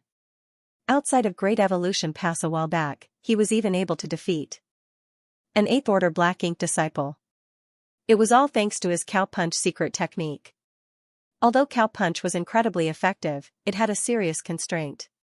It would take Xianxia a long time to trace the other party's aura back to its source, and the length of time was uncertain, depending on the integrity of the enemy's small universe. If their small universe was sturdy and well guarded, Xianxia would probably die before he had a chance to use this secret technique. With that said, he hadn't come across an opponent with a small universe who could make him unable to use cow punch so far. Regardless of how robust an Open Heaven Realm Master's small universe was, they had to draw out world force in order to attack, defend, or even move. For that reason, Xianxia would always have a chance to trace the opponent's power back to its source. When the Black Ink disciple made a move just now, Xianxia instantly realized he was able to trace the opponent's world force back to his small universe with ease. This came as a shock to him and was the reason he gave up on his original plan and decided to use cow punch instead. He wasn't sure if this secret technique was effective on a ninth-order Black Ink disciple, but he wasn't willing to just wait for death or bet everything on not dying to the other party's attack. It wouldn't have mattered if there wasn't a chance, but since the chance had presented itself, he had to fight back even if he might lose his life. Since time immemorial, countless humans on the Black Ink battlefield had sacrificed their lives to prevent the 3,000 worlds from being destroyed. That was also the reason Xianxia didn't immediately turn into an ancient dragon. Although his defense would be stronger being an ancient dragon, it would be harder for him to use his cow punch. Only in his familiar human form could he fully unleash the secret technique's power. The next instant, Xianxia's entire figure shook as all his dragon scales fell apart and half of his body turned numb. Following that, he felt a sharp pain in his knowledge sea. At the same time, his small universe was cut across by an immense force. A huge crack instantly appeared above the sky in his small universe.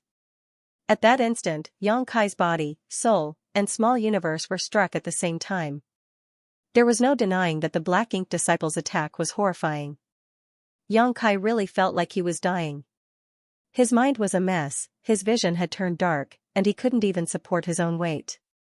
He was no longer able to perceive the outside world or even his small universe's condition. This was a terrible feeling he had gone through before.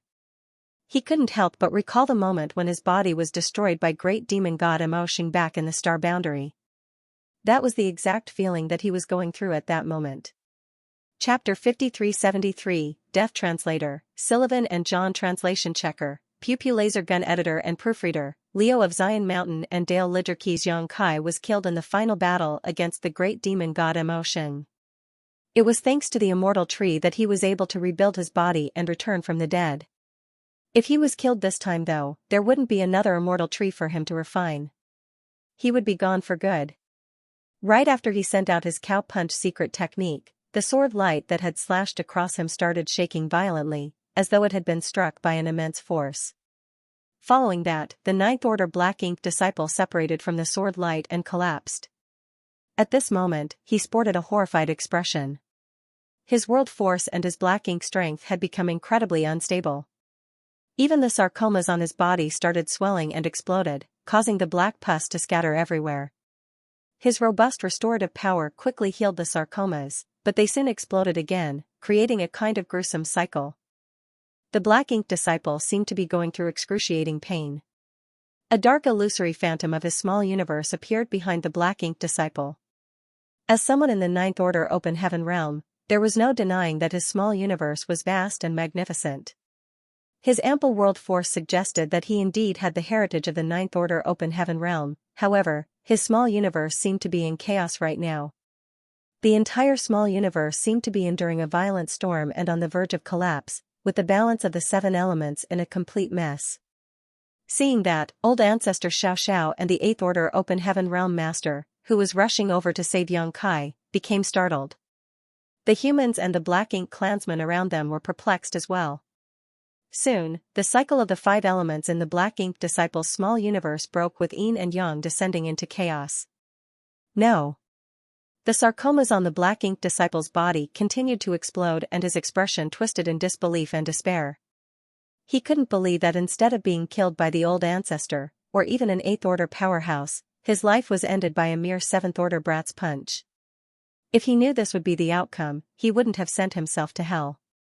If he had run away the moment Mo Zhao passed away, he would have stood a chance to escape. He blamed himself for being too greedy as he wanted to kill Yang Kai before he left. While he roared in agony, the illusory phantom behind him could no longer remain stable. The entire small universe looked like a weathered shack with holes in the walls and roof out of which his abundant world force and rich black ink strength leaked. As his strength dissipated and his aura plunged rapidly. In the blink of an eye, his aura dropped to the 8th order. Following that, he plunged to the 7th order, and then he was dead. This person had made use of black ink strength to break through his own innate limits and ascend to the 9th order, therefore, his small universe couldn't actually bear 9th order might. Once punctured, his small universe could not maintain integrity, which caused his aura to drop to the 7th order before the extreme stress finally caused a complete collapse. The black ink disciple's face withered all of a sudden, and his originally black hair turned gray. As a violent force swept across him, all his hair fell off. His body dried up, and all his vitality faded. He was originally a powerful 9th order black ink disciple, but he had turned into a desiccated corpse in a short moment. His dead body was not even able to bear 7th order world force, and under the eyes of the humans and the black ink clansmen alike, he exploded into dust. The 9th order black ink disciple could not be more dead. A tremendous force swept across the place as old ancestor Xianxia swiftly arrived in front of the dazed Yang Kai. She waved her hand and fended off all the repercussions for him. The 8th order division commander, who was ready to assist, was still dumbstruck, unable to believe his eyes. What did I just see? Did Yang Kai casually throw out his fist and kill a 9th order black ink disciple?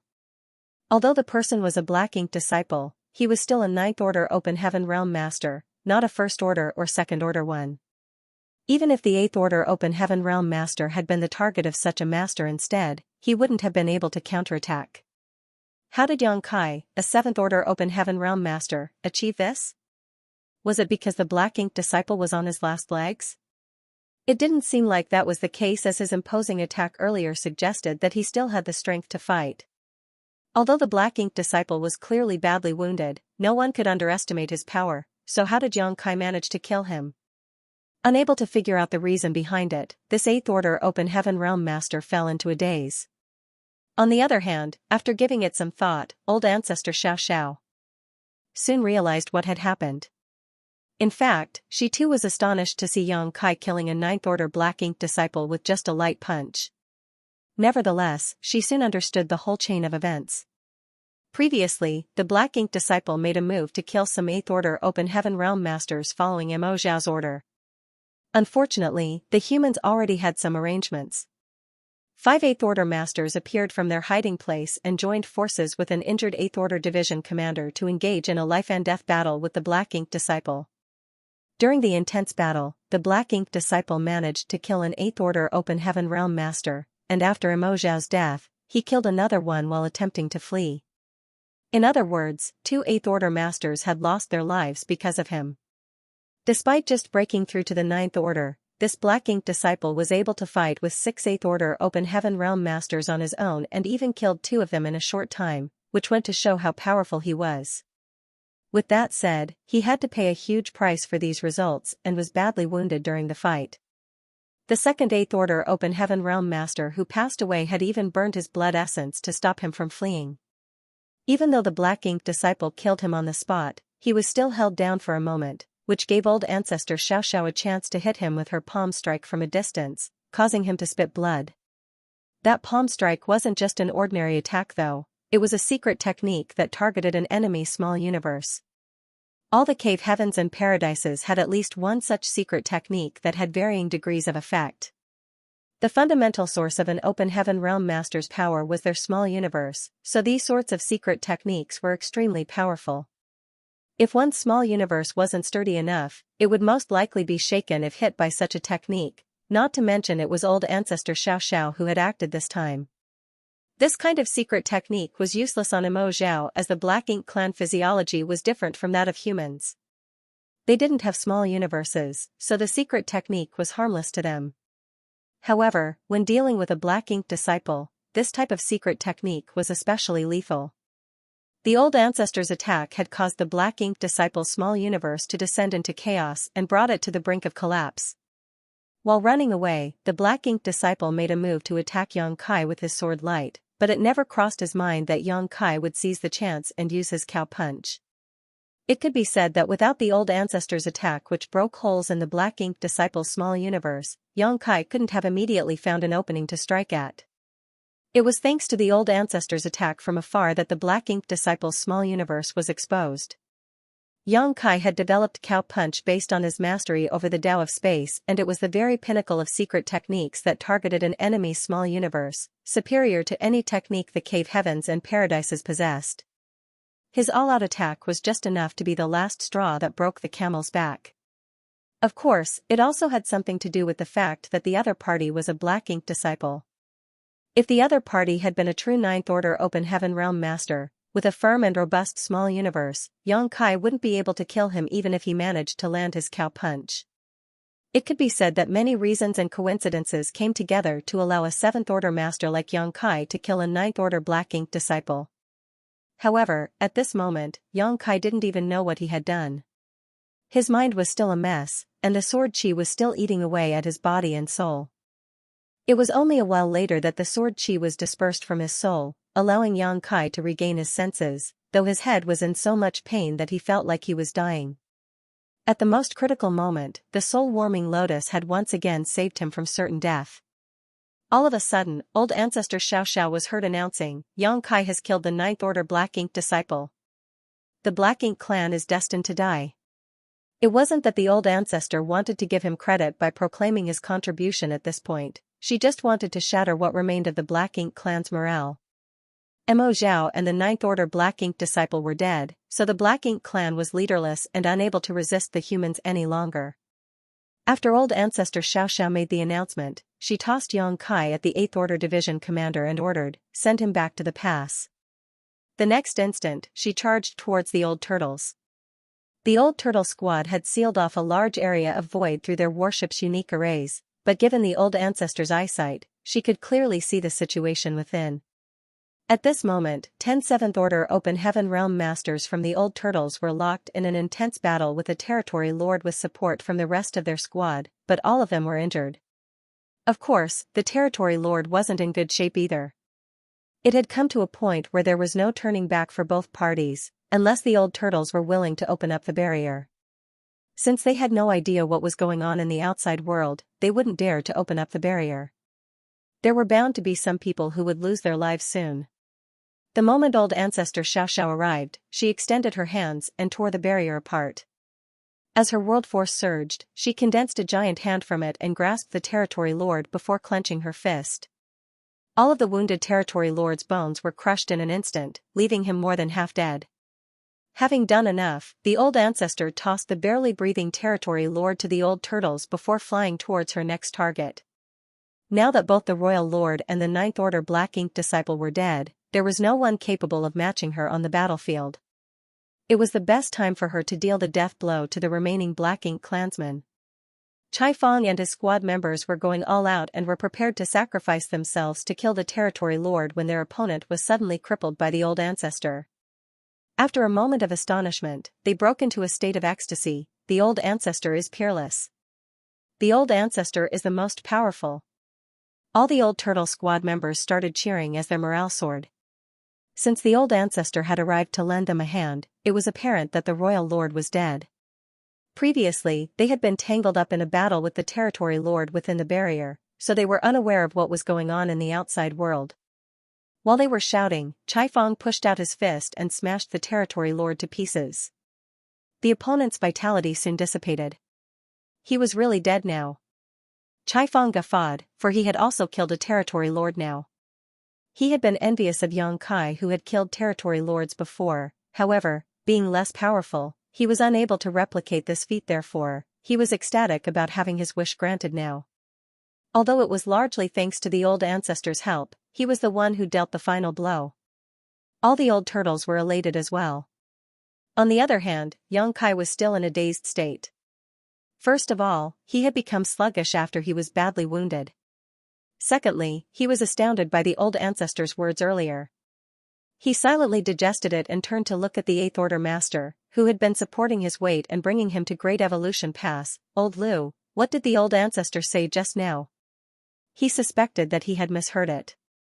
Was he really the one who killed the 9th Order Black Ink Disciple?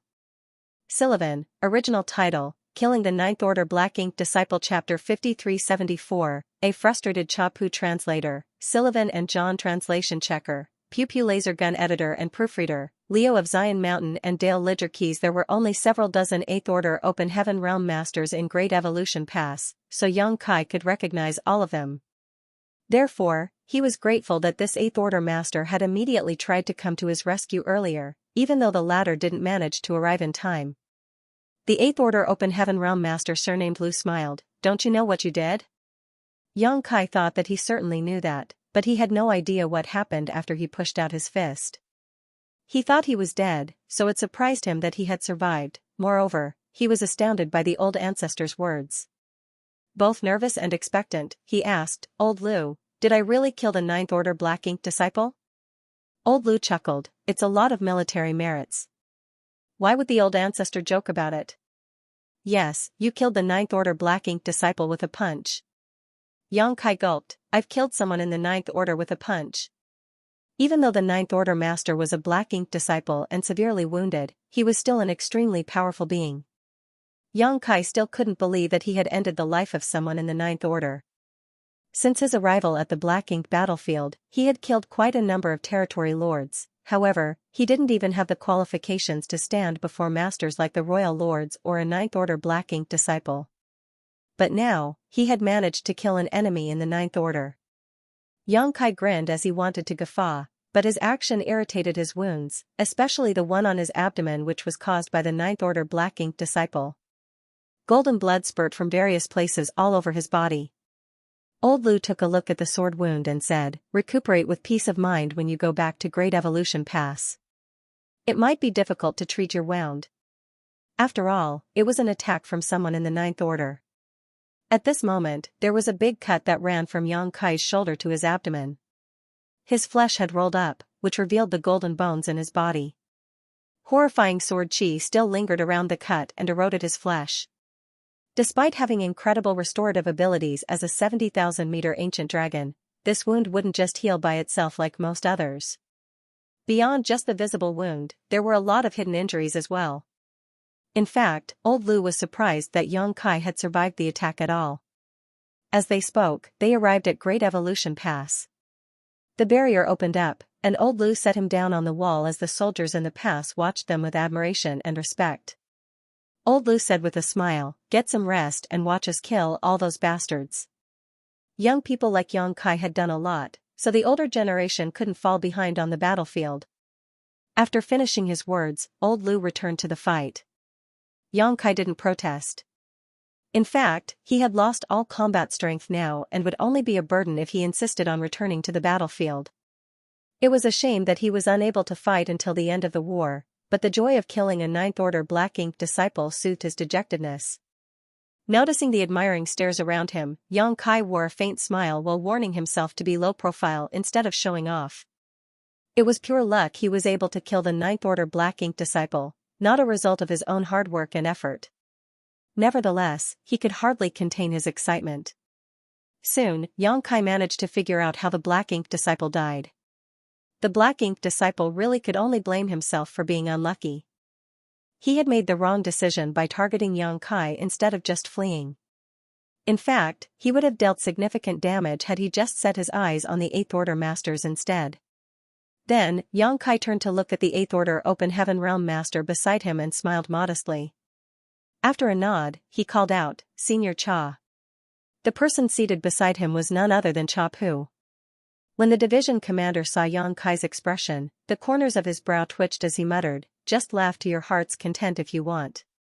While Young Kai was still drowned in the joy of killing a 9th Order Black Ink Disciple, this division commander was understandably frustrated. this couldn't be helped, as he had hardly participated in this final battle. As a veteran 8th Order Master, he should have been charging around the battlefield and slaughtering the enemy instead of nursing his wounds inside Great Evolution Pass. However, there was nothing he could do. Just like Xianxia, he had lost the strength to fight. Previously, when the 8th Order Open Heaven Realm Masters simultaneously used the evil purging divine spears, he had done the same. However, he didn't manage to achieve anything because his opponent was the 9th Order Black Ink Disciple. At that time, Chapu thought that the other party was unusually powerful as the latter was able to dodge the evil purging divine spear, but he didn't read too much into it. It wasn't until the other party revealed his 9th Order aura that Chapu realized why he felt a sense of incongruity. Fortunately, the Black Ink Disciple's target was the Old Ancestor, so the moment he flared up, his attack was aimed at the Old Ancestor. Despite that, Chapu was still wounded and almost lost his life. It was thanks to Xianxia who arrived just in time and saved him from the calamity before sending him back to Great Evolution Pass that he was still alive. After that, to launch a sneak attack on Che Kong, Chapu forcefully suppressed his injuries and made a move. Unfortunately, this exasperated his wounds and he was forced to withdraw. After the enemy was killed by Xianxia, Chapu could only drag himself back to Great Evolution Pass and recuperate. In other words, he hadn't killed a single territory lord in the entire battle. He was one of the most powerful and experienced 8th Order Open Heaven Realm Masters who had made tremendous contributions in the previous wars. However, things just didn't go well for him this time. It wouldn't have mattered if there was no comparison, but after Xianxia made such huge contributions, it was expected that Chapu was frustrated. He would rather have been killed on the battlefield than been forced to sit idly here and watch. Senior Cha, don't. Xianxia was rendered speechless. It seemed that Chapu was in a terrible mood. Xianxia initially wanted to ask him about his injury, but he could only keep his mouth shut now. Xianxia then turned his head and saw that the Black Ink clansmen were thoroughly routed now. All the territory lords and feudal lords were running for their lives, and wherever the Old Ancestor went, she slaughtered all the enemies around her. Even the territory lords were dying at a steady rate. There was no doubt that the humans had won the war. The Old Ancestor was basically peerless as there were no more powerful enemies on the battlefield.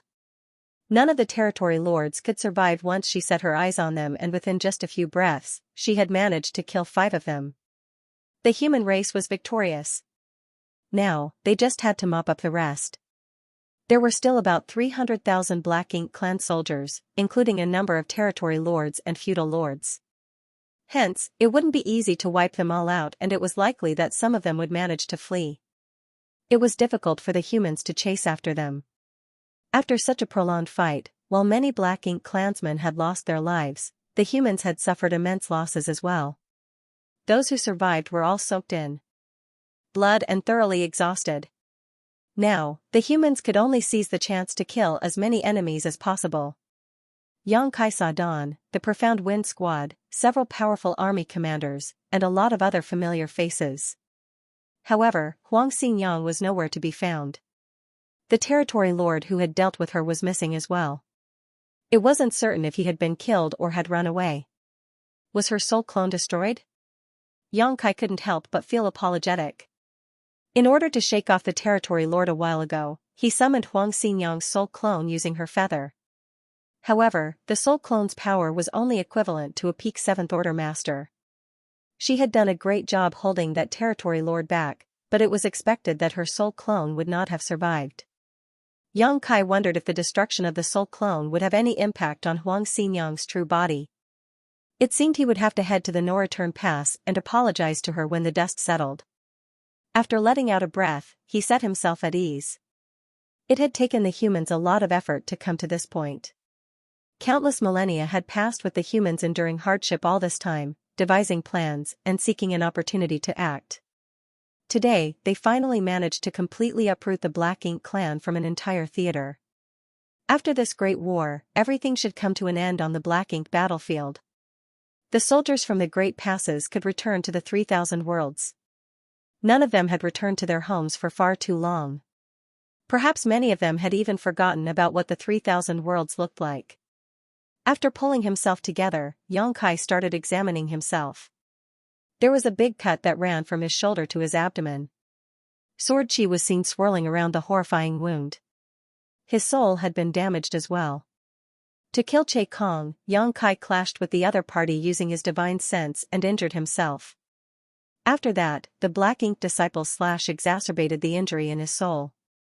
His small universe was affected as well. Upon examination, Yang Kai realized there was a terrifying crack above the sky in his small universe. Yang Kai was horrified at the sight. One had to know that there was a World Tree clone, which was more powerful than the 4 universe pillars, in his small universe. With the World Tree clone's protection, his small universe had always remained impenetrable, with even attacks from territory lords not being able to shake it. If not for the fact that he felt assured with the World Tree clone in possession, he wouldn't have dared to raise so many living creatures in his small universe. Nevertheless, one attack from the Black Ink disciple left a gash running across the entire length of his small universe, manifesting itself as a huge crack in the sky. It went to show how devastating that slash was. Yang Kai reckoned that if not for the World Tree clone's presence, his small universe would have been cleaved in two. The enemy's slash injured Yang Kai's body, soul, and small universe all at once. The average cultivator would have died after suffering such an attack. Even an 8th Order master would have been doomed. However, this kind of injury didn't really matter to Yang Kai. There was no denying that his body was horribly wounded, but as long as he could get rid of the sword chi gnashing at his flesh, his dragon vein would eventually restore the rest of the damage. As for his soul, Yang Kai didn't even bother thinking about it, for the soul-warming lotus was already beginning to ease his pain and mend the damage. As for the huge crack in the small universe, it was already closing slowly. The World Tree clone was extremely powerful. The reason Yang Kai's small universe was broken was that he wasn't strong enough. There was no problem with the clone.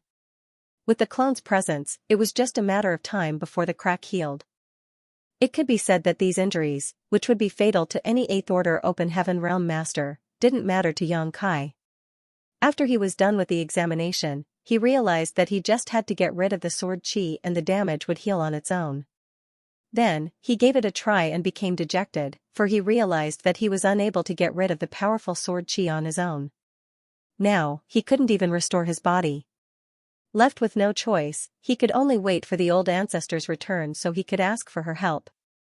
At the thought of this, Yang Kai stopped trying and just sat on the wall and watched the unfolding battle. Noticing his movement, Cha Pu turned around and saw Yang Kai looking all battered. His flesh had rolled up, and his golden blood continued to leak out of his wound. However, he still stared fixedly at the battlefield as though he was just bored. Cha Pu felt speechless as he wondered why this brat was still in the mood to watch the fight instead of recuperating. Sullivan, first chapter of the year.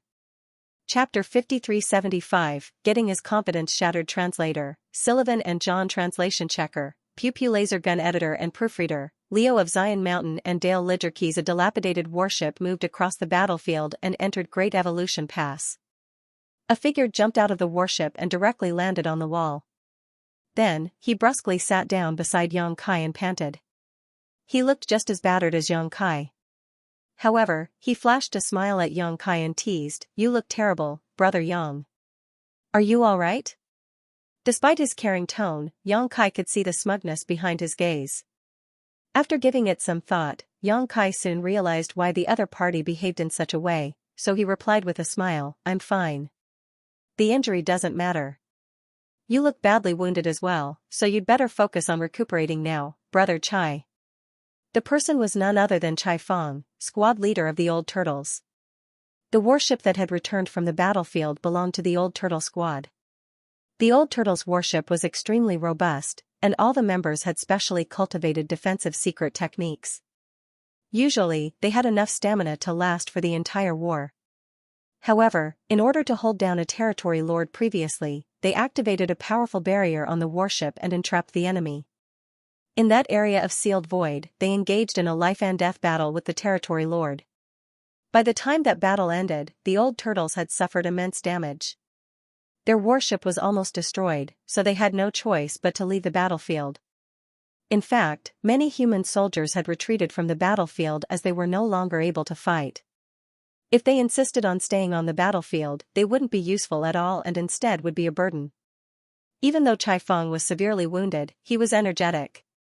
Hearing Yang Kai's words, he waved his hand, "I'm fine. This kind of injury doesn't matter." Perhaps his movement had irritated his wounds though, so blood started leaking out of his wounds again. As a result, his face turned pale and his aura weakened. Yang Kai and Cha Pu glanced at him, speechless. Chai Feng coughed and hurriedly activated his power to seal the wounds.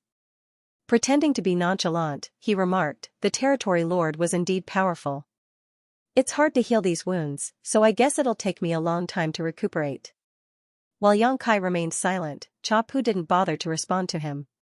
Chai Feng went on to say, "There were originally around 80 territory lords in Great Evolution Theater, but after this war, only a small number of them will be able to escape alive. I hope the old ancestor and the others can kill them all. If any one of them survives, it will be troublesome for us in the future." Yang Kai grunted, "You have a point." Chai Feng added, "However, the 8th Order Division commanders have to be careful when chasing after them. Even though the territory lords are less powerful than our 8th Order masters, they're not easy to deal with. This Chai's squad suffered tremendous losses this time." He sighed. Cha Pu was annoyed at the fact that Chai Feng kept mentioning the territory lords, so he glared at him and snapped, "What do you want to say?" Chai Feng was rendered speechless. The reason he came all the way here despite being injured was that he wanted to hear some compliments. However, Yang Kai and Cha Pu were like two logs and they didn't even bother with him. Therefore, he decided to stop beating around the bush. He winked at Yang Kai and asked, "Did you see me killing a territory lord earlier, Brother Yang?" Cha Pu was growing increasingly frustrated at the fact that Chai Feng was so blatantly fishing for compliments. He knew that there was a reason why this brat came all the way here to have a chat with them instead of recuperating. So, he's trying to show off here. Of course, it couldn't really be considered bragging. As a 7th Order Open Heaven Realm Master, he had indeed pulled off a magnificent feat by killing a territory lord. Although it was the old ancestor who had crippled the territory lord at the end, Chai Feng was the one who delivered the killing blow. Usually, Cha Pu would have praised him and given him some words of encouragement. Nevertheless, he was in a terrible mood, so he couldn't bear to see anyone bragging in front of him and directly said, "Yang Kai also killed a territory lord. A guy named Che Kong." An unfazed Chai Feng batted his eyes. "Isn't it normal that he managed to kill a territory lord? It's not like it's the first time he did so." All the soldiers in Great Evolution Pass knew that Yang Kai was an anomaly whose power couldn't be gauged by his order. Chai Feng didn't intend to compare himself with Yang Kai. The fact that Yang Kai had killed a territory lord wouldn't water down his joy of pulling off the same feat. Cha Pu let out a grumble. He wasn't willing to shatter the other party's confidence, but he was upset at how smug Chai Feng looked, so in a muffled voice, he said, "He also killed the 9th Order Black Ink disciple with one punch." Hearing that, Chai Feng widened his eyes in disbelief and dazedly stared at Cha Pu as though he was trying to find out if the other party was pulling his leg. Chai Feng wasn't aware of this fact. When the Royal Lord and the 9th Order Black Ink disciple were killed, he and the rest of the old turtles were still battling against the territory lord in a sealed space, so he had no idea about what was going on in the outside world. It wasn't until the old ancestor made a move and injured the territory lord that Chai Feng seized the chance to kill the enemy. Only then did the sealed space fully open up. Cha Pu ignored him as he didn't bother to explain anything. Regardless of whether Chai Feng believed him or not, there were a lot of eyewitnesses to prove his claim. It was then that Chai Feng turned to look at Yang Kai and gulped, "Brother Yang, did you really kill the 9th Order Black Ink disciple?" The 9th Order Black Ink disciple's aura could no longer be felt on the battlefield, so Chai Feng thought that the old ancestor had killed him. If Cha Pu wasn't lying though, the truth of the matter was far more shocking. Yang Kai smiled modestly, "I was just lucky. The old ancestor had already brought him up to the gates of death, all I did was push him in." Since Yang Kai had acknowledged it, there was no denying it was indeed the truth. He wouldn't have taken the credit if he hadn't made such a contribution. Chai Feng fell into a dazed state. Was it possible that Yang Kai had killed a 9th Order Black Ink disciple with a punch? Even though Yang Kai was indeed an outlier and the Black Ink disciple had been wounded by the old ancestor, the enemy was still a 9th Order Open Heaven Realm Master. Chai Feng placed his hand on his forehead as he felt dizzy all of a sudden. Beside him, Cha Pu snorted. Chai Feng shouldn't have bragged about his achievement in front of Yang Kai. It was the epitome of showing off meager skill before a master. With that said, he understood Chai Feng's feelings. It wasn't news anymore that Yang Kai had killed quite a number of territory lords despite being a 7th Order Open Heaven Realm master, so it was pointless for him to brag about such achievements. It seemed that Chai Feng just wanted to get Yang Kai to acknowledge his win this time. However, this usually tremendous contribution paled when compared to the fact that Yang Kai had managed to punch a 9th Order Black Ink disciple to death. All of a sudden, Chai Feng turned to look at Cha Pu and asked caringly, "You're badly wounded as well, Senior Cha. How many territory lords did you kill?" He didn't intend to irritate Cha Pu, it was simply meant to be a random question. However, the moment these words were spoken, Cha Pu's eyes went bloodshot as he landed a kick on the braggart and yelled, "Scram!" An unsuspecting Chai Feng was sent flying away. While in midair, he groaned in pain as blood spurted from his wounds. Yang Kai almost failed to stifle his laughter. Cha Pu glowered at him before straightening up and turning around. "Damn it! I can't stay in this place anymore. These little brats are just too full of themselves." Both of them had killed territory lords and Yang Boy even executed a 9th Order Black Ink disciple. As an 8th Order master, I haven't made any contribution so far. I can't let this stand. The next moment, he roared and charged towards the battlefield despite being injured while Yang Kai watched him leave in shock. While it was peaceful in Great Evolution Pass, the chaos on the battlefield didn't last long. After Mo Zhao and the 9th Order Black Ink disciple were killed, all the Black Ink clansmen knew that the war was lost. The humans would soon occupy the entire Great Evolution Theater. The surviving territory lords and feudal lords all attempted to run for their lives. Nevertheless, the 8th Order masters and the surviving squads would never let them go. The battlefield, which was already vast to begin with, rapidly expanded. Within just 1 hour, the void around the royal city and Great Evolution Pass was cleared out. Only debris from warships and the corpses of the humans and Black Ink clansmen floated about, an illustration of how brutal the war had been. It would take the human masters some time to hunt down the remaining Black Ink clansmen, so the matter couldn't be resolved quickly. Yang Kai had been recuperating on the wall for the past 2 days, and while the injuries to his soul and small universe were on the mend, his flesh wounds had exacerbated instead of getting better because of the Black Ink disciple's sword chi. This didn't really bother him as he had a dragon vein, so although he wasn't in peak condition, there were no powerful Black Ink clansmen left, so he wasn't required to fight. Gradually, more and more squads returned. Despite being soaked in blood, they all appeared energetic. It was apparent that they had made a lot of contributions. When Yang Kai regained some strength 2 days later, he flew out towards the original battlefield and wandered around the wreckage and corpses. Soon, he found a dim-looking feather which belonged to Huang Xinyang. As he examined the feather, he let out a sigh.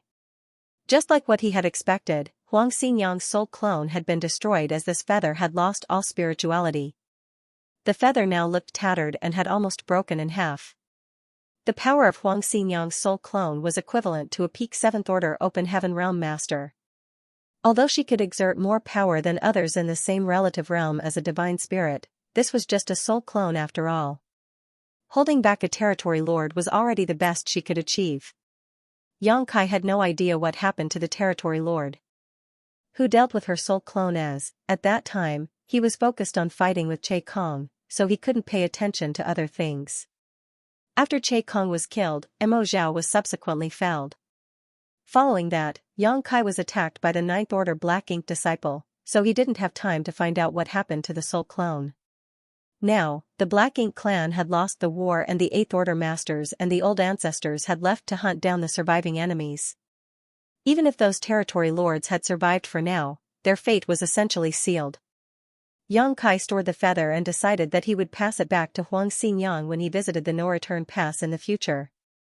He wondered if she would reprimand him. The soul clone hadn't stayed with him for long before he summoned it to fight an enemy it couldn't hope to defeat. It indeed wasn't righteous of him to do so. As he recalled Huang Xinyang's temperament, he knew that he would inevitably be given a harsh lecture. As some returned to Great Evolution Pass, others departed. The ones leaving had initially remained in Great Evolution Pass to make use of the emplacements on the walls. Now that the Black Ink clan had fled from the local battlefield, they no longer had to remain here. Therefore, many drove their warships out to hunt down the enemies, leaving only several hundred people behind to guard the Great Pass. Great Evolution Pass still needed to be guarded, so it wasn't like all of them could just leave. After all, many people were still recuperating in the inner sanctum. Many people also silently moved around the battlefield and collected the corpses of their fallen brothers and sisters. Many of the human soldiers who died in the war didn't even leave behind a corpse, so it could be said that other than their names on the Monument of Heroes, there was nothing left to remember them by. It was because of these humans who were willing to sacrifice their lives that the survivors were finally able to occupy the entire Great Evolution Theater. The humans had won this war, and the victory belonged to all the soldiers who had made contributions on the Black Ink battlefield. Xianxia composed himself before sweeping a glance over this vast battlefield and letting out a sigh. He hoped that there would be no more war on the Black Ink battlefield after this, and the 3,000 worlds would finally be able to enjoy eternal peace. Chapter 5376, Entering the Royal Lord's Black Ink Nest. Translator, Sullivan and John. Translation checker, Pew Pew Laser Gun Editor and Proofreader, Leo of Zion Mountain and Dale Lidger Keys. After wandering around the battlefield for a while, Xianxia arrived somewhere near the royal city. The royal city had been around for several hundreds of thousands of years. It could be said to be the foundation of the Black Ink clan in the Great Evolution Theater. But now, the universe world where the royal city was located had shattered, and the city itself was ruined. The gigantic Black Ink nests had either fallen to the ground or been destroyed. Only a small number of them were intact. There wasn't a hint of vitality in the universe world where the royal city was located. The Black Ink clan had lost the war, and those who had survived were running for their lives now. The large royal city was completely empty and desolate. Xianxia didn't even spare a glance at those surviving mid-rank Black Ink nests and instead headed straight to the high-rank Black Ink nest. He initially thought he had smashed this Black Ink nest with his strike, but the truth was that it wasn't completely destroyed. That was because there were still some remaining mid-rank Black Ink nests. If the high-rank Black Ink nest had been completely destroyed, these mid-rank Black Ink nests would have withered as well. Once the higher-rank Black Ink nest was destroyed, the lower-rank Black Ink nests would die as a chain reaction. Although the high-rank Black Ink nest had collapsed to the floor, it was still a magnificent sight to behold. Xianxia stared silently at the damaged Black Ink nest for a while. As an idea flashed across his mind, he stepped forward. Soon, he found the entrance and entered. Following that, he could feel an immense force surging within the flesh walls of the Black Ink nest. It was imaginable that the royal lord must have stored a huge amount of power in this Black Ink nest so that he could draw energy from it at any moment while dealing with old ancestor Xiao. If not for the fact that Xianxia had damaged this Black Ink nest, it wouldn't have been so easy for old ancestor Xiao to kill the royal lord. Now, the power stored in this Black Ink nest was no longer useful. Since the royal lord was dead, who else could make use of it? It certainly was useless to the humans. How wasteful, Xianxia thought. He wondered how many resources had the Black Ink clan wasted to build up the energy reserves in this place. Those resources could have greatly benefited the human soldiers. Since the Black Ink nest had collapsed, it wasn't easy to move around the passageways as many places had been blocked. With that said, it took Xianxia little effort to clear the way forward. Soon, he arrived at the Black Ink pool. The internal structures of all Black Ink nests were similar, the only real difference being their size. Xianxia had seen the Black Ink pools of low-rank and mid-rank Black Ink nests, but in comparison, the Black Ink pool within this high-rank Black Ink nest was undoubtedly larger. If a Black Ink pool inside the low-rank Black Ink nest was like a puddle, then a Black Ink pool inside a mid-rank Black Ink nest was like a pond. On the other hand, the Black Ink pool inside the high-rank Black Ink nest was like a lake. Black Ink strength could be felt surging in the Black Ink pool. Many sarcomas that nurtured new Black Ink clansmen were squirming on the flesh walls, like they would hatch at any moment. Xianxia wasn't bothered at all. Even if these Black Ink clansmen were born, they would be extremely weak and pose no threat to the humans. Any open heaven realm master could easily kill them. He wanted to look for the Black Ink nest center and make use of it to find out what was going on in other theaters. The humans had routed the Black Ink clan in the Great Evolution Theater, but no one knew what was going on in the other theaters. Although the humans had made a lot of preparations for this final battle and the evil purging divine spears were finally revealed, the battlefield was an ever-changing environment. Before there was any verified news, no one could guarantee the humans had gained the upper hand on every battlefield. Certainly, there was transmission of information between the great passes, but that was the communication between the humans. Xianxia wanted to find out what the Black Ink clansmen were talking about so that he could have a clearer picture of the situations in the different theaters. Perhaps he could gather some useful information by making use of the Royal Lord's Black Ink nest. At this moment, he was glad that he never decided to completely destroy the Black Ink nest during the battle, otherwise, he wouldn't have such an opportunity now. Soon, he found the Black Ink nest's center. As the Black Ink strength undulated, Xianxia selected a spot and sat down with his legs crossed. Although he had entered the spaces of low-rank and mid-rank Black Ink nests on several occasions, it was the first time he had done such a thing in a high-rank Black Ink nest. In fact, there wasn't any difference. He just had to open his small universe and let the Black Ink nest absorb his world force. With the world force as a bridge, he could connect to the Black Ink nest's consciousness. The next instant, Xianxia found himself inside a huge space. He didn't reveal his soul avatar. He was a human after all, so his soul avatar would be quite conspicuous. In this place where everyone was a Black Ink clansman, his identity might be exposed. At this moment, his consciousness looked like a kind of cloud. This type of form wasn't peculiar as many Black Ink clansmen existed in similar shapes in the space that connected the Black Ink nests.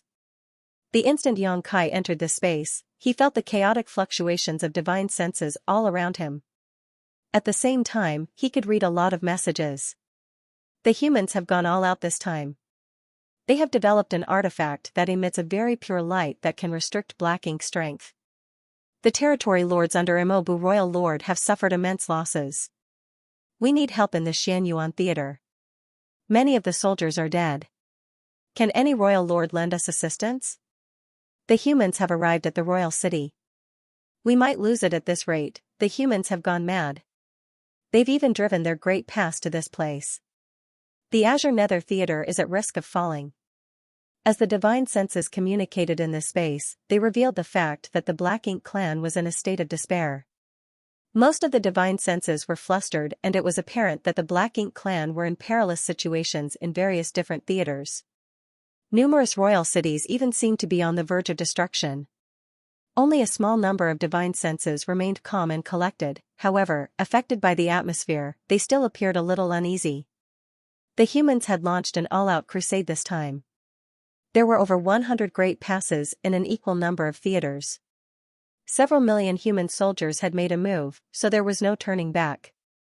The human stance was clear, they would either win this war or die trying.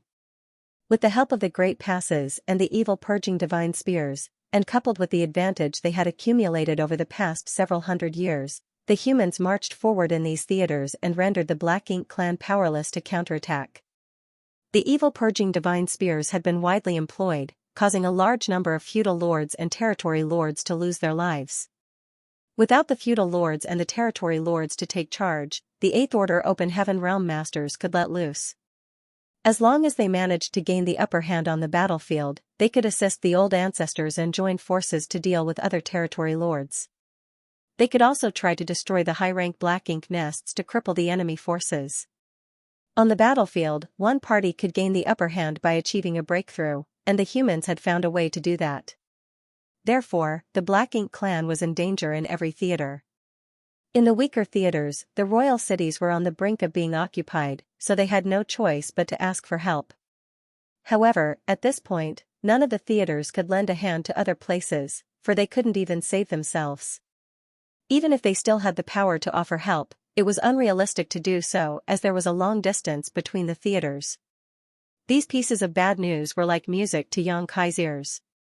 Even though there was some transmission of information between the great passes and the higher-ups in Great Evolution Theater must be aware of what was going on in the other theaters, such information was still restricted for now. Therefore, when Xianxia found out about such information in this Black Ink nest space, he was thrilled. The humans were on the winning side. These flustered divine senses continued to share distressing news in this space that connected the black ink nests, filling the atmosphere with a sense of despair. Xianxia was secretly pleased. The Black Ink clan had suppressed the humans for millennia and repeatedly invaded their great passes. Now, they finally had a taste of their own medicine. It seemed that the humans were bound for victory. However, there was no news of any royal city being conquered or any royal lord being killed so far. It seemed that the progress in Great Evolution Theater was the quickest. It wasn't hard to figure out the reasons behind this. When the Great Evolution Army retook Great Evolution past 200 years ago, they had managed to significantly weaken the Black Ink clan. To achieve that goal, they had lost almost 40% of their forces. At that time, many territory lords had lost their lives, and even the royal lord was severely wounded. 200 years had passed, but the Black Ink clan in Great Evolution Theater still hadn't restored their foundation when the humans arrived with Great Evolution Pass and launched an all-out assault. In such a situation, it was only natural that the Black Ink clan in Great Evolution Theater would be the first to fall. Although the progress was slower in other theaters, it shouldn't be too difficult for them to win. Everything depended on their own powers to make contributions that were similar to those in Great Evolution Theater. Xianxia wondered how these Black Ink clansmen would react if he shouted that Imo Zhao was dead at this point. While he was pondering on this though, he suddenly noticed something and shifted his attention to another place in the vast space. When he entered this space earlier, he was drawn to those chaotic divine senses, so he never paid attention to the silent side. As he looked intently now, an odd feeling rose within him. There were more than 20 soul avatars that remained completely silent over there. They were not flustered or worried at all. These 20+ soul avatars were so quiet that it was as though they were sleeping, a stark contrast to the soul avatars who were actively exchanging information with their divine senses. It was because of their silence that Xianxia didn't immediately notice them. This Black Ink nest space seemed to have been divided into two parts. On one side, there were these anxious soul avatars who were spreading information and asking for help. On the other hand, there were those eerily silent soul avatars. The moment Xianxia noticed them, he felt his chest tightening as a feeling of incongruity rose within him. The next instant, he realized why he had this feeling all of a sudden. The number wasn't right. There were 108 cave heavens and paradises in total.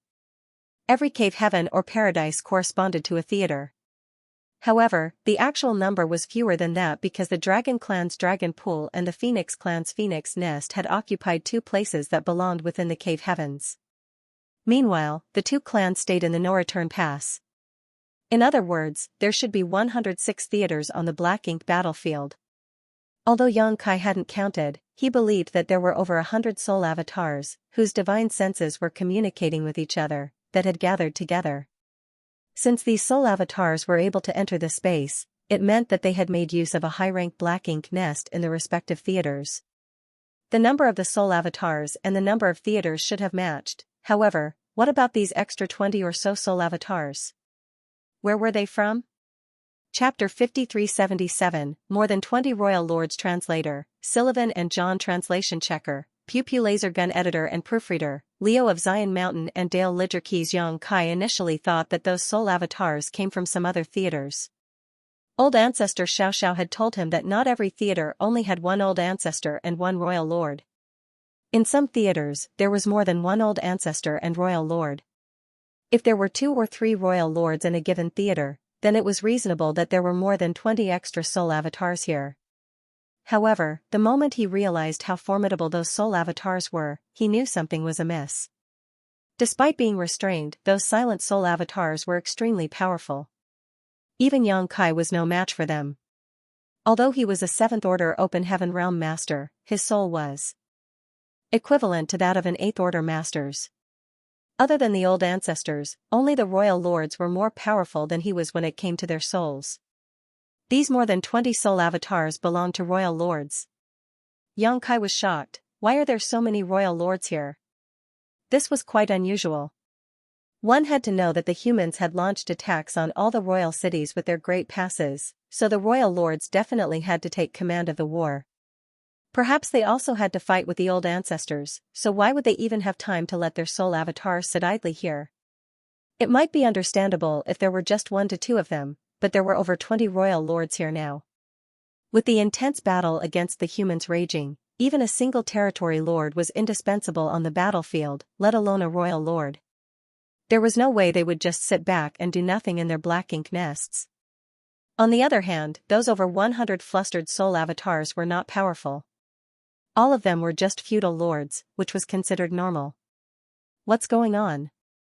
Xianxia was unable to figure it out. Regardless, he didn't have time to ponder on it as he must have alerted those royal lords, causing a divine sense to probe him. Faced with immense pressure, Xianxia's soul avatar trembled and almost dissipated. He still hadn't recovered from the injury caused by the Ninth Order Black Ink disciple, so he was unable to bear such a forceful impact. Fortunately, he pulled his soul together at the most critical moment. There was a new message in his divine sense. Which theater are you from? It was apparently a question from the other party. Without hesitation, Xianxia replied, I'm from Great Evolution Theater, sir. What is the situation in Great Evolution Theater? Xianxia lied to him by saying, the situation is dire. Sir Royal Lord is locked in a life and death battle with the human old ancestor, but he's in a disadvantageous position. We need assistance right away. As soon as Xianxia finished speaking, the other party was startled for a moment before asking doubtfully, isn't Emo Zhao supposed to be dead? Damn it. Xianxia felt his chest tightening. Only then did he realize the information in Great Evolution Theater must have already spread through this space. After giving it some thought, he realized it wasn't so surprising. So many divine senses from different theaters had gathered together in this space and were constantly communicating with one another. One of them had to have been from Great Evolution Theater. It was pretty violent and showy when Emo Zhao was killed, so the Black Ink clansmen in the Royal Lord Black Ink nest at that time must be able to detect it. A territory lord? No. You're a human. The divine sense suddenly realized Xianxia's identity. The next instant, a tremendous force surged in this space. In fact, Xianxia was ready to leave the moment the other party's suspicion was aroused because of what he had said. Since the other party realized he was a human, he definitely couldn't stay in this space any longer. Xianxia successfully left the space the moment the power of the other party's divine sense burst forth, so he was only lightly impacted. Even so, he still felt an excruciating pain in his head when he regained his senses. It seemed that his soul had been damaged. His soul still hadn't recovered from the injury caused by the Ninth Order Black Ink disciple when he was attacked by another royal lord. If not for the soul-warming lotus protection, he would have lost his life by now. Ignoring his pain, Xianxia left and shot into the sky in a hurry. As space principles undulated, he arrived at Great Evolution Pass in the blink of an eye and headed straight to the space array. At this moment, it was actually quite busy around the space array. Usually, there would only be a few open heaven realm masters in charge of this place, but there were more than 10 of them now. The light of the space array kept flickering, and every time it happened, a jade slip would appear out of thin air, containing reports from another great pass. When Xianxia arrived, he realized that these open heaven realm masters appeared thrilled. This couldn't be helped, as the information they received indicated that the humans had gained the upper hand in every theater.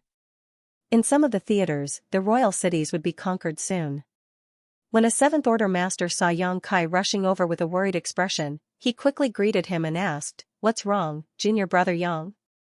Enduring the excruciating pain, Xianxia clenched his teeth and replied, "Quickly inform the other great passes that apart from the royal lords we already know of, there are still over 20 royal lords hiding somewhere in the dark. Please tell the old ancestors to be on guard." Hearing that, the Seventh Order master was flabbergasted. "Where did you get the information? Is it accurate?" Xianxia explained, "Just now, I entered the high-rank Black Ink nest space and saw over 20 soul avatars that belong to the royal lords there.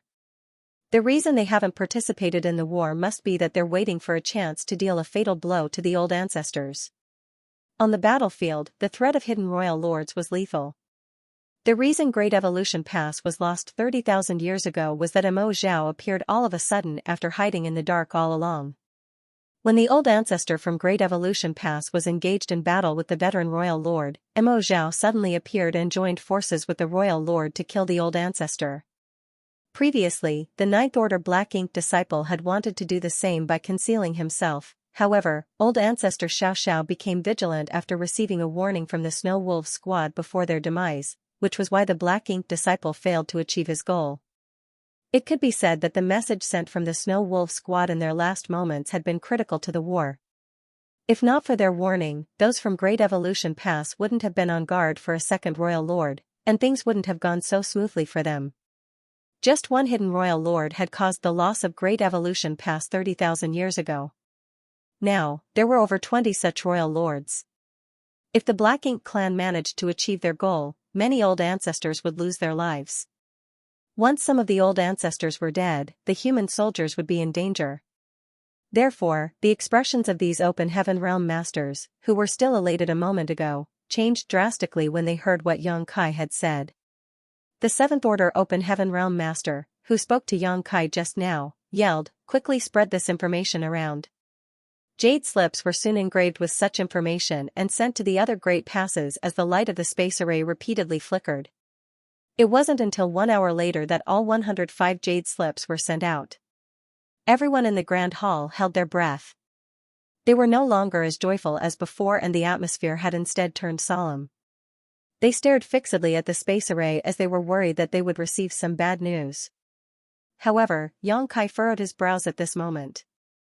His head was in pain as his soul had been struck twice, and even his ability to think critically had been affected. When he saw those 20+ Royal Lords in the Black Ink nest space earlier, the first thing that came to his mind was that the Black Ink clan had plotted an ambush, so he hurriedly returned to Great Evolution Pass and informed everyone about it. Nevertheless, after the ache in his head calmed down and he was able to think more clearly, he realized that something was off. The truth might be different from his speculation. Before he could figure out what was wrong though, a powerful aura approached from a distance and hovered above Great Evolution Pass in the blink of an eye. The aura's owner didn't try to conceal herself, so the soldiers in Great Evolution Pass easily detected her presence. Xianxia dashed out of the hall and looked up, only to see old ancestor Xiao hovering in the void with her hair flapping in the non-existent wind. Even though her clothes were stained with blood, she still looked high-spirited. Noticing his stare, old ancestor Xiao looked down and nodded at Xianxia, declaring gently, "We have won. We won the war." Behind her brief words were the fierce resistance over the years, the sacrifices of countless lives, and the hard work of the humans over countless generations. The humans had won the war. They had no idea what was going on in the other theaters, but at the very least, the humans in the Great Evolution Theater were the winners. The soldiers were all ecstatic upon learning the news. The humans who gradually returned from the battlefield also roared euphorically, as though they were trying to vent the vexation accumulated over all the years. The entire Great Evolution Pass seemed to shake as the soldiers cheered in ecstasy. Just then, old ancestor Xiao disappeared from her spot. A moment later, Great Evolution Pass, which had been rotating slowly, finally stopped. Inside the Great Pass core, the last 5 Eighth Order Open Heaven Realm Masters were exhausted beyond words. Their faces were pale, and their auras were unstable. Just like what Xianxia had expected, these 8th Order Open Heaven Realm Masters were the bare minimum required to keep the core operating. Unless the old ancestor took over the core from them, they were unable to leave. Now that old ancestor Xiao had returned and given them a hand, they could finally stop letting the core absorb their energy. The cheers in the inner sanctum never stopped. The next instant, old ancestor Xiao appeared in front of Xianxia and asked, "What happened?" She immediately noticed there was something off about Xianxia's expression when she returned earlier, and it wasn't because of his injury, so something must have happened. Xianxia told her about his discovery in the Black Ink nest space and that he had returned in a hurry to ask the ones manning the hyperspace array to spread the news to the other great passes. Hearing this, old ancestor Xiao frowned. "Do you think those royal lords are trying to ambush the other 9th Order Open Heaven Realm Masters?" Xianxia shook his head. "That was what I thought before, but it now seems to me that if they wanted to ambush the 9th Order Masters, they should have hidden themselves on the battlefield instead of staying in their Black Ink nests." That was what he found odd about his discovery. It was pointless for those royal lords to stay in their Black Ink nests. If they wanted to deal with the 9th Order Open Heaven Realm Masters, the best choice would have been to hide themselves on the battlefield and then strike when they saw an opening. Old ancestor Xiao nodded in agreement. "You have a point. 20 royal lords is a force to be reckoned with. They would be powerful enough to destroy the human army in any theater with ease, but if they're not trying to ambush the Ninth Order masters, what are they doing in their black ink nests? That's something I'm unable to figure out. Old ancestor Xiao couldn't make sense of the situation either. Yang Kai's discovery in the black ink nest space was indeed strange.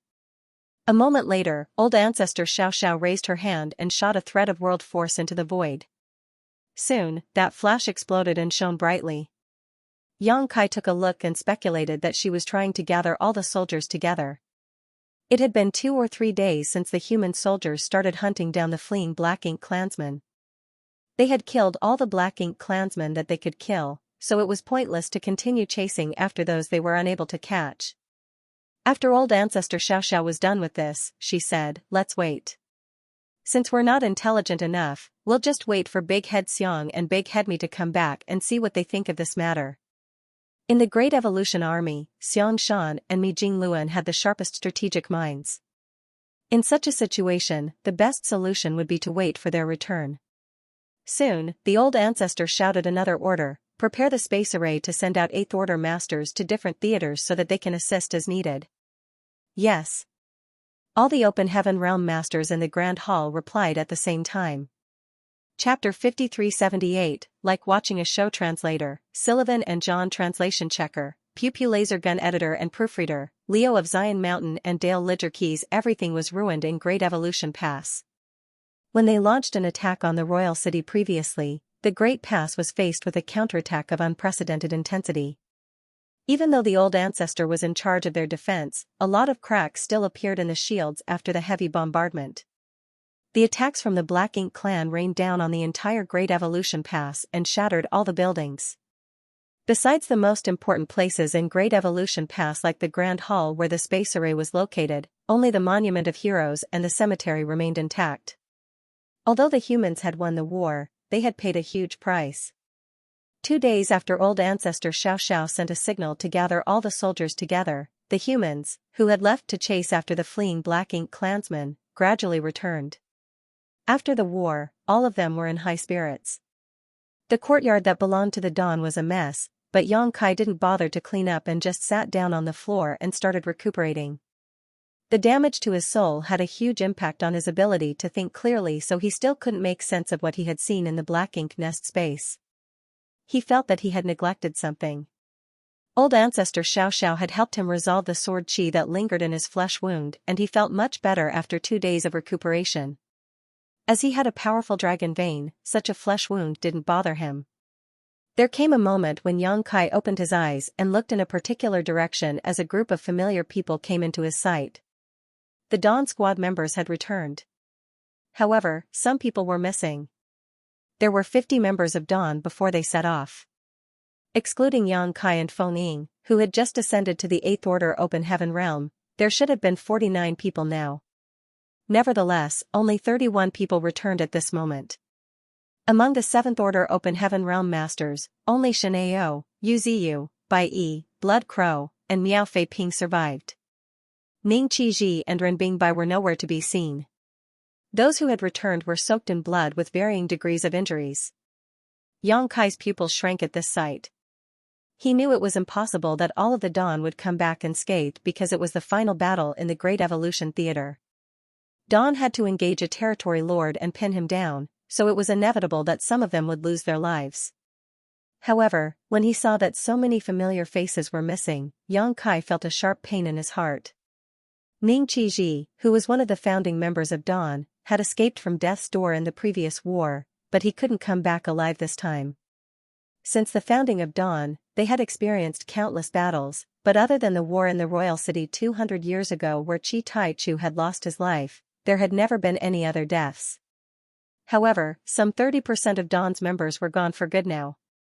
The fact that the Dawn could always come back unscathed in the previous wars had something to do with Yang Kai. He was far more powerful than cultivators in the same order, so with him around, the risk that Dawn faced on the battlefield would be minimized.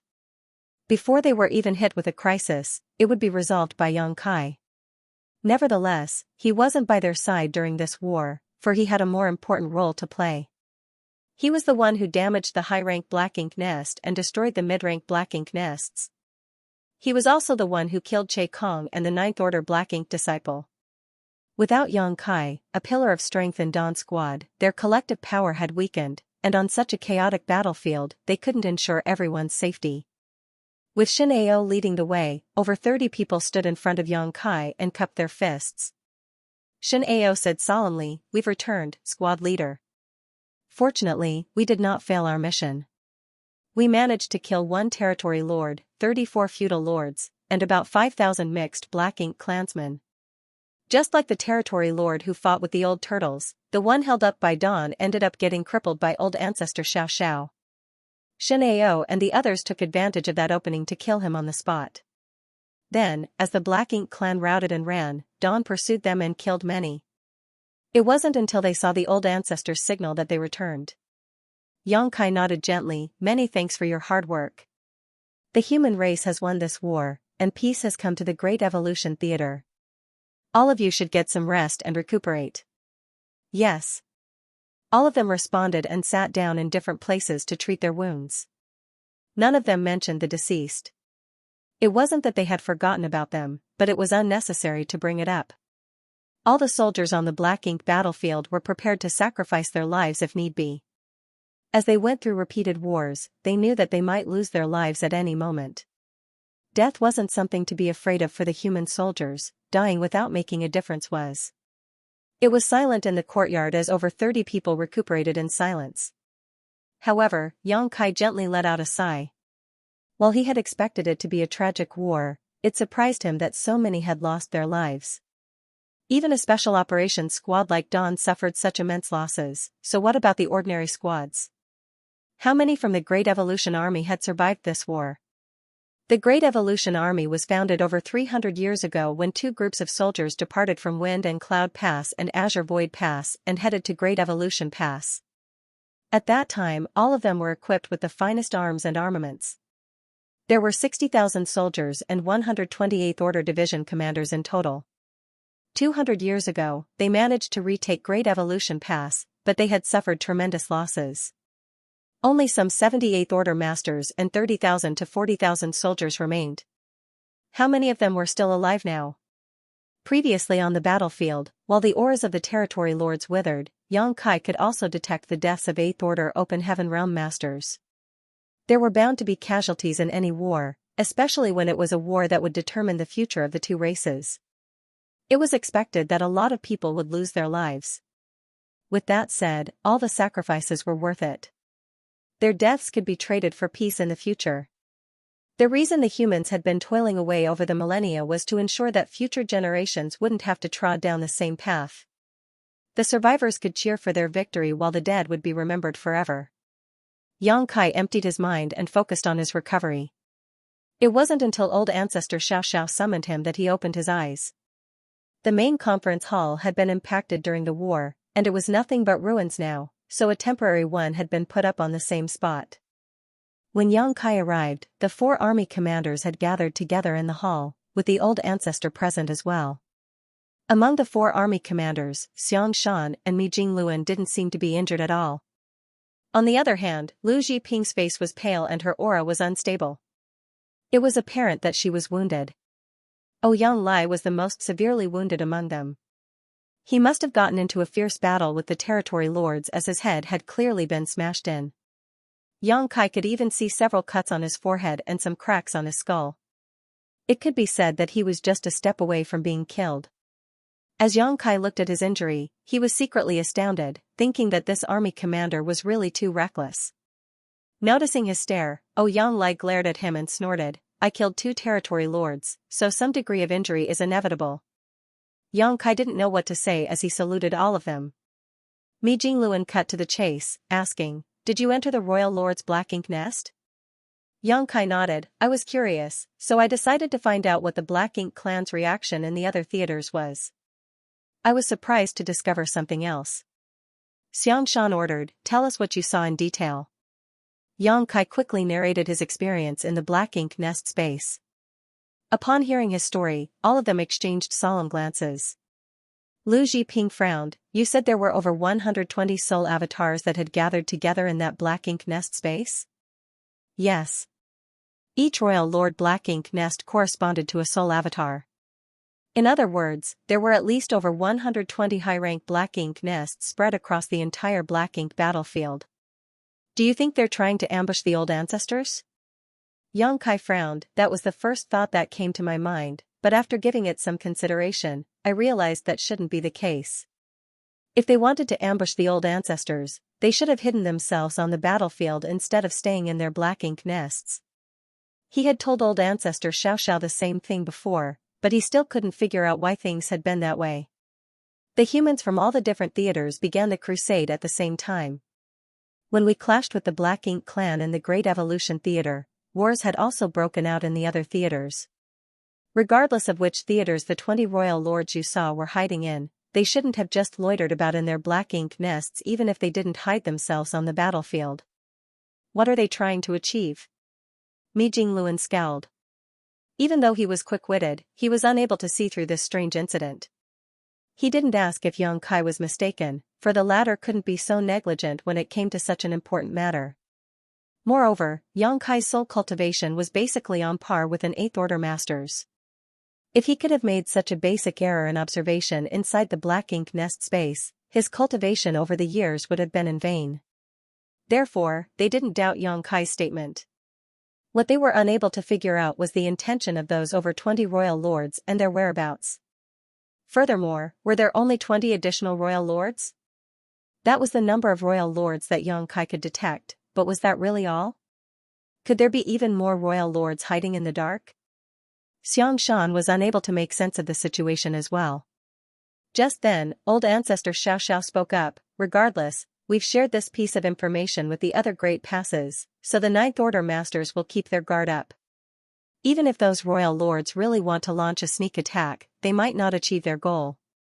All of them nodded in agreement. Suddenly, Xianxia turned to Xianxia. What else did you see in the Black Ink nest space? Xianxia shook his head. There was nothing else that was worth my attention. The soul avatars of those royal lords were silent, so they were different from the rest of the soul avatars that belonged to the feudal lords. As he spoke, he furrowed his brows all of a sudden. While trying to recall what he had seen, he sported an awkward expression. Now that you've mentioned it, I realize that the royal lord's reaction was also odd. What do you mean by that? Old ancestor Xiaoxiao asked. The souls of those over 100 or so feudal lords corresponded to the various theaters they were in, and the numbers matched. The territory lords would have all needed to fight, so only feudal lords could be stationed in the Black Ink nests. It was apparent that they were flustered while communicating with one another. That was understandable, for the crusade came as a surprise to the Black Ink clan, and the humans had even sailed their great passes to the royal cities. Furthermore, they had developed lethal weapons such as the evil purging divine spears. The Black Ink clan had suffered immense losses in different theaters after being caught off guard, so it was expected that they were flustered. At that time, many feudal lords were trying to seek help from other theaters. However, the humans had gone all out for the crusade, and wars broke out in all the theaters. It was pointless for the Black Ink clan to ask for help. Compared to those anxious feudal lords, those royal lords were unusually calm. It almost felt as though they were just watching a show. After 2 days of recuperation, the damage to Xianxia's soul had healed to a certain degree, which allowed him to think more clearly. As he went through the details he didn't pay attention to at that time, he found some clues. Chapter 5379, More and More Good News Translator, Sullivan and John Translation Checker, Pew Pew Laser Gun Editor and Proofreader, Leo of Zion Mountain and Dale Lidger Keys. It was like they were watching a show? Mi Jingluan was astounded. Yes. Xianxia nodded solemnly. It was like the war between the two races had nothing to do with them.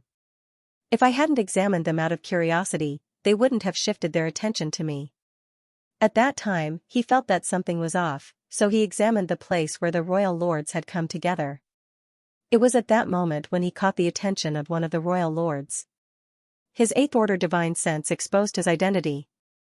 Before he even entered the Black Ink nest space, the fact that Mo Zhao was killed had been spread among the Black Ink clan. If he hadn't run away as soon as possible, he would have been more severely injured if not killed. Xianxia and the others fell silent, for they were unable to figure out the Black Ink clan's intention after hearing what Xianxia had said. Regardless, this piece of information had been shared with the other great passes, so the Ninth Order masters were on guard. Even if those hidden royal lords really intended to ambush the old ancestors, it would be hard for them to succeed now. It was unrealistic to let Xianxia enter the black ink nest space again as his identity had been exposed. If he still entered the space, he would be targeted by those royal lords and perhaps he would even lose his life. After a moment of silence, Xianxia said, "There was something else that bothered me." "What was it?" Xianxia asked. "It's the black ink nest space itself." Xianxia turned solemn. "From what we've gathered, there's a strict hierarchy between black ink nests. The high-rank black ink nests give birth to mid-rank black ink nests, which then give birth to the low-rank black ink nests. The consciousness of a high-rank or mid-rank black ink nest can form into a space which serves as a platform for the lower-rank black ink nests to communicate with each other. In that case, what about the space that I entered through the royal lord's black ink nest? Is it formed from a black ink nest's consciousness as well? Does that mean that there's a higher-rank black ink nest above the high-rank black ink nests?" As he spoke, he observed the expressions of Xianxia and the others. Realizing something, he asked, "Do you have a speculation, seniors?" He saw that the others remained unfazed. It was apparent that they were not surprised by his hypothesis. Xianxia nodded. "We do have a speculation, but we can't verify it. We have never gathered enough information about the black ink nests to make a judgment. It was you who entered the black ink clan's territory and found out some useful information. In fact, we had such a speculation a long time ago. The high-rank black ink nests can give birth to the mid-rank black ink nests, which can then give birth to low-rank black ink nests. Where do the high-rank black ink nests come from, then? It's not like they had appeared out of thin air. There has to be a source." Mi Jingluan then said, "The way the black ink clan named the black ink nests is also interesting, and there's a trail to trace. Since the mid-rank black ink nests were born from the high-rank black ink nests, they are the latter's subnests. Similarly, the low-rank black ink nests are the subnests of mid-rank black ink nests. Since there are subnests, shouldn't there be a mother nest? However, the term mother nest has never been mentioned among the black ink clan, therefore, we have a speculation that the high-rank black ink nests are also the subnests of a black ink nest, which is supposedly the mother nest of the black ink clan. It is also the source of everything. The mother nest." Xianxia arched his brow. Mi Jingluan nodded. "However, this is just our speculation and we have no way to verify it. From what you experienced though, we can conclude that there's indeed some kind of mother nest. The space you entered has to be the mother nest space. Only the mother nest's power could connect all the high-rank black ink nests together." Xianxia fell into his thoughts for a moment, then said, "In that case, could those over 20 royal lords be the mother nest's guards?" Xianxia and Mi Jingluan exchanged glances before nodding. "That's possible. Since the mother nest was the source of the black ink clan, it must be extremely important to them. In that case, there had to be a heavy level of protection around it. 20+ royal lords was a force to be reckoned with, and with such protection, the mother nest's safety could be ensured under most circumstances. It was a similar case for the small stone race in Xianxia's small universe. The strongest small stone race members would always stay inside the nests, not leaving unless absolutely necessary. That explained why the 20 or more royal lords didn't seem concerned about the war between the two races. Their job was to protect the mother nest, so they would never leave that place. Regardless of how perilous the situation was for the Black Ink clan's outer forces, it had nothing to do with them. We know too little about the Black Ink clan, so we don't know if the truth is just like what we've speculated. Regardless, as long as the human race wins the war in all the theaters, we'll get to the truth. It was ironic that even though the humans had been entangled with the Black Ink clan for countless eons and millions had lost their lives on the Black Ink battlefield, they still knew so little about the Black Ink clan. On the other hand, the Black Ink clan was able to corrupt Open Heaven Realm masters, so they understood the humans pretty well. Everything they had said was giving Xianxia a headache, so he snapped, "Stop worrying too much. If there's really a mother nest, we'll just find it and smash it. It's not like a mere 20 royal lords is enough to stop us. We have more than 100 old ancestors on our side, why should we be afraid of them?" It was a wonder why he had the confidence to say 20 royal lords was not a lot when he was just an 8th order master. With that said, he had a point. Even if there was indeed a mother nest, they just had to find and destroy it.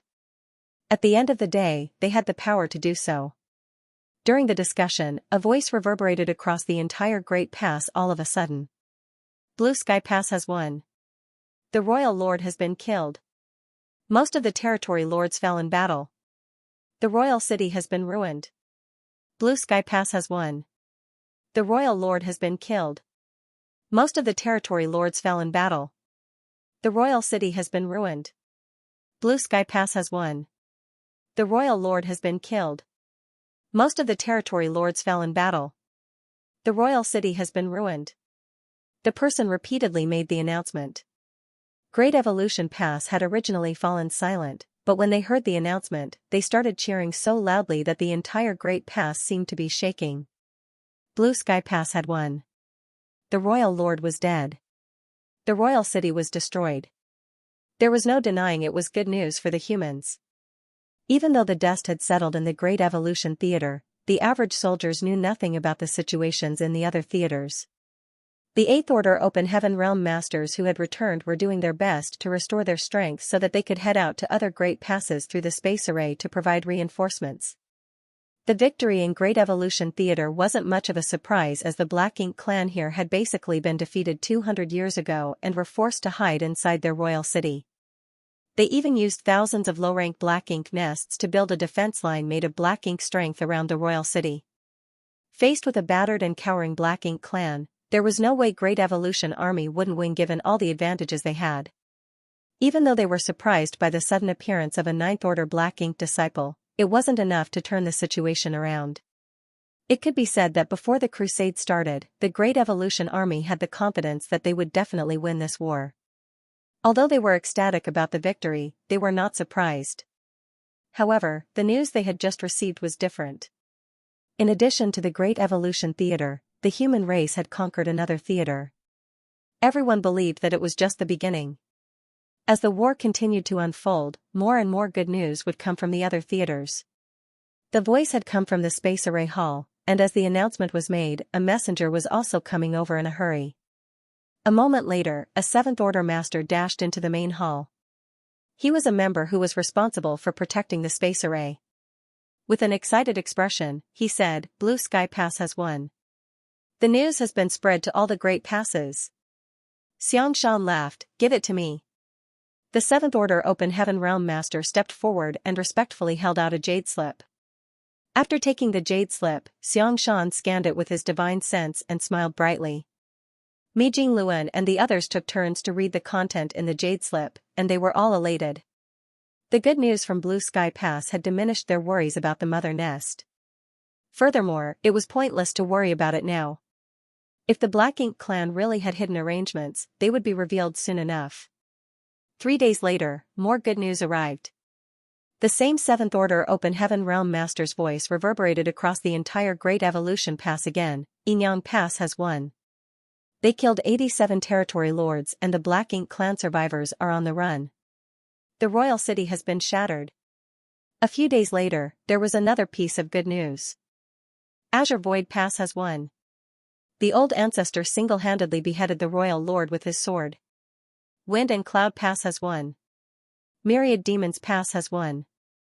Over the next half a month, good news arrived almost every single day. Sometimes, there were 2 to 3 announcements in a day. All of the news showed that the humans had managed to destroy the Black Ink clan in those theaters. Many royal lords were killed, and countless territory lords had lost their lives in battle, not to mention the feudal lords. Some of the announcements didn't mention royal lords, so it was obvious that the royal lords in those theaters were still alive. It wasn't easy to kill a royal lord. Over the years, the old ancestors in all the theaters had clashed with the royal lords frequently, with both parties repeatedly being wounded after exchanging moves. However, rarely would any 9th Order Open Heaven Realm Master or royal lord lose their life.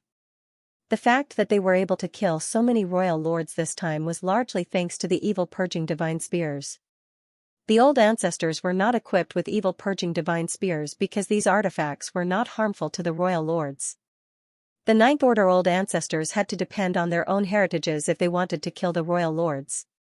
Even though the old ancestors didn't have evil purging divine spears, the Eighth Order Open Heaven Realm Masters were all given these weapons. The unsuspecting territory lords were struck by the spears and became easy targets.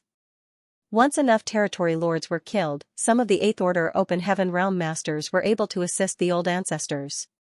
As long as there were 5 or 6 Eighth Order Masters who fearlessly assisted, the Ninth Order old ancestors would have a chance to kill the royal lords. However, these Eighth Order Open Heaven Realm Masters might lose their lives during the fight, which was the price they had to pay. Only good news was mentioned in the announcements, with no details about the casualties on the humans' side. Nevertheless, everyone knew that behind the good news were the sacrifices and blood of many human race masters. It was also apparent to everyone that the theaters where the wars were won in the shortest time all had something to do with Xianxia. Blue Sky Pass, which was the first to share the good news, needed no introduction. Xianxia had first arrived in Blue Sky Pass and stayed there for centuries until he was transferred to the Great Evolution Army.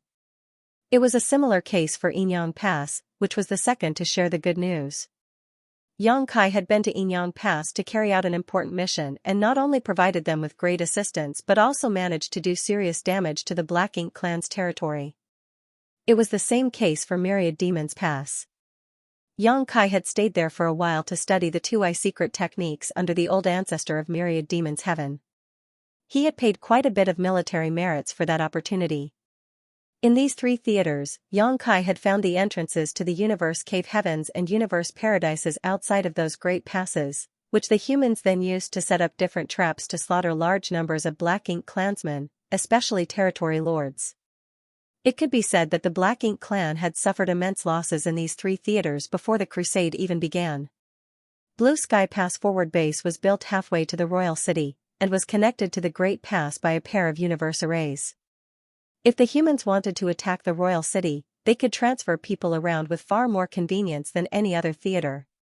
Chapter 5380, Total Victory Translator, Sullivan and John Translation Checker, Pew Pew Laser Gun Editor and Proofreader, Leo of Zion Mountain and Dale Ledger Keys. As such, it was natural for Blue Sky Theater to be the second to destroy the Black Ink clan after their counterparts in the Great Evolution Theater.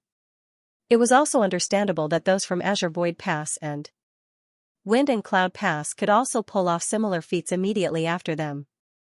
When the Great Evolution Army was founded some 300 years ago, they initially departed from these 2 great passes. The Great Evolution Army had participated in the wars against the Black Ink clan in those theaters before they set out towards Great Evolution Pass. At that time, there were respectively 60,000 soldiers and more than 200 Eighth Order Masters in those 2 great passes. During those wars, they managed to deal severe damage to the Black Ink clan forces and kill a large number of territory lords. It could be said that the Black Ink clan in the Azure Void Theater and Wind and Cloud Theater had suffered immense losses at that time, which laid the foundation for their victory today.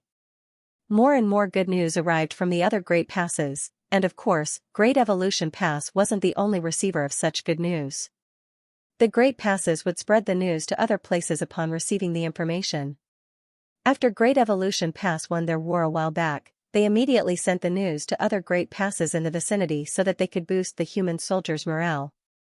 That way, the human soldiers in the different theaters would be increasingly assertive. 10 days after the dust settled in Great Evolution Theater, over 10 Eighth Order Open Heaven Realm Masters from Great Evolution Pass were deployed to other theaters where the humans were in deadlocks with the enemies to provide assistance. It wasn't smooth sailing for all the theaters like in the Great Evolution Theater. In some of the theaters, the Black Ink clan had ample heritage, so it wasn't easy for the humans to win the war. With that said, those leading the armies had naturally made some arrangements for these theaters. They didn't have to fight with the Black Ink clan head-on, they just had to deal with them with patience and stall for time.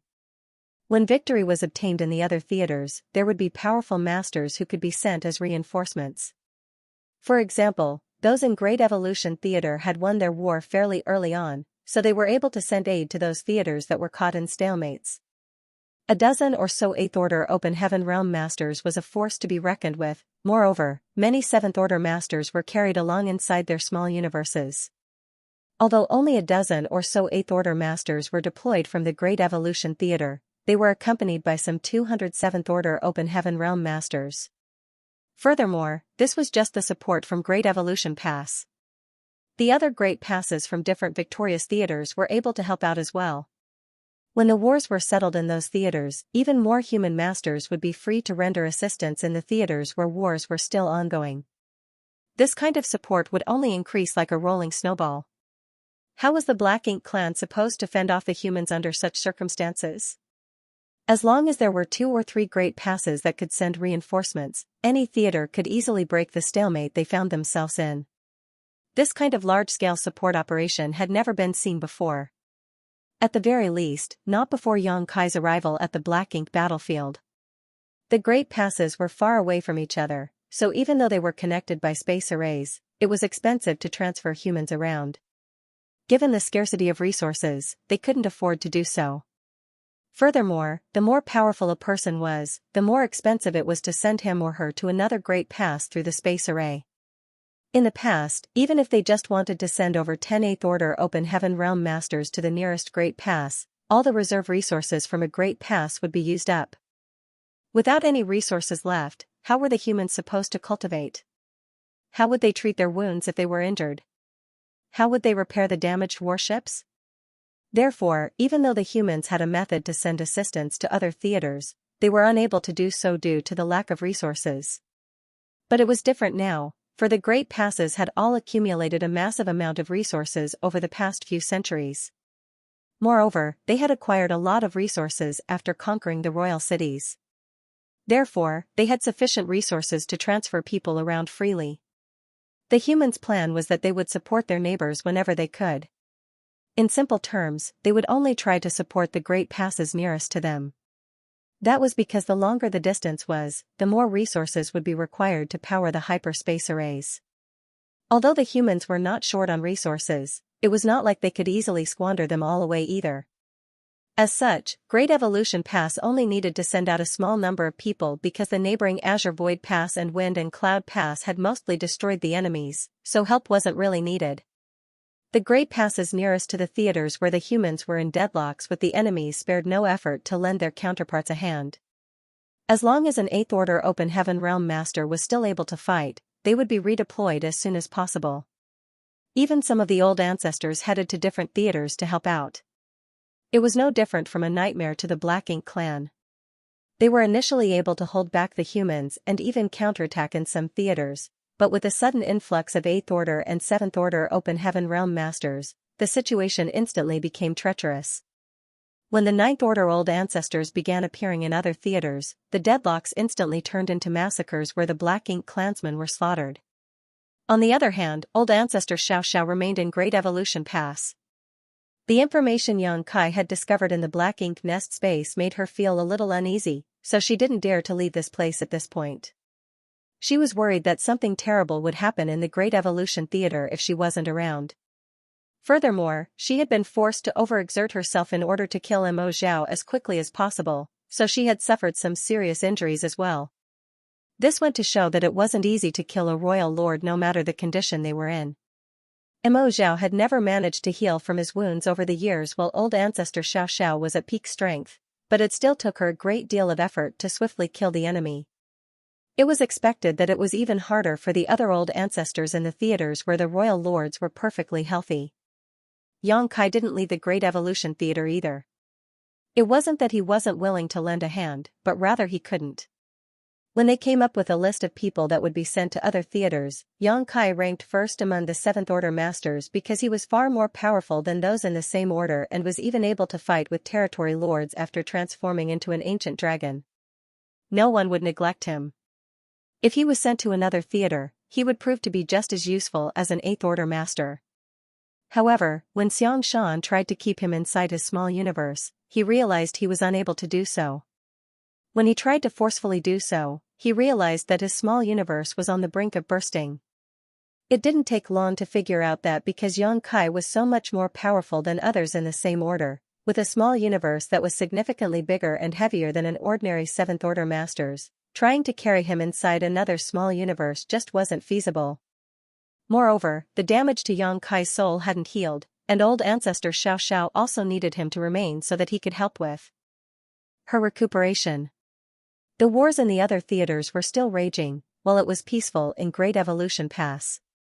The injured could finally get some rest and recuperate. Xianxia had spread out his small universe to help with old ancestor Xiaoxiao's recuperation while he tended to his own injuries. Good news still kept coming from other great passes, and more soldiers headed out to help out. The deadlocks in the theaters were resolved, and the advantage the humans had accumulated continued to increase with time. The Seventh Order Open Heaven Realm Masters responsible for guarding the space array meticulously informed everyone about the good news. Initially, everyone was excited upon hearing each piece of good news, but as time passed, it became almost routine. They had been preparing for centuries to deliver a fatal blow to the enemy, so it shouldn't surprise them that they eventually won the war. Along with a certain piece of good news, another piece of information was delivered. A Seventh Order Master passed it to old ancestor Xiaoxiao without disclosing it to everyone. Xianxia didn't ask her about it, nor did she intend to tell him. He believed that the information contained the number of casualties on the human side. If they talked about Great Evolution Theater alone, the casualty rate was quite shocking. Before the Crusade, there were some 40,000 soldiers and over 78th Order Open Heaven Realm Masters in the Great Evolution Army. But now, Xianxia could only detect the auras of about 30,000 soldiers and fewer than 48th Order Open Heaven Realm Masters. If he included the dozen or so 8th Order Masters who had left to help other great passes, that was still only about 50. Where were the rest? After the war, Xianxia had scanned the battlefield and helped retrieve a number of corpses, so he knew the answer. It could be said that the losses that the Great Evolution Army had suffered this time were just as great as what they had experienced 200 years ago. When the Great Evolution Army was founded, there were 60,000 soldiers and 128th Order Division commanders. In just 300 to 400 years, half of them had perished in battle. Even the Great Evolution Army, which had the finest arms and armaments as well as a huge advantage over the enemy, suffered such tremendous losses. The situations in other theaters could only be worse. More and more good news came from the other theaters. The support system they had for each other proved to be useful. 2 months later, there came a moment when a familiar voice reverberated across the entire Great Evolution Pass again. The humans have won the war in the Great Battle Theater. The Royal Lord has fallen and all the Black Ink clan soldiers were killed. As he ran around the Great Pass, he loudly announced this piece of good news to everyone. Everyone in Great Evolution Pass started cheering again. All of them danced excitedly as howls of joy spread across the entire place. In the small universe, Xianxia let out a breath. Even though he had already expected this day to come, he still couldn't stop his ecstasy from rising within him when he heard about this particular piece of good news. The reason these soldiers, who had been silent for quite a while, became excited again was that the Great Battle Theater was the last place where the humans were still fighting.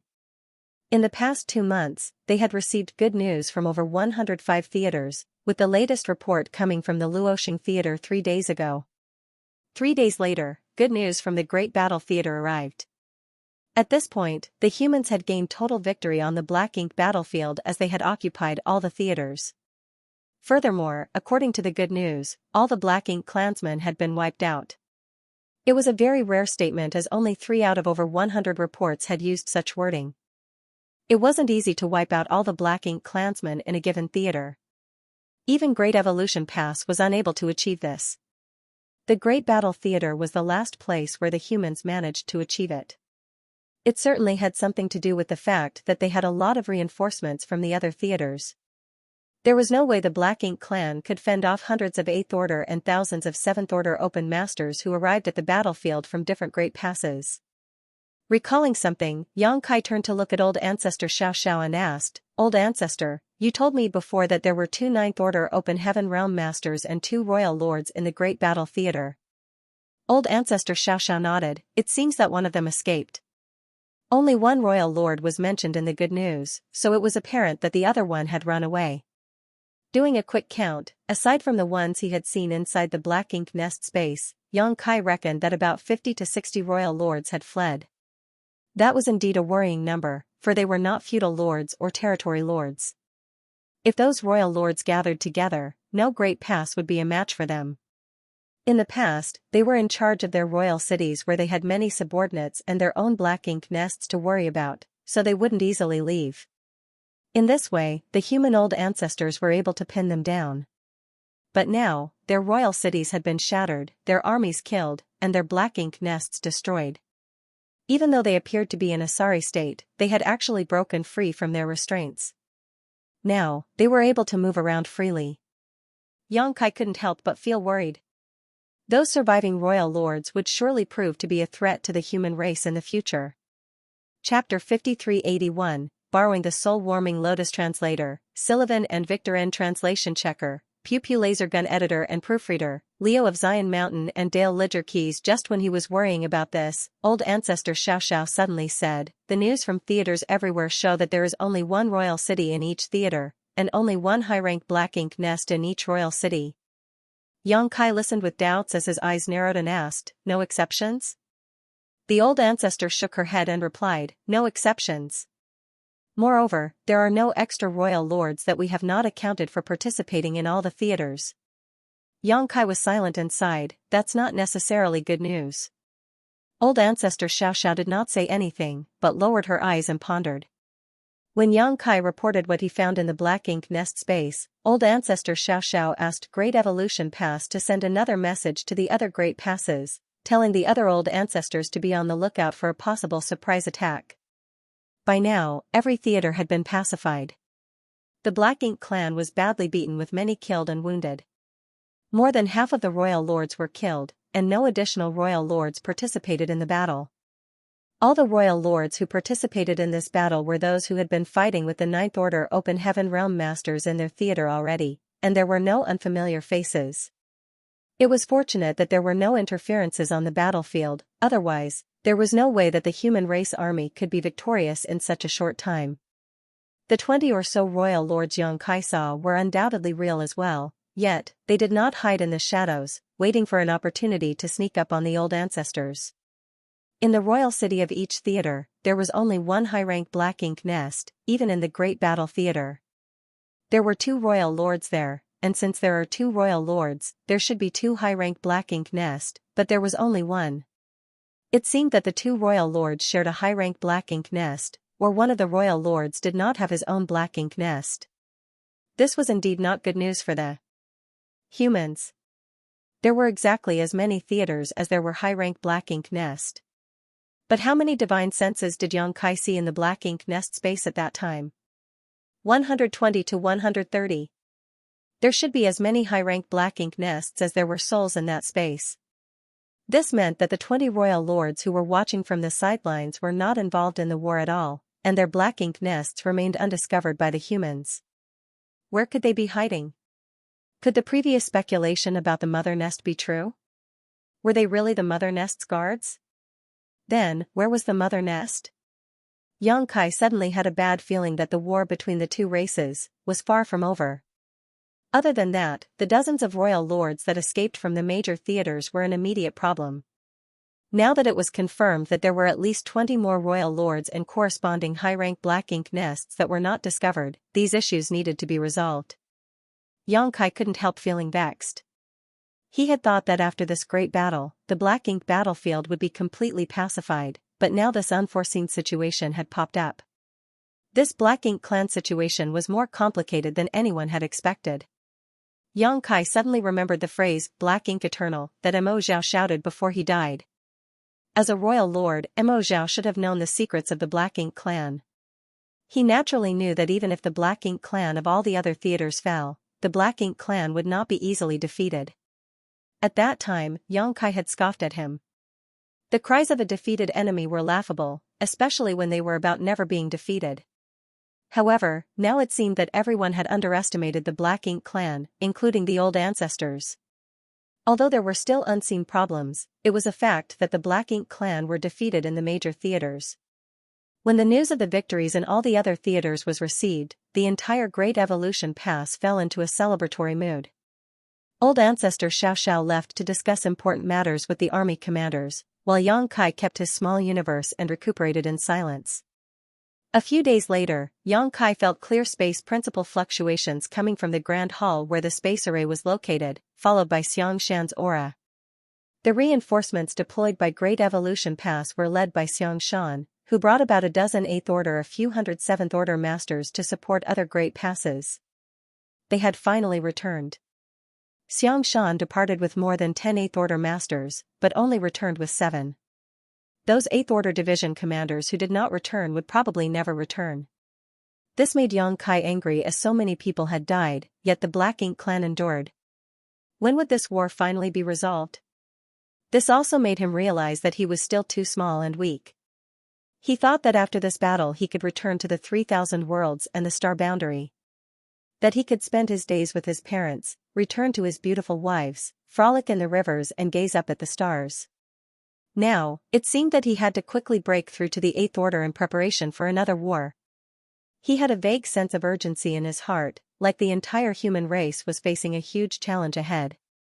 Unless he became an 8th Order master, he might not be able to protect himself. However, cultivation in the open heaven realm was basically a matter of accumulation over time, one that could not simply be skipped over. Yang Kai's small universe reared countless living beings and had a world tree clone helping maintain and strengthen it. Time even flowed faster in his small universe, allowing his cultivation speed to be much faster than any others. Still, it was not that easy to break through to the 8th Order open heaven realm for him. In the following days, Yang Kai did not engage in the celebrations. Instead, he was madly refining various cultivation materials so that he could enhance the heritage of his small universe. All of Dawn was inspired by him and did not waste any time, all of them entering retreat. Half a month later, several figures flew out of Great Evolution Pass, followed by a voice in Yang Kai's ears, "Follow me." Yang Kai opened his eyes, looked up, and flew off without saying a word. With a few movements, he had caught up with the ones ahead of him. Old Ancestor Xiaoxiao was among them, along with the 4 army commanders. With such a lineup, it appeared that something big was about to happen. Yang Kai braced himself, approached Xianxia, and asked, "Sir, what is our plan?" Xianxia did not hide anything from him as he said, "To find out what's going on with the Black Ink clan." Since old Ancestor Xiaoxiao wanted him to follow them, there was no need to hide what they were going to do. Yang Kai instantly understood, "We're going into the Black Ink nest space?" They were flying towards the royal city. If they were going to find out what was going on with the Black Ink clan, they had to use the high-rank Black Ink nest to enter its Black Ink nest space. Xianxia nodded. Yang Kai immediately looked at the old ancestor and said, "Old Ancestor, this junior would like to serve as the vanguard." Old Ancestor Xiaoxiao glanced at him briefly and shook her head, "No, you are too weak." Yang Kai felt as if his heart had been pierced. However, when he thought about it, there were 6 of them. A 9th Order Old Ancestor, 4 peak 8th Orders Master, and him, a 7th Order Junior. Indeed, he was too weak. You were lucky to escape last time. If there are really 20 royal lords lying in wait inside that Black Ink nest space as you said, you won't be coming back if you enter again this time. Yang Kai could not refute her. Although his soul was as strong as any 8th Order Master's, there was still an enormous gap between him and a royal lord. Even with the soul-warming lotus protection, he may not be able to resist the combined attack of several royal lords. Moreover, even if he could block such attacks, once the Black Ink nest space was completely closed like the last time, he would also be trapped inside, unable to get out. Last time, Yang Kai was trapped in the high-rank Black Ink nest space for years in order to help Great Evolution Pass fully control their seized mid-rank Black Ink nest. However, he relied on his soul-rending thorns to kill or cripple several territory lords, forcing them to open the Black Ink nest space. If he was trapped this time, what would he use to fight with the royal lords? "I asked you to come this time so I could borrow your soul-warming lotus." Old Ancestor Xiaoxiao explained, "No one knows what is going on in that Black Ink nest space, so we have to take precautions." Hearing this, Yang Kai frowned, "Old Ancestor, last time I was there, I saw some 20 royal lords inside. It is not safe for you to enter alone, even with the soul-warming lotus." Old Ancestor Xiaoxiao smiled and said, "I will not be entering alone." Yang Kai was amazed and asked, "Others are going with you?" Suddenly, Yang Kai thought of something and asked, "With the old ancestors from the other theaters?" Old Ancestor Xiaoxiao nodded and said, "Since you sent out that warning that day, the human race naturally became concerned. The other theaters all searched for the location of the other high-rank Black Ink nest, but so far they've yet to discover anything. At the same time, instead of outright destroying them, orders were passed down to preserve as many high-rank black ink nests as possible in the other theaters. Although we didn't manage to capture many, there are still more than 20. It was not an easy task to keep a high-rank black ink nest intact during the crusade. In fact, it was more of a coincidence that the high-rank black ink nest in Great Evolution Theater survived than anything else. Xianxia had not hesitated or held back when he attacked the Royal Lord Black Ink Nest. At that time, he just wanted to destroy it so that Mo Zhao would have no way to borrow strength from it. He wanted to help old ancestor Xiao gain a decisive advantage. As a result, the black ink nest collapsed and Mo Zhao could not draw black ink strength from it, causing his combat strength to be greatly reduced. However, the black ink nest itself was not completely destroyed. If the other theaters wanted to preserve these black ink nests though, they would have to pay a much higher price. With over 100 theaters, it was not easy to leave more than 20 high-rank black ink nests behind. However, this meant that more than 20 old ancestors could join hands to explore the black ink nest space. If those royal lords really ambushed them, the old ancestors need not be afraid of them. Of course, no one could say if those 20 royal lords were still in the black ink nest space at this moment. So, the old ancestors were just taking precautions. In line with that thinking, borrowing Xianxia's soul-warming lotus would indeed provide another layer of safety. Xianxia naturally did not refuse such a small request. The soul-warming lotus was a supreme treasure which ordinary cultivators would conceal at any cost for fear of its existence being exposed, leading to their death. However, this was the black ink battlefield and Xianxia would never be wary of old ancestor Xiao. It was impossible for her to hold the intention to harm him, thus, he did not hesitate to take it out. A 7-colored lotus suddenly emerged from the knowledge sea. The lotus looked ethereal and illusory, almost as if it was material and immaterial all at once. As soon as it appeared, a wondrous aura permeated from it, one that allowed everyone present to feel their soul being nourished. Even old ancestor Xiao felt the same, and she was in the 9th order open heaven realm where very, very few treasures could benefit her. Only innate supreme treasures like the soul-warming lotus were of some use to her. Without standing on ceremony, old ancestor Xiao accepted the soul-warming lotus into her body and refined it a little. At the same time, everyone arrived in front of the black ink nest, where several 8th order open heaven realm masters were standing guard in the shadows. When they saw the old ancestor arrive, they only verified her identity but did not show themselves. Following the passage opened by Xianxia, the group of 6 soon arrived at the center of the black ink nest. Xianxia checked around and bellowed, "Assume your positions." Mi Jingluan, O Yang Lai, Lu Zhiping quickly dispersed and blended in with the shadows. Xianxia remained on guard in the open, while Xianxia simply observed. As a 7th order master, there was no other role for him to play here. Old ancestor Xiao searched for a place and sat down cross-legged, not interacting with the black ink nest, but just waiting patiently. Chapter 5382, Unprecedented Battle Translator, Sylvan and Victorin Translation Checker, Pew Pew Laser Gun Editor and Proofreader, Leo of Zion Mountain and Dale Lidger Keys. There might be nothing in the black ink nest space, or they might be ambushed by more than 20 royal lords. Since the human race wanted to enter it to investigate the situation, they had to take appropriate precautions.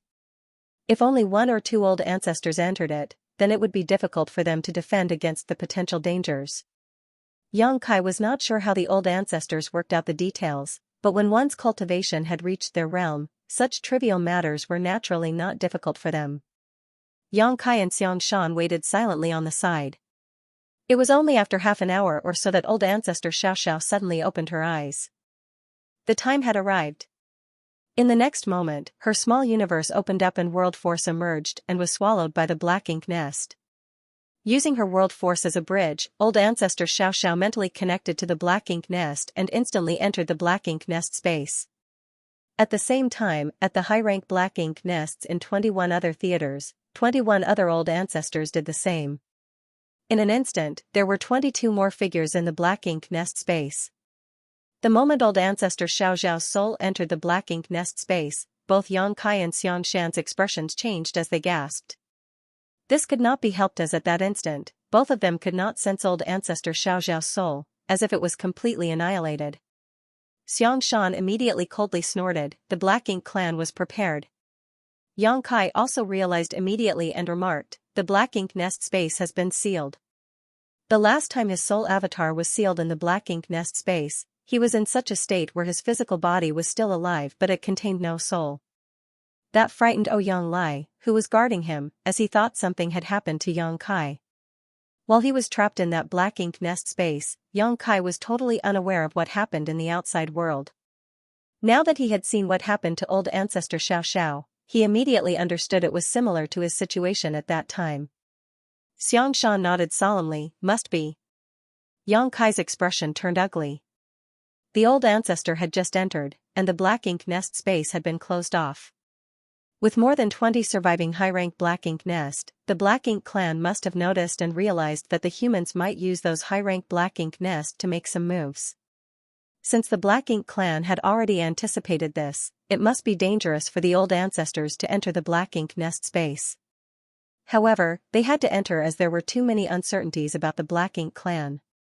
If the human race wanted to find out more about the Black Ink clan, they would have to take some risks. Of course, the old ancestors had already deliberated about this before they decided to go in, otherwise, old ancestor Xiao would not have borrowed the soul-warming lotus from Yang Kai in preparation. Even though it was dangerous, they had to step forward.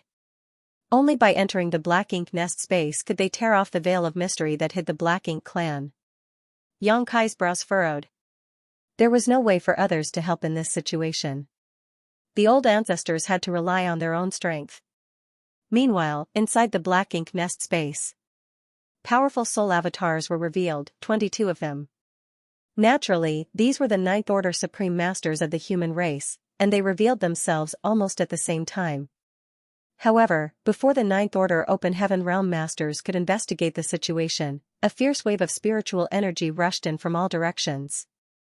Immediately after that, violent soul attacks blasted towards the old ancestors like a tidal wave.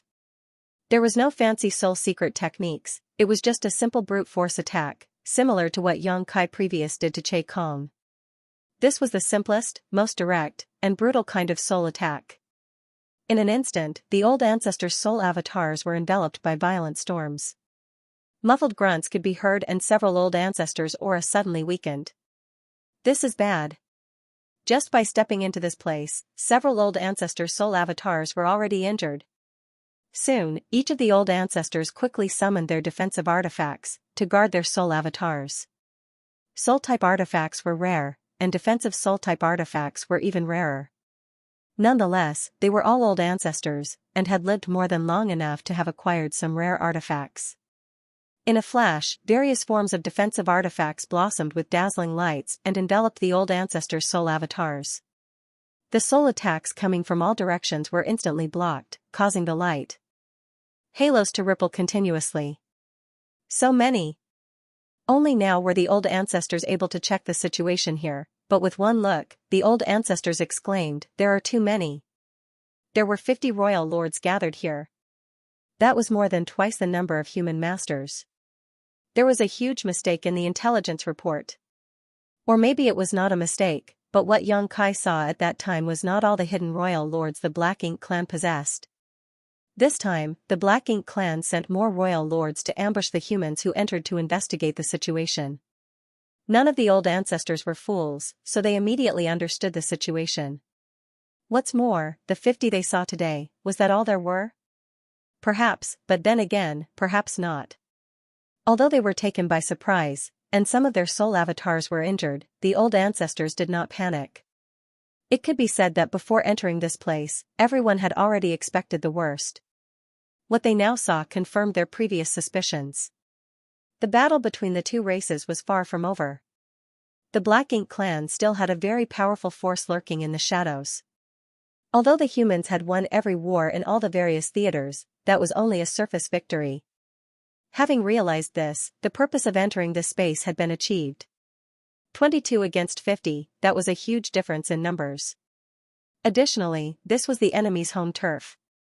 It was impossible to prevail in such a situation, thus, in just a blink of an eye, someone shouted, retreat.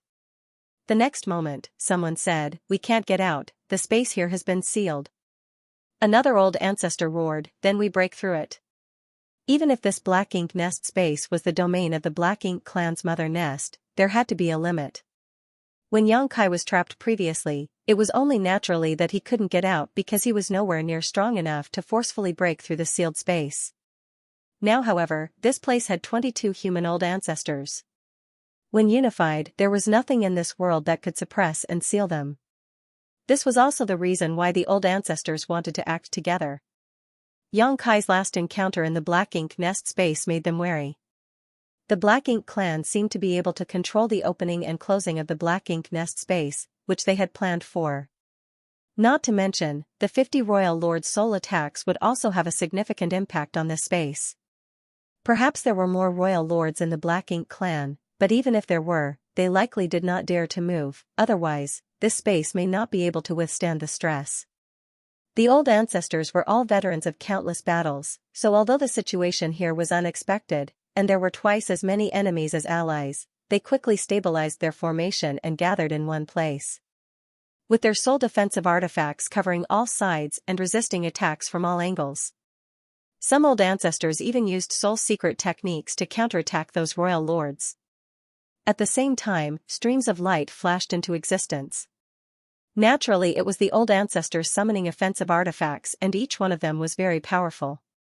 More than 70 top masters were now fighting inside this Black Ink nest space, causing it to begin to tremble. Presumptuous. Some of the old ancestors coldly snorted. The Black Ink nest space was indeed powerful, able to seal the souls of 72 supreme masters at once. However, it was now clearly shaking from the clash, which meant that it indeed had a limit. If the space was still as stable as a rock under such circumstances, then it would be truly terrifying. If that was the case, then the old ancestors would have no hope of escaping. However, now that the space was shaking, the old ancestors saw an opportunity. Spiritual energies exploded as the attacks came out one after another. The soul defensive artifacts summoned by the old ancestors were extremely powerful, but they could not last long under such circumstances. The artifacts rapidly dimmed and began to shatter after just 10 breaths of time. Grunts sounded when their soul avatars were injured, but the situation was not that grave yet. With one less defensive artifact, the human defense became more precarious. When the second defensive artifact was about to be broken, old ancestor Xianxia shouted, "Gather around me." As soon as she yelled, a 7-colored lotus flower suddenly emerged, which quickly expanded to hold all the Ninth Order Open Heaven Realm Masters on inside its petals. Outside the lotus, a brilliant 7-colored halo of light converged to form a sturdy barrier, stopping all of Royal Lord's attacks. Is this that brat's soul-warming lotus?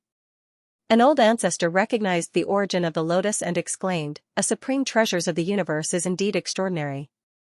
The defensive artifacts that they summoned could not withstand the barrage of attacks from the Royal Lords for long, but this soul-warming lotus protection was unwavering, which showed how extraordinary it was. Old ancestor Xianxia shouted, "Enough nonsense. Hurry up and kill them." What situation were they in for them to be marveling at this lotus? They were all old ancestors, yet they were acting like bumpkins that had not seen and explored the world yet. The old ancestor who spoke smiled awkwardly. Suddenly, a mass of spiritual energy transformed into a fierce beast, leapt out of the lotus heart towards the opposite royal lord, and gave a huge bite.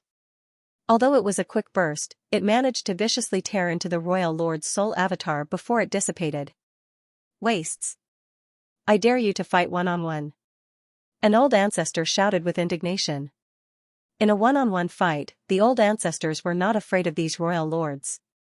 Although the might of their souls was basically the same, the old ancestors felt that they were still slightly stronger. The key point, however, was that these royal lords were far too limited in their usage of soul attacks, only able to wield their spiritual energy in a clumsy manner. With how they were attacking, a fair amount of the strength of their souls was simply being wasted. The old ancestors were different as they had all practiced and polished their secret techniques in thousands of life and death clashes. They all had several handy artifacts as well. Given what power they had, each old ancestor was able to display far more combat efficiency than any of their enemies. Thus, if they fought one-on-one, the old ancestors could certainly defeat these royal lords. However, under such circumstances, why would the royal lord pay attention to that old ancestor roaring at them? they had the absolute numerical advantage, so they would naturally use it. In this battle, the losing side had only one fate, death. With twice the numbers on their side and the geographical advantage, the royal lords were certain of their victory. Since their entry into this space, the humans were forced into the defensive, and could only counterattack occasionally with negligible effects. If old ancestor Xiaoxiao had not borrowed Yang Kai's soul-warming lotus, the situation would have been even worse. However, the soul-warming lotus was not all-powerful. The seven-colored light enveloping them was continuously weakened by the relentless impacts it faced, and once the protection of the soul-warming lotus was broken, then the humans would no longer have the power to protect themselves. Even so, this was a truly unprecedented battle in terms of scope, scale, and importance. The result of this battle would have a direct impact on the future of the entire human race. Chapter 5383, Royal Lords Falling. Translator, Sullivan and Victor N. Translation Checker, Pew Pew Laser Gun Editor and Proofreader, Leo of Zion Mountain and Dale Lidger Keys. Don't hold back, it's time to go all out. An old ancestor roared furiously as his soul avatar suddenly expanded atop the soul-warming lotus, turning into a giant in the blink of an eye.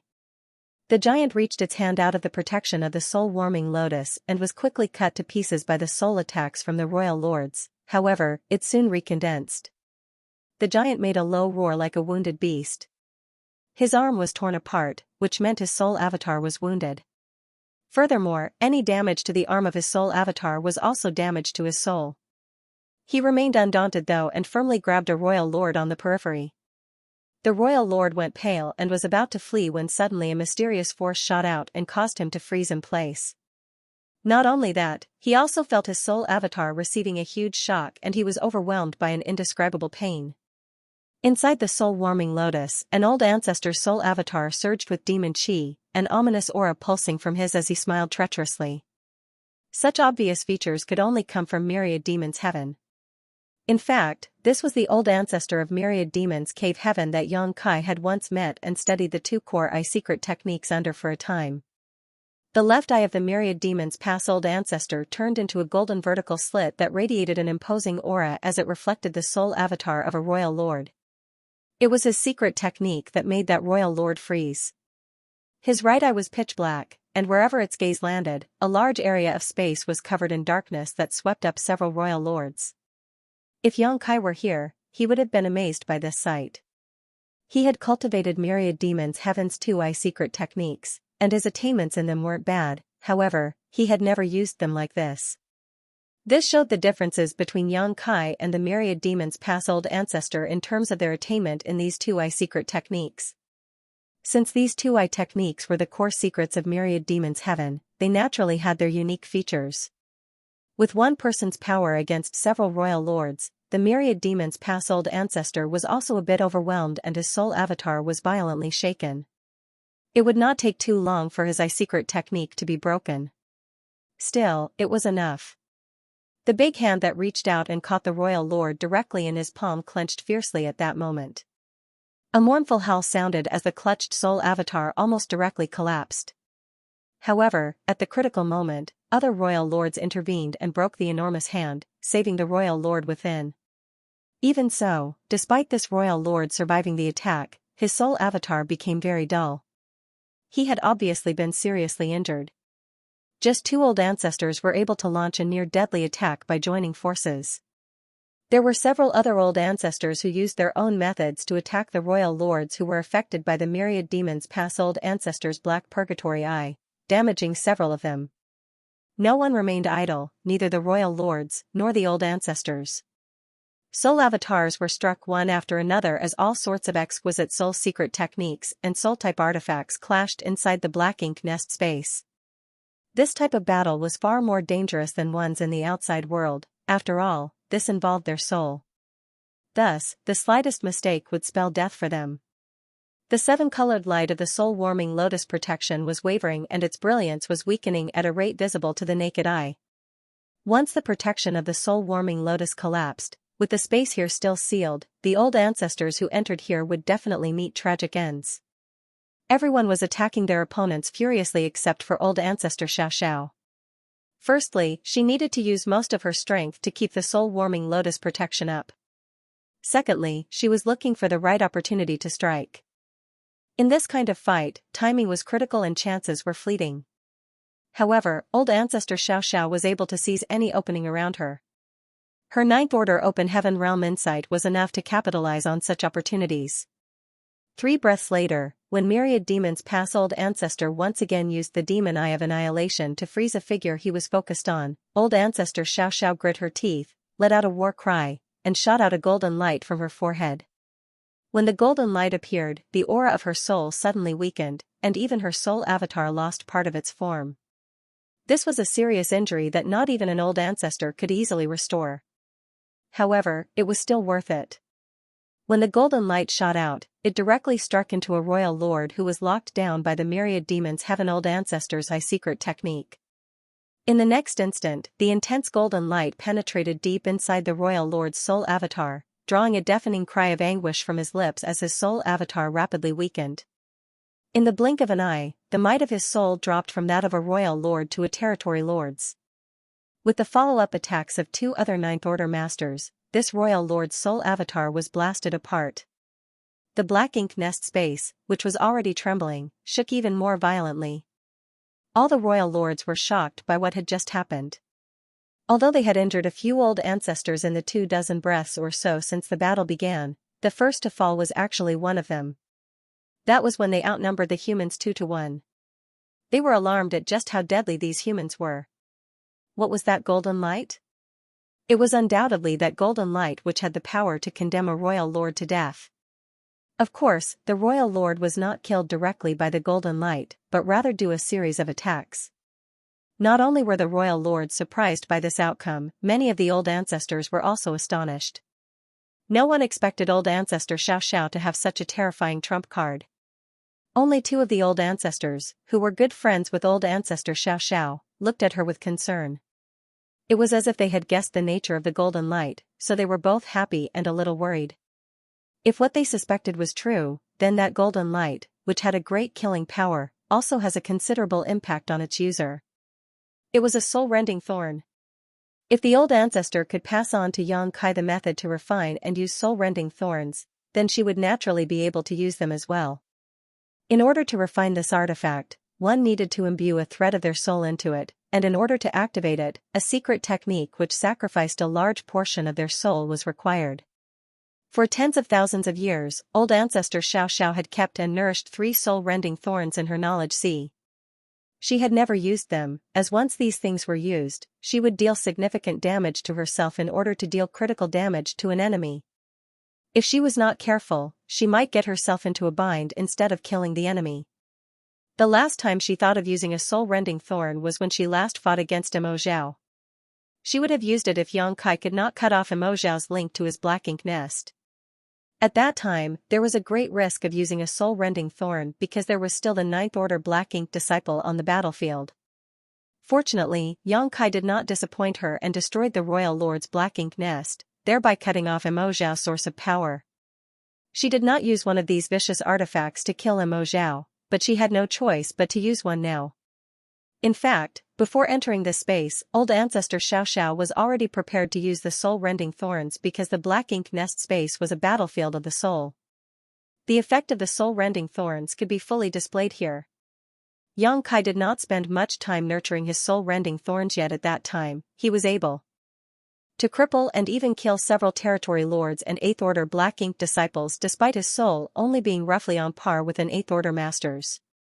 On the other hand, old ancestor Xianxia had been nourishing and refining her soul-rending thorns for millennia. At this point, each of her soul-rending thorns could be regarded as a peerless treasure. When unleashed, just one could deal enough damage to weaken a royal lord's soul to the level of a territory lord's. In the chaotic black ink nest space, the first to suffer a fatality was the numerically superior royal lords, which caused the remaining royal lords to go into a frenzy. At that moment, a second soul-rending thorn was fired. Again, a golden light shot out, and in an instant, it penetrated the body of another royal lord. That royal lord immediately looked terrified. He saw what happened to his companion, so now he knew what was about to happen to him. The soul-rending thorn dug in and began shredding his soul avatar, causing his strength to plummet. Although the remaining royal lords rushed to shelter him, the old ancestors acted faster, raining down secret techniques upon the wounded target. The effects of the attack were devastating and caused the royal lord's soul avatar to shatter. A second royal lord had fallen. The black ink nest space shook wildly. The royal lords were horrified now.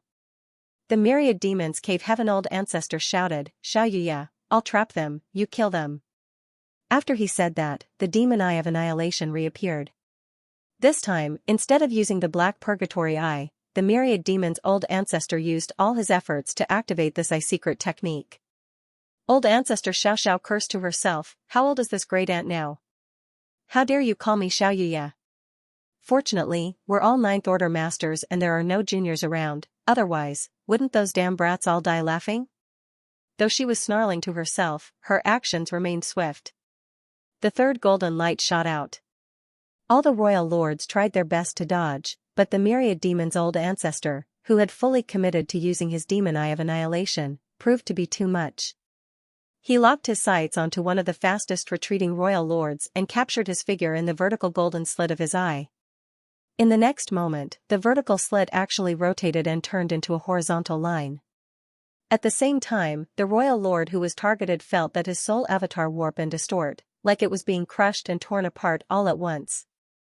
His whole body began to tremble and he was barely able to maintain a coherent form. In that brief moment of delay, the third golden light had already plunged into his body. Die! The myriad demon's old ancestor roared furiously. His spiritual energy maddeningly gushed out as a series of golden rings suddenly manifested and contracted down into a single point. The trapped royal lord's soul avatar was crushed towards a central point, and despite his best efforts to resist, it was all useless. The soul-rending thorn exploded inside of him, making it difficult for him to focus his strength, and in the blink of an eye, the royal lord's soul avatar was crushed under tremendous pressure before exploding into pieces. The third royal lord had perished. The two previous royal lords who fell had their auras regressed to the level of territory lords before they were blasted apart. However, this time, the royal lord's aura did not even have the time to fall as he was directly killed by old ancestor Xiao and the myriad demons cave heaven old ancestor. Chapter 5384, Song Translator, Sullivan and Victor N. Translation Checker, Pew Pew Laser Gun Editor and Proofreader, Leo of Zion Mountain and Dale Lidger Keys. The entire black ink nest space was now filled with the spiritual energy that escaped from the death of these souls and shaking violently. When old ancestor Xiao and the myriad demon's old ancestor were unleashing their powers, the other old ancestors did not remain idle either. Just after the third royal lord fell, a fourth perished in quick succession. Although none of the humans had died yet, all were wounded and their soul avatars' luster were not as before. This battle had only raged for 30 breaths, yet in such a short duration, all of the 22 old ancestors had been injured in one form or another while 4 royal lords had died. It was not an exaggeration to say this was the most dangerous and fiercest battle in history. Although the humans had achieved huge successes so far, the situation was deteriorating quickly. Apart from their individual injuries, it was clear that the protection of the soul-warming lotus would not last long. In fact, the protection provided by this supreme treasure had already been vastly exceeded everyone's expectations. No one would be surprised if it were to collapse in the next breath. In addition, old ancestor Xiao had used 3 soul-rending thorns in a row and her soul was now severely damaged, causing her control over the soul-warming lotus to falter. The myriad demon's old ancestor obviously noticed this and did not ask old ancestor Xiao to cooperate with him to kill the enemy again. The humans were at risk of collective annihilation at any moment. Temporary gains would hardly resolve their crisis.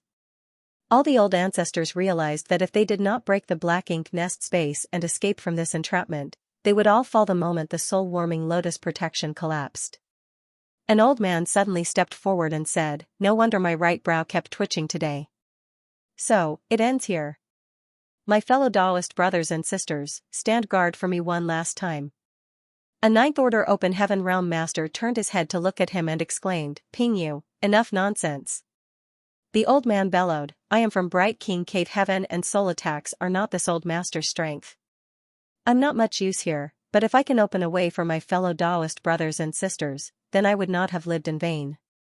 As this old ancestor called Ping Yu said, He was from Bright King Cave Heaven, and although his soul cultivation was indeed in the ninth order, he was less powerful than the others and his methods of attacking were very limited.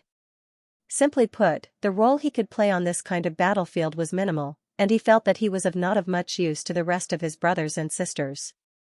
Everyone immediately understood what his intentions were and many old ancestors looked grim, but they were powerless to stop him. The old ancestor who tried to object earlier immediately clenched his fists and bellowed, "Push them back." As soon as he said that, all the ninth order masters activated their soul secret techniques and artifacts and sent out a concentrated burst of attacks. To the surprise of the royal lords, the humans' attacks were not directed at them, but at a certain point in the black ink nest space, opening up a passageway free of interference. A royal lord quickly realized what the humans were trying to do and shouted frantically, "Stop them!" Following the shout, more than 40 royal lords blasted at the passage in order to destroy it. However, it was too late. The Bright King Cave Heaven old ancestor laughed heartily and charged out of the protection of the lotus. He dashed into the passage, and in an instant reached towards the edge of the space. His spiritual energy maddeningly surged as he roared, "Break!" Hong, as his ninth order aura was annihilated, a tsunami of spiritual energy burst forth and opened a visible crack in the void. A loud boom reverberated throughout the black ink nest space, causing all inside to have their soul avatars shake. Even the outer protective layer of the soul-warming lotus rippled continuously, as if it might shatter at any moment. All the royal lords were stunned. That human had actually detonated his soul without any hesitation. Although the humans were clearly in a dire situation, trapped inside this black ink nest space, they had still killed 4 royal lords and had the strange lotus to protect them. The battle was nowhere near its end yet. Yet, this human chose to self-destruct? Just what kind of courage was required to do that? The human race was terrifying. At the same time, all the old ancestors were staring at the invisible shell which encompassed the space, and the next moment, their eyes lit up.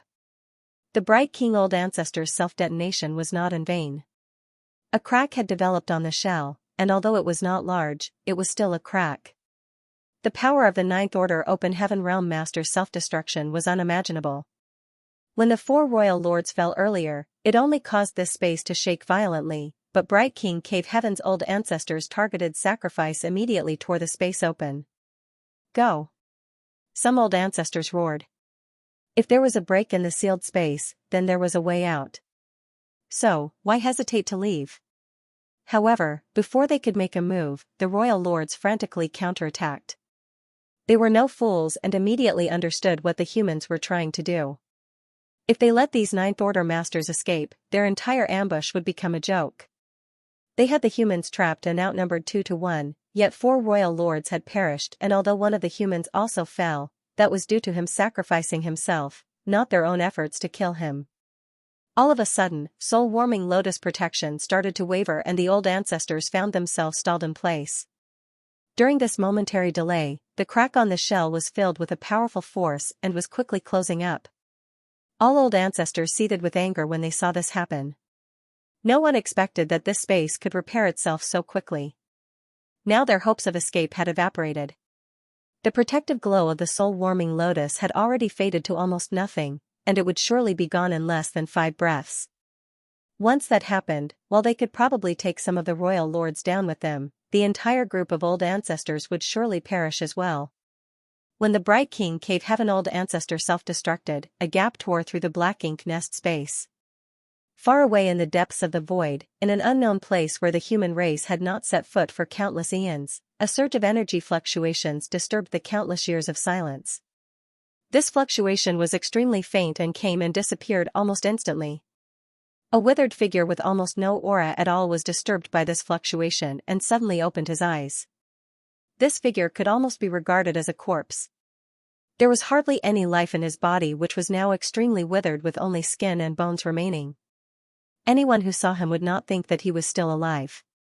However, when he opened his eyes, they bloomed with dazzling light like 2 great sundays. The next moment, the living corpse suddenly laughed. It was impossible to know how many years he had not spoken for, so now his voice was dry and hoarse, making it extremely difficult to listen to. "Finally. Do we now have a promising generation of descendants?" He had sat here for countless years.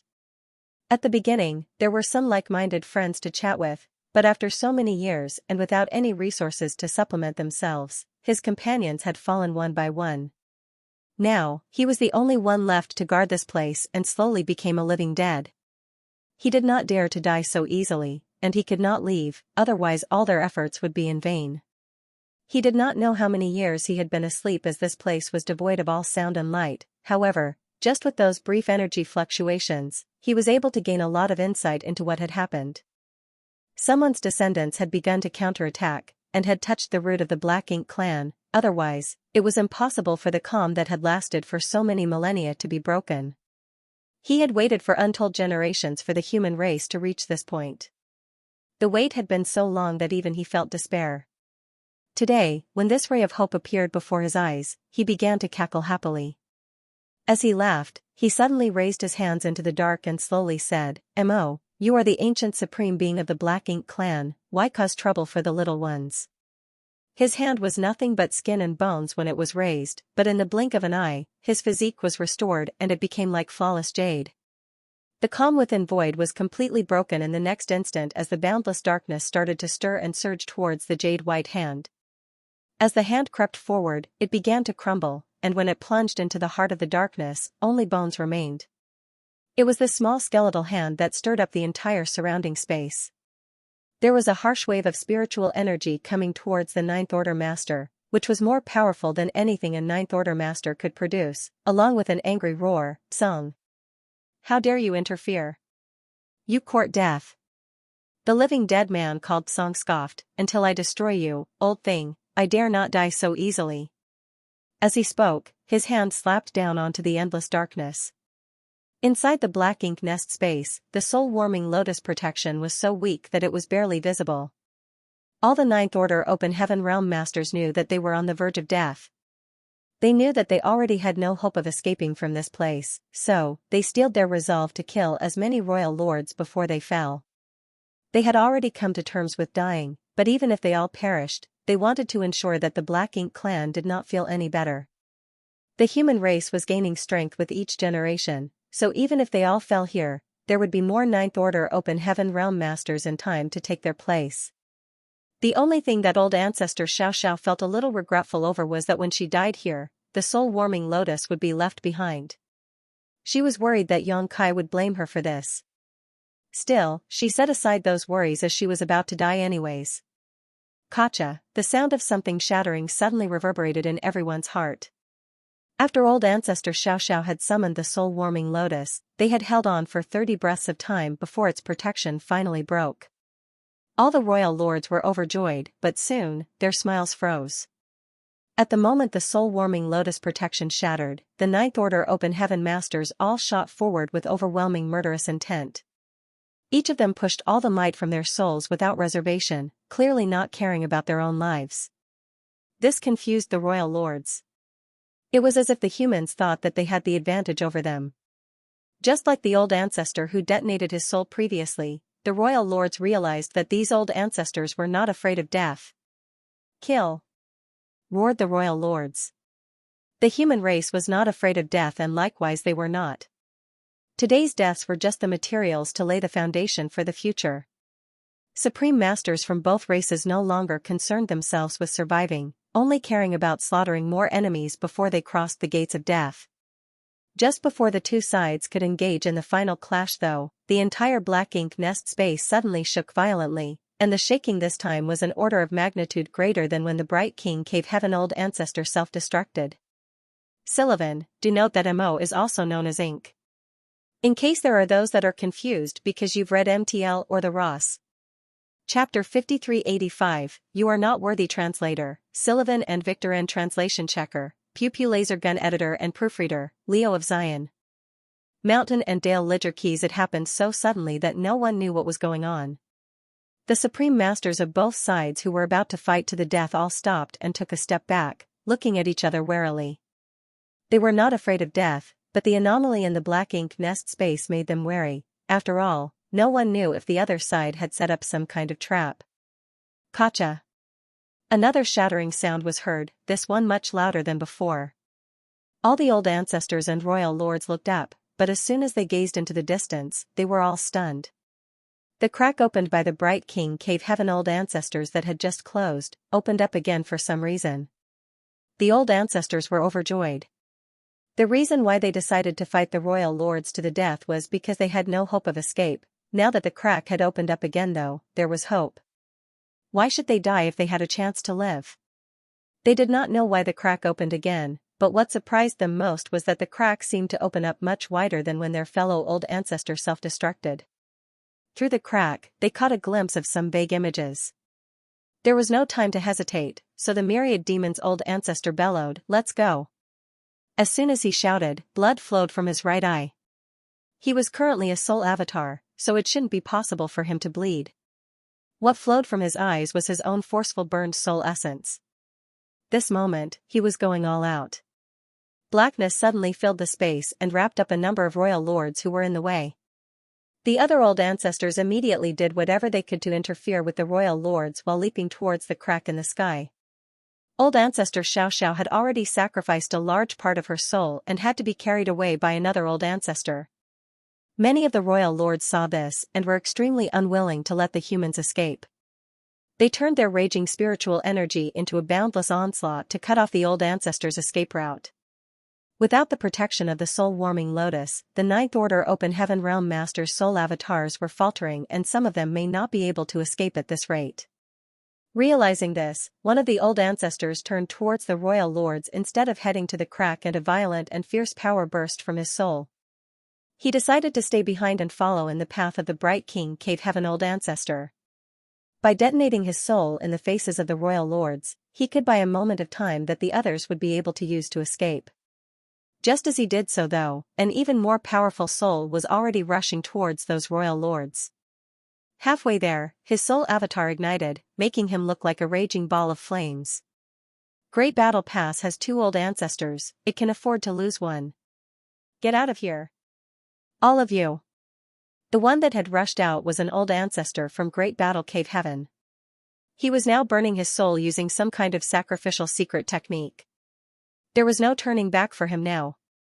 As he roared, he was hit with a continuous stream of spiritual energy blasts from the royal lords, blowing holes in his soul avatar. However, this Great Battle Heaven old ancestor did not flinch in the slightest.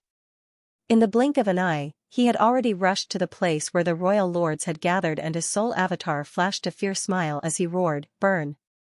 As soon as he roared, a dazzling light erupted from his soul avatar, and his already burning soul avatar suddenly turned into a sea of fire that engulfed the royal lords.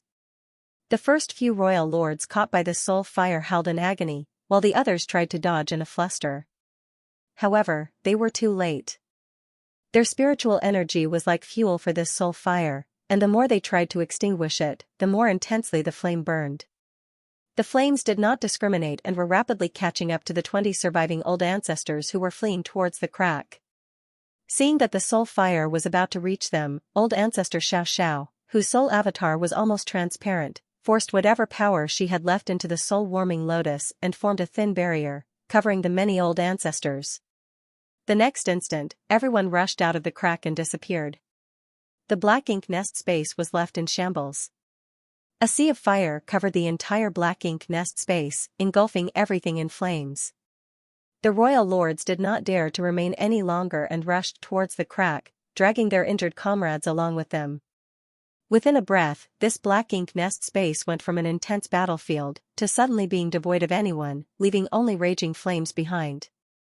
These flames were the product of a Ninth Order master sacrificing his soul. There was no telling how long it would take to extinguish. Darkness shrouded the unknown place, as harsh hissing sounds transmitted through the void, mixed with endless pain. Old Man Song chuckled as he casually commented, "This generation's descendants are all so courageous. It's no wonder they were the ones who managed to break through. Mo, your end is near." A voice filled with hatred echoed back from the darkness, "Your people will forever be slaves." Song faintly snorted, "You are not worthy." He turned his head and looked into the depths of the void. After countless years of waiting, the day had finally arrived. Great Evolution Royal City, in front of the collapsed high-rank black ink nest. Yang Kai and Xianxia both wore solemn expressions. Although old ancestor Xiaoxiao had only entered the black ink nest for several dozen breaths of time, the two of them felt like years had gone by. They could no longer feel the old ancestor's soul, which meant that the black ink nest space was sealed. That also meant that the black ink clan was prepared. They did not know what would happen to the old ancestor inside. Although they were worried, the two of them could not do anything to help at this point. They could only wait.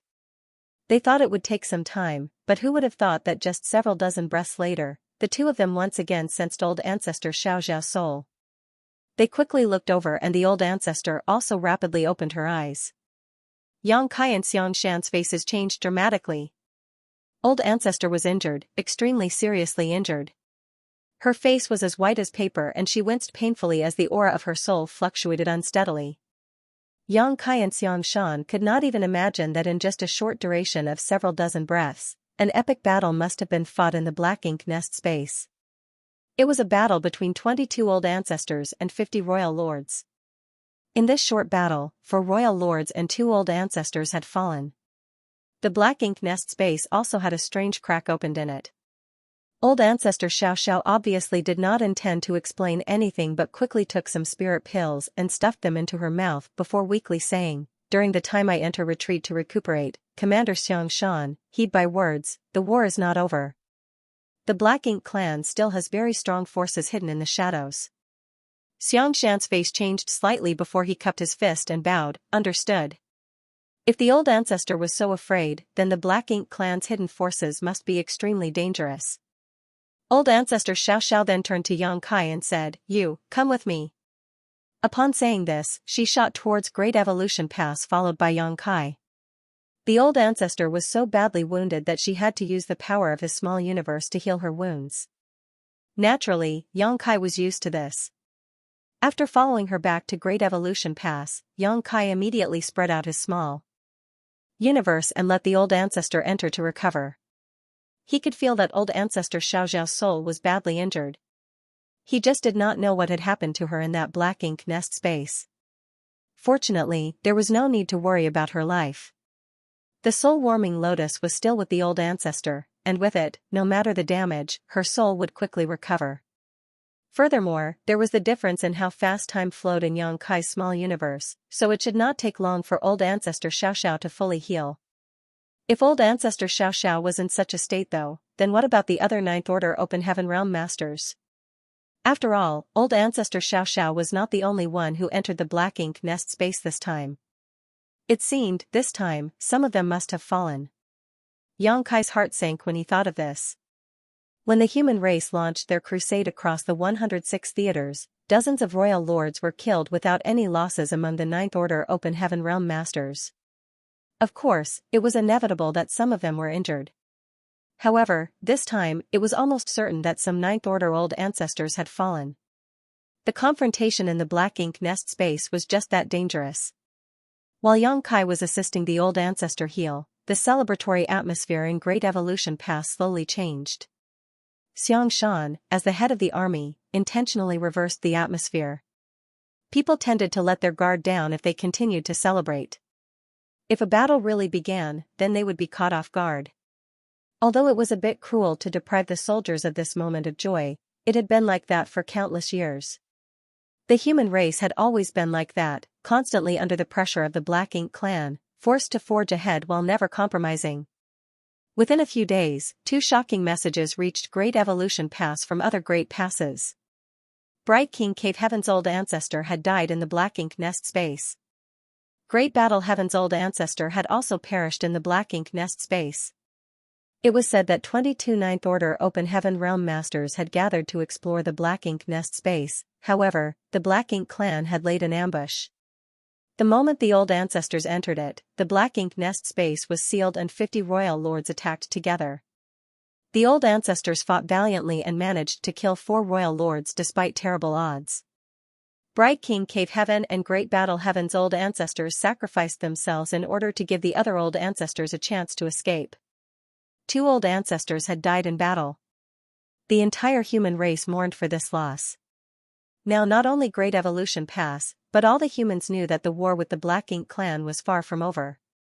On the surface, more than 100 theaters had been pacified and the Black Ink clan had been decimated. However, lurking in the dark, the Black Ink clan had an even bigger hidden force. The story of Black Ink clan's mother nest began spreading throughout the Great Passes. The mother nest was perhaps the root of the Black Ink clan where its hidden forces were located. To completely eradicate the Black Ink clan, the mother nest must be destroyed. So, after more than 100 theaters were pacified, the humans celebrated for a brief moment before they entered a state of war again. Wounds were treated, and while some began cultivating, others were sent out to mine resources in order to prepare for the coming battle. There would be more battles ahead, ones that would be even more dangerous than all those experienced before. Within Xianxia's small universe, the 4 army commanders gathered in a small house. The house was left by the hunter and his wife, and although hundreds of years had passed in his small universe, Xianxia had kept it in pristine shape because old ancestor Xiaoxiao would come here every time she needed to heal. This was the first time Xianxia and the others had truly entered Xianxia's small universe, so it did not take long for them to notice that time flowed faster than normal here. It was no wonder Xianxia's cultivation speed was so much greater than average. This kind of time differential was all but impossible for others to emulate.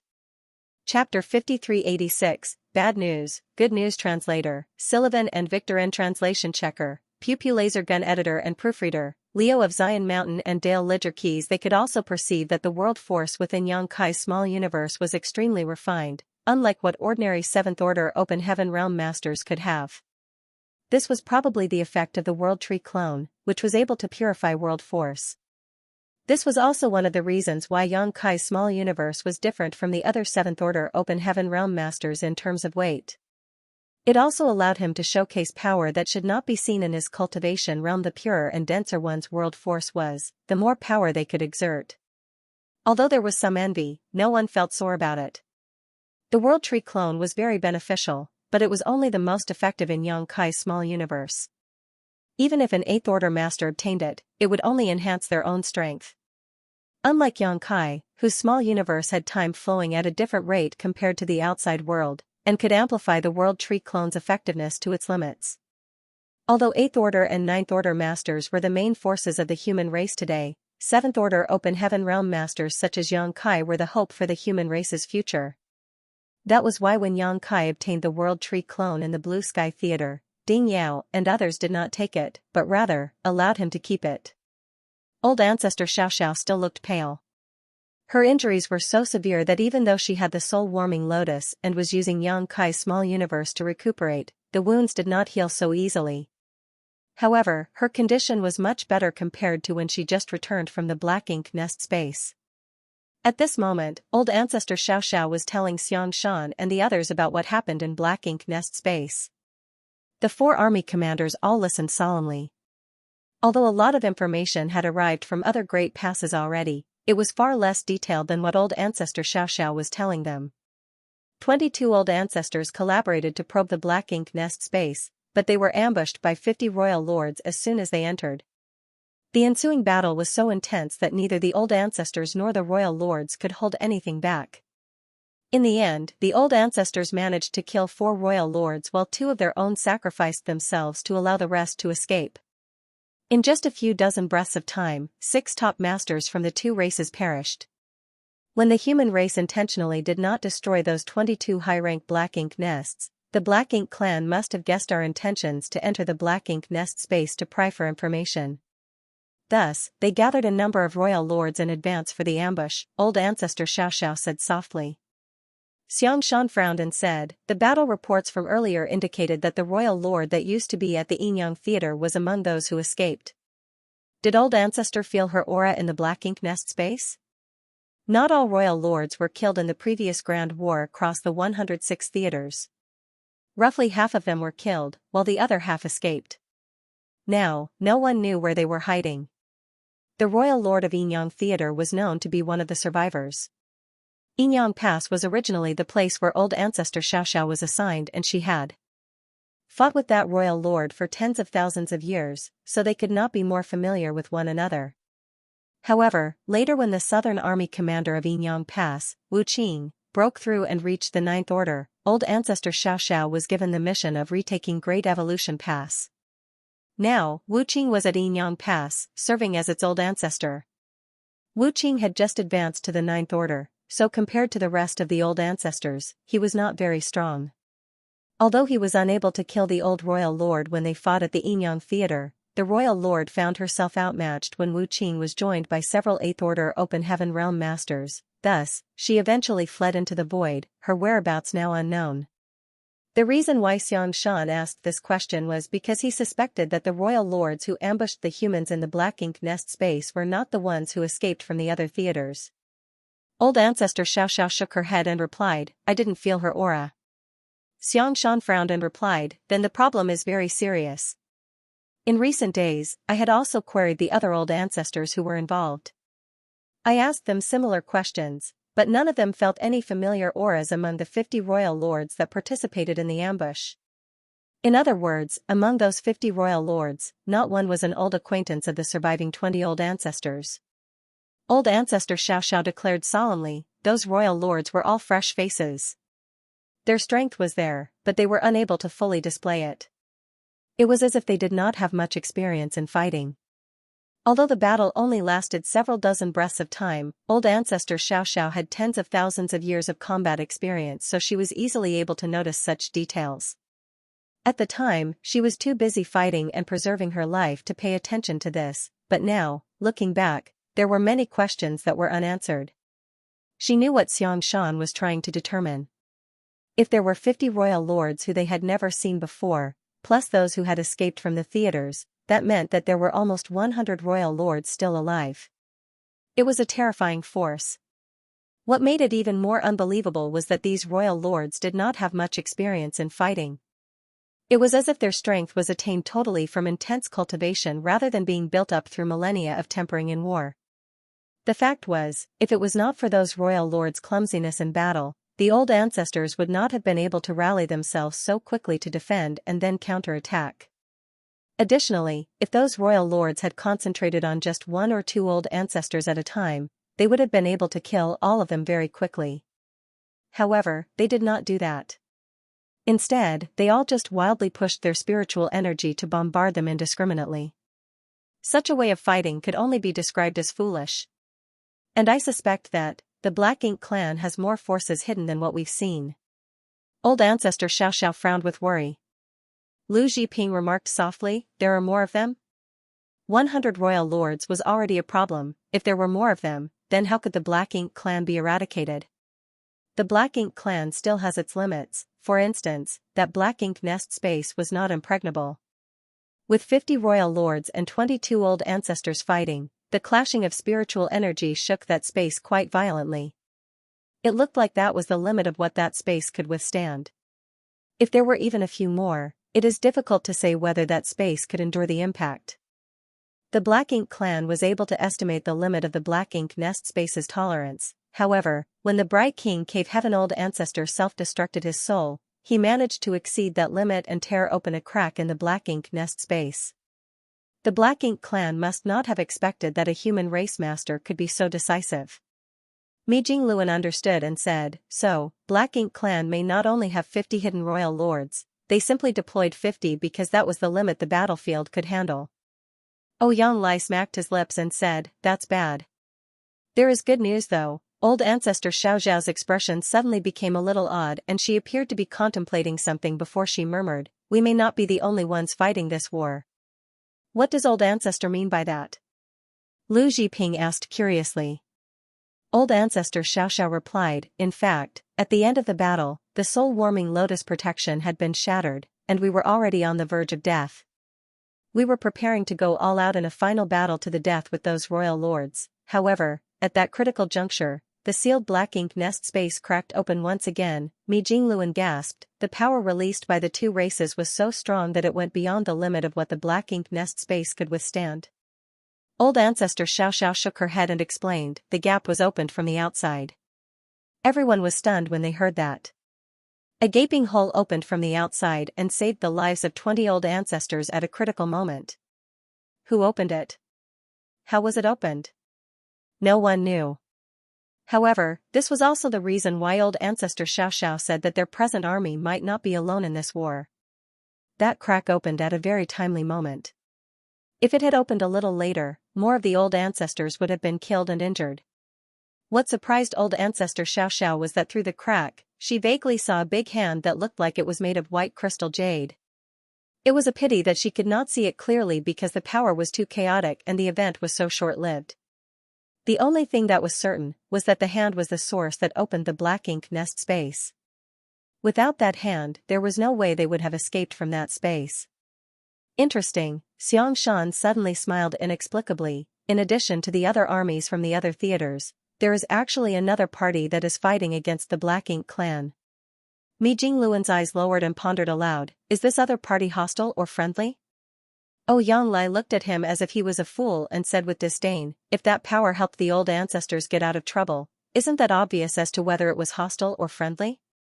Mi Jingluan shook his head with a light smile and said, who knows? If it was that obvious, then why didn't they contact us before? Why did they have to wait till the very last moment before revealing themselves? Was something restricting them from showcasing their power, or was it all intentional? Yang Lai raised his eyebrows and said, aren't you overthinking this? He seemed annoyed with Big Head Mi, who always made issues more complicated than they were. Was it not better to keep things simple? Mi Jingluan shook his head solemnly and said, it's not that I want to overthink things, I just can't help worrying. According to what the old ancestor said, a lone party was able to break open the black ink nest space from the outside, which means this person or party must be more powerful than all the old ancestors combined. Yang Lai was dumbfounded. The old ancestors were Ninth Order masters, the strongest warriors in existence. Who could be more powerful than them? If this unknown party was friendly to the human race, then it would be a blessing. However, if it was hostile, then it would be far more difficult to deal with compared to the Black Ink clan. At the very least, the humans knew the Black Ink clan quite well today. They did not know anything about this hidden party. It was easy to dodge a spear in the light, but difficult to avoid an arrow in the dark. Xianxia looked at old ancestor Xiaoxiao and asked respectfully, old ancestor, is the Ninth Order really the limit of cultivation? Is it possible to go further? When he asked this question, even Yang Kai, who had been uninvolved so far, listened eagerly. No one other than the old ancestors, who had reached the Ninth Order, had any insights into whether there was a higher realm than the Ninth Order Open Heaven realm. It was said that there was no peak to the martial Tao, but was there really no limit? However, according to the current situation on the human side, the Ninth Order appeared to be the peak of martial Tao. Old ancestor Xiaoxiao was silent for a moment before replying, the cultivation of the Open Heaven realm is mainly related to one small universe. As the volume of the small universe increases, their order rises. The First Order is the lowest while the Ninth Order is the limit. We have been exploring if there is anything higher beyond the Ninth Order. I don't know about the others, but personally, with my level of cultivation, the volume of my small universe has reached its limit and there is no way to improve any further. In other words, the Ninth Order Open Heaven realm was old ancestor Xiaoxiao's limit. She could not say if that was the same situation for the other Ninth Order Open Heaven realm masters. In all these years, no one had ever gone beyond the Ninth Order.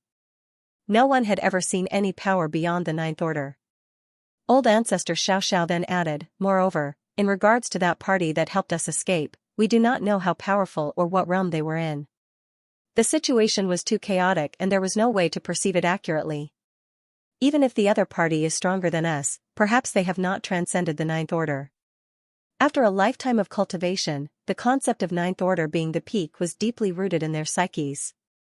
When someone suggested the possibility of a higher realm than the Ninth Order in this world, it was difficult for old ancestor Xiaoxiao to believe it.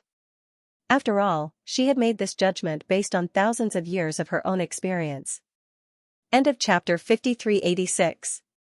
Don't forget to subscribe, like, and share the video to support the channel.